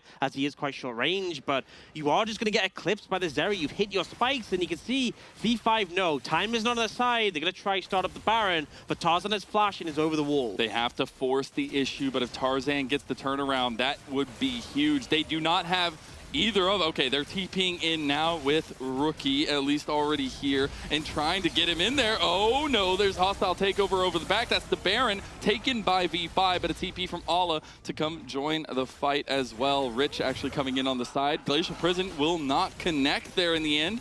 and stolen from Doomby. Want to see if they go back in. The handshake on the Tarzan here. It is such a back and forth fight, but Light is stacking up. Ala is stacking up, and a nice abduct hits. That will be the Fate's call from Fodic to get PP God out of harm's way. I mean, they got away. They got the Baron. They got out. That's everything V5 wanted. Looked a little bit touch and go at times, but LNG weren't able to commit, weren't able to trap them in the pit. And V5, when we said time was ticking, find an advantage. Just about able to eke that one out. It, as you say, looked very touch and go. I wasn't sure that like LNG weren't just going to fully commit, pull the trigger, see if they could find the advantage that they wanted to. But now with this Baron up, creep waves, they can actually start to get so much more on the map. And honestly, I think one of the things was that Ale, he saw Rich TP in front of him and was like, I'm going to do as much damage as possible. But then with the hostile takeover, with the counter-strike, they couldn't actually kill Rich immediately. And all it meant was Ale was late to the play. And that's a tier 2 tower going down to V5. Their Baron advantage here, helping them to break down the base of LNG. Don't think they'll be able to get all that much further as Tarzan's coming around the corner here. Rookie finds himself in the top side of the map here, and it will be V5 transitioning over there to try to get this tier 2 tower. And PP God looking a little bit suspect there. Does have the ultimate just back up and available now, but I mean, V5, they're just bouncing between these waves. Pushing topside here. Now they get the push underneath the tower. TP to the Canyon minion to make sure that one stays alive. It's so hard for LNG to defend, especially look at the mid lane. Rich is just whacking away at the base. Yeah, he's working on an inhib tower, which is actually crazy. Yeah, doing such a good job of using these waves, leaning between them to apply this pressure. And LNG are just struggling to find answers. I expect that even though there's a lot of Baron left, Dragon's up at a minute 10, so we'll probably see V5 start to move the pressure down there. Rich is being engaged does have the counter-strike there, and the rest of V5 are on their way down. Tarzan getting a lot of spears put into him here. Doinby has the hostile takeover. It's double hostile takeovers at this point. The Rend is still available there, but won't be able to pull the spears out in the end, but V5 stop LNG's advantage. But they hold on to the base for that little bit longer. 40 seconds left. If you can try and clear out these waves, you won't get another round for V5, so they hold the mid inhibitor. They're holding top inhibitor tower. Like, this is actually good for LNG if they can stop this push. Oh my god, Rich. You might be in some trouble there. That's a very strong Gnar. He gets the Mega Gnar! Allah! He gets another solo bolo! And that's huge. Dragon is in 30 seconds. Rich makes a critical error that might cost V5 everything. And that's the second time in a row. That's the second Dragon in a row we've seen this happen for V5. It's just the Olodiff in this series. He has been all over Rich, and now at the most crucial point of Game 3, it could be the straw that breaks the camel's back for V5. They have 25 seconds on Rich. His TP's nearly up. They need to buy time, but the fight's starting. Karsa might be in some trouble here. Glacial Prison out by Doinby. They try to get the catch out there, but they can't do it just yet. Rookie is still positioning around, but LNG are first into the pit, first into the fight, and here comes the setup. They are going to try to get the TP from Rich in time, but I don't know if they can get it. The Dragon going solo. Karsa's in the pit. Who's going to get the Dragon? Is it going to be Soul? No! Tarzan gets the denial there. Rookie caught out by himself, and LNG find it again. No! Rich is coming in now a little bit late. He needs to get out of the fight. He counter-strikes back. V5 are trying to support him, trying to get him out of the pit, but Allah's on the side here. Doesn't have Mega Gnar just yet, but he has the damage. PP God gets walloped, and now the Fate's call comes out, but they have left the rest of V5 all by themselves. The counter-strike won't save you today, Rich, and LNG are coming in with a force. Karsa's not safe. He's still at bay. LNG are chasing down V5, and just like that, with 4 versus 5, LNG, they find the fight. They're pushing towards that late game, and these bounties are still available for LNG to grab. A critical error at the worst time. V5 on the cusp of being eliminated from World's contention, and Rich ends up making a mistake that cost them so much. LNG, they got the Dragon. They're backing off now, but they got so much from that play. 1 and 4 on the counter pick. Rich has not been able to hit what V5 need from, and you see it here with the Dragon going low. Tarzan manages to steal. Rookie dives into the backline, but we already kind of talked about the exhaust being available. This Lulu has been so good at keeping Rookie at bay. He gets nothing, and then the chase down can start from LNG. And I feel like we're getting to the point where Zeri has hit critical mass. 2 Dragons buys 10 minutes before the Soul. And the fact that V5 still don't have it, the fact the game's still going is becoming such a massive issue. LNG is starting to feel confident and are on the cusp of taking this series. That's the biggest thing, that V5 were willing to take this composition into LNG, but it's not working out for them. And now Karsta, you cannot get caught out yet again. The rest of V5 are coming in, but he's already dead. The hostile takeover, Photic is trying to put on the carry pants, but now Rich is in some trouble here, and LNG are surging forward in these fights. Rookie off on the side, trying to see if he can get back in here, but LNG, they're feeling it. 30 seconds on Baron, but they're just going to try and push down mid. The tank for V5 is dead, and LNG, this miracle run, I mean, this story is just too strong. The drop of the hat, just all of a sudden LNG finding these picks right before the Dragons, buying themselves time, playing into their compositional strength here, and now they're pinging back towards the Baron that spawns in 5 seconds. Karsta's still dead, no flash on Photic, no ult on PP God. I don't think there's any way they can contest it, but I think they have to try. And that's the thing, Doomby has PP God's ultimate. You come through these chokes, you're running directly into that hostile takeover. Baron goes, Rookie out, V5. They might have just thrown this game away, stopped themselves from starting that first step on the reverse sweep. And I'm just going to say, it's getting to the point, even if V5 secured the soul, I'm not sure it's enough, right? Look at Light's items. 4 completed, Infinity Edge now in pocket, has the stopwatch, has Sums, has Luma. Even if they somehow steal the Dragon or manage to get it, I'm just not sure it's enough this late in the game. And look, I know it's not ideal, but as you say, look, Light steals away the shield. Tarzan steals away the resistances. So you end up with a tankier Tarzan every time you get these dragons as well. Like, they're not obviously ideal to give across the soul, but I agree with Ox. It just feels like right now, with how strong LNG are, I don't know what V5 are supposed to do. How do you even defend your base here? Like, this composition has 0 wave clear. Can I just throw some huge props to Ala? We get to see the hostile takeover used by Doonby in the mid lane, but Ala, man, through thick and thin, through every down, through every up for LNG, it's been him trying to resurge himself, trying to bring power to his name, and we've seen him on the precipice so many times and making games happen, making moments happen for himself, and now he's 5-0, this damage-centric Gnar, and it has been a difference maker. He's just been absolutely massive, but V5, they're posturing. TP's going to come in, they come in for the play, but look at the flank angle. Oh, he immediately starts backing. He's not going to go for the flank here. He is on a ward, though, and they might want to go back around. They're actually more focused on the inhib tower here, as that would be a big boon for them as pressure in the top side.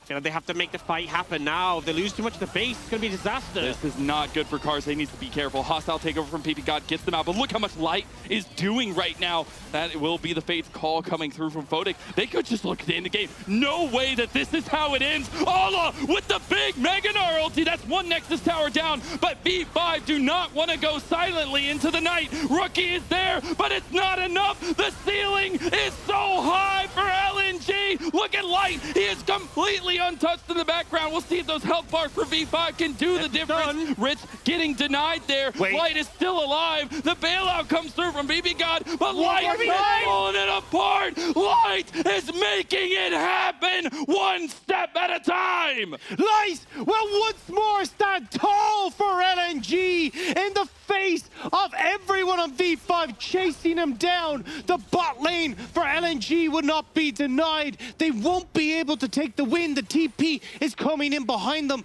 Dragon is available. Rookie with the perfect execution may do just that. Is it enough though? Lumao and Light here. They're not enough health bar on the side of Lumao, and that isn't a Kali. So no matter how strong Zeri is, this is going to be a spicy predicament for Light as he tries to get out of there. He does not. 1,000 gold shutdown to Rookie. Oh my God, Light was massive in that fight, really pulling the weight for LNG. V5 found the initial advantage, but it wasn't enough, but then Rookie comes in to clean up. They are trying to get the Dragon, but Tarzan's heading over. Base is in shambles. They're not out of this mess yet. Yeah, they're gonna have to back off. There's 2 super minions. There's no TPs for LNG though, so someone has to try and hold on to the base. We've already got Photic who's there. That's why V5 have to back away. Doomby on route. Ala is here. Ala has flash for the Gnar ult. Keep your eyes on the top laner. It's so huge right now. They will not have Rich, no TP, as you said. It is all about this. The hostile takeover trying to buy some time, but it's back both ways. Now Ala has the Mega Gnar available, has the ulti, and the pit is looking mighty juicy here, but it's LNG that back away, giving the Mountain Soul to V5. They managed to get the soul. Yeah, they get the soul. The game isn't over, although it's pretty close with just one Nexus tower left. but V5 hold on. They refuse to be knocked out, but it definitely doesn't put them in a good position. But the game is still going. We're going to see the replay. So initially a bit of a slow start, but we see a lot of damage going down to Karsa. The Sejuani does not feel that tanky. Yeah, I mean, Karsa able to back away. Huge amount then going on to PP God as well, who backs away. And this is where the defender's advantage comes into play. The fact you get to reset, get those health bars back after LNG have already committed a huge amount of those resources. Rookie as well, playing such big distraction in the back line means that you can get consistent damage from Photon. Yeah, the AoE from that Runan starting to get some value there, but the problem is so much has been committed to burn to the front lines. V5 were using the health bars as a resource, and they just didn't have any gas in the tank for Light when he started to step up. Oh, God. Yeah, he is so monstrously strong. I mean, V5 did everything they could, but this Zeri is still such a pertinent issue. And we are well into the late game now. Full build for Light. Doomby pushing full build. Ala already there as well. This is where you're going to see, again, V5 continue to struggle. The Mountain Soul is great, but, you know, Photic is not going to be able to match Light's damage. Rookie can't bring what Doomby does to the table. And Rich and Ala in these team fights, I mean, I'm giving it to Ala every day of the week with how he's playing. Oh, 100%. But on top of that, even you can see how even Tarzan picking up the redemption on the Trundle, knowing he is just a pillar bot, he is just a beefcake right now. It's all about Light being that carry. If he survives, he can 1v9. The stress is starting to pile on to V5. There is a few decisions left in this game that will deny them any further redemption in the summer split. Doomby and Tarzan wanting to go up against RNG, wanting to get back towards Worlds 2021. Rookie now behind. Can he make the hero play to once more go forward and try and find his fight against Faker? But V5 starting to push back. LNG corralling in towards the barn that has just spawned. Yeah, V5. Oh, they're going for the going for the catch out. Look at Rookie doing so much damage to Tarzan. That's a big hostile takeover as well. The health bar's looking good. Into the wall! It's all yet again! But what about the fight after? The face call is huge, and Rookie, he's putting on the carry pants here. LNG, they get the big Gnar ulti, but it did not matter. Just when it looked like Arlo was making this series winning play, Wait, look we at the base. see the They're going to the base. They're going to the back door. Rich has his to answer. Rookie's is nearly up, but it might not be inside. No, they should be able to prevent this. Rich should be able to defend. This is so back and forth. Meganar is almost there for Ala. Meganar is there. He has the damage down, but look at the top side of the map. Ala needs to get out of there. Rookie is coming down too. There is such a contested fight. Light does not make it out. That's the GA popped, and it's V5 42 minutes in that find the ace. It looked like that fight was doomed for V5. The huge Mega Gnar, but the critical point was PP God on the Renata, throwing himself in to get the triple knockup, and then Rookie with the perfect execution on top.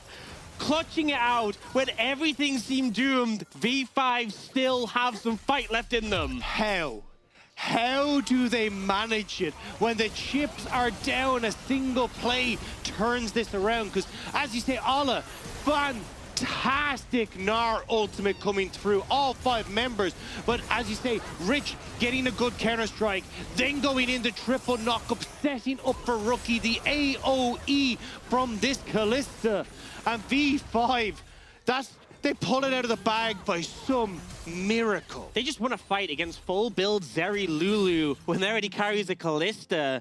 Such good execution. You can definitely see how it's hard for V5, but they are doing everything in their power to keep this one going. Baron now in pocket, but with the base still in a messy position, not sure they can get too much value. And I'm looking at the top left of our screens, a minute 40 until the Oh my God, look at that damage. If you need a carry, you look for Rookie. You know what? I mean, that's all I'm saying. We thought Zeri was really broken. It looks like Rookie is just more imbalanced. And this is the thing. This isn't even to get to Worlds. This is to get another chance at getting to Worlds. These two teams still have to face up against RNG, but you can see that they are throwing everything in the kitchen sink. Ala with one of the greatest Gnar ultimates that he could have possibly pulled off, but Rookie and PP God turning it back around, giving the opportunity for V5 to now try and claw back this game 3. TP now into the bottom side. Rich is pushing with the Baron buff in mid lane. LNG are being spread around the map. And there's no way for Doonby to try to make a crazy play into the base of V5. The TP is available, but no wards there. And now they just have to focus on defending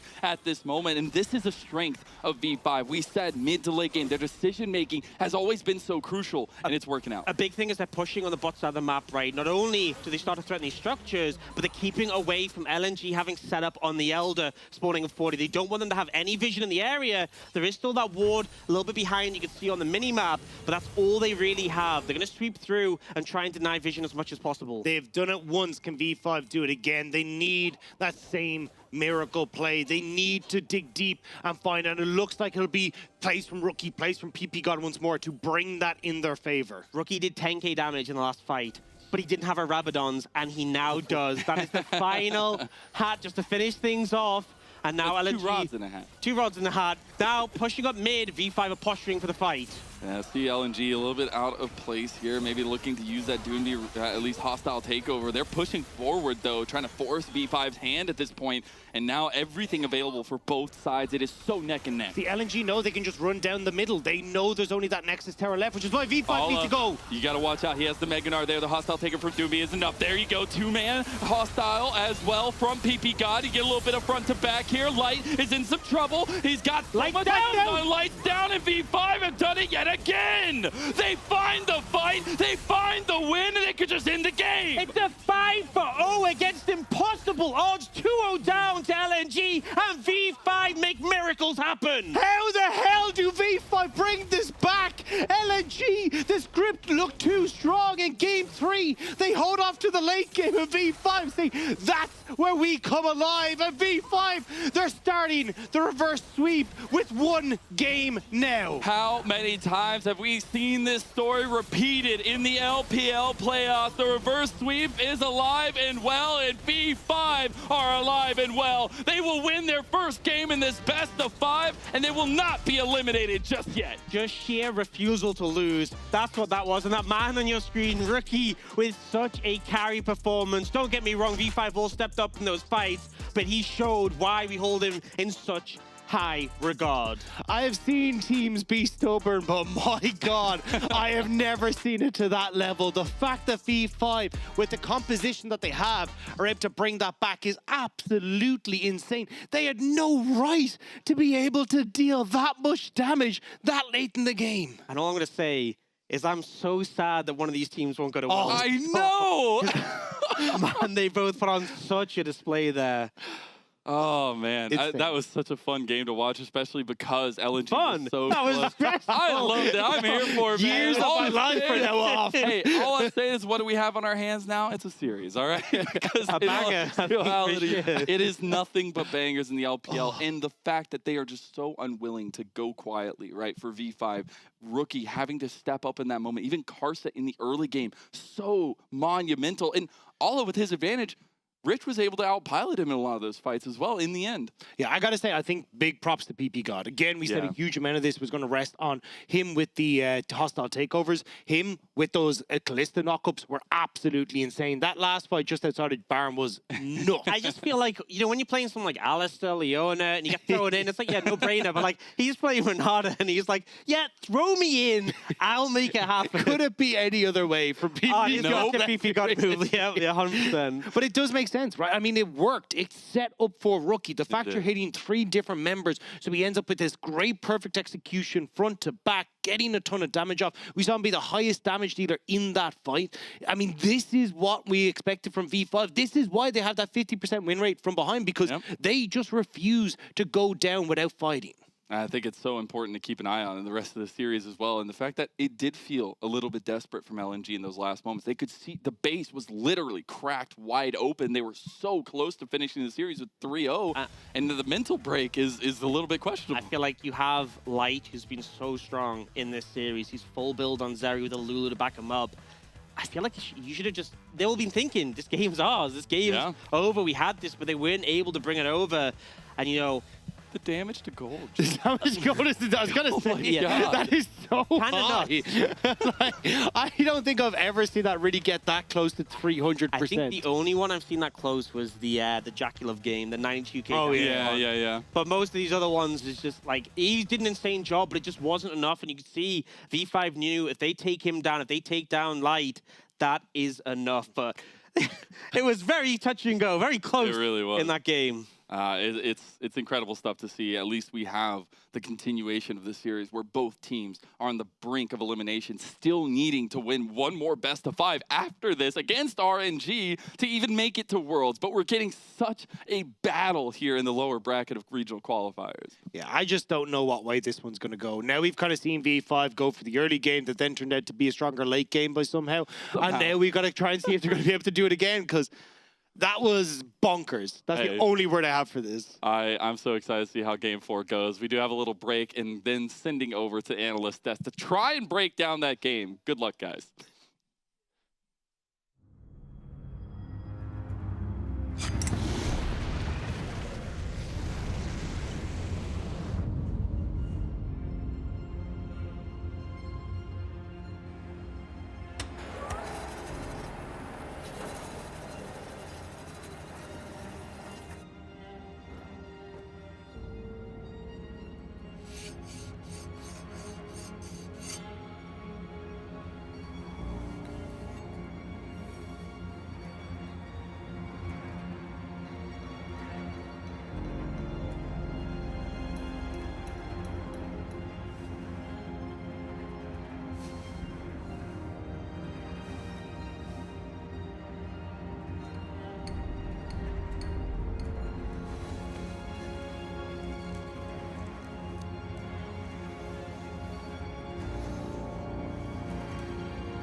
迷雾中找光线，谁甘愿在沉默中妥协？困住翅膀，也要飞得更远。尝过现实中的锤炼，嘲笑声也不过是雨点。勇者的入场券，拒绝最廉价的怨言。剩多少次摔倒过，让独行总有一天会被看见。想升高全世界，拥有生而无畏的信念，粉碎极限，阳光之间穿透这片黑夜。才耀眼，被他血液换来胆怯，心中永远燃着炽烈的火，不熄灭。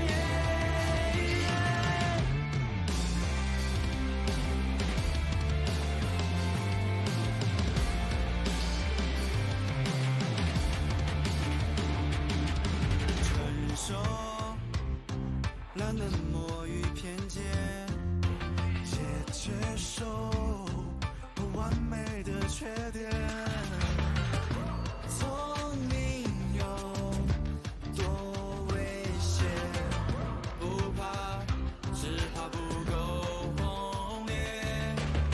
剩多少次摔倒过，独信总有一天会被看见，想宣告全世界拥有生而无畏的信念，粉碎极限，向光之间穿透这片黑夜，太耀眼，沸腾血液，何来胆怯？心中永远燃着炽烈的火，不熄灭。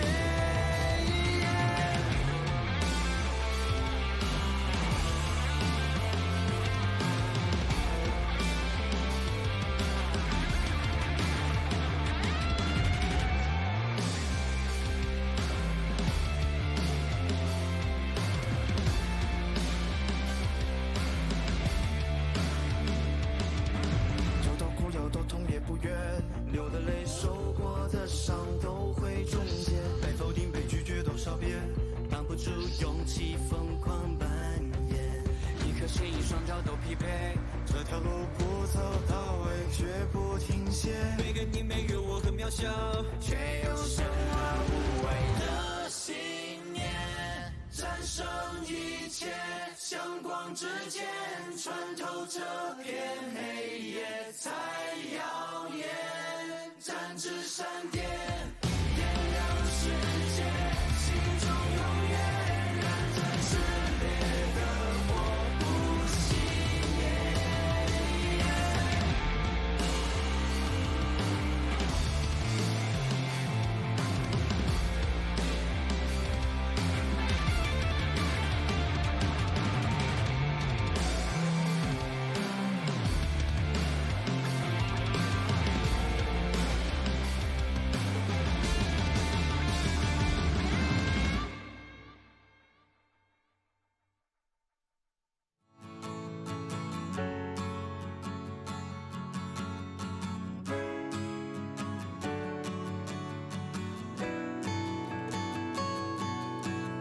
It's time to break the mold, to look ahead. We'll make it better. We'll make it better. It's time to dream the sky of blue, to hear new sound and vision. We'll make it better. Another day, we cross a bridge, we'll be together. Another day, we've made a wish, we'll do it better. Another day, we cross a bridge, we'll be together.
对于猫炮来说，期望倒没什么可谈的，就希望自己打好，然后队伍打好，然后尽力赢下来吧。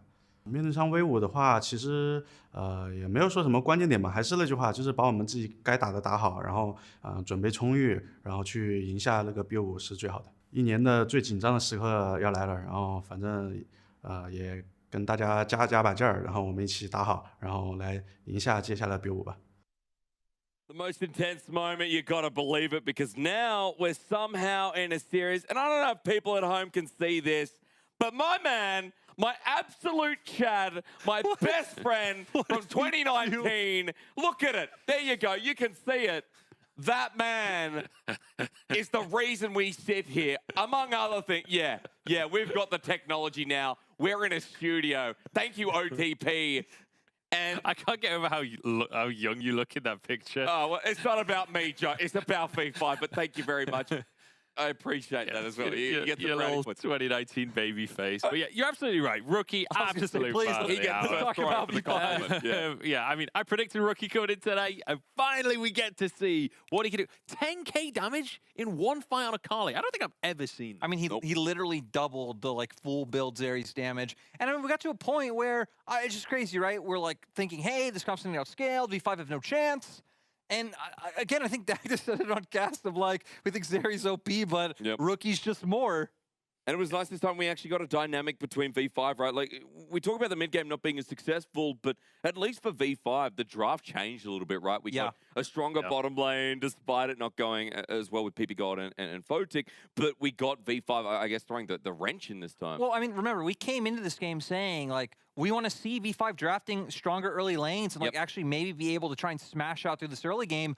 Funnily enough, they didn't. I think Tarzan had an exceptional early game. You saw him just covering every time Karsta went for any sort of play. LNG's bot lane still found the first, like, 2v2 kill. I believe it was Tarzan ganking after the 3-camp clear, but still, like, LNG did good. It's just they couldn't hold up once we got to mid-game team fights. I mean, the crazy thing is, if you think about the way that things happened in this game, with like the top lane solo kills still going the way of Ala after this Jax pick, you know, Rookie was basically the shining light for V5 here because we saw this Kalista in the bottom lane. We said we wanted stronger lanes, but then we didn't really see them winning those lanes. We didn't see them with a massive lead in the We saw game, like right? small CS advantages, right? Like maybe Kalista's up 10, Jax is fine. Rookie did have, I think, like a 20 CS advantage at some point. But yeah, it was all up to the mid game. But then you get towards the late game and it's like, why is the Kalista winning these fights? Where is the Zeri? And then on top of that, Rookie, who's MVP, by the way, no surprise to anyone, right, was able to navigate the fight so well. I feel like coming down to margins, coming down to a bit of a skill check in the end,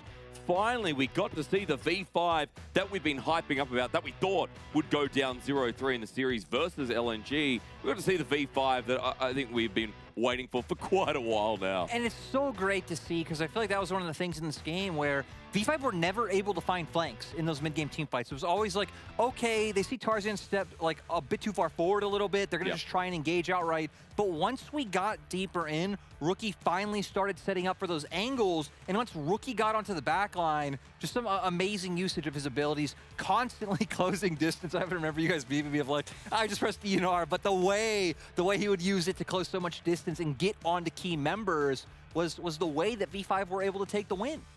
And Munch, I feel like as well, you know, like as you said, not about even the mid game on this Akali, it's like how the navigation came through towards the later stage. Yeah, I mean, like this assassination online. Obviously, this was the moment where LNG had like taken the entire base practically. It looked like the game was going to go the way of LNG, but then the picks come on through, and then this final team fight, you just see this looks so bad for V5 to start Ala with an insane ult. But then Rookie gets into that backline once again with a triple knockup, perfect execution.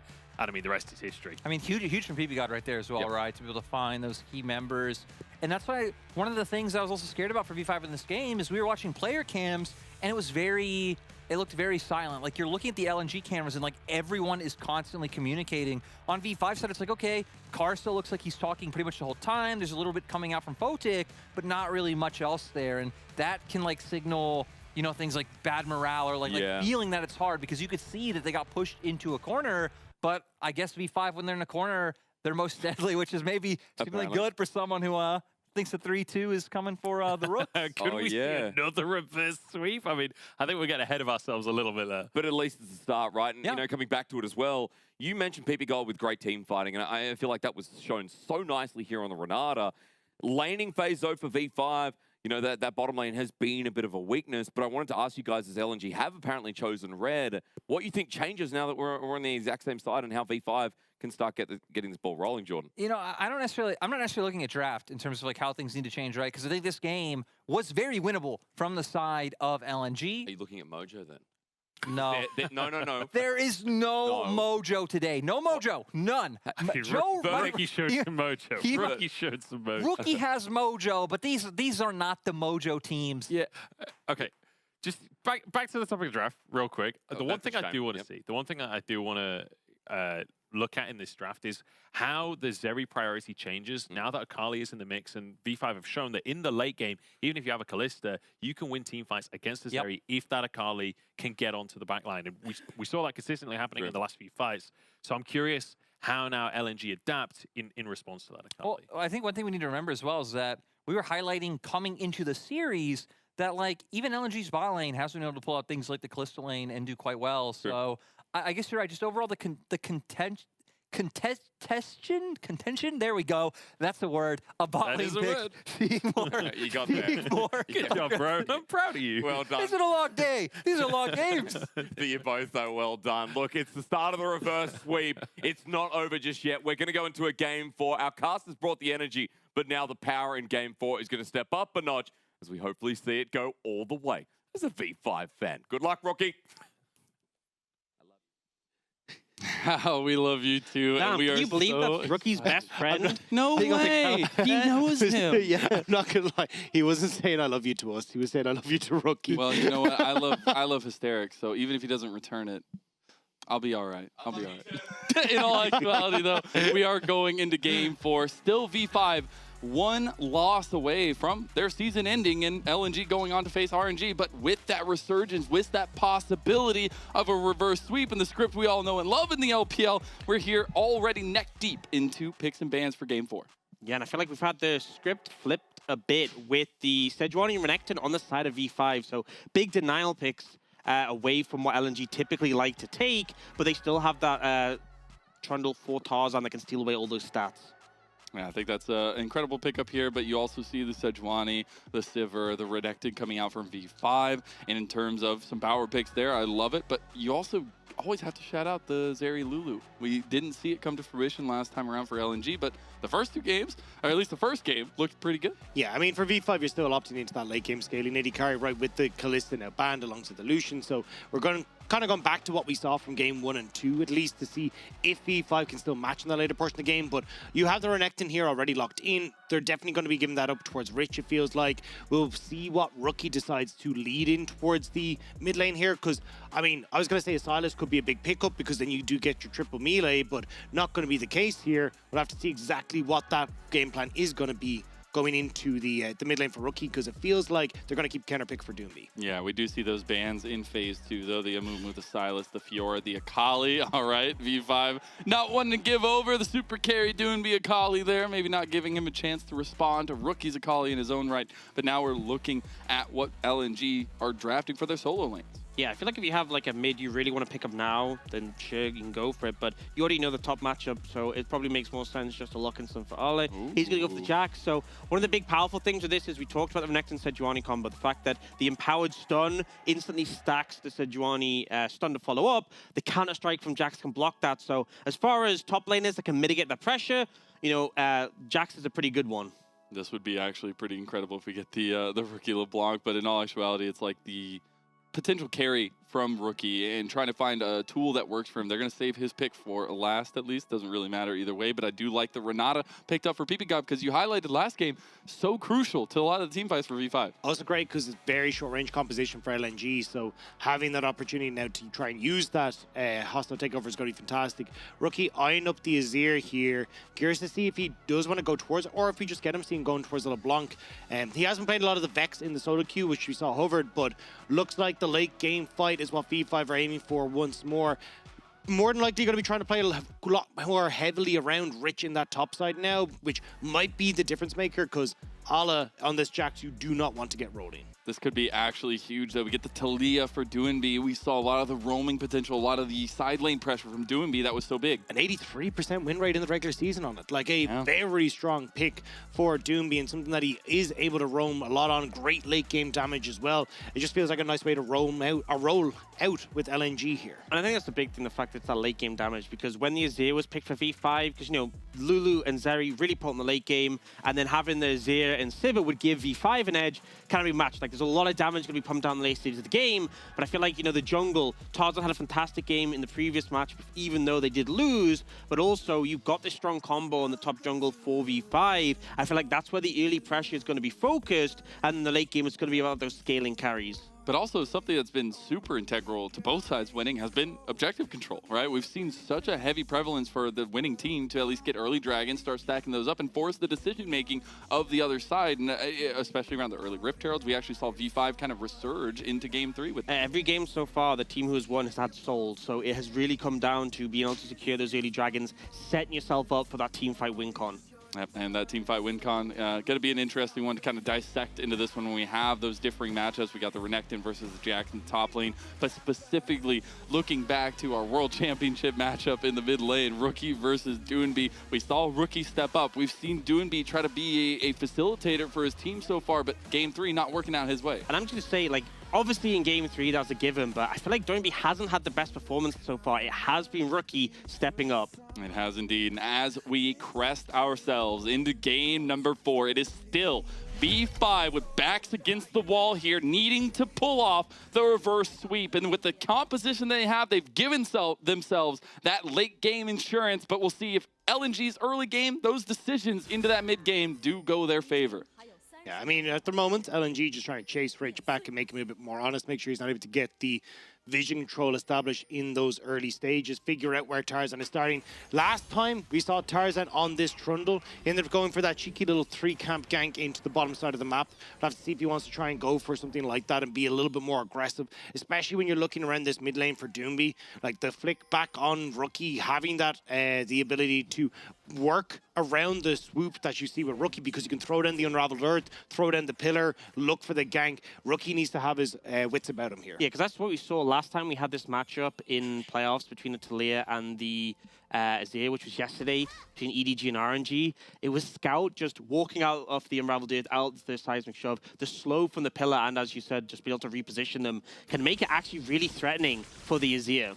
So for me, I always harp on it, but it's about momentum in the LPL, I feel like, a lot of times. And we've seen reverse sweeps come down every single time, it feels like, because of that momentum. Yeah, we had one yesterday. Yeah, that's about right. Something about it's the been EDG. 0 days in the LPL since the last We need a sign. We need OSHA and a sign. But it seriously, such an integral part. I know we can talk about analysis and stuff, but to lose that last game was pretty rough. And now Tarzan, looking for that level 2, will not be spotted out by Rich as he comes up pathing this way. He does get the ward down, though, Rich, and maybe we'll see that invade from Tarzan. I mean, it was a great read from Rich just to be aware of the potential gank timing. So the ward means he's safe, but ultimately, you don't get the information you wanted. He didn't get to spot out Tarzan. And the thing is, both Rookie and Rich place those wards at the same time, right? You can see there's wards placed at the top of mid. So Tarzan has managed to play around both of those early wards, which is why you're not seeing Rookie playing over. Now Karst will realize that Tarzan's in his jungle and might call for help. They've got a little bit of priority in mid lane for LNG, but Rich is first to the table here. He does smite it just to get a little bit of health on his way out for Tarzan. He might go actually back around to contest Karsa. But now because Rich moved, he has to answer back, otherwise the wave would get pushed in the tower. He'd lose so much, and Arlo would hit level 3 and come and assist. So yes, Rich does scare Tarzan away initially, but he can't stay any longer, and Karsa can't beat him 1v1. Karsa just used the smite as well. Tarzan's going to be up, so Gromp should be taken here by Tarzan without too much of an issue. And then the big question becomes what happens around this Rift Scuttler in just a moment's time as Tarzan hits level 3. Karsa still 2, but Sejuani can't be slowed. And this is the cost of that early move from Rich, because now Arlo able to move past the tower and be in a position to assist. So Tarzan really, once again, going with that creative pathing, trying to find advantages. But notice, he doesn't go for the top scuttle. He could grab that easily. His main focus is denying Karsa. He's going to cover his bot side of the jungle and maybe see if he can contest his bot side scuttle. And that's what I love about Tarzan. That's what we highlighted. His big brain in the jungle, his pathing. He was able to wrap back around, get that Gromp, kind of keep pressure on Karsa. And it's been so integral in every game so far as well. I love this, the move from Arles to secure the scuttle. So yes, Karsa gets bot scuttle. He can't get top scuttle now. There's not many camps left. He kind of has to invade here if he wants to make something happen, and Tarzan's ready for it. Yeah, look at the bot side, though. You got the push there. Karsa does need to be careful. Rookie has control over the mid lane, so he's able to lean first, but Light and Loom out trying to get desperate control over this bot side to help out Tarzan now. Because if Tarzan can get this bot side jungle, he'll have that camp lead still, despite the Scuttle Crab going over. Yeah, and you have to be so cautious, because when it's a Zeri, she can just slide over a wall and be there so much faster than any other champion, so Karsa plays respectful, backs away, and isn't able to continue his clear. Yeah, not trying to overextend too much, but just trying to eke out every advantage possible. Something else that was super integral last game for V5 was the fact that Rookie kept Doonby under lock, right? That mid lane was so heavily influenced and so heavily kept by Rookie, and this time it's going to be even more important that Doonby's on the Talia to kind of lock him down for Rookie.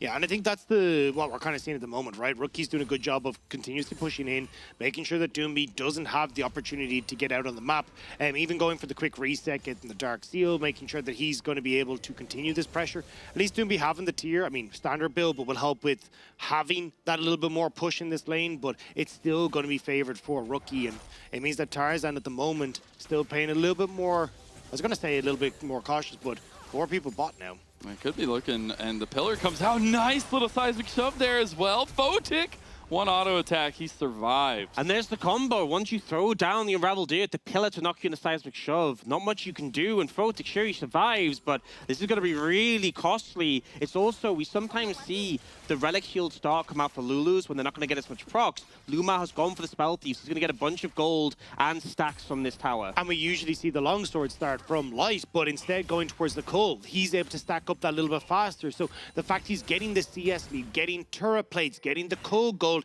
he's going to be accelerated so quick. Some great investing going on here. Absolute stonks. Absolute stonks, okay. But also, just harkening back to game 1, right? Like, I don't want to bring back any bad memories for V5, but when they weren't able to put pressure on Light and Luma on the bottom lane, that's where we saw them come to grips with at least the Zeri and the damage that is done by this bottom lane.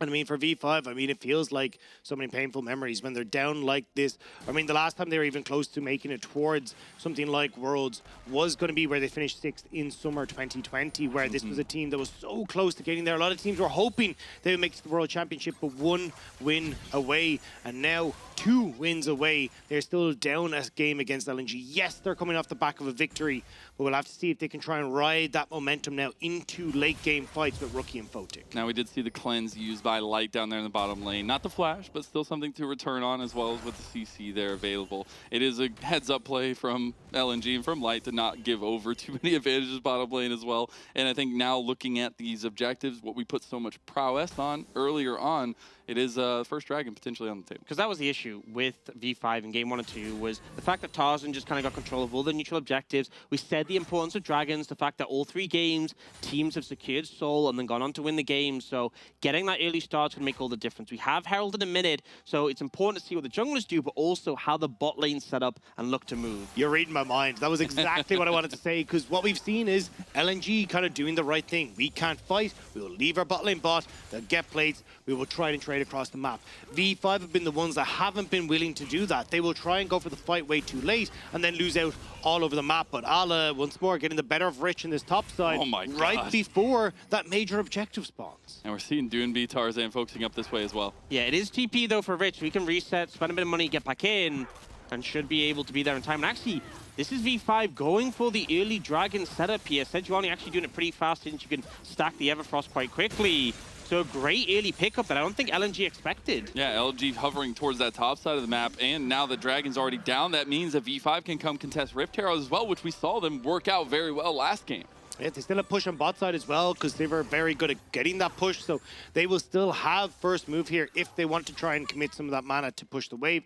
Rookie as well, having control over mid, makes it very hard for Doonby and Tarzan to immediately go over towards that objective. Even Rich having control top side, so this looking like a much better start for V5 in this one. Yeah, honestly, I feel like Tarzan kind of pulled off miracles with the advantages he could garner in this game, despite the fact that you're getting out pressured in all 3 lanes, right? Rookie's permanently had prio. Rich, it has been a bit back and forth. Arlis had some good trades, but bot lane, Photic and PP God, with the fact that they have that Sivir and the Enchanter, have been having pressure. It's the spell shield coming out for the Ultra Shock Laser. PP God missing that handshake, just taking a lot of damage on the backside of it, as Light and Lumao putting in the pressure in bottom side. Yeah, really nice spell shield from Photic, though, not getting caught off by the Ultra Shock Laser. And then, as much as Light does have, you know, the harass coming down, not enough to close out the kill, but that achieves priority for them. Luma also just hit level 6 as well, so they can start moving up to this Herald, and that Lulu ult this early in the game can be so impactful. Karsa, though, sitting here in the bush, wants to make sure there's not an even fight. Oh, Ala, he does dodge out of the Arctic Assault. He has to flash immediately. I don't know if he can get to Tarzan in time, and that could be first blood. That's V5 picking it up Rift Herald is already in tow for Tarzan, but he can't stick around. And look, immediately as that happens, LNG's bot lane move back bot, right? This is just what you're talking about, Rob. The fact that if they know they can't fight, they'll try and trade across the map. But now they're going back. They're doing it again. They're like, hang on a second, Sivers bot, we can still get that numbers advantage up here. We play it slow, but Rich is there. Doonby gets flashed on here, and Doonby, he gets out with a flash of his own. Is he going to survive very much longer? He has Lumao with the flash. Wild growth coming in. Tarzan is on the wrong side of town here, as now the Weaver's Wall is coming across from Doonby. Can they get Rookie? Rookie! He's not going to go down either. The shields are coming in so clutch. The shot just barely tickles the tail feathers of Rookie as he walks away from that one. LNG, we talked about the bot lane moving back up, back and forth all over the place, but only the singular kill, and we're still looking at the Rift Heralds there. So TP's now coming in for the mid laners. We're going ding ding round 2. Both these teams willing to risk it all on this Herald. LNG have the members here, but you can see V5 will scare them away. The Herald resets, and I think they have to go for the recalls. Would you risk it for the Void Biscuit in this one? That's a big one. But it does feel like, I mean, as Ox is saying, both teams desperately want to try and get this one. Yeah, and the fact that we saw them actually pull away from it is astonishing to me. Both teams kind of realizing that they need to back away from it. Yeah, and you can see here, Rich completely misplays it by stunning into the counter-strike. But that baits Ole in, right? That's what you're trying to do, get him to jump on you. So Rich baits him in with that interaction. And then they think, we got the numbers advantage, we're good to go. But these back and forth bot lane movements end up making things chaotic. We see here Doinby just surviving on a sliver of health, and then Lumao flashes in with a save. I mean, that bone playing team so clutch for Doonby, coming up just as that last tick of damage came in, and then here Rookie somehow, someway managing to get a shield and enough to walk on out of that one. Rookie solo again and just not quite hitting it. The fact that he had so little mana was a major issue for him coming into that fight. The thing is, you saw at the end, he didn't have time to dodge to the side. He just had to keep walking a straight line. So really close on that one. Real question though, is that the World Championship buff right there? I mean, they both got out with like sub 50 health, somehow helped by the teammates. I don't know how to say it. If you win Worlds, you take 5% less damage. Yeah, that's what it is. That's what it is. It's gotta be. That's my problem. That's why I keep dying in solo queue. There you go. Hey, you found win the Worlds, solution. you can win your solo queue game. All you need to do is win Worlds, no big deal. Rift Herald is started up by Karsa on the top side, while LNG are focusing on this bottom tower, trying to get a dive going, but it doesn't work out. This is a great example, though, because, you know, they have given up trying to make that Herald happen with the Sejuani Renekton being so strong. So they try to cross map. They try to lean pressure down the bot lane and make it happen. But this is one of the issues into Sivir. She just stops pressure with her wave clear. And now they are looking for something mid, but this isn't Azir. Yeah, Tarzan did get spotted out right there on the little pathing. May not be caught. First divide out. Oh my god, he hits the seismic shove, and now Rookie cannot get out.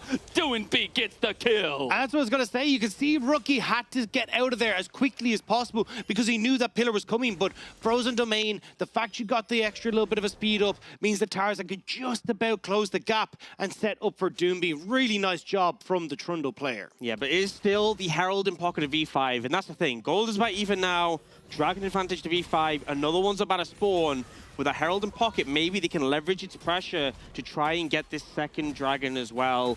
And be really impactful and sort of giving them the start they need in this game. I'm not gonna lie, I can't believe it's already been 5 minutes and we're already on the next dragon. It feels like a little bit of it was an early dragon. And that means even more emphasis on LNG, because if you let V5 get this one, it would be such an early soul. Typically, since the dragons got made tankier, we've seen much later dragons. It's normally like the 10-11 minute mark. And we see V5 going for the play, Herald into bot, which puts them near that dragon. And that's the thing, it's really hard to defend that dragon when you have to commit members to hold onto the turret. So immediately V5 turn over towards the next neutral objective. Rookie again with push in mid. V5 have control. Yeah, and the DPS coming through here. I mean, Rookie actually doesn't opt to put more damage into it. I think they need to get this damage down because Tarzan's there. But I don't think with the hostile takeover, I'm not sure he can approach. Yeah, it doesn't look like there's any in. Even Doonby was coming down, had the Weaver's Wall ready, but it would just be too much of a precarious position for him to put himself in, and that's another objective for V5. Yeah, and we talked about this in the earlier games, about the power of this Hextech Soul, in particular with things like a Sivir, who can apply that AoE, get that AoE slow on the chip damage, so definitely a big win con V5 can lean towards too. Yep, and that WinCon is alive and well, right? 10 minutes until that Dragon Soul for them if they continue to stack it up on timing. And with another little bit till the Rift Herald, till the next Dragon. It's about where Ala and the rest of LNG try to position themselves around the map. And this is actually what more like we would see from the regular season V5. You look at them like first in Rift Herald control, fourth in Dragon control. They would control all objectives on the map. And it felt like we were missing that so drastically coming in towards playoffs, even towards the later stages of the split. But now, when Worlds is on the line, when they have a spot against RNG on the line, they are stepping up, but it's LNG who are now struggling to get control over this early stage. And the biggest thing is, we said the strengths of LNG are in the early stage, right? We see them slip up in the mid to late game, and they haven't been able to find advantage 2 games in a row. I mean, even with that previous one, I think what was fantastic was that Tarzan was slowing the pace of the game down, right? And we thought that with the fact that they had the Callista on the side of V5, all LNG had to do was stall the game out. But in this game, with an Azir, with a Sivir on the enemy team, you can't just bank on that. Sorry, I was completely distracted by the Dominus being popped by Rich. I was like, oh, we're going to go. I was like, no, we're not. Okay, Rich. Alpha Dominus, that's what it was. Domination in the lane. Yeah, as he loses another turret, or another bit of damage onto his turret. But this is the thing now, TP coming in from Doomby. I was about to say, you can actually try and make a play up here in Doomby with the Weaver's Wall, trying to see if he can get here. Tarzan is on the top side of the map, now only making his way up here. Karsa up here as well to dissuade anything. We actually get the picture-in-picture. It'll be a chaotic fight in the bottom side, and Rich just burns his flash there, trying to get away from the seismic shove. And this will be first tower for LNG. Just doing a good job of leading that pressure up there to finally get that. And this is one of the things, we saw that Renekton and Sejuani being the potent combo, hoping that Rich would be able to find some favor in this top lane matchup. But it has been Ale who's really had the advantage this entire series. It's repeating once again in this game. And the thing is, you're now getting the advantages for LNG on the bot side as well, right? Light getting a bit of a nice little CS lead for himself. You're getting a bit of a CS lead for Allah. You haven't seen Carson Rich link him, as you say, in the manner that you'd want. So this is where it starts to get, oh no. Let's go. It's just going to be the try and true 1v1 between Rich and Allah. Allah's just going to go under tower for this one. That's Taking pretty a lot deep. of That's tower very shots deep. there. The waves Be very here. careful as Slice and Dice is there for Rich, but he won't pull the trigger on it. Yeah, I mean, you saw Rich like walk through Ale so you could dash through him and get the second dash. I think Ale just wasn't expecting him to go for that one. And, you know, it's no big deal, right? He's going to be able to reset off that, but definitely don't want to risk that one when any members of E5 are around. And in that case, it is another 2 minutes for Dragon, another minute for Rift Herald, and especially with things kind of slipping out of control for LNG. You expect these next objectives to be so crucial for them, but Karsa and the rest of V5 are trying to keep the pressure up until those objectives spawn. And that's why I think actually Ala, like, not resetting there actually will cause a bit of an issue. It's run the whole way back up the wave. Now he's not there to collect the waves. He's currently under the tower, trying to push the next wave deeper under to the tier 2 so he can fall back to the Rift Tower, get control over topside jungle is now going to be an issue. So you can see V5 kind of going, right, we've bought some space. Let's see what we can do on this opposite side, because Ala has to push in that top wave. Tarzan diff there, he got the blue buff, just saying. Nice little smite coming out from Tarzan to kind of keep grips on the situation. But one of the things is that even though Tarzan secures the blue, by doing that invade, you're denying the blue from Doinby, right? You know, as much as he does have this tier in pocket, if you start bidding through your resources because you're spamming your Q so much on Talia, like that is the effect of forcing Tarzan to smite it and not being able to give it over. Now, Rich, oh, okay, that just hits. All right, since you're such a big Wayward fan, we get the frog all the time. Maybe I don't get a chance to talk about it because nice little trade of ultis from both the mid laners there. What's the frog's name, Ox? What is the frog with the little question mark above its head? What's its name? I don't know. You don't have a name for it? I don't have a name for it. Maybe we should have If it's Wayward. Grub, Yeah, maybe it's we just should. Kevin. Kevin. Grub's name is Kevin. Okay. Grub's name is actually Kevin. It's Kevin of like Sir Croakington or something. Yeah, I've never heard of that in my genuinely, life. his name is Kevin.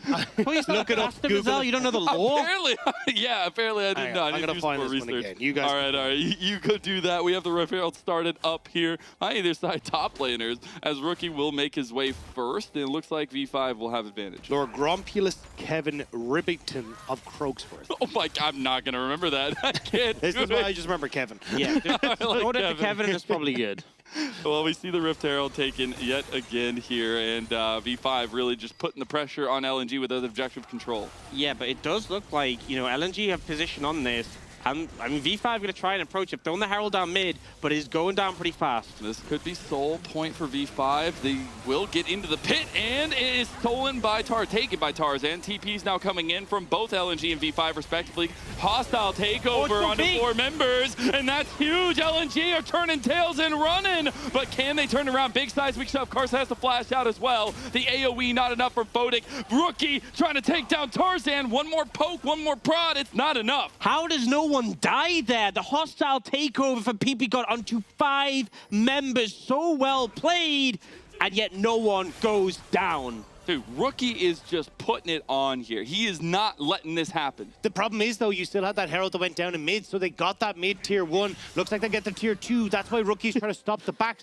so they can keep this pressure up in the mid lane. So Dragon will fall. Will they get the tower before the TP? TP looks like it's going to complete in the last second there. Seismic shove goes wide. Tier 2 tower goes down to V5. So that's the thing. Dragon given over, and don't get me wrong, those stats are really big on the Hextech Dragon, but you lost your mid tier 1 and 2 in return, so it's a heavy cost to pay. And bear in mind, this is a team composition with a Sivir and an Azir. It's so hard to take towers from them. Like, that mid tier 1 still stands healthy for V5. Especially when Rookie can start to, like, move up into this top side, push out the wave, get another tier 1 in the top lane. Once these 2 towers in mid go down, it becomes very easy to start rotating around the map and making sure that you're trading up in that area. So for V5, again, this is a fantastic start from them. When they are still trying to hit this reverse sweep, having this start in game 4 is so important. And they had such an aggressive composition for the early game last time around, but then they piloted it so well in the late game as well. So it gives you those thoughts of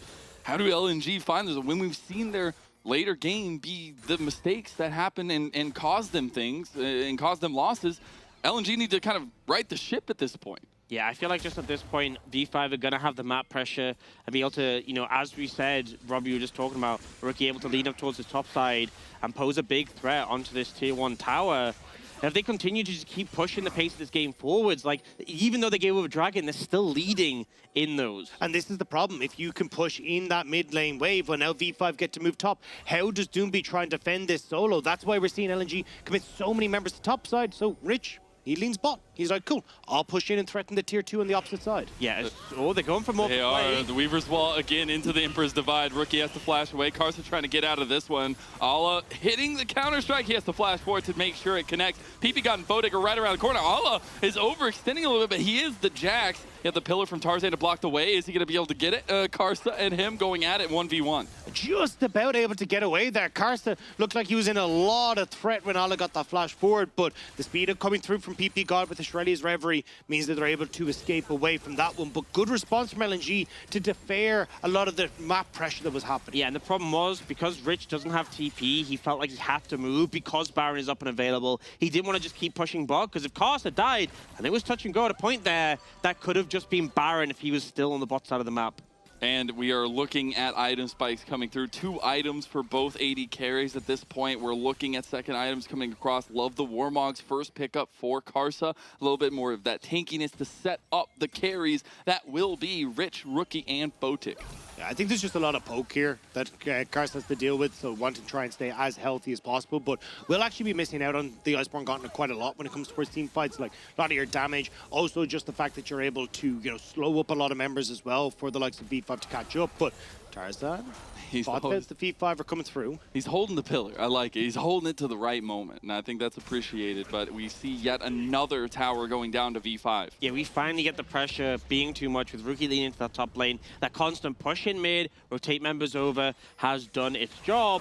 And we now get a situation where Rookie's going to push his wave in, reset, and we're looking towards that dragon in 50 seconds. It wouldn't be stalled for V5, but LNG do not want to give them a chance to get close to it. I think as well, at least Ala has got a push on bot side, but Rich should be able to clear out these waves fairly easily. Back, get his second item, and then come in towards this dragon ready. He's also got the TP himself as well, but there has been a lot of investment on the top side of the map for V5 to make sure they could get that tier 1. Yeah. They haven't actually established themselves on this bottom side just yet. But they're making it there early here to try and get that vision down, get Karsa in position, push out that bottom lane with Rich, but Ala trying to catch out Karsa. Apparently he just has Karsa's name at this point, just going full in. Now Doonby trying to get the seismic shove, does not connect it. V5 are in prime position for this dragon. See a little bit Ultra Shock Laser coming back. A bit of a choke here for V5 to work around, but Ala on the flank looking for it yet again. You got to remember, the early games of the series were dictated by Ale having these great flanks, pushing for the angle. The wall's actually going to cut him off. Yeah. It will get cancelled.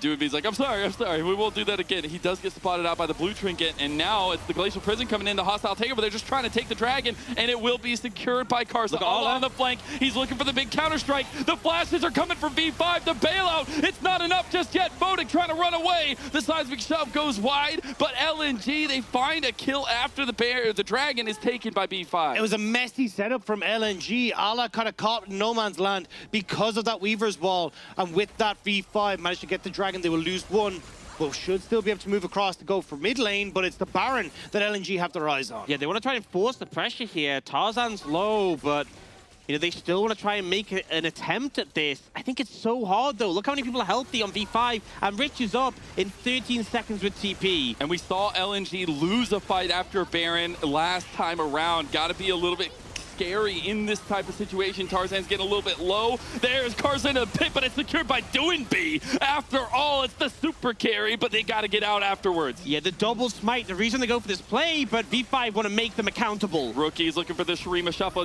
Doomby is caught out in the end. The CC is enough. Rich and Rookie trying to separate it. Doomby buying a lot of time, but it's not enough. He secured the Baron, but he loses his life. Karsa used to be the king of thieves, but Tarzan is showing up massively when it comes to these smite fights again. Steals away the Baron, and LNG just about managing to escape.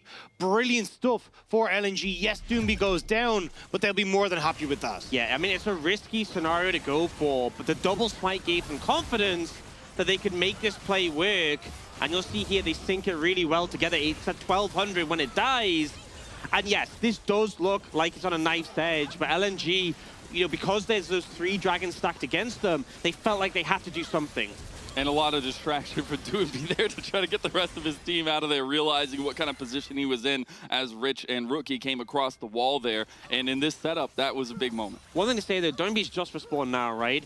Because he's been off the map, it's allowed V5 to contest the waves to push out a bit. They also have fantastic wave clear, so I'm not sure how much LNG will be able to get up this Baron. And bear in mind, the dragon they lost is a permanent factor, whereas Baron will eventually time out. For now, though, they're going to try and use this Weaver's Wall and get this mid lane tier 1, but Votik is there to try and defend. And even with the Baron wave, look, well, it's so easy to shred through them. And I like the idea from Doomby there, like cut off Votik, see if you can manage to just get on top of him, but wave wasn't underneath the tower fast enough. They don't have the range to actually poke him out, and it means that that Weaver's Wall is now out of the equation for anything that V5 want to do. And the fact that this mid lane tier 1 is still available for V5 is such a pain point for LNG. We saw Rich just coming up, having pushed in the bot wave. Top lane's been answered as well. They were trying to brute force mid, and Baron's only got a minute left, and they've gotten nothing from it. Yeah, I mean, 700, 800 gold, not what you want to necessarily bring home from a Baron play, but they will find themselves a little bit of that breathing room here in the middle. Especially when you consider that it was that 3rd dragon that went over to V5 to start that play. Yeah. Now you're looking less than 2 minutes until that next one. V5 still contesting you a mid because that mid terror spawn still stands. They can get vision control down. They don't have to retreat right the way back to your turret. LNG can't establish the vision control they would like before that next objective either. So LNG very unsuccessful on the Baron push, and now V5 still stand greedily in this mid lane. And with about 1:30 till the next dragon, right, the points are all in V5's favor because they can dictate if they want to fight over that. They want to give over that dragon to LNG and find something else on the map. And I'm going to be honest, LNG need to secure this next dragon, because even if they win the fight, unless they instantly end the game, he just doesn't like Karsa, all right? He just wants to go against Karsa. Tarzan coming down to try to block off the path here. Ala's buying a lot of time. He might have overextended himself, though, maybe thinking the rest of his team is coming to help him. He gets the wild growth out, jumps to his teammates. The hostile takeover will only hit Doinby, and he gets out alive. Just about has the TP to come back as well, so now Sej ult, Sivir ult, and the hostile takeover down.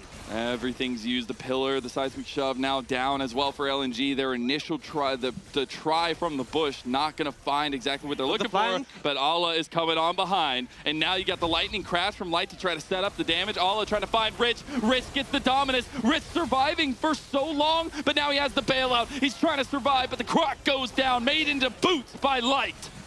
They're still pushing on though. LNG with Light now on full swing. He's gone for my God, Rookie. Rookie's just dead. That's 2 kills for Light, and he's making it happen. 15 seconds on the Dragon, that should be enough, and LNG able to secure the fight and get the objective they need. Karsa just won't be able to approach. Great TP from Ala again. V5 tried to establish themselves in River, and Ala with that TP in behind causes absolute chaos, and LNG are able to capitalize. And the big thing was the fact that the ults were down for the bot lane of V5. The hostile takeover, both this game and last, has been such a fantastic tool, and not being available, the fact that Light has the lightning crash to push forwards, it made all the difference. It did, and you see the back and forth, right? Ala just going full ham at the start of that fight, but surviving for so long, Dagda. And that's the thing, because they'd committed everything to try to take Ala down and they don't get the kill, well then LNG are able to step up. Light is unleashed, and now again 2-0-1, having the Infinity Edge completed, working up towards his full item. Light is online, and you're still looking at Photic definitely getting there himself in a good spot, but just the setup for Light when that hostile takeover is down is so good. And now they're starting to stack up those Hextech Dragons as well. The attack speed and ability haste on the Zeri, on the Jax, so threatening, given so much power. Rookie might be in trouble here once again. Uh-oh. Hey, he has gotten the Emperor's Divide combo every time against Doinby. I don't know if it's going to come out this time around. Does dodge out of the seismic shove, and the rest of LNG backing away as PP and Photic coming up the side here pretty quickly. They don't have Karsa with them, though, as he's going the long way around. Ala has no TP. Ala has no TP. He can't get to this. Yeah, this could be V5 making the pick that they need. They're trying to force the fight here as they have the push from Ala on the bottom side for LNG. This is a 5v4. They've already caught out Doinby. They're also going to catch out Lumao. That's 2 kills potentially, as Doinby's still alive, but not for long. And now it's still Ala pushing in the side. Now, with that Baron coming up in just a few moments, I want to see if V5 commit to it. They're already sending Rich back, and it looks like they're starting it up. Yeah, I think they lose this tower. Maybe Rich can try and force him away for the inhib, but they need to go for the Baron now. If Tarzan steals this, it could be so bad for V5. And look, the health bars. Yeah, the laser doing so much from Light. This is not good for V5. They're going to try to force the occasion here. Ala trying to get the flank on the backside with the Hextech Gate as he's trying to join the fight as quickly as possible. The Ultra Shock laser is not enough. Karsa will get the Baron. Ala wants to make it happen, gets the Emperor's Divide back. They've already killed Karsa. Ala goes down as well. Light is putting in the pepper, but he can't get the damage, and the Spice is not. V5 are snatching victory from the jaws of defeat every single time. LNG look like they have control, and they are not able to capitalize on it. V5 get the pick, they get the Baron, and they get away with it. And now with the Baron in hand, the fact that Dragon is the next objective to spawn, you can just play through bot, push the wave in deep. That inhibitor being down isn't an imminent concern. 4 items now complete for Photic. This Sivir is truly online. All they're saying is extra gold, super minions at the bottom lane. Yeah, I see you're holding your hands on your head, Dagda. You all right? You making it? I just don't know how they're doing it again. We saw it in Game 3 where LNG looked like they were in a commanding spot. And then we get V5 bringing it back. V5 again start off with a good early game. LNG start to bring it back in the mid game. And V5 find that one moment. And look. And now it just feels like they're going to manage it again. Yeah, and look at the inventories. I just seen stopwatch picked up by Karsa, by Rookie, and by Photic. They know this next fight's the big one, right? They feel confident in their item spikes.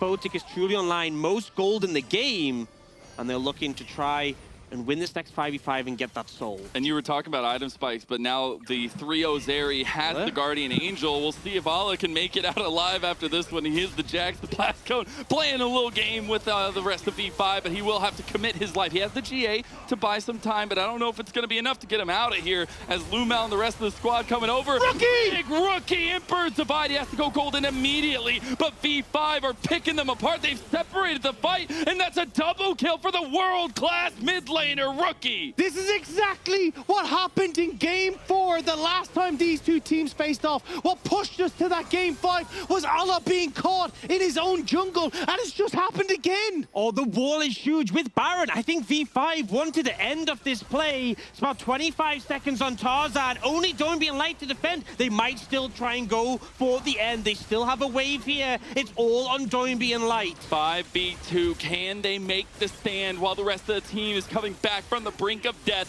V5 are onto the towers here. Rich going onto Light. He has the shield bow though, popping and healing, and they're putting some serious damage in as Doinby. If he lands one seismic shove, it could make the difference. LNG lose one tower, but now afterwards, the bottom lane is in trouble. There's TPs though for LNG. They can start to pose them dead. Look, they're going for it. They're trying the to Baron stop the recalls back, though. but they're already gone. Oh, Rich gets denied. Rich gets caught out, and Rich joins the death table. And it's 10 seconds until the Dragon. That could be another one for LNG. It's a Nexus Tower for Nexus Tower off the creeps. They're in the bottom side, and Karsa is sitting here. Tarzan is hunting. They're trying to see if they can get the steal, but with Rich dead for 40 seconds, this will not be a fight the V5 can win. Karsa has flash. He might go for the Miracle Steal, but doesn't have vision into the pit right now. 4k HP. He tries to go in, and can he get it? He does not. He misses the smite. Tarzan comes up clutch. Oh, and it keeps coming down to these little moments. If Rich was able to get out,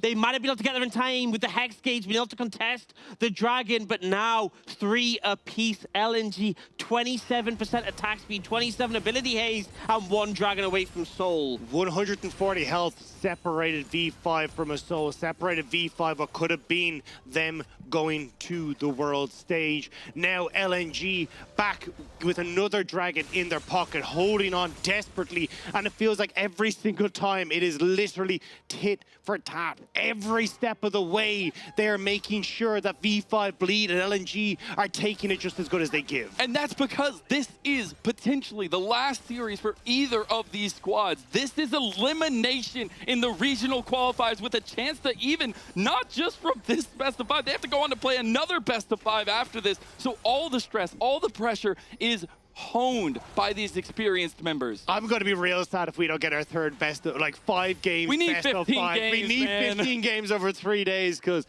this, I need more of this. Now with V5 stepping up massively, looking like they've finally woken up into this series, you can see how tense it has gotten.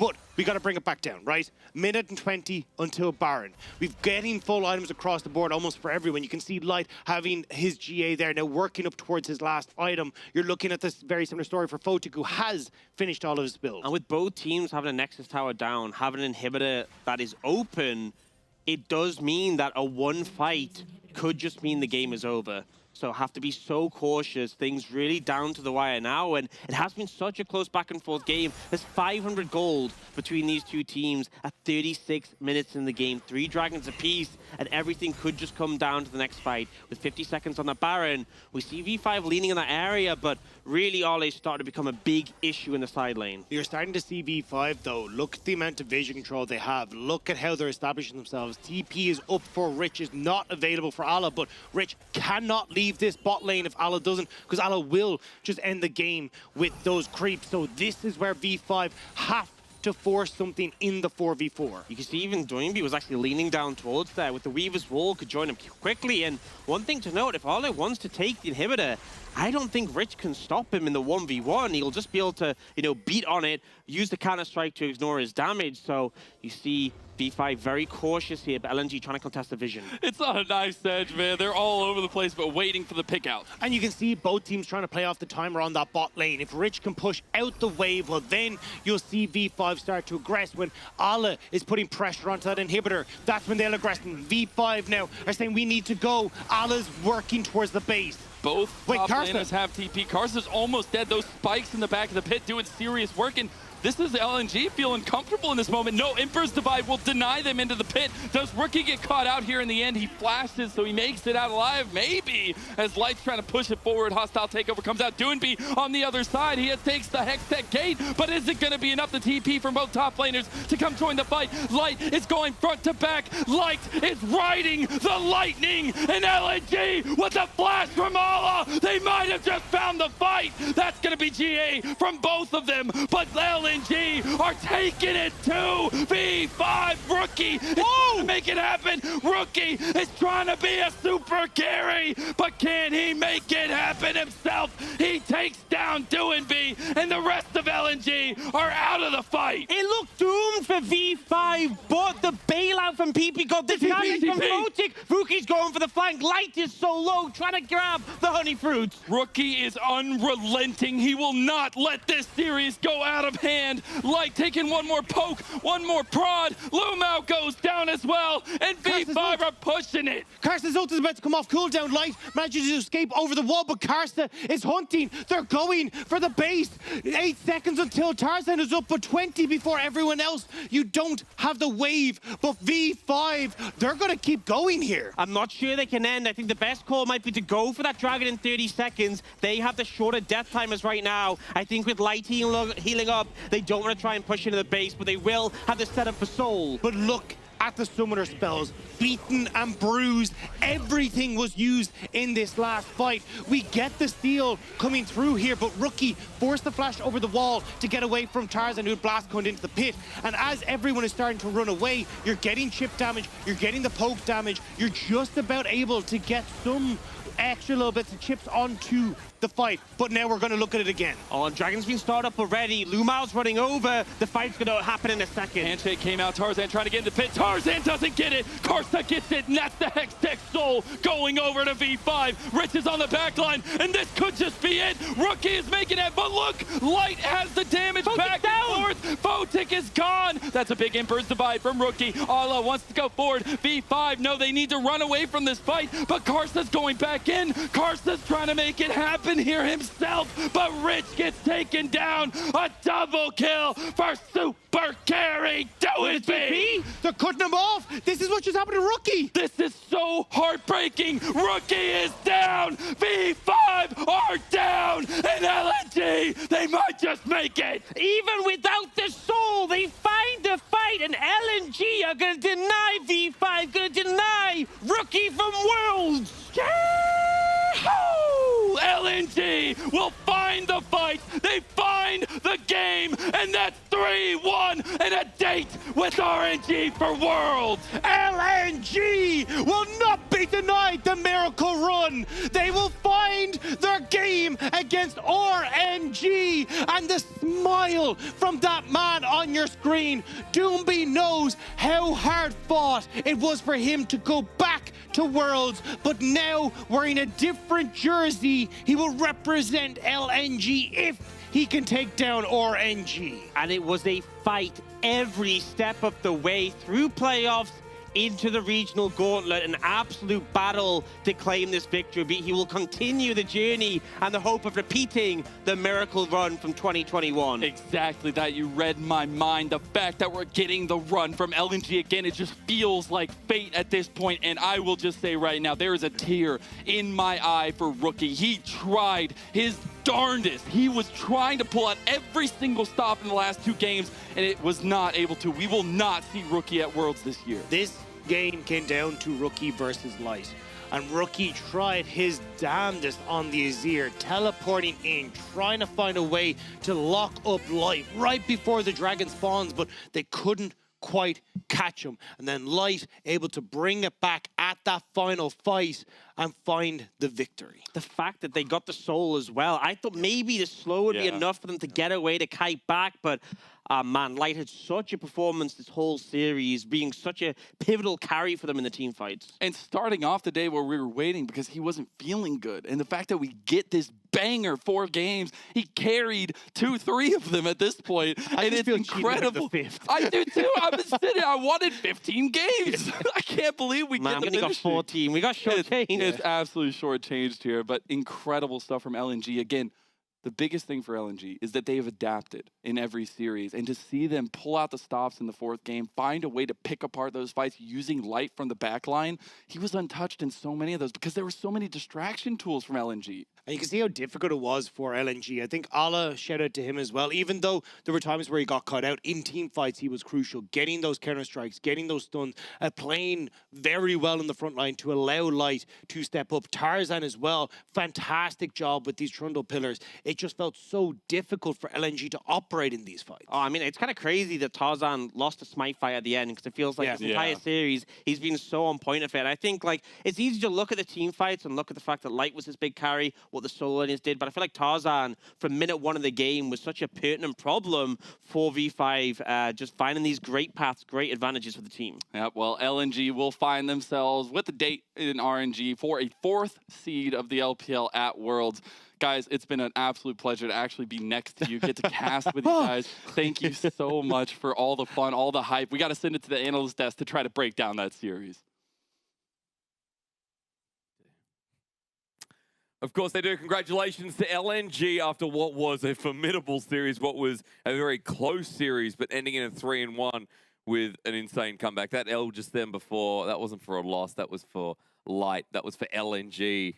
That was for a series that honestly could have been a 3-0, but V5 putting their best foot forward in the end, Joe, making it as close as we could have expected. Yeah, I mean, we got 4 games, and the 5th game, just an absolute banger as well. Like, that could not have been a better game. The 5th game. Finish this The 5th game. The 4th game, you know what I'm saying. It felt Look like at this, 288% damage out from Light, 274% damage out from Rookie, and that really just epitomizes this match. Yeah, I mean, it was huge, right? Kind of the battle of the carries on both sides. Yeah. I love the way that the casters ended it, though, kind of like highlighting Tarzan and highlighting Ala, because that's the difference, right? For LNG, it felt like much more of a team effort. You had, like, people in different games, people in different situations, able to pop off and set the team holistically up for success. And we went back to the square one, right? Ala having a better playoffs, having a great series too. I feel like Doomby as well showing that rod of consistency alongside Tarzan when we came through. But as they said on the caster desk many times, Light, not only in this series, but Light within the series, had such a big performance. When he's going up against someone like Photic, who is coming up big in the LPL, it is nice to see the dichotomy between the two 2v2s and Light, who is trying to make a name for himself among all the gods we have in the rest of the league. Yeah, I think in the context of this whole year as well, when you think about Light and Lumao consistently besting the V5 bottom lane, like, if you told people that 6 months ago, they'd have told you were crazy. Yeah, and especially, like, even moving down to Lumao for a second to be like, he wasn't the main starter all year long. Like, there was struggles. There were a lot of criticisms, again, that for the most part at the beginning of the year were valid. But for him to come back in, keep at it, step up, and show glimpses of why he was so heralded, not only 2020, but even like going further back with JDG, has just been so great to see. And the fact that the Miracle Run's still going, I can't believe still it. chugging forward, I just can't, man. I can't. Man, the 4th seed up for contention, right? Have to face off against RNG tomorrow, but they can take a breath of fresh air for now. We're told our interview is standing by, so we're going to hand it over, of course, to Ala, who needs to be talked to for sure on this one. Hello there, welcome to the post-game interview. I'm Christina. We're joined by Ala, the top laner for LNG. Congratulations on taking down your opponent. I have to ask, how did you guys prepare for today's regional qualifier in past few days? 欢迎来到赛后采访，我们邀请到的是 LNG 的上单 Ala 选手接受访问。那么第一个问题嘛，在过去的几天，其实有大概1周之久，你们是怎么样准备今天这一场非常重要的区域资格赛呢？过去1周我们就改掉了我们之前就在输掉的那些重点问题，然后我们季后赛的时候也是赢了 V5， 然后我觉得我们只要好好打就能再赢他们一次。So in past few days, we have made some adjustments and we have fixed some very serious problems that we made previously.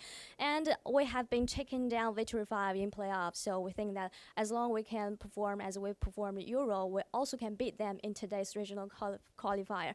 So I have to touch on your personal performance because you got solo kill in Game 1, Game 3. And what do you think of your role of Jax in Game 4? 那么今天阿乐选手在1-3局也有线上单杀很精彩的表现，并且你在第4局的贾克斯可以看出也是非常重要的。所以你今天觉得自己表现怎么样？以及可不可以跟我们特别讲一下，你觉得在第4局你的贾克斯在发育很好的情况下，或者说你觉得你第4局的贾克斯的角色是什么？在队内承担什么样的角色？我觉得我今天打的还是稍微有一点冲动吧。然后第4局贾克斯，我觉得我这么好的发育不应该打成这样，就是我觉得我应该是能秒掉对面双 C 的，但是我却成为了就是团队的那个前排，就是还送了几次，差点输了。我觉得我打的有点不好。其实阿乐选手的贾克斯在最后几波也是很关键的，我们相信在最后一局你也是发挥出了你应该做的事情。So his answer is he think he performs normally in today's matchup, and in terms of Jax in game 4, I performed a little bit hasty in game 1 and game 3, and I farmed pretty good in game 4. I think I should perform better because I have got so many gold leads and I have secured so many jungles. So I have touch on the final Hex Dragon Soul team fight in game 4. That was very crucial. And Victory 5 has also shown their tenacity. How did you guys come back in last Hex Tech Dragon team fight? 在今天的这第4局比赛的时候，可以看出威武也是展现出了他们的韧性，包括他们在一些后面那几条大龙也拿得很好。但是最后一波你们的海克斯科技龙魂团处理得很好，所以可不可以跟我们分享一下那波团的更多细节？那波团很重要，就是最后一波了嘛，谁赢谁就赢了。然后那一波就看大家的团战发挥，然后我们中单就是技能放得很好，然后我们赢了团战。So I do think the last Hex Dragon team fight is very important. The person who wins that team fight who can take down this matchup. And I do think that our mid laner doing B, he performs pretty good and with his accurate and his excellent mechanics. Final question for you. You are going to play against RNG tomorrow. Are you confident of taking them and making the worlds just like what you have did last year?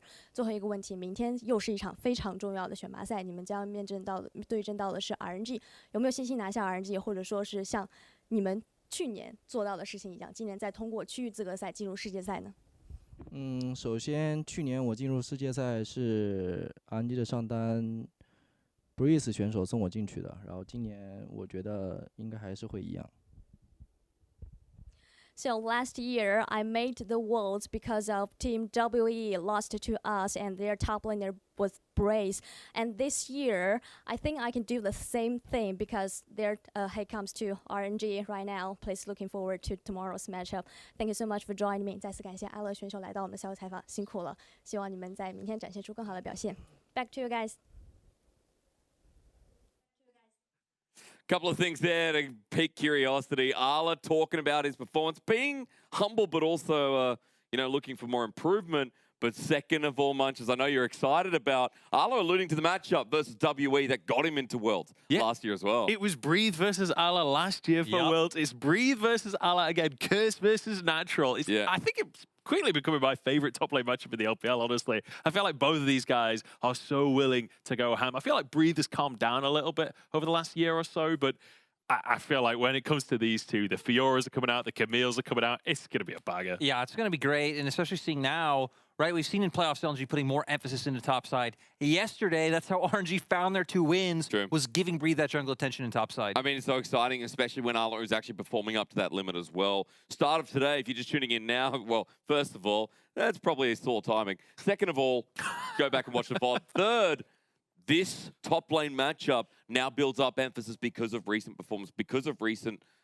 quality of play as well. And I think just quickly touching on LNG before we give commiserations, I want to finally say that for LNG to be here after what has been such a rough year is, Lyric, I think, impressive enough to say, even if they lost today, LNG making it this far is just insane. It's going to sound harsh, but for like the first 4 or 5 weeks of the split, we kept calling LNG imposters. Because remember, LNG kept picking up wins, but they were like so close, so dicey, tons of throws from the enemy teams. And the fact that they were able to pick it up and now are decisively picking up wins, building confidence, again, connecting pressure on the map, like pretty much firing on all cylinders where you can believe in any member carrying is huge. And the fact that it wasn't just like one thing that won them this series today, right? We saw them gapping people in lanes, we saw them winning team fights in the late game, we even saw some really good mid-game plays around the map as well, and like clearly having game plans being coordinated. Like, I feel like lots of different aspects of LNG's game has leveled up over the course of playoff, which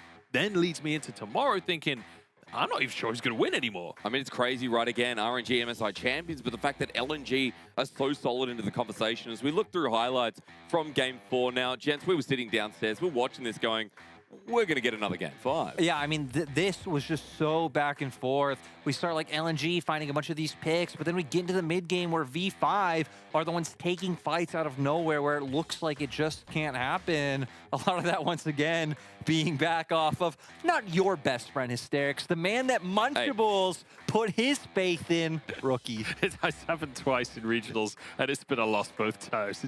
It's heartbreaking to say the least, but man, maybe it is. Maybe I'm cursing him at this point. I'll just stop talking about Rookie. But yeah, I wouldn't do that to my friend again if I were you. Just, I've been threatened with fisticuffs. And second of all, don't let Jordan talk to you like that. I know somewhere you probably got a photo next to Rookie as well, but he doesn't. He's just a little bit jealous. And importantly enough, right, like his game 3 and game 4, further to the point, was so clean. And I feel like for Victory 5, there's a lot of leveling up in the series just while we're here, because game 1 and 2, I think we're all over the place. They really were, right? And like the thing I like, and to kind of go on to kind of say our farewell to V5 was they came in game 1, it was very rough, they get gapped in lane.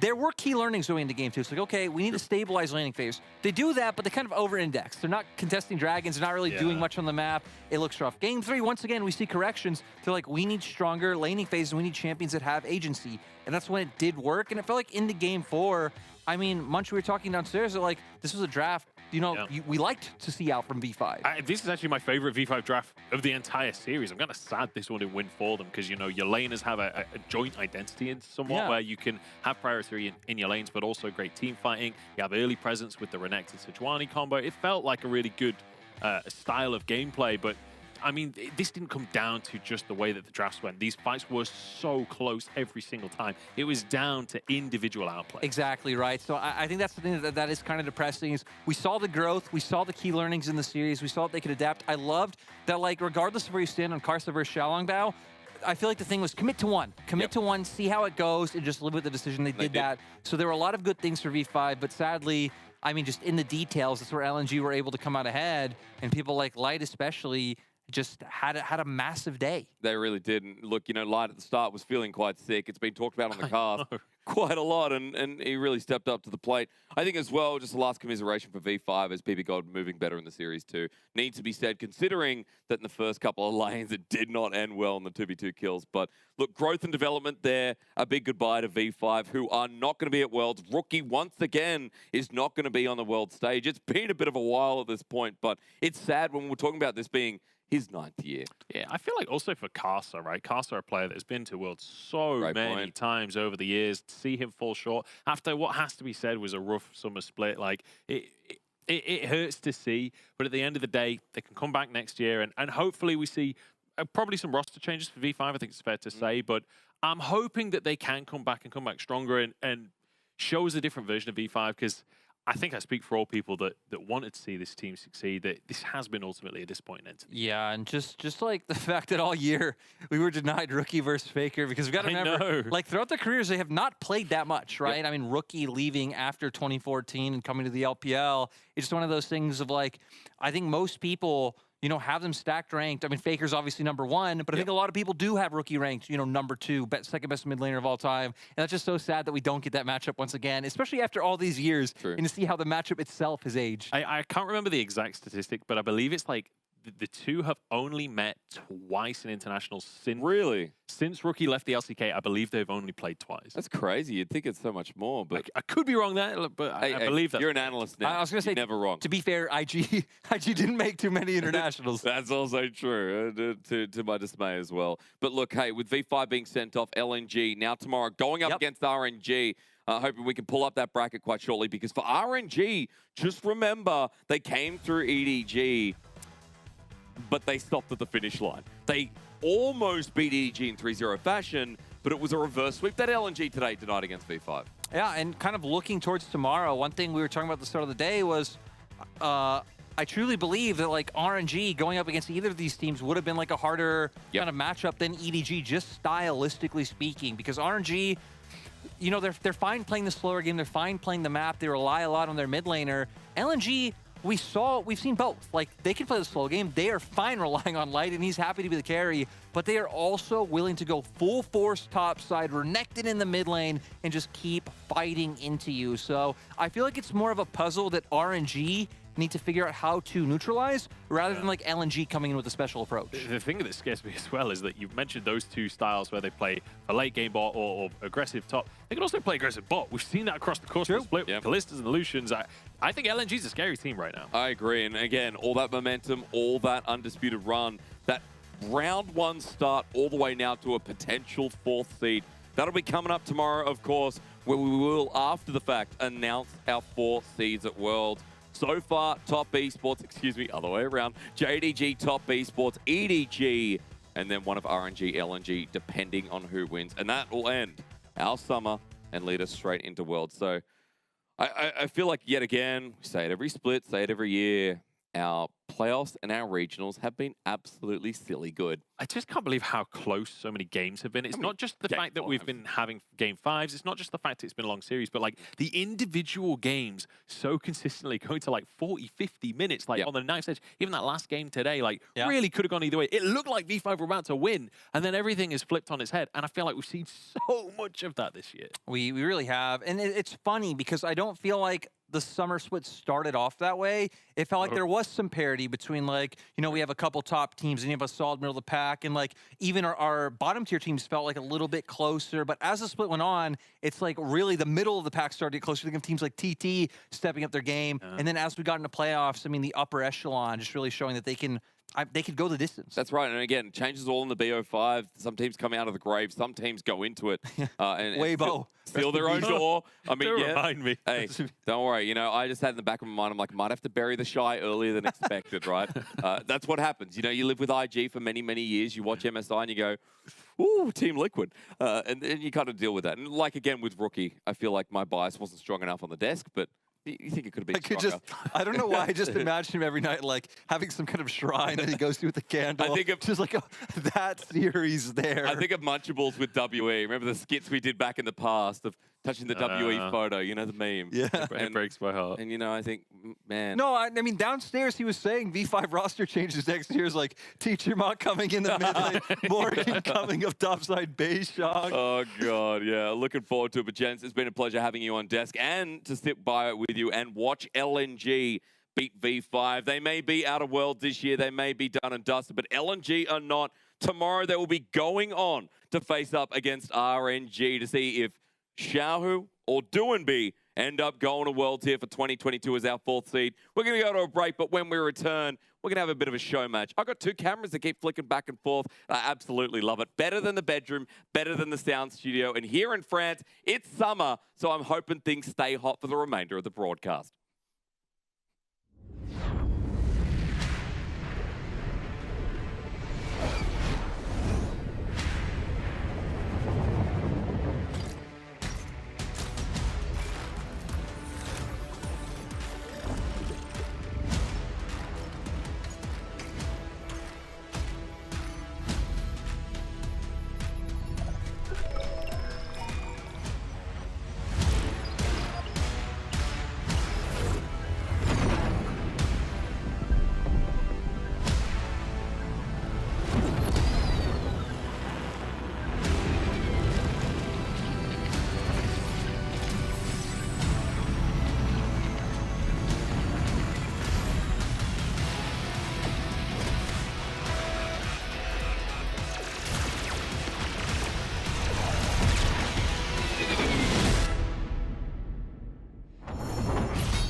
got the priority now onto the Baron, and you will absolutely destroy this in top esports. And know this is a very real possibility. We're about to go mega.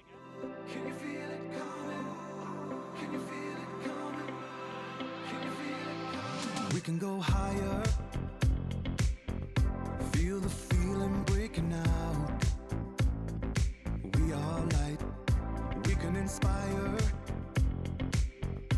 Holding on to here and now. We'll be shining like we are a heartbeat away. We're gonna breathe better days. We're looking to start a fire. Find a way to the far. Bring all of our hearts to life. Light like a star. Light like a star. We can be brighter. Reaching for another dream. There is no breaks. There is no chance to set yourself up. Welcome, one and all, to the TFT show matches. I am joined by an exceptionally closer than me to the camera guest. It is Kieran Scoundrel Low. Old friend of mine. How you doing, buddy? It's been a while. Thank you very much, Justin. Yeah, doing great, mate. As you can see, I'm not in the studio with the guys. I've been dragged out. I got a little baited by that because they were like, oh, "You get to cast with a Scoundrel." I was like, "Yeah," and then I messaged like, "When's he coming to Paris?" It's like, "No, he's not going to Paris." I was like, "What?" He's casting from his bedroom, been dragged out the retirement home to come and do some casting with you. But really excited, mate. It's about the closest I'll ever get to casting LPL these days, given I'm an old man. So I think I'm pretty happy. Never say never. We'll find a spot for you sometime. But yeah, it's been a while, of course, since we've been able to cast. I think the last time we actually worked on a product there was probably Forge of Champions in 2018. So we're coming in a completely ERL goodness, mate. No, I'm sure we've done a European Masters, but hey, look, I think we've got to get the show on the road, right? Yeah, absolutely. We're going to see now. I think there's an opening ceremony onto the stage. I think we're going to send it over to that right now. Hello everyone, welcome to come to our TFT show match. We have 8 players today. So I know that maybe.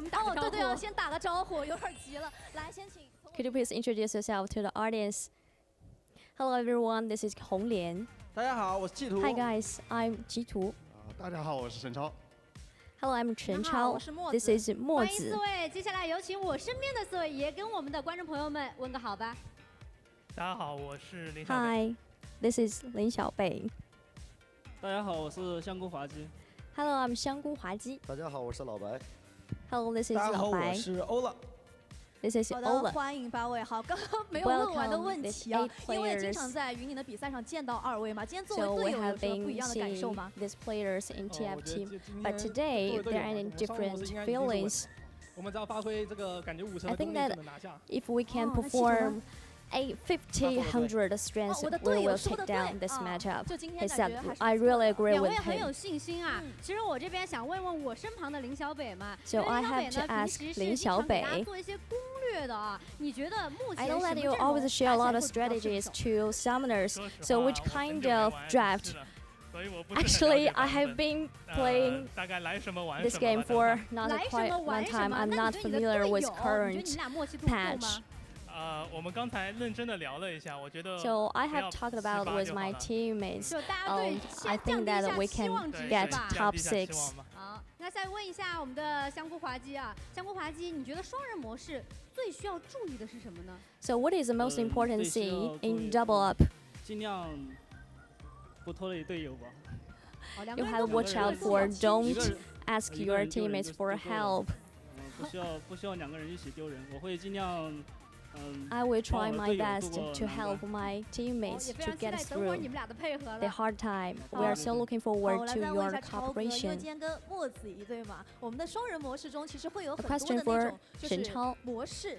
There are 比如 so 说我有 many 一个攻 modes 速，你 in 会给 double 到 up. 谁？如果说你们2个都需要攻速，你会优先给到 So 你 we 的 have 队友 so 吗？ many arguments like attack 关于这一 speed. 点的话，我觉 And 得 which 一个 of 攻速拿到 argument 成 do you 绩，一定 think 要给 this 一个 give 20英 your 雄带成品装过去 teammates? 嘛。I don't think only one argument is useful and enough, and I will help Mozi to get more useful argument. I really agree with him that I don't think getting top 1 is very important. I just want to bring you guys more excellent and wonderful mechanics. 留下快乐最重要。好，对，玩游戏嘛，玩的就是要玩的开心，要笑着玩游戏。最后再问问我们最后一组的欧乐和老白啊，欧乐，首先你的名字大家觉得欧气满满，那你自认为自己跟发牌员的关系怎么样？ So what do you think of your today's performance today? And do you think you will be very lucky today? 不太理想啊，兄弟们都给我取名叫欧老八，但是这一次的话不是我一个人。This time I really want to prove myself, even though the audience call me 一个欧老八，一个白老七。 Maybe we will get number 7 and number 8. 赛场上能够配合默契就可以了。虽然说赛前啊，感觉 We really 两 hope to see 位 you guys 还是 can 对 have 彼 a better 此 team 比较有 synergy 信 in 心的。 game. OK， 那8位已经准备就绪了，让我们一起期待他们在云顶之弈的赛场上大显神通。接下来，让我们把镜头交给解说席。 Back to casters. Thank you so much, Christina. And yeah, good to see them in. Of course, we are going to be playing doubles today, so it's going to be a 2v2. Something I'm going to lie to you, I'm not going to be super familiar with it, but against it's just kind of one of those game modes you can hard force if you really, really want to. Yeah, the thing about Double Up is that it's obviously got a slightly different array of tactics, and ultimately you can kind of be bailed out by one of you performing well a lot of the time. I think a lot of the guys we saw on stage clearly not super familiar with 12.16, which is the patch that we're playing on. So I think we're going to go into it open mind, see what they can play, and just as I do, just click things and hope it works out. It's like, oh, sick! I got 3 Leonas on the first bench. Let's go. That's kind of like literally how I play TFT. It's like the first 3 cost unit I get. It's like that's it. Let's build a comp around that. But again, it's gonna be like you said. It's gonna be interesting to see how they like manage the health bars and stuff. But those things are always the basics, if you will, the fundamentals of TFT that have stayed throughout the thing. No matter how many different sets we go through, you can still know who's thinking about it, who's checking the different boards, and who's trying to build a comp that can counter whatever everyone else is building. I mean, one of the things that always stayed so like fantastically golden rule in TFT, because I've played through numerous sets, taken breaks and come back and had to relearn, and one of the things that stayed almost exactly the same is basically leveling and gold strategy. Apart from maybe some augments and maybe some different ways to like approaching slow rolling or whatever, in general, you kind of always go with the rule of thumb, like 20 gold by the the round end of round 2 is good, and like if you can get like level 3, if you go to like level 5 maybe after the first shop, like there's like all these tactics that have generally stayed similar all the way through TFT, and so that's usually economy is something that stays relatively constant throughout all the sets. Interesting to see if any of these guys kind of follow some of the basic economic rule sets of TFT, but Double Up's a little bit different, bit of a different beast, so we'll see how it goes. Yeah, one of my favorite augments, actually, I love when we were talking about the augments. Obviously, it's set. This particular set in the Dragonlands is one of the big ones. One of my favorite ones is probably the most chaotic. It's like a diamond one. I can't remember. I think it's Spend Wisely or something like that, or maybe it's something slightly different. But all you have to do is like rerolls are free for the rest of this round, and you just see people like hard rerolling, trying to force the composition to as fast as their heart can kind of bring them. So I'm curious to see if we'll get anyone kind of hard forcing compositions and going from there. So, and again, like I'm very curious to see now with the double ups kind of coming in here, if we can get some slightly different variations, if it is going to be like, someone maybe sacking at the start to maybe guarantee they're getting those items, or giving, one person having a great start to let other person kind of, go for that slow roll, or like you said, the hyper roll. Yeah, we'll see. There's like I think it's think fast is the emblem you're thinking of. That's it. Yeah, that you basically just re-roll until the end of the turn, which is pretty insane. Look, I mean, right now the meta, Varus is pretty good right now. Corki's decent. You've got like a legendary itemization comp, basically building around Aoshin. You've got Shino Yu. I'm going to mess up these dragon names. I always do. Oh, for sure. I've already forgotten which one you're talking about. Deja comps are decent right now. So, I mean, there's a bit of variety. A lot of it, this set clearly thematically based around those powerful dragons. But I know that this particular patch, Varus, he's kind of come back into the meta again after kind of briefly leaving. So yeah, there's some interesting comps to think about. Let's see, especially the second. We've got 2 show matches to bring you. The second one is a bit more traditional, so I think we'll see things more along the lines of what we expect there. But Double Up is often is quite wild in terms of what you see. Like you mentioned, it's quite easy to hard force and double up, especially if you're kind of like sacrificing economy as well. Because especially if your partner has a good tactic or your partner is doing well, you can always kind of like make up those shortfalls. Yeah, absolutely. I think that's why, we talk about the hard forcing and stuff and double up. It comes from the fact that, you get twice as many rolls to get those level 3, kind of 3-star compositions going for yourself, the 3-cost 3-stars. So things like the Varus Legends with the Volibear and stuff like that are just far easier to commit to early, because it's like, cool, you picked up a Volibear, I have 2 on my bench, you swap it over, you get a good economy going, and you're not as hard forcing it, even though you still kind of are. Yeah, I mean, I think like with double up as well, you often, if you're doing badly and your partner's doing well, you can often just sacrifice your board for economy, and your partner should be able to pick up the slack whenever those fights conclude. And you often find people that do either have one person that prioritizes getting strong, one person that prioritizes economy, so that you have kind of like an early game partner and a late game partner. You sometimes have 2 people that just play a standard game and hope that they can kind of like pick up the units that they need towards the mid game.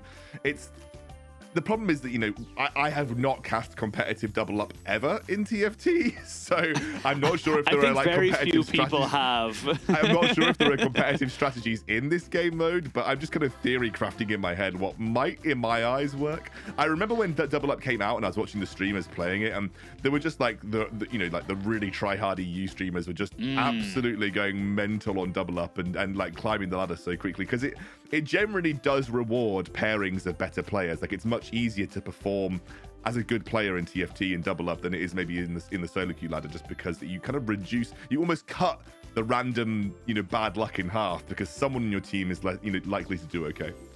Yeah, exactly. Like you said, like kind of cutting the RNG in half as well, because you can send items, you can send units, you can send items and units on together. There's so many little extra things, and kind of leans back into what we were talking about of hard forcing particular comps with those god items, maybe without Shin, or like you said, kind of maybe seeing where the Mirage trait is as well. So we'll see what they end up kind of running towards here. And for TFT as well, it's an interesting one to kind of think about TFT, because it became just a weird game mode like a couple of years ago that everyone's just kind of like, oh, sick, this is an interesting one. It's kind of just grown into its own little beast of just having its own like esports side of things. People obviously playing it exclusively. Like, I watch a couple of streamers who are like, yeah, I have no idea what League of Legends is. I just play TFT. So they're surprised at the new abilities and stuff like that as much. It's a curious one how it kind of spawned into the world.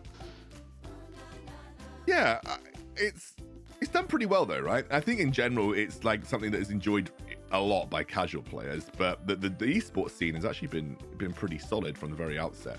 I'm interested to see that I know we've got basically a mobile, almost like a mobile display on after this as well, because obviously TFT's got that mobile client, which is quite widely popular too. I believe it's called Golden Spatula in China though, so that's probably why it's going to be called the Golden Spatula Cup.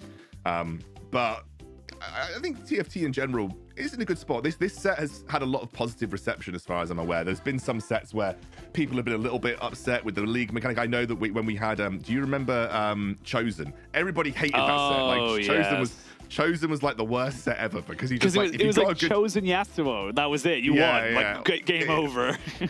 If you got a good Chosen champion, like it just added an extra layer of RNG that no one wanted, right? And so like if you got a good Chosen champion, game was over. If you spent the entire game looking for a good Chosen champion, you never got one, also game over. That was a tough set to play, if I'm honest with you. Yeah, well, what's been your favorite set, actually? Because like I said, you've played quite a few. I've gone through casually for pretty much all of them. I do really enjoy TFT. It's just a casual thing to sit there and just, like I said, click buttons, click things. But what's been your favorite one so far?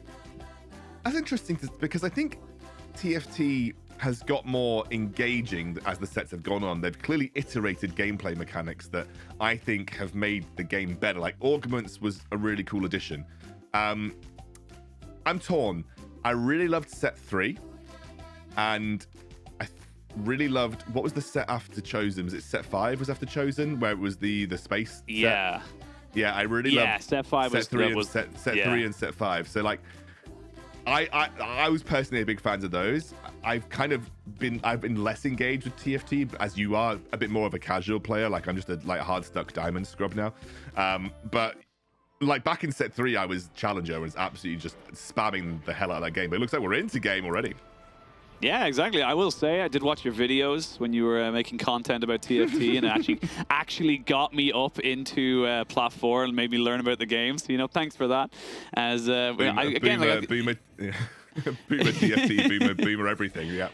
The granddad of esports, as I always say, is Hysterics and Ox try to make some funny little weird movements in front of my eyes off camera. So I'm sure they're just trying to make it as awkward, as weird as possible. But we're jumping into game. Of course, we're going to start seeing some decent kind of moves from here. And this is one of the mechanics we were talking about, as you can see on the board there. It's the first little augment you get. You can move over a champion between the level or a cost of 1 to 3. So anything from 3 down, you can start forcing in if you feel like you've got something going for you or your partner.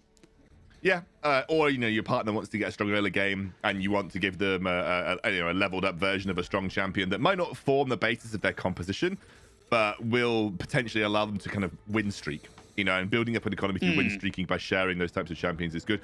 You know, at the end of the day, you may as well use this early if you have to, because ultimately, as you mentioned, you're limited to the tier of champion that you can share. And very, very few comps are 100% built around very early tier champions. Varus being one of the few comps that I think that you generally tend to see, being built around early on. But this is one of those things that, you know, by the end of stage 1, early stage 2, you might want to think about using that to transfer over and help either a partner win streak or, you know, help them just build a stronger board so they don't lose as much HP. And the funny thing is as well, like, I love how you mentioned about the win streak and stuff like that. We get to see all the augments. Ooh, very fancy 4 cameras.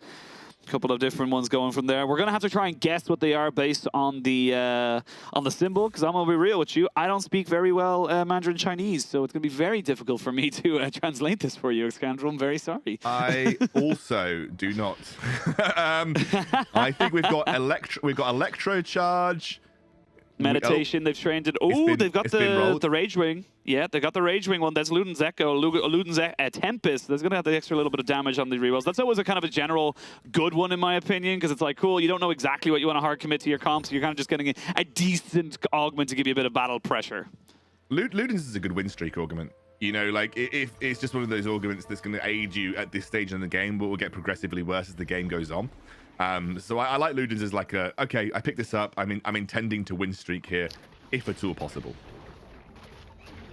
And actually, I love when you mentioned the win streaking as well, because we actually see people, I watch quite a few TFT streamers, and they always talk about the economy and stuff like that. So it's always down, like, if you're not win streaking, you're literally better off lose streaking for the first 5 ones, because the economy, as we mentioned, is so damn important to make sure that you have some kind of a gold ring going for yourself later on in the game. Yeah, and I think, like, as you mentioned, one of the most important things is that middling is like the worst thing you can do in TFT. You want to be making use of that win streak economy to get towards 20 or 30 gold by the end of round 2. And if you want to, like, ideally, if you're hitting 50 in the early rounds of round 3, then you can make a decision whether you want to basically invest heavily into experience, or you maybe want to play a more slow roll orientated composition.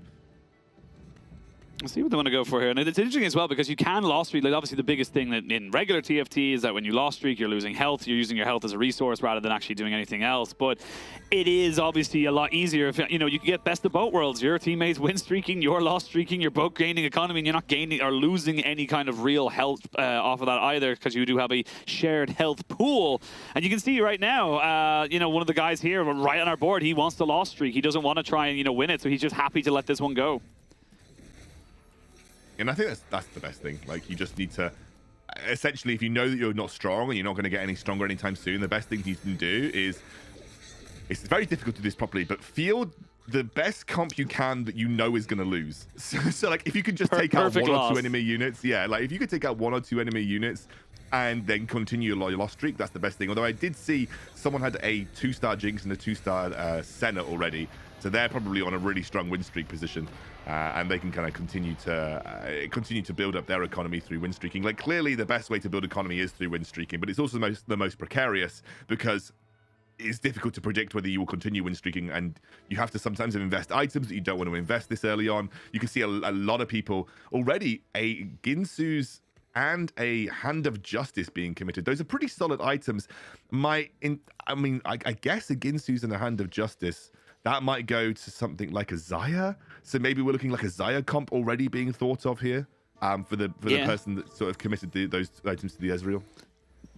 Yeah, I mean, like it's kind of an interesting one to see where they're able to kind of bring it from here. And or a Corki, or a Corki, which is yes, Hand of Justice and Ginsu's Rageblade are like core for him. So yeah, we'll see if he ends up building up the what do you call it, the Giant Slayer as well. That's kind of another one of those things that you see on the Corki quite often as well. Of course, you're very easy to kind of push that off to yourself, as you can see on the screen right now. One of our lost streaking teams going to have help from his good old buddy as they try and keep this one going for ourselves. And we're just going to have to try and name. I'm going to have to try and name the teams off the colors. We got Team Yellow, Team Orange, Team Magenta, and Team Teal. I guess is the ones we're going to go for here as we just going to see where everyone's going. No one actually having a 100% win streak as of them yet, from what I can tell.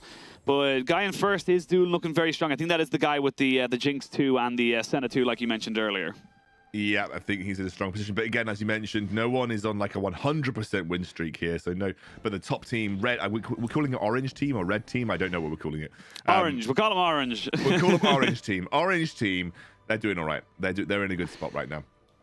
Yeah, they're not looking too badly as they're going to have figure out which way they want to go for. Remember, you don't want to, if you don't need an item, say hypothetically, or you just know that you're not going to get the one you want, you can obviously build towards your partner and give that one over to themselves as well. And this is where the game starts to get a little bit more interesting. After the Krugs, this is where the game starts to get a little bit more set in stone, because you're getting up to level 6s, you're getting up to second augments, and those level of commitments can kind of come in now where you're saying, look, this is the composition I'm going with, otherwise I'm going to have to hard pivot somewhere later on. Interesting that we get a Bloodthirster committed. You don't. I mean, the only comp that I know that runs Bloodthirster as core is Scythen or Xiaoyu. They're the two dragons that maybe run Bloodthirster. So that's kind of an early commit to an item that doesn't have as much flexibility. The reason that tier I think is so good is that you can Hand of Justice, you can Archangels. There's like plenty of good items that you can build with tier right now that have a bit more flexibility in terms of the comp. Yeah, even things like static as well. If it ends up being kind of a spare and you get a recurve bow, just kind of adding that little bit of extra damage is always just a healthy little thing. Can work on several different compositions. But again, we're just going to wait and see where everyone kind of wants to go with it. And you know, this is the funny thing I always find with I will say with the double up is that the health bar is incredibly misleading, because you think that, oh, okay, this team is going to end up dropping. They're right down on 80, you know, kind of health. This is really bad even before Krugs. But you can just end up hard forcing a composition, win streaking in that mid game, and it completely turns it around. Absolutely. I mean, end of the day, like HP at this stage of the game is an expendable resource. The way that you should look at HP in the early game is that you use it as a resource, right? You're happy to let HP go if it's building you an economy. 20 gold by the time that you get to the Krugs is a good metric, right? If you're at 20 gold at that point in the game, you're pretty happy, because that's going to allow you to pretty much effectively build to 50 by the time the next shop rolls around, as long as you're not going crazy. Having 30 gold at this point in the game is even better, so some teams doing incredibly well with their economy right now. And what's your favorite comp on this set right now? Because I won't lie, I'm a Dragon Alliance hoper. I love getting the multiple dragons, and I'm excited for the next half set to come out, because apparently we're going to have lots more access to dragons. But Jesus, this man has 50 gold coming into the just before Krugs. That is absurd. Yeah. Okay, I mean he's hard lose streak, then he's basically sold everything or not bought anything, right? So this and he's is still going to win this match. Oh, that's actually pretty sad. I mean, he got his 50 gold. He did his point. Like, this guy's a Nico. Yeah, I mean, he's got his 50 gold. You're absolutely right. Right, this is actually perfect loss streak. You're not going to get any more. You're at peak interest in terms of gold that you've accrued, and the only problem is you lose your. It's not quite perfect loss streak, because you've now lost your automatic loss streak bonus for the Krugs. Yes. So you would have been quite happy to take the loss streak bonus in the Krugs. So let's say near perfect loss streak for this chappie, which is. 50 gold by this point in the game is absolutely nuts. So, and you can see just buying a few things just to make sure he doesn't lose at Krugs. That would be pretty sad. Doesn't really care what he buys. Maybe hoping that he'll pick up some gold from the Krugs and get back towards 50 gold and maintain that interest. You asked me what my favorite comp was. I really like Xayah comps. I've loved Xayah comps all the way through this set.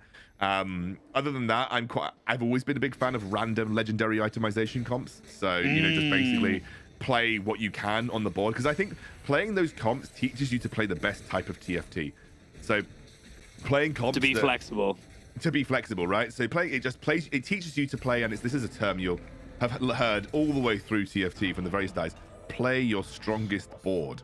And that's kind of legendary itemization comps basically allow you to, or they force you to learn how to play your strongest board pretty much at all times.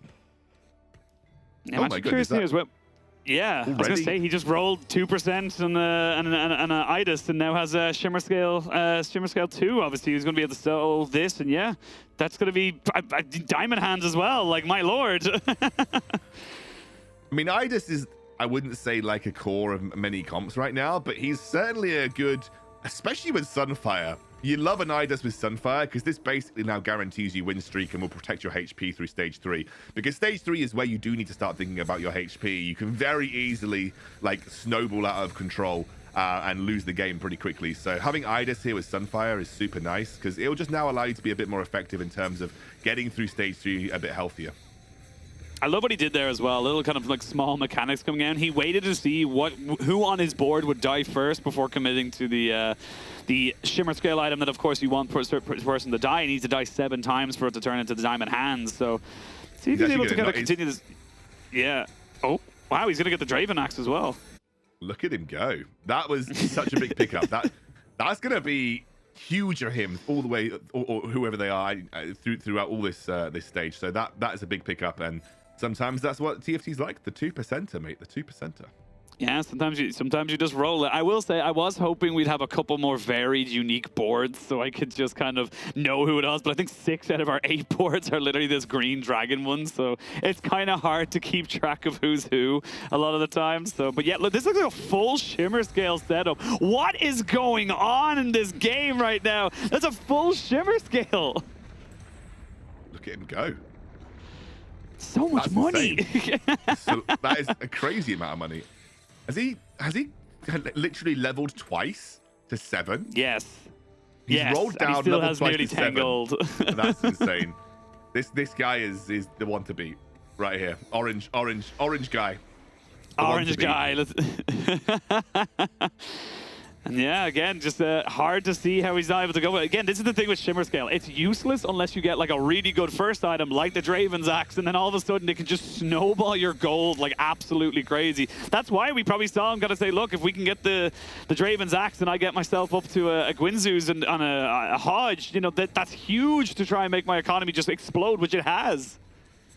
Yep, and now getting 2 levels very early on, because obviously dragons take up 2 spaces in your board. Getting 2 levels like really early on, gonna give him access to obviously higher tier champs. He's gonna have much more chance of rolling a very early 2-star Idis if he wants to, or can very easily pivot. Like we said, the items that he had on the Ezreal can very easily go into a Corki, can go into a sort of a Shio Yu or something like that. But there's plenty of ways that he can now pivot that board into something else, and you can already see just popping off. This is now we're looking down at, I'm going to call them Cyan team, but yes. just because I was literally doing some printing this week, and this is a great story, by the way. Printing some stuff for the business that I work for, and the colors came out awful, and I realized we designed in RGB and not cyan, magenta, yellow, which is where most printing stuff gets printed in. So this is just giving me flashbacks to my awful cyan, magenta, yellow experience this week. I mean, it's right there. Printing is hard. I mean, printers are the most inconsistent thing, I think, in the world. Anytime you need it, like when you don't need it, it's fine. It's never going to give you issue. When you do need it, it's like, no, we're out of black ink, we're out of cyan, we're out of whatever it is. You can never just buy a cyan ink. It always has to be one of the 3, and it costs like something ridiculous as well. It's like £40 per like a cartridge. It's ridiculous. I wonder if we're going to get like a proper Crown of Champions style comp coming out. You know, like full Shimmer Scale, 100% Crown of Champions, like just build up a ridiculous amount of gold and just one-shot everybody on the board.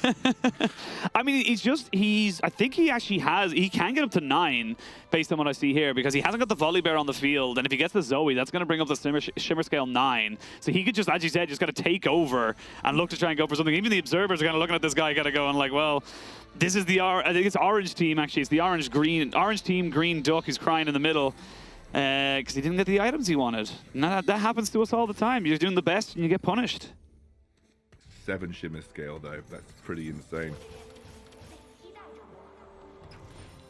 I'm just looking in awe right now. I almost I know, never see right? this happen in my casual games. Like I never see this happen in my casual games.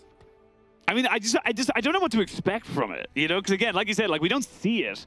And actually, just to go back to your previous point, it looks like there is going to be a Siphon carry with that Bloodthirster, like you mentioned earlier. It's actually kind of like the perfect items built up from here. He's got the Titan's Wrath, he's got the Bloodthirster. I think he's got a double Titan's Wrath right at the end there. Yes, he did. So this is a scary front line. Very, very strong Siphon comp. Obviously, the perfect item would have been an IE with the two there, but double Titan's Wrath plus Bloodthirster is very nice. So really, really strong Siphon comp to work with. And yeah, mentioned that's kind of where we thought it was going to go. He ends up getting the items for it, and boom. There you go. Legends are going. This Shimmer Scale comp is terrifying, dude. I'm just, again, like you, I'm just in awe of it. I'm like, I want to see how far he pushes it. I hope he goes, because it is only a best of one. There is only one match here, and then we have the Golden Spatula, which is the mobile version of this that to come up later. So I want him to kind of just keep going with it. It's like, you got it. You got the RNG where you're able to kind of get your Shimmer Scale icon and get the extra icon off of the second augment. So just go for it, you know, go nuts.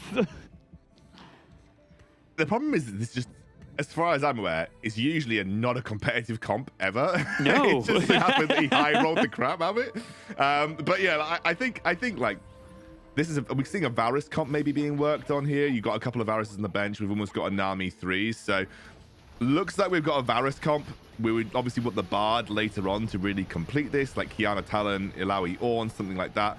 But Varus, with the items that he's got, I mean, IE is a little suboptimal, but it's not bad. Gwyncy's Rageblade is obviously, you know, absolutely important. Deathblade and Runa's Hurricane would be really nice, but that's, you know, the startings of a good Varus comp going on right here.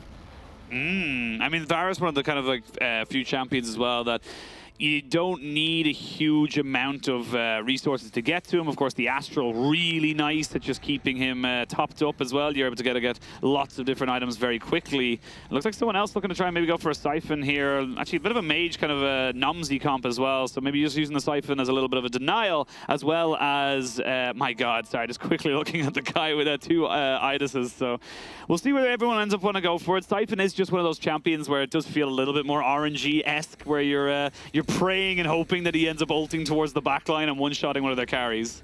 Yeah, but if you've got enough of, like we see here, like when you've got good items, you usually buy enough time for your Siphon. My God, look at this. Look at his, yeah, look at his gold. This is look at his gold. I mean, why would you stop? Why would you stop? It's just gonna keep going. Like, look at his items, look at his board. Like, this guy is huge. This is nuts. He's even got Rage Wing. He's got Rage Wing in there, so he's going to be able to have a Xayah carry, like, with Swift Shot. This is nuts! And he's got Rich Get Richer, by the way. I'm just telling you. Oh my God, I didn't even see that. He's got Rich Get Richer, I think. I think that's Rich Get Richer. No, that's Earth item grab bag. So you get a spatula and an item, which is what he was able to build the Shimmer Scale with. It was a bit blurry, and I was like, "Is that Rich Get Richer?" Because if that's Rich Get Richer, that's absolutely disgusting. It's what we call the rich comp. It's just have more gold than everyone else in the entire game. But then when you get Crown of Champions, eventually, if he's going for it, if you get Crown of Champions, like the more gold you have, you just got to start one-shotting everyone. Yeah, I mean, like this. I think that's what he's going for, because he's like, the fact that the thing with the Shimmer Scale is a lot of the items need you to be on 80 gold for them to be actually good and efficient. But have a look now. Yeah. Where is he? Kind of see where he's going to go for now. We haven't got any fancy augments, no diamond augments this time round. No, he just got Thrill of the Hunt. So from what I could see, so our Shimmer Scale boy had just got Thrill of the Hunt too. So that's going to be able to keep him surviving. Again, just little things like it's honestly kind of the perfect RNG for him to be able to run a ridiculous Shimmer Scale comp. Having a pretty good time right now. Again, I've never really seen Shimmer Scale run this anyway. Before, so I'm kind of just watching it in awe as this guy pops off.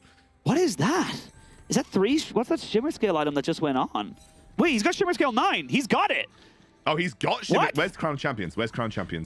Is that the one that's on the Ash? Yes. He's got Ash with Crown Champions. Okay, guys, just watch Ash, right? Ash will one-shot someone with a basic attack. Oh my God, he's got even... Let's have a look. 1, 2, 3, 4. Oh my God! Every 4 seconds, you deal 9,001 times. Oh, 540,000 damage! he's just getting all the gold. He actually will die. He will die. No, no. Oh my god. Because if he had gotten the auto attack onto this Varus and then got the thrill of the hunt, it would have been able to survive. You've got to put it on Xayah, man. Like, you just got to put it on Xayah. I mean, for sure. Like, my lord. But I think he had it on the... Oh, sorry. Carry on. I was just going to say, I think he only put it on the Ashe because he knew he could sell it and go for something else. Like, it's on a one-star Ashe. He's just trying to figure it out. For those of you that don't know, by the way, Crown of Champions is every 4 seconds, the next attack deals 9,001 times the amount of damage of gold in your bank. Even if you had 1 gold in your bank, you would deal 9,000 true damage every 4 seconds. He was dealing 540,000 true damage, which clearly one-shots literally everything in the game. So, yeah. It's a bit overtuned, if we're being honest. Is that another Crown of Champions, or is this the same guy? No, this is a different guy who's gone Crown of Champions. These are 2 Shimmer Scale comps. Wait, we've got 2 Crown of Champions Shimmer Scales. 171,000 true damage. That's, and he lost. I think he lost anyway. Oh, lordy. I'm curious. There's a proc on 9 Shimmer Scale comps. I mean, I don't know if you know this interaction, because again, I have not seen a Crown of Champions in. I have played, I want to say casually, I've played like well over probably 200 games of TFT on this set. Right? I do enjoy playing it passively, especially on my phone, but you know, I've never seen it do it. Does it proc on Runans? I actually don't know. It's only attack, so it doesn't proc on ability casts. So I believe it's just attacks. Okay. Maybe. I think you would. Yeah, maybe you would. Maybe it would. I mean, if it procs on Runans, isn't that just like insanely broken? I mean, well, that's the point. I don't think it's insanely broken. But again, out of the 200 games I've played, I've never seen it. No, I mean, I think I've played about 150 games this set, and I think I've seen Crown of Champions in maybe like 2 or 3 games.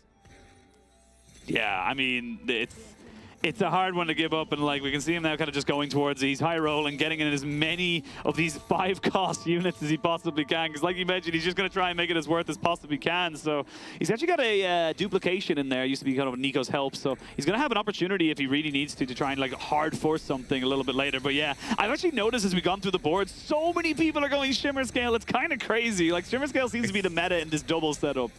I mean, it's kind of the meme comp, right? Everyone loves dealing 870,000 true damage every 4 seconds. I mean, who wouldn't? It's nutty.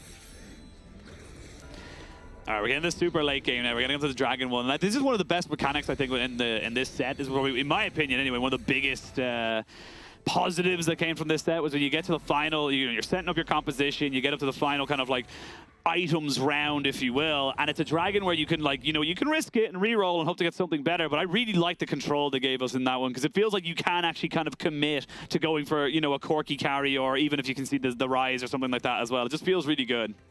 I do like, in general, that on this set, they've given you a bit more control over the randomization. Which is nice. Oh my god, he's now got a Silas 3 in that Varus. He's no, I think it was Alawi 3. Oh, was it Alawi 3? Sorry, yeah. I think it was Alawi 3. He's very well set up on this Varus comp now, though. He's basically got almost perfect Varus items too, so that's a very strong position to be in. I mean, I haven't seen Nomsy actually at all. I know in my games, Nomsy is just kind of perma everywhere. Everyone just buys it and goes with it straight as possibly can. And you can see it here. It kind of just gets destroyed by these compositions that are able to kind of augment from the Shimmer Scale. Yeah, I think Nomsy's okay. I like Nomsy as like an early game kind of like get myself through the round type thing. Not sure I love Nomsy as like a late game betting scaling comp, but Fat Nomsy, here we go. I love this part. This part is great. Yeah, it's my favorite, but got himself a Reforger in there as well, so should be able to maybe look to try and change something there. Maybe look towards getting a... that's a lot of gold. he's hard re-roll, and he went for the gold because he knows what he's looking for. I mean, he's already 9, right? So he's got nothing else to do other than re-roll. Yeah, true, actually. He doesn't have an Idus 2 yet, which is a bit sad, considering that's what he's looking for. At, like, round... Oh, there's an Idus 2 here, though, so... This chap's got the Idus. This guy has got the Idus, isn't that? Again, perfect honesty items for it as well. You get the tank version of the Shimmer Scale item. You've also got the Warmogs and the... I've completely forgotten the name of it. The builds from Negatron and Chain Vest. What's that called? What is that called? I've mind blanked. I've blanked. I've just completely blanked on what it's called. Well, we'll come back to it. Either way, everyone focus here. They're on Nico. What is that called? I can't remember what it's called. God damn it! This is in League of Legends. I should know this. It's called Gargoyle Stoneplate. Gargoyle Stoneplate. Thank you so much. That would have tilted me off the face of the earth. It's also in Wild Rift, so I should absolutely know the same.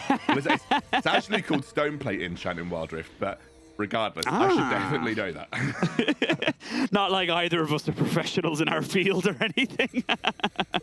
Looking at it like I definitely know that icon because that icon exists in Wild Rift. Yeah, you do an awful lot of Wild Rift content. If you're ever looking for any Wild Rift content, by the way, everybody, go check out Scoundrel's YouTube. Not at the moment because I haven't done anything on it in a while. Mostly because I have a very busy job at the moment. But I will get back to my Wild Rift. Plenty of backlog in there as well, so you can kind of catch yourselves up. I've still got to make my Scion guide because Scion has just been released in Wild Rift, which obviously, as you that's may know, right. You guys got the Noxus one trick. Yeah, you don't have to worry about the game forever. But I'm curious as well. Like, it's an interesting one I just saw earlier because there was a level 2 Bard there they didn't take. I think level 2 Bard is probably one of the most useless level ups in the entire game. For a level 5 champion, it just feels like it does literally nothing. No, but like Bard himself is pretty good. Yes. But the problem is that from level 1 to level 2, you get a 0.75 stasis increase and then like a 5% damage increase. So like you get almost nothing leveling him up to level 2. Like very minor increase in the stasis and you get 5% increased damage. So it's not great. Obviously level 3 legendaries are just insanely game ending, but yeah, Bard level 2 doesn't feel insane. Ooh, RNG going not in favor of the team yellow. Siphon getting onto the back line completely, and yeah, this is the tough one now. You kind of Siphon level 2 got himself the 3 items. He's pretty much set up to carry it at anyone. It's going to take a monumentous effort from any unit really to try and stop it from really having the effect it's currently having. So yeah, the RNG not working out for Team Yellow, and they're falling down a little bit. So are Team Magenta. 2 teams in the printer are not looking great. Actually, a lot of people, it's actually relatively close. I really thought Orange were going to run away with this, but they have been taking some beatings. Cyan, who were very poor, like they were doing incredibly, they were underwhelming. I laugh because the way... With your accent, it's just like very funny to me. Just like, you're very poor, and it's like, thanks. If you call me anything close to certain British politicians, I'm going to... I would never. Hide in the hole. But yeah, they didn't do very well in like round 2 or round 3, but that lose streak has paid off now. They've kept themselves relevant. I can't really tell the comps they're running. It looks like Orange Mark II, I'm going to call him, is running kind of like a suboptimal Siphon comp, but has a very, very, very strong Corki build. Unfortunately, Corki just got one shot.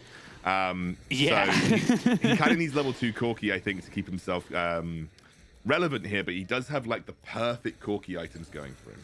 Speaking of perfect items, perfect Shyvana 2 items, as we can see our boys in green, or boys in Cyan, getting another kind of cash out from the Shimmer Scale, but still losing out on that one. We're starting to see now the Shimmer Scale, like you mentioned, not really a late game carrying composition, something that does end up falling off quite hard in the later stages because things like Siphon 2, like Shyvana 2, are just more equipped to be that big offensive front line. I mean, it is a meme comp. It is a meme comp for a reason. But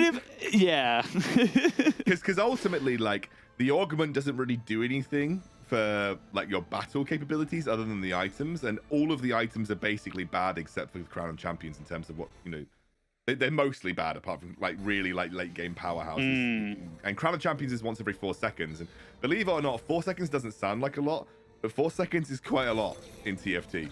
I think late game you're probably only, without a huge amount of sustain, you're probably only going to get 3 procs of Crown of Champions, and that with the way that Shyvana works in the late game, you might just end up basically getting 1 shot before you can even get those activations off.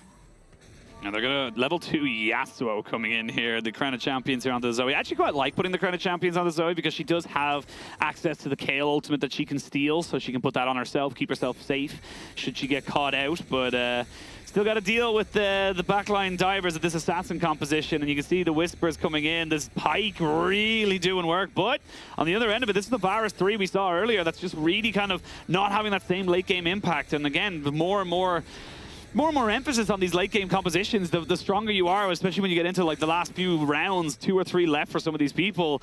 You're going to need a big hitter like the Shyvana. Oh, that Shyvana is disgusting. Oh, it's Magenta. They're on their way back up again. Yeah, and everybody is super close. Look at how close everybody's HP is. Yeah, we 3 rounds. I think the yellow are kind of doomed, but everybody else, they're in a spot where anyone could win at this point. We are very close. And I think the meme dream shimmer scale comps are kind of getting a little bit torn apart at this point.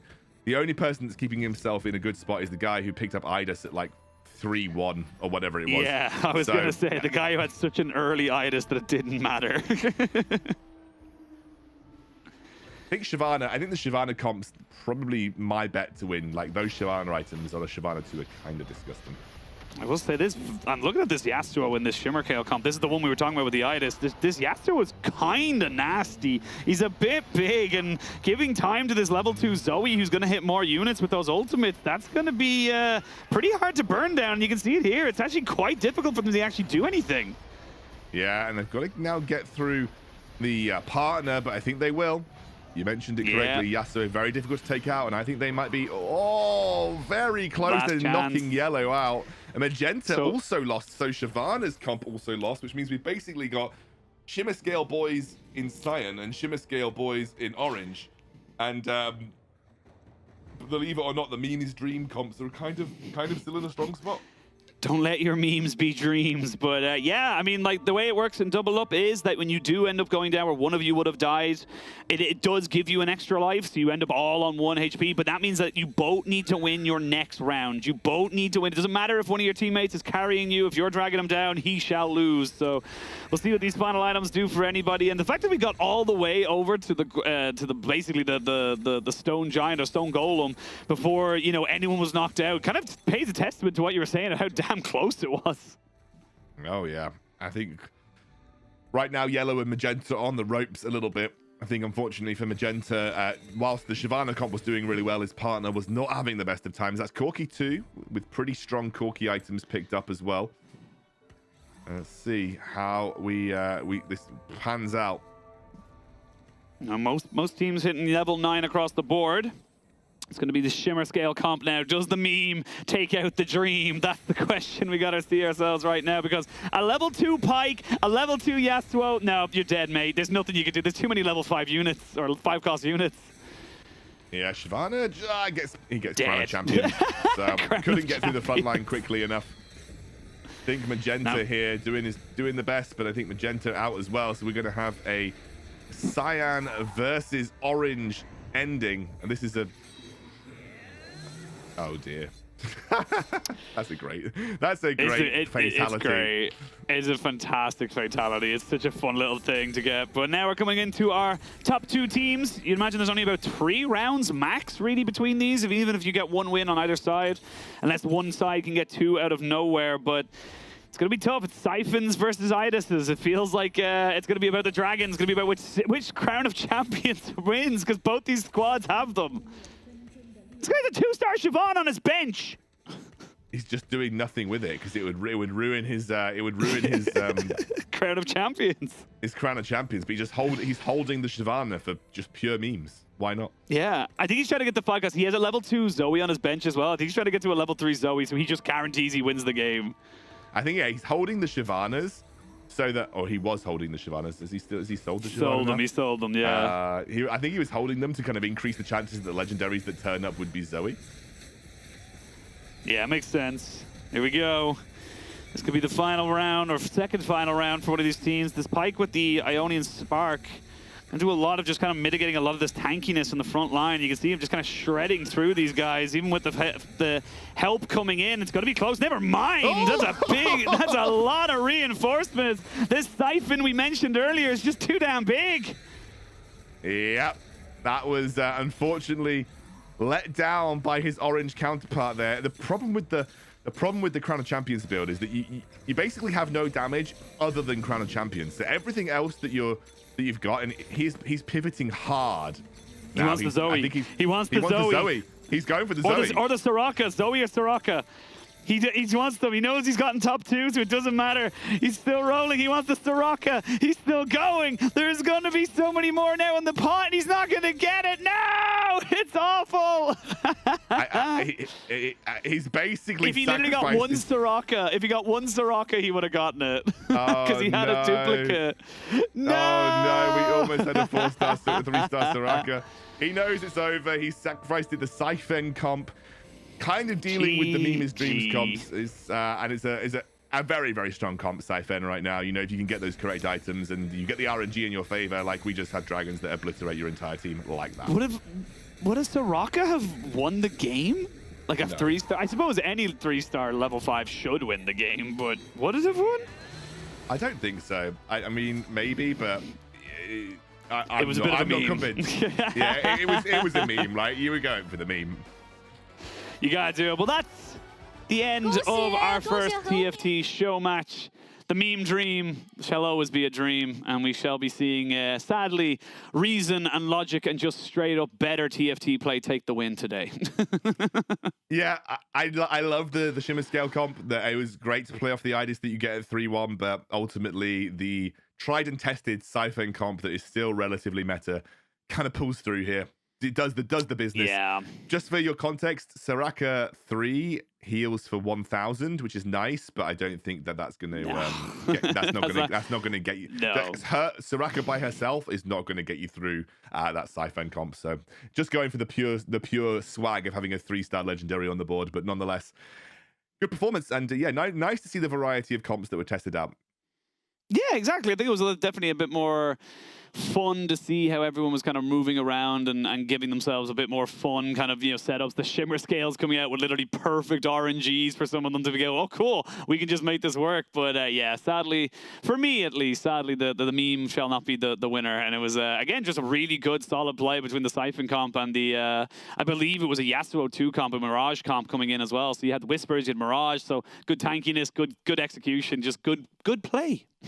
Good play. It was a little difficult to follow all the comps that game. Obviously, double up can be quite manic to actually figure out what's going on sometimes. But we kind of got the gist of it. We got the gist of it, which is the most important thing. I think we did pretty well. We're not done with TFT just yet, Oshin. We have another game. We do. We have the Golden Spatula Cup coming up, which is going to be moving from our PC client to our mobile client. So we're going to see what they're able to kind of do with that one a little bit later. We're going to set it to a quick break. And when we return, we'll be getting ready for our second show match.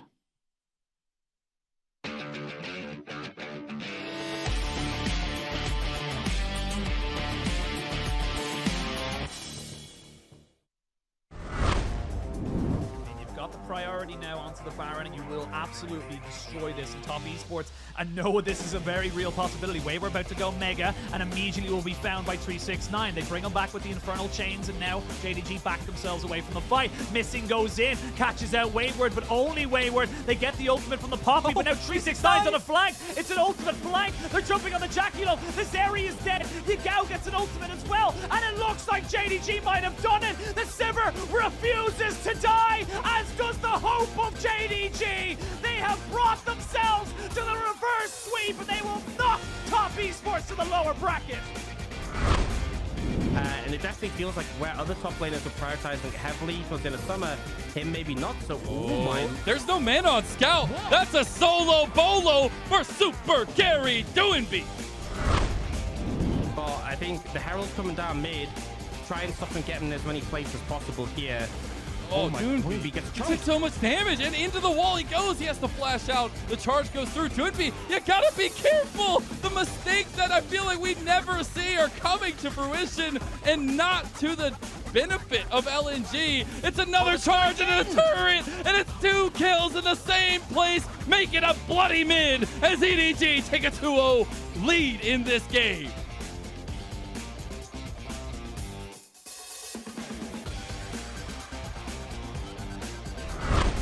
Trying to find the picks early, trying to find the poke damage for LNG. They're trying to find it on Flandre, and they might just do it. Light goes down first, though. He tied the Scout. Scout is so big. He is gigantic. That's a double kill for the EDG mid laner. Might even be a third one. We'll see him chase down Tarzan.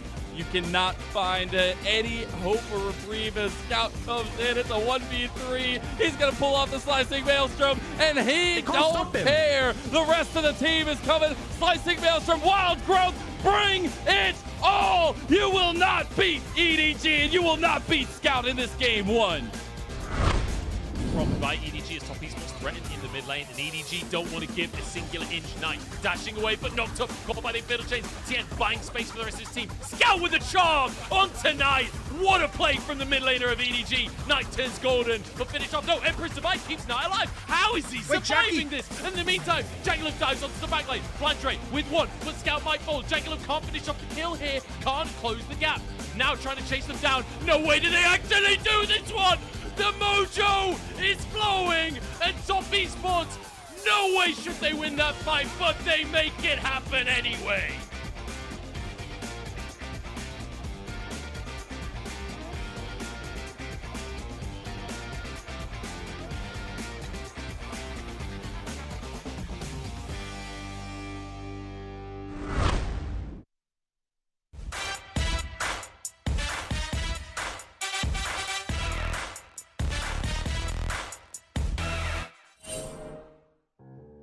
我猜是谁操作很下饭那种，就这个意思，就是有人有瞎操作了就发这种表情，应该就是那个类似 LPL 下饭的意思吧，看到下饭的操作就发这个表情。第一个就是哈哈哈的意思吧。뭐지? 놀랐다? 모르겠네. 대단하다? 대단하다? 操作吃的情况下，这个就是有好玩的事情发生的时候。 有点看不懂，只能看出他笑得很开心。应该会触发一个很好笑的操作吧，然后这种表情吧。肯定是看到好笑的场景。不知道呀，看不懂。就是笑的意思吗？感觉这个表情的含义应该是看到了很搞笑的操作在笑吧。我估计就是笑死，就是那种夸张的 LOL 差不多。这应该是无聊的时候发吧。就是不好玩。这个我完全猜不到什么意思。这应该就是看，说白了两队太无聊的时候应该会发这个。这个表情有点明显吧，感觉就是有点困，可能就是看 LCK 比赛看的。这个应该在 LCK 比较常出现。这个表情因为都不打架，要睡着了。啊，这个表情的话，应该是就是打的话比较就是太运营了，然后没有触发人头这种吧。 第二张的话，就是感觉应该出现了很离谱的操作，让人窒息吧。这个是看到选手操作窒息了吗？这个应该是很窒息的时候吧。这个我就感觉就是看到那种令人很窒息的操作，然后就感觉要做那个掐人中那个动作一样。我觉得这个表情应该是看不下去了，就可能拉眼睛。这一看就不像国内的人会用的，一般都是看别人赛区就发这个，或者赛区对打就发这个，摆烂。 不玩了，摆烂。这是喜欢的队伍被团灭了，那种。这蜥蜴吗？还是什么？这个猜不了。你还是不知道什么意思，完全猜不到。这个应该是有一波很帅的操作，然后张大嘴尖叫。我슈퍼 플레이 한 거야? 슈퍼 플레이 했나? 可能出现了搞笑的操作吧，然后大笑。感觉这个就可能是。 比较好的操作，也有可能是比较可怕的操作吧，就是感觉两种都可以用这个。这种一般就是被某位的选手的操作惊呆了吧，要么就是那个人实在是太搞笑了，玩的就是。这表情是个鳄鱼啊，可能就是一直在打架，然后比较血腥，就会发这个表情吧。这张是凶残吗？血腥还是什么？这个表情，看我们比赛。 像吃了碗大饭吃饭吗？第三个是666，这是表示很惊讶吗？看不明白，这个看不明白。哎，这东西谁不会啊？是，这算我对吗？应该算我。这是啥呀？是熊吗？啊，这交换呀是吧？蚂蚁是吧？啊。谁厉害？我厉害。哎呀，找个角度。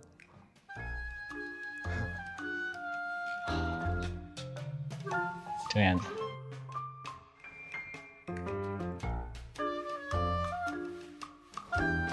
那就这样呗。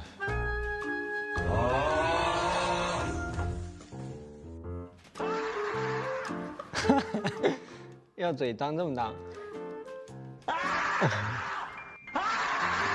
就这样。模仿嘴巴张得很大那一个，这样吧，应该是吧？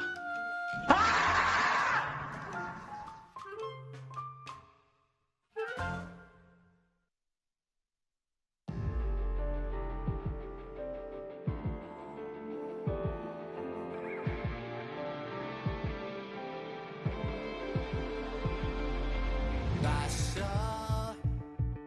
迷雾中找光线，谁甘愿在沉默中妥协？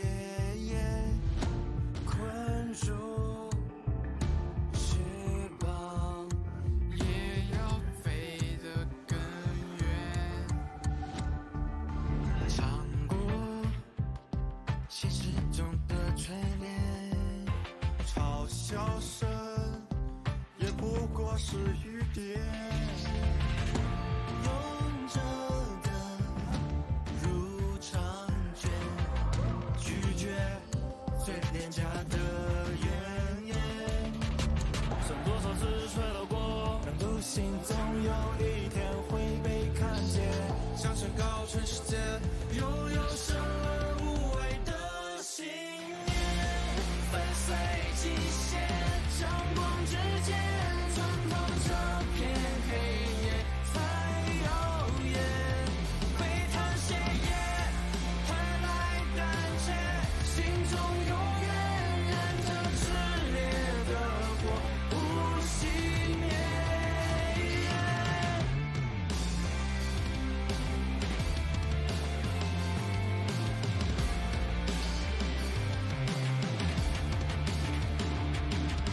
承受冷漠与偏见，也接受不完美的缺点。聪明有多危险？不怕，只怕不够轰烈。剩多少次摔倒过，但独行总有一天会被看见。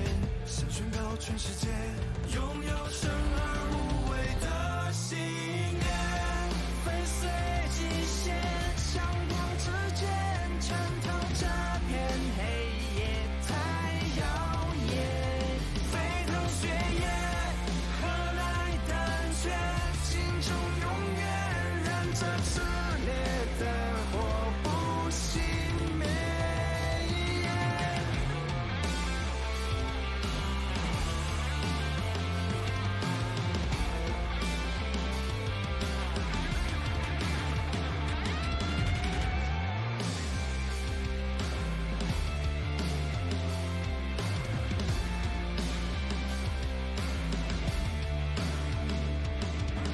有多苦有多痛也不怨，流的泪受过的伤都会终结。被否定被拒绝多少遍，挡不住勇气疯狂蔓延。一颗心一双脚都匹配，这条路不走到尾绝不停歇。每个你每个我很渺小，却有生而无畏的信念，战胜一切，向光之间穿透这片黑夜才耀眼，展翅闪电，点亮世界，心中永远燃着炽烈的火，不熄灭。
Faced with a volleyball on it, I gave up on trying.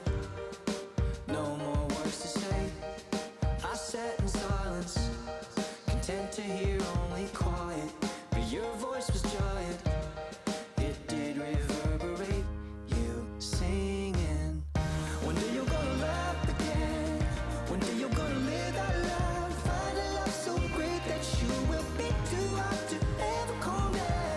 So I'm not gonna lose you now. Screaming till my voice gets rough.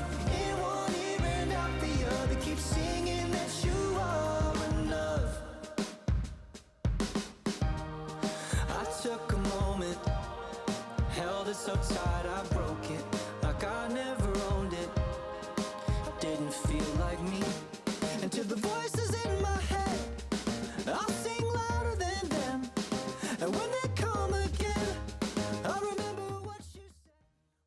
Welcome back, one and all, to the League of Legends turned TFT day here between the LPL Regional Gauntlet. I am Ushi, and I'm joined again by the absolutely illustrious Excoundrel as we just finished off our doubles match, and we move on to the Golden Spatula, which, Excoundrel, we're going to have a little bit more, probably a lot less simmer scale and a lot more serious takes, as this is going to be 1v1 all the way up to 8.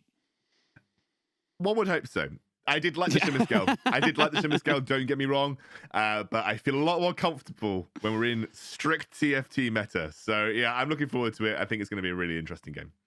Yeah, well, let's see who's going to be participating in our Golden Spatula Showcase. Hello, welcome to Battle of Golden Spatula. Now we're joined by 8 players, 8 masters. So I want to ask this player, and today,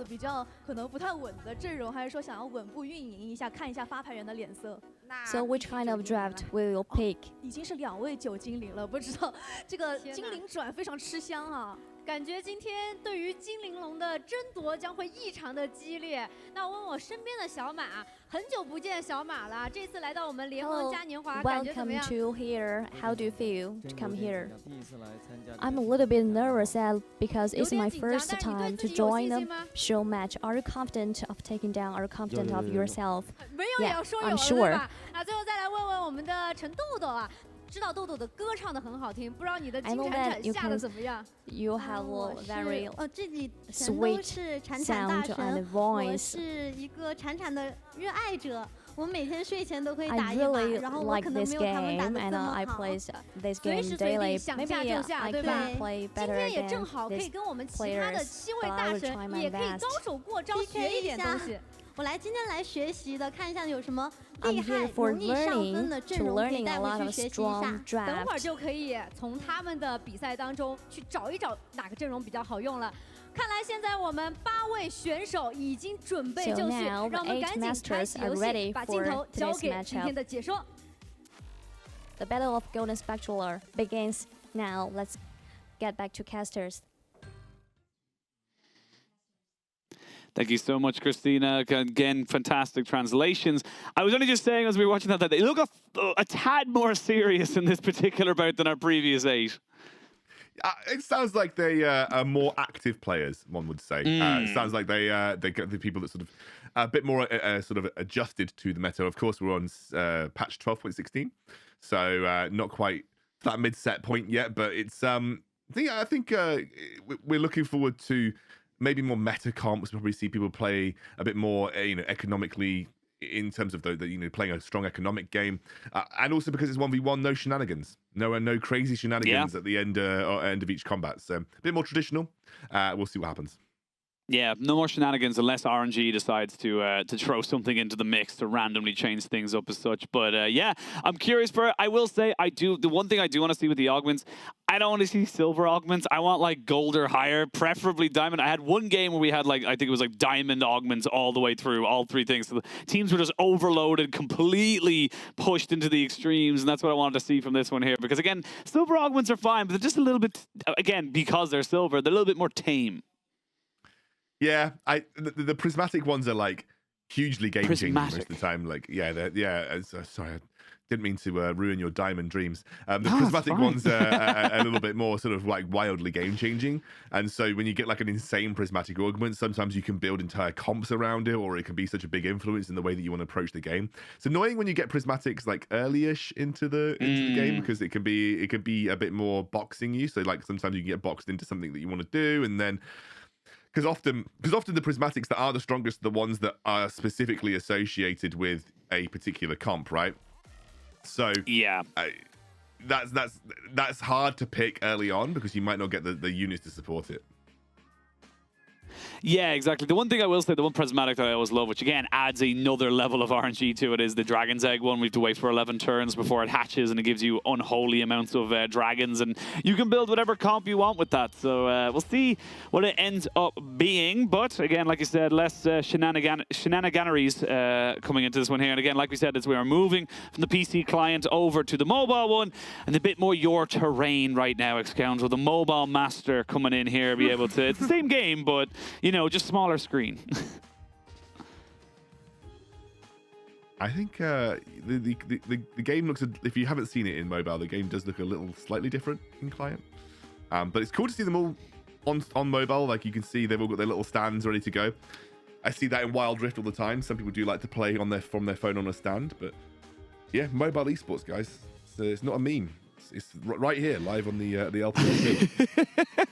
I love how it's like you just like a massive hope of copium. Just like, it's not a meme, guys. It's a very serious business. But yeah, it's not taken off as explosively, I think, in the West as it has in the eastern regions. I think definitely just cultural. This is the problem that we faced.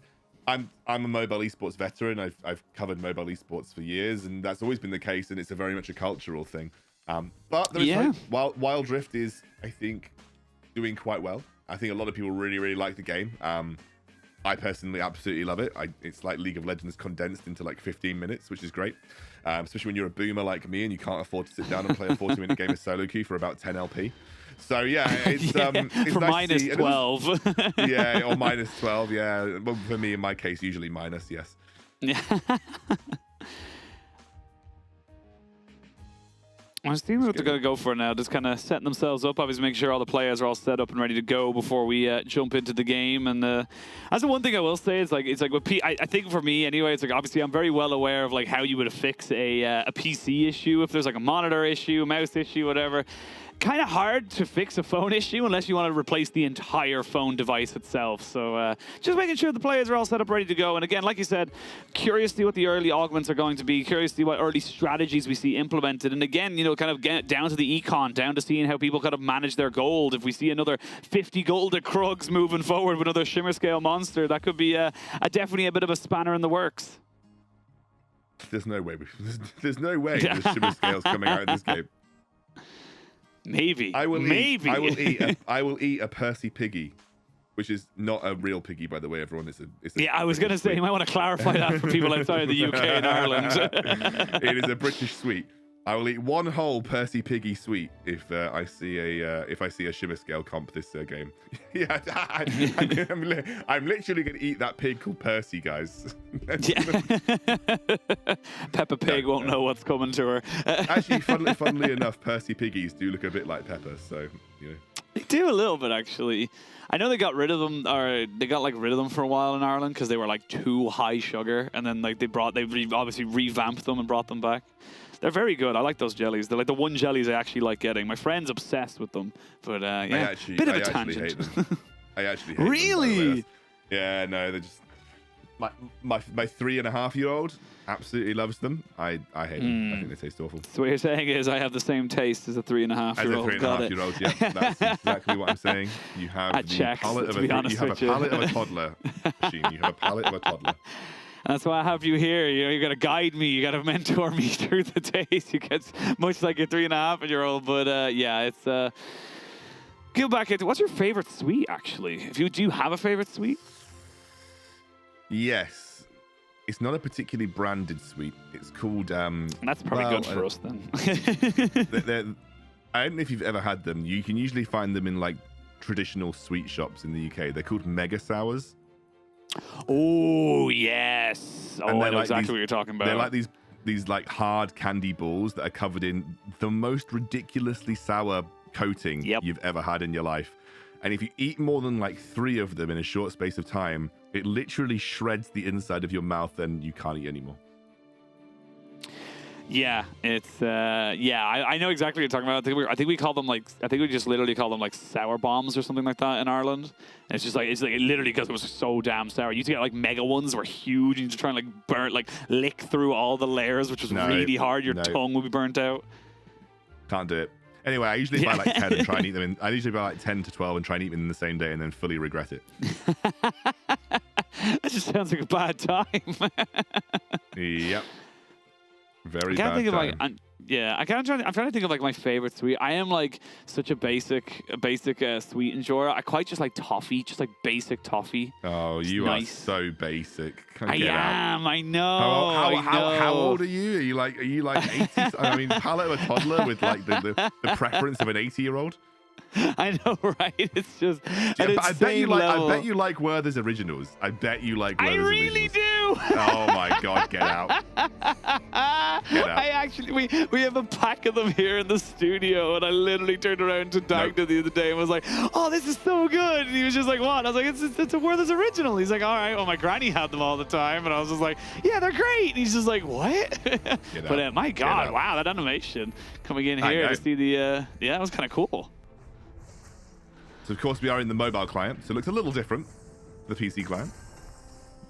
Yeah, it's a little, we get some unique boards actually on the Golden Spatula client, I believe, on the Chinese server and stuff like that. Now we kind of see where things are going. A lot easier to see what the people are going to be going for because we just get a full view of their entire hand as such to see what's on their board. The shop's just there. Yeah, it's quite a large and imposing thing to have, but. Yeah, and again, we're kind of seeing where these teams want to go and move forward to where they want to try and make this, work for themselves. And I'm going to be keeping an eye on the augments. The augments do tend to be the big teller of who's going to be, going to those early win streaks in the first few stages. Yeah, and sometimes you can obviously getting a good early 2-cost or a 2-star, pretty strong. Couple centers in the shop here. It's always nice to pick up pairs as early as you can, but looks like not particularly interested yet. I mean, I always feel like you might as well buy. Yeah. You might as well buy because you can always sell. And having a pair on board can help you kind of define your early win streak strategy. So I like that. It's pretty good.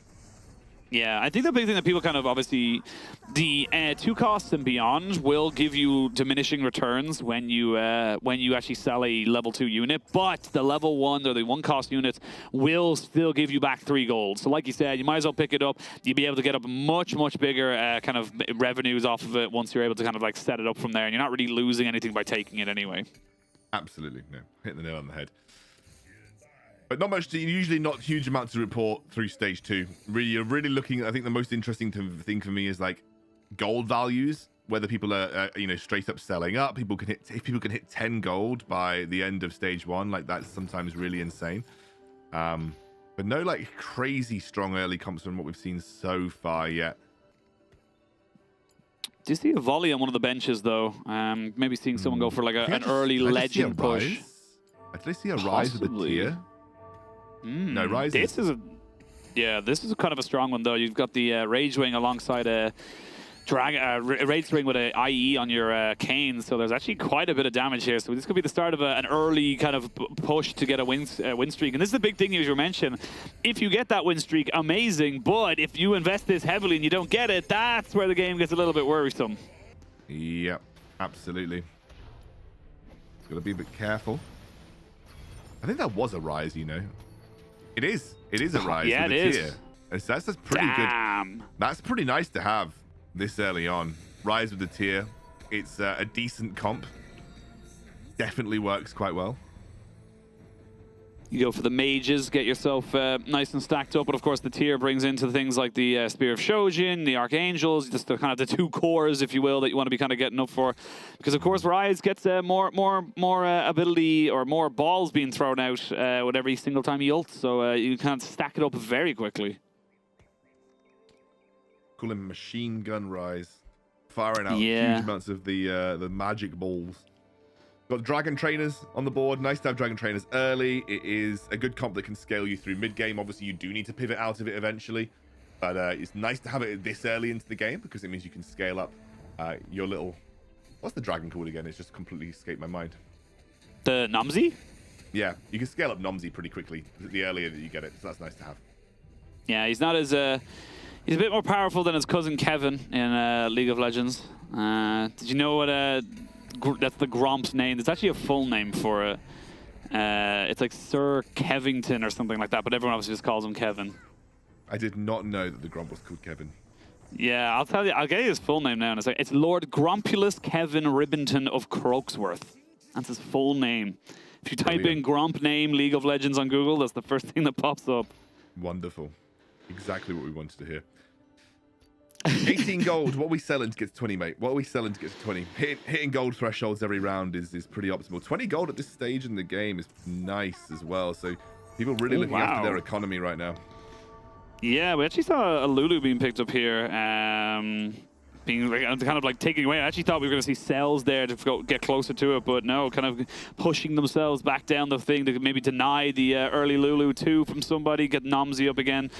The more Dragon Trainers you have and the higher level they are, the more biscuits you're able to get, and again, the more kind of levels up you're able to give yourself and Nomsy, and we'll see what they're able to kind of move forward here right now as we kind of move again towards the first carousel where people start to finalize or at least think about where they're going to be bringing their compositions. I will say weak spot for JCC right here is a nice little early augment, especially for silver ones, and curious to see if the preparation will work out here for actually they're all JCC. I apologize, must be the clan tag. I thought I could pick up a name, but nope, they're all JCC. All JCC. I think, actually, do you know what's really interesting? I find TFT a little bit more disorienting to cast on the mobile version. Do you feel it a bit more like disorientating? I was going to say, yeah, it does feel like, because it's got more of a UI heads-up kind of thing happening, so it's actually kind of hard to focus on one thing. Yeah. Everything's like, it's great. I think it's good for playing because clearly you have everything accessed like at your fingertips, but then you're like watching it, it's a bit like everything's everywhere. Yeah, well, like the thing is as well, like I think that with the mobile client, you swap between looking at their actual comp that they've built up, and then you have to press the armor one, like we've just seen here, where you can actually see what items they have. So you can't actually see. Yeah, you can't actually see it straight away. I will though say this is a very early Dragon Monster. This Lee Sin is huge. He's got an IE and a dual gauntlet. And you can pivot that into Shyvana really easily, right? You can pivot the IE dual gauntlet into Shyvana if you want to, because it'll obviously give Shyvana huge burst damage. So not bad if you want to go that way. Obviously you need to get to that point in the game, but having Lee Sin with those items this early on is going to give you such a strong mid game, which is going to basically allow you to go wherever you want with that dual gauntlet and IE. There's a few different there are a few different like late game champions that can utilize that kind of combo. So I think like Aoshin maybe, Pyke is pretty solid with that kind of thing. I'd say like definitely Shyvana if you want to run like the dual gauntlet Shyvana thing. Yeah, I mean, you've got, like as you said, you've got plenty of options here. We do see early Astro means that this guy's going to be getting himself some nice level 2s coming up here just before the Krugs. He is dead last at the moment, and this is the difference between doubles and a regular game of TFT is that, yes, you're lose streaking, but you're lose streaking a little bit too hard. You're already below 70 before Krugs. That is not a place you want to be. Yeah, no, below 70 HP before Krugs is not ideal. We've got one more round to go as well, so may even go lower than that. You can see our first place position win streaking at 100. We've got 3 win streakers at 100. Yeah. One of those guys, I think, will end up losing it on this round, guaranteed. But a lot of very high win streakers. We're watching 30 gold, though. If you're building a 4-loss streak, sell off some units, get towards 50 gold before the Krugs go full commit to economy. Takes out at least 1, maybe can take out 2. Oh, not quite. Takes a bit more damage here, but I would full commit to the 50 gold economy at this point. He's picked up a lot of Namis, so maybe he's thinking about a Varus comp. That's the kind of where maybe I can see him going. He's got quite a few Namis on his bench at the moment. see what they want to go for. Now only 2 guys left on that 5 win streak, so their economy is going to be looking very, very nice. Here's one of them, yeah, 33. And actually has some very decent units on the board as well. Good front line with the Aatrox and the Karma and the Ezreal doing very nicely with the Jades. So very good start coming out here for 2 of our players. And again, 60. Oh my lord, this went through it. 60 and 62 at Krugs. You have lost 40% of your HP and you haven't even gotten the first item round. You don't even know what comp you're building. No, I know. This is the thing. Obviously, that kind of what we talked about in the double up, that, you know, ultimately your HP is a resource. You trade HP for economy. So if you're in that situation, you need to damn well make sure that you're close to sort of as close to 50 gold as you physically can be. But 40 gold here on the Krugs for a win streaker is absolutely insane. You can see 59 gold coming into 3-1. So they're in a decent stage in the economy, but his comp is weak. Really, really, really weak right now. Yeah, this isn't winning anything. I mean, you need to start either leveling or just rolling down for something. Like, you need some 2 stars on the board at this point. Yeah, I was going to say, looking at this guy now, kind of like looking to level up, try and get him in. He's got a couple of 2 stars here, but again, it's all fine, but it's nothing exceptional. It's all a load of 2-star 1-cost units, so it's not really going to be dragging you out of this hole. I will say he's going up against the guy on 62 points as we get the top 2 now finally going out. Someone's losing their win streak, Scoundrel. It's never going to feel good when it happens, but the Tempest buff might be... Wow! Okay! Lee Sin, my man. Absolutely nutso. What is that 3rd item on him? I do not recognize that. Is that a Bloodthirster? Or was it a Spirit Shogun? It was on the Lee Sin. It looked like a green Bloodthirster. Yeah.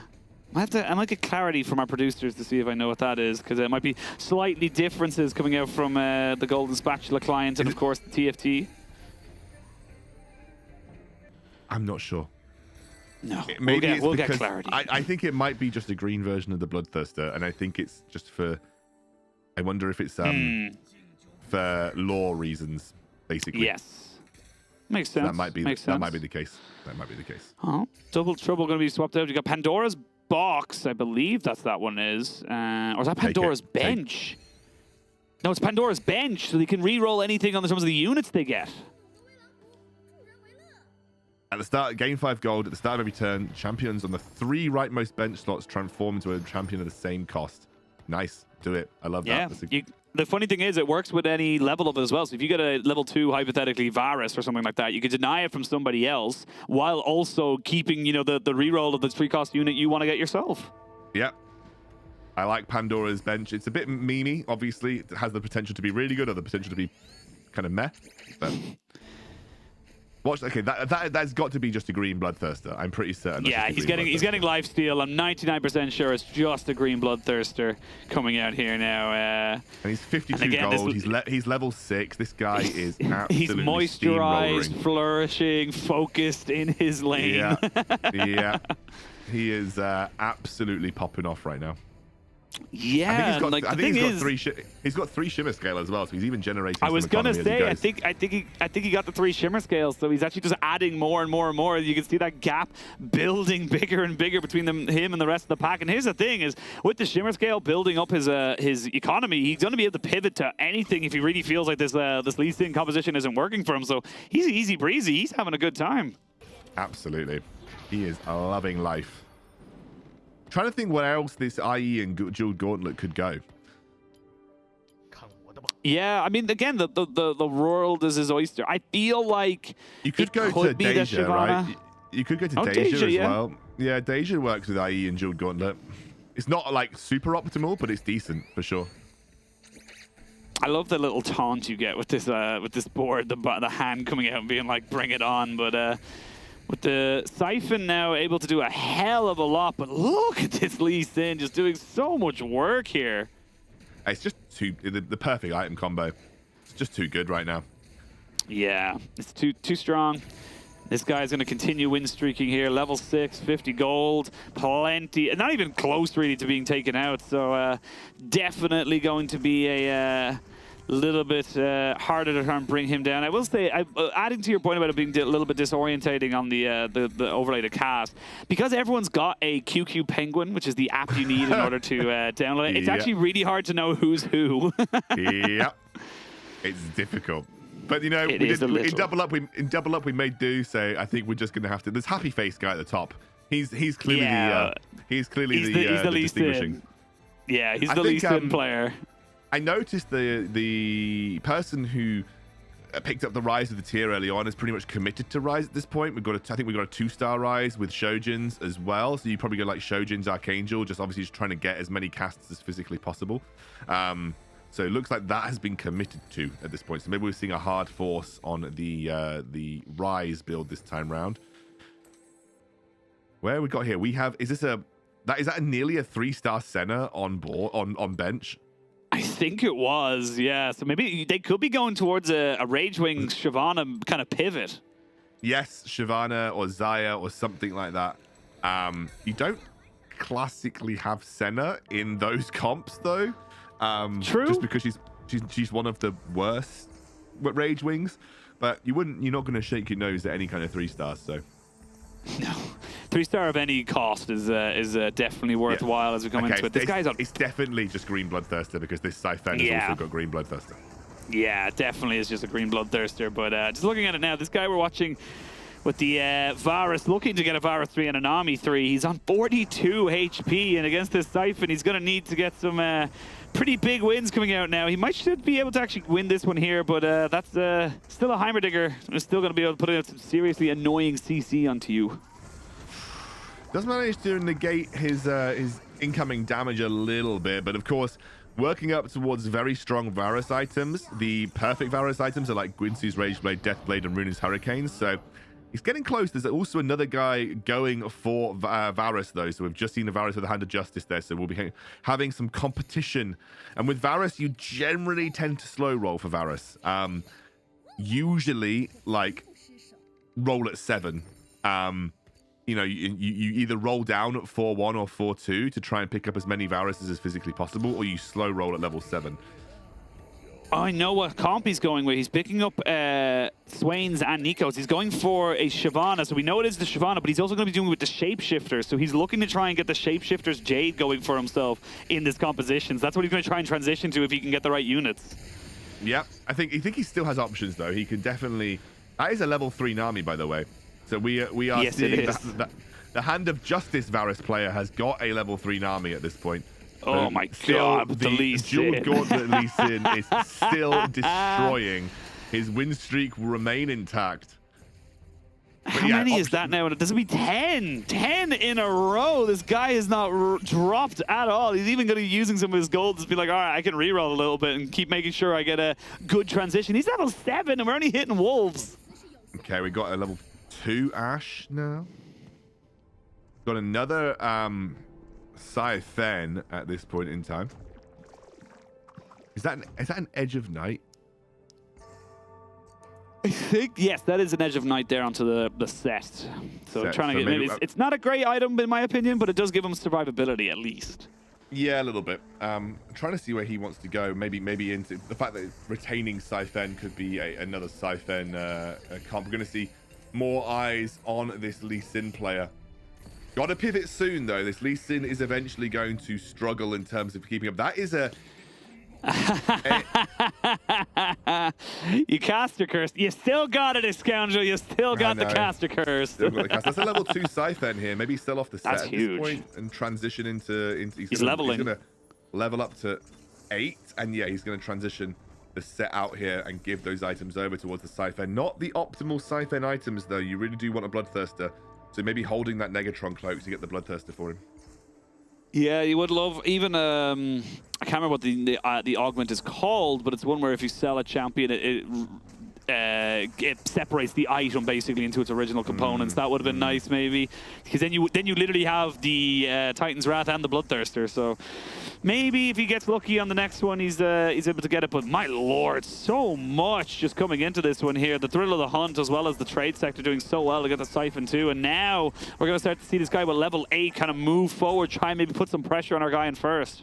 Yeah, Siphon 2 early on into the game. Very nice. See, I think actually the Lee Sin player lost. Did he? I think he lost to a... he did, yeah. He's only got 95 HP. Did he lose to a Deja? I think it Oh was. no, a she on you. It might have been a she on you. Ah, I think yes. it might have been a she on you. He just about sneaked it out. It was a 1v1 at the end there. Got another set of augments coming through. No fancy prismatics this game. We've got another gold set. So, boring, boo. We wanted prismatics. I mean, yeah, it is what it is. Oh, actually, see too much traits coming out here. He does have the Revel. That's kind of huge when you're going with a Jinx Corki. Oh, yeah. I'd take it. I mean, you kind of have to, right? He's got a Siphon. He gets the Revel with the Siphon. Could be massive. But he's looking at the Evokers instead. I think that's Evokers. No, Evoker's the one on the left. If you're going Corki, like, if you're going Corki, went Evoker. Nice. Yeah, you went Evoker, though. Okay. We're not the experts here, apparently. We're not the experts, my man. So, I think maybe that's fine. I mean, Corki does cast his ability very, very frequently, right? So, Evoker kind of makes sense in terms of getting everyone on board. True. I just feel like you'd go for the Sona, and then you'd have the Evoker anyway, but... Maybe just wants more and more Evoker. Because then you're going to have Corki, and Jinx casting more. But this is that's almost perfect Varus, by the way, so... You're going to get obliterated by the 3-star Varus, 3-star Nami. Almost perfect. Hand of Justice is an acceptable replacement. Lee Sin will take out the Siphon. Still not found a transition out of that Lee Sin yet, but doesn't need to worry too much because sitting on 95 HP and a ridiculously good economy.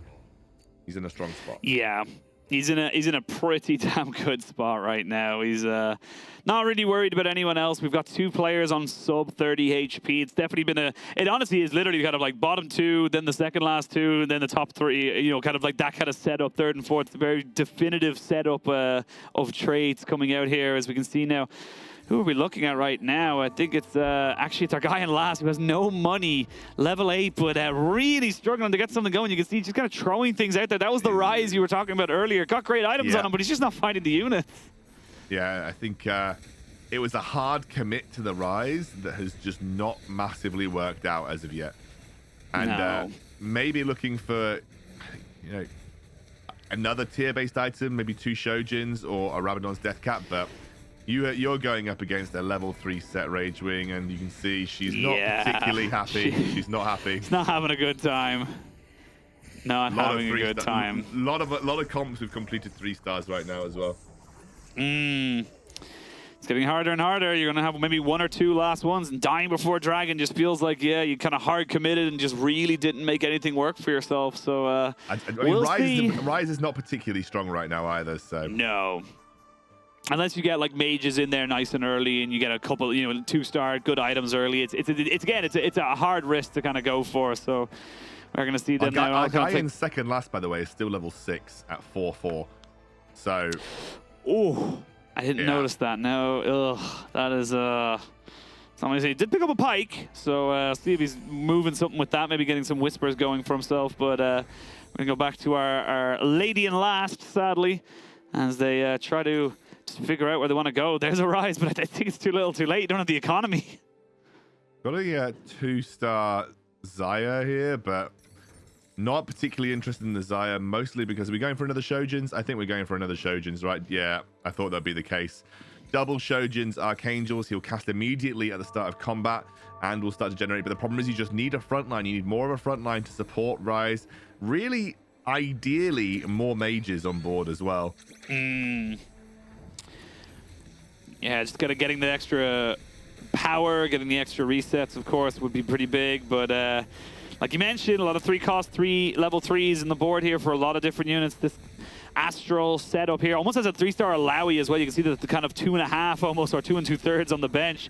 Rise is starting to put out some decent damage, but I think with the ramping up Varus, near perfect items, the Hodge, I can't even remember what that item is. The Gunzus, and of course the, what is the Deathblade? Yes, the Deathblade. Very hard to actually do anything into that Varus. Yeah, the problem is that Rise has also got full mana items, which is great for ramping up the cast, but we're running with 3 mage. The second cast is running at a reduced ability power ratio, and Rise doesn't actually have any ability power on his itemization either. So to make this Rise work, you need a super strong front line to buy enough time for Rise to ramp up that damage naturally through the number of casts that he gets. Running it, you know, this way without the ability power for burst early on, and without having 5 mages is quite difficult to make work. And you can see it here. Struggling to actually burn through people quickly, which means that by the time he actually gets enough casts out, he's already become a target for those sort of level 3 and strong backline champions. We are still looking at Lee Sin, by the way. Hasn't yet pivoted. Yeah. Not quite transitioned, but I think when you're getting kicks like that off, you don't really need to. Let's have a look at another one. Bang! Almost taking out a 3-cost Nami or a 3-star Nami. And I will say, though, this Varus is left untouched. It's going to keep putting in damage. He's too good. This Varus is strong. I think our Rise player did manage to hold on at the very last moment here. Staying in it. Staying in it. We've got a rapid fire cannon to work with. We have... I'd do some re-rolls here. I would do some re-rolls. Ooh, okay, that's not terrible. You put the... It's not terrible, yeah. Yeah, I was gonna say, you put the Morello's. Morello's there on. You still get it onto the what you call it, the Sona. Oh, I mean, I would somehow fit. Oh, not sure about that one, Chief. I would have probably picked up the Shyvana, slammed the Morello's on Shyvana, and then given her Quicksilver, and then just hope that she casts, hits a huge amount of people with her Morello's. I mean, look, that would just be my personal opinion. Obviously, it's not absolutely the right thing to do. Yeah, it's not absolutely the right thing to do, but definitely, I think I understand the Xerot portal. By the way, totally understand the Xerot portal. The Xerot portal's there to buy more time for the Rise. But yeah, I think Morello's Shyvana is pretty strong and a good catch-all item for that champ. So yeah. Yeah, it feels like when you get a role like that, you kind of just need to full send it. You don't really have many options left. So, that's a 3-star Corki. That's pretty damn big. So that's get some items onto that big bad boy, and that's going to be doing some serious work into possibly a Lee Sin. Yeah, that's a 3-star Corki. Goodness gracious. So early as well, like just after the Dragon round. Like a 4-cost 3-star at 5-1. That's disgusting. Yeah. That's really, really strong. I think Cyphern is about to make short work of our Rise, I'm afraid. No, the RNG. Oh, the wrong way, but I think Rise isn't strong enough to get through. No, he didn't have enough time. Oh, wait. Oh, wait. No, he's done it. The Zoe. Oh, the Zoe got the ult. saved the day. The RNG saved the day. They're still in it, and they're second last. They could be on a little bit of a win streak if they can keep going, and they're kind of crawling back up. I will say they are very separated. Wait, they're killing off Rise for Air Shin? I kind of like this. I kind of feel like this is needed. You're not going to get a 3-star Rise anytime soon, and you can then give Zoe one of those Spear of Trojans if you really want to, so... I mean, this is fine. Oh, he's just going to slam it. Yeah, he's just going to slam it. Yeah, I mean, Shojin's is, like, best item in the slot for Air Shin. I like this. This is a big brain play. Now we just need to get Air Shin too, and you're laughing.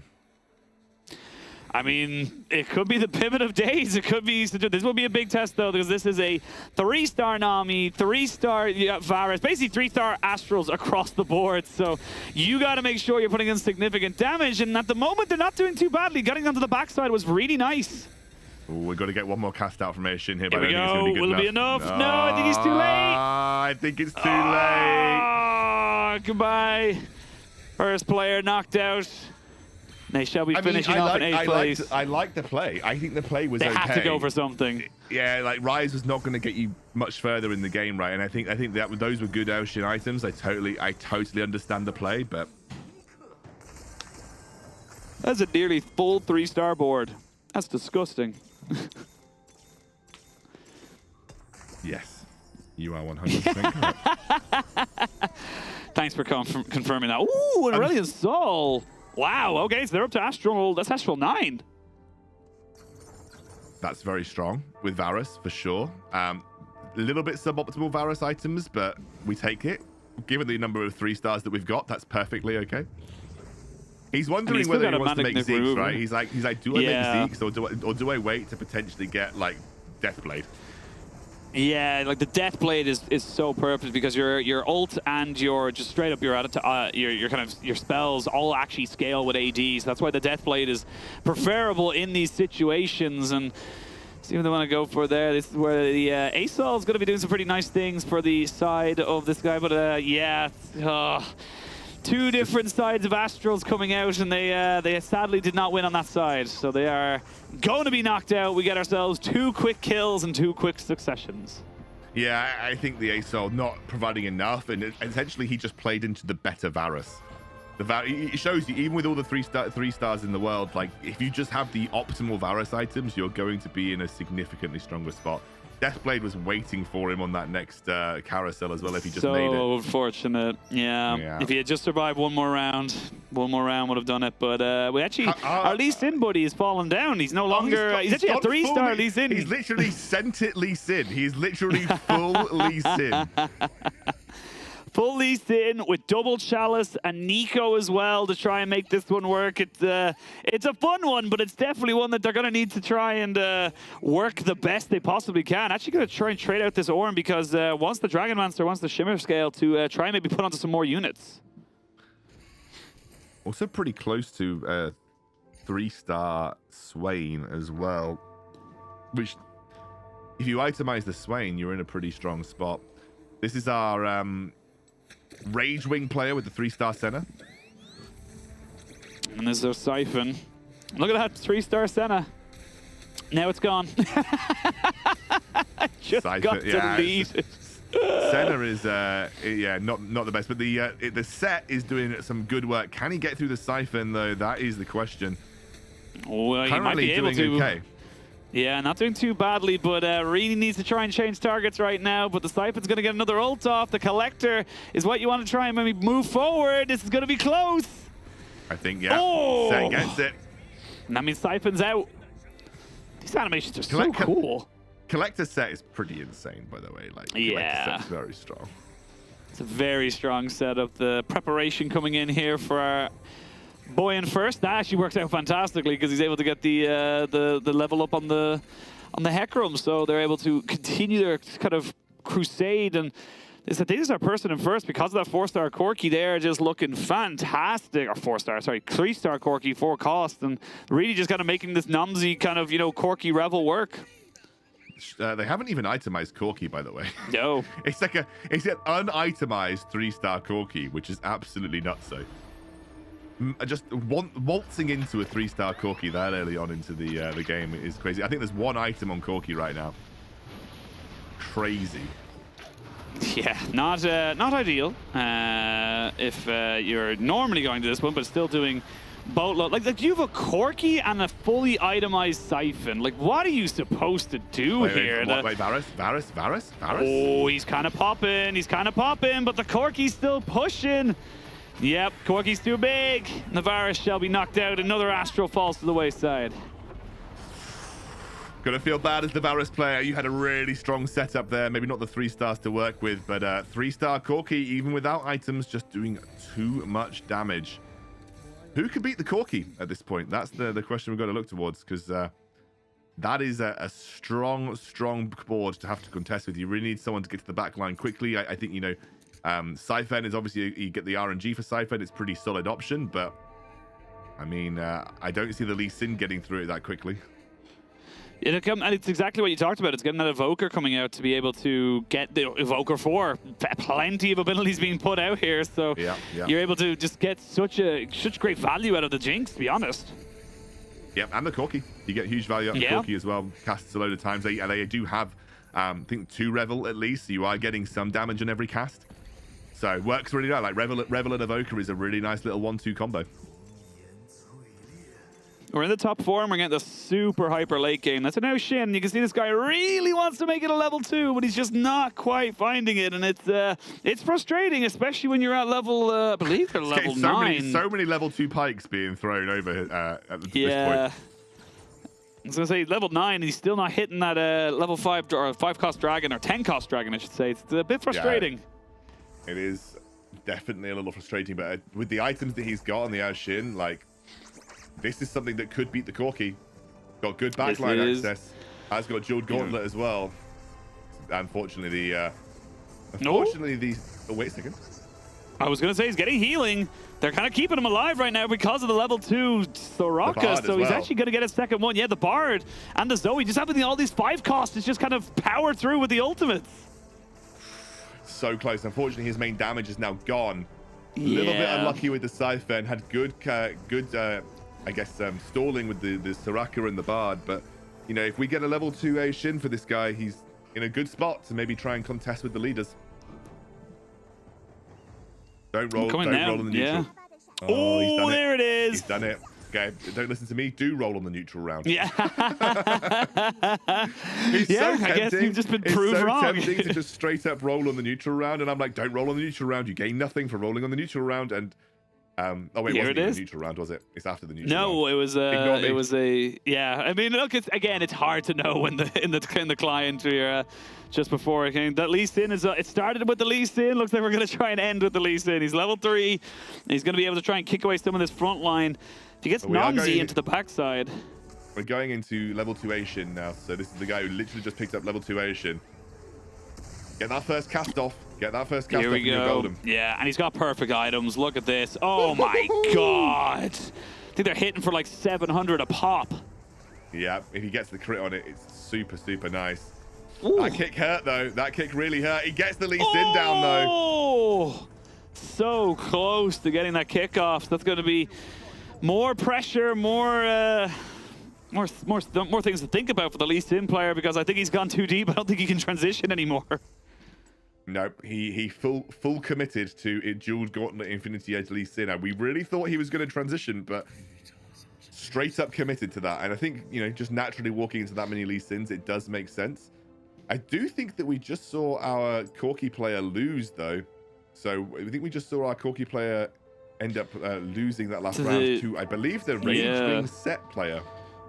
Yeah, well, they've taken that loss pretty harshly as they've gotten rid of the Siphon, and then they've gotten all those items. So they've got a 3-star Corki with itemization coming into this. That's good. We do want a bit of that, but we do have, obviously, the Aoshin to contend with. Let's have a look. And here we go. Yeah, it's so much. You've got a 2-star Shyvana, though, and she will still do damage. And this Collector Guinzu's Rageblade set is just so crazy. But look at the damage! My God! You just need to get that first cast off an Aoshin, and by the second time, if you can get 2 casts off, you're usually cleaning up the entire board. Oh. Nasty stuff to look at. And I will say the funny thing is, for our Lee Sin player, he's literally been first pick the entire game, so, or last pick I should say, the entire game. So he ends up picking up, see what the kind of augmentations are going to be coming into this final one. You nearly have a 3-star Hecarim coming in here for one of our players. I believe it's the Senna player with the Rage Wings, so that could be a huge kind of shift if they're able to kind of roll for that. Okay, so we've sold them up. Where are these going? Onto the Bard. Onto the Bard. Ooh, I kind of like this. And onto the Yasuo. Okay. We're pretty close. Our top 4 are very close to each other right now. That is Rageblade and Bloodthirster on the Corki now, so at least we do have some itemization that does work for him. It's not quite Gwynsu's Rageblade. It's not Giant Slayer. It's not Hand of Justice. These are the items that you really want on Corki, but these will do for the time being. Yeah, a little bit of survivability, a little bit of extra movement. I want to see how this Bard does now. So he gets 1 ult off there, and this is kind of the big thing. When you put the Evoker onto the Bard, it means you're trying to get multiple different Tempered Fates to make this one work for yourself. I can't see the Aoshin. I was going to say, I can't see what he's doing, but at the moment, he's just revving up one more. One more. They're going to see if they can go for it. Here we go. Oh, goodbye. It's just so much damage. The Aoshin is just too much, and he survives on 1 HP. 2. Yeah, our Corki player survives. Unfortunately, this is the problem. With 4-star Corki's really strong, but the itemization is a little suboptimal. We've got Gwynsus is the best item that we've got on Corki here, but everything else is a little suboptimal. We've got double Giant Slayer on the Senna Ragewing too, so that's actually going to start chunking through the front line. Decent items on the Shyvana also. We are still full Infinity Edge Dual Gauntlet Lee Sin here for our Smiley Face player, who is at risk of going out 4th despite being our 10 win streaker in the early game. I think ultimately this is the mistake. We committed a little too hard to the Lee Sin here. Ragewing versus Corki. Let's see how this goes.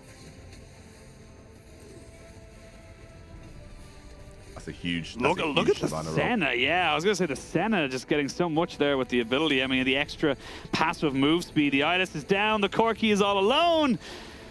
You are going to get sent to the Shadow Realm. Goodbye, 3-star Corki. Let's see how our Lee Sin player. Our Lee Sin player hasn't been knocked out just yet.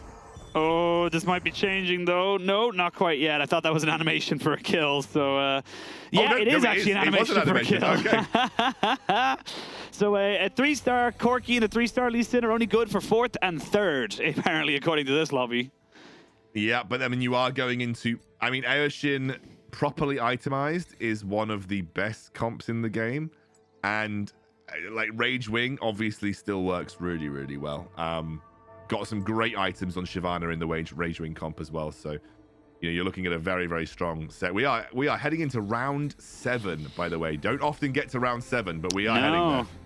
Very rare that you get a Rift Herald. I will say this is a perfect item, I think, coming out here for the Rage Wing player, because you get a cavalry, you get extra defensive stats, extra ways of keeping yourself relevant in the game. Now he's just going to be buying 4-cost units to try and maybe get that reroll going for himself, and he gets a 2-star Yasuo as well. He's nearly 3-star Hecarim. Yeah, he wants it, but he hasn't got the econ right now. 3-star Hecarim. That would be nuts. So we've actually re-rolled the Giant Slayer items, and that is some nice itemization for the Yasuo, Quicksilver and Bloodthirster. So we've dropped those Giant Slayers off the Senna, which I think is fine because you're not exactly tank shredding here. You really want to be able to get to that backline as quickly as possible. That's actually a very sensible set of itemization coming out. We'll see how this last few rounds go. Can Aoshin ramp up quickly enough? He gets knocked up. Yeah, he's got knocked up a little bit, but he's still not quite on the back side. They haven't put down the damage onto him just yet, and he gets one off, so he needs to get another one. That's the real key here, but the set is coming in quicker, and you can see they're just trying to delay it. Here we go. There's going to be one more. No, not quite able to get it. He will survive one more round, but it's going to be about survivability now for the side of our Aoshin player. We're looking for a Hecarim. I mean, that's a 2-star Corki. We just want the Hecarim now. No. Nah, he's not going to get it. I think he wins anyway. I don't think the front line is not beefy enough to tank up this set and the onslaught of damage that we're getting from Rage Wing right now. We're trying to make sure that the Aoshin doesn't get knocked up by the Shyvana. I think the only possible way to get out of this is that the Aoshin somehow dodges the Shyvana knockup and gets to cast twice a little earlier.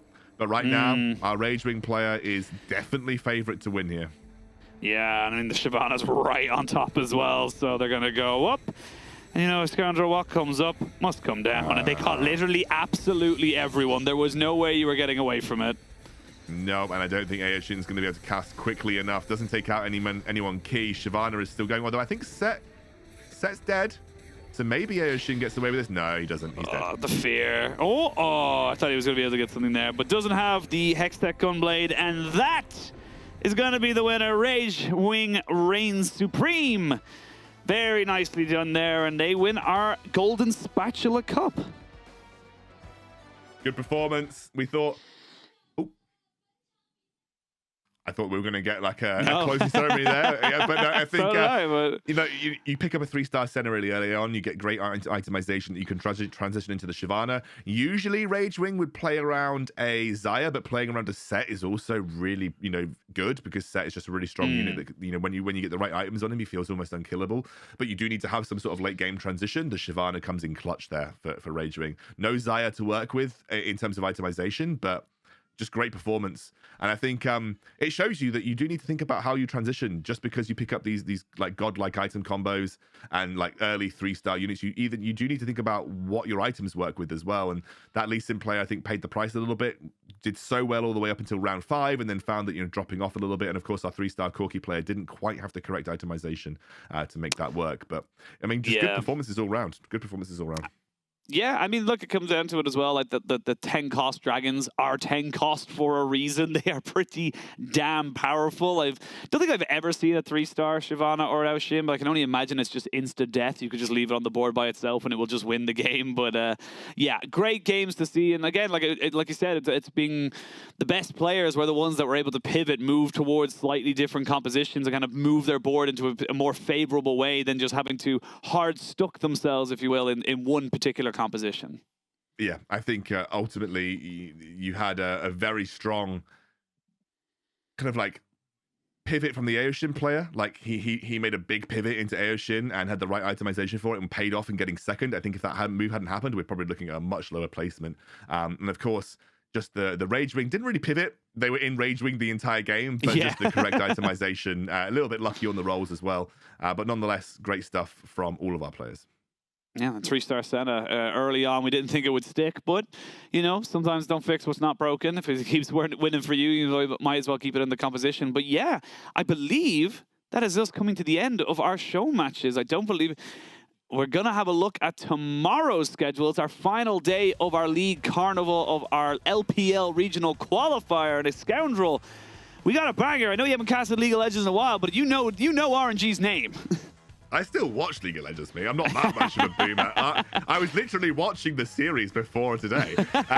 LNG versus RNG. I think really great to see LNG. I mean, I'm really sad for obviously Caster and Rookie. I would love to have seen them at Worlds, but you know, LNG coming out today, playing incredibly well. Doinby obviously just absolutely enigmatic as he always is. And yeah, I think looking forward to seeing them continue to perform because I think they've adapted really well in the LPL. Yeah, I think it's going to be a bit of a one of them. I'm totally honest. I'm a little bit scared for RNG. I'm still going to vote for them in my predictions because I always have to vote for RNG. It's always the way of the Irish pronunciation of the letter R. And we've come to I think which would be we have to go to the orangey. I know we have to vote for orangey.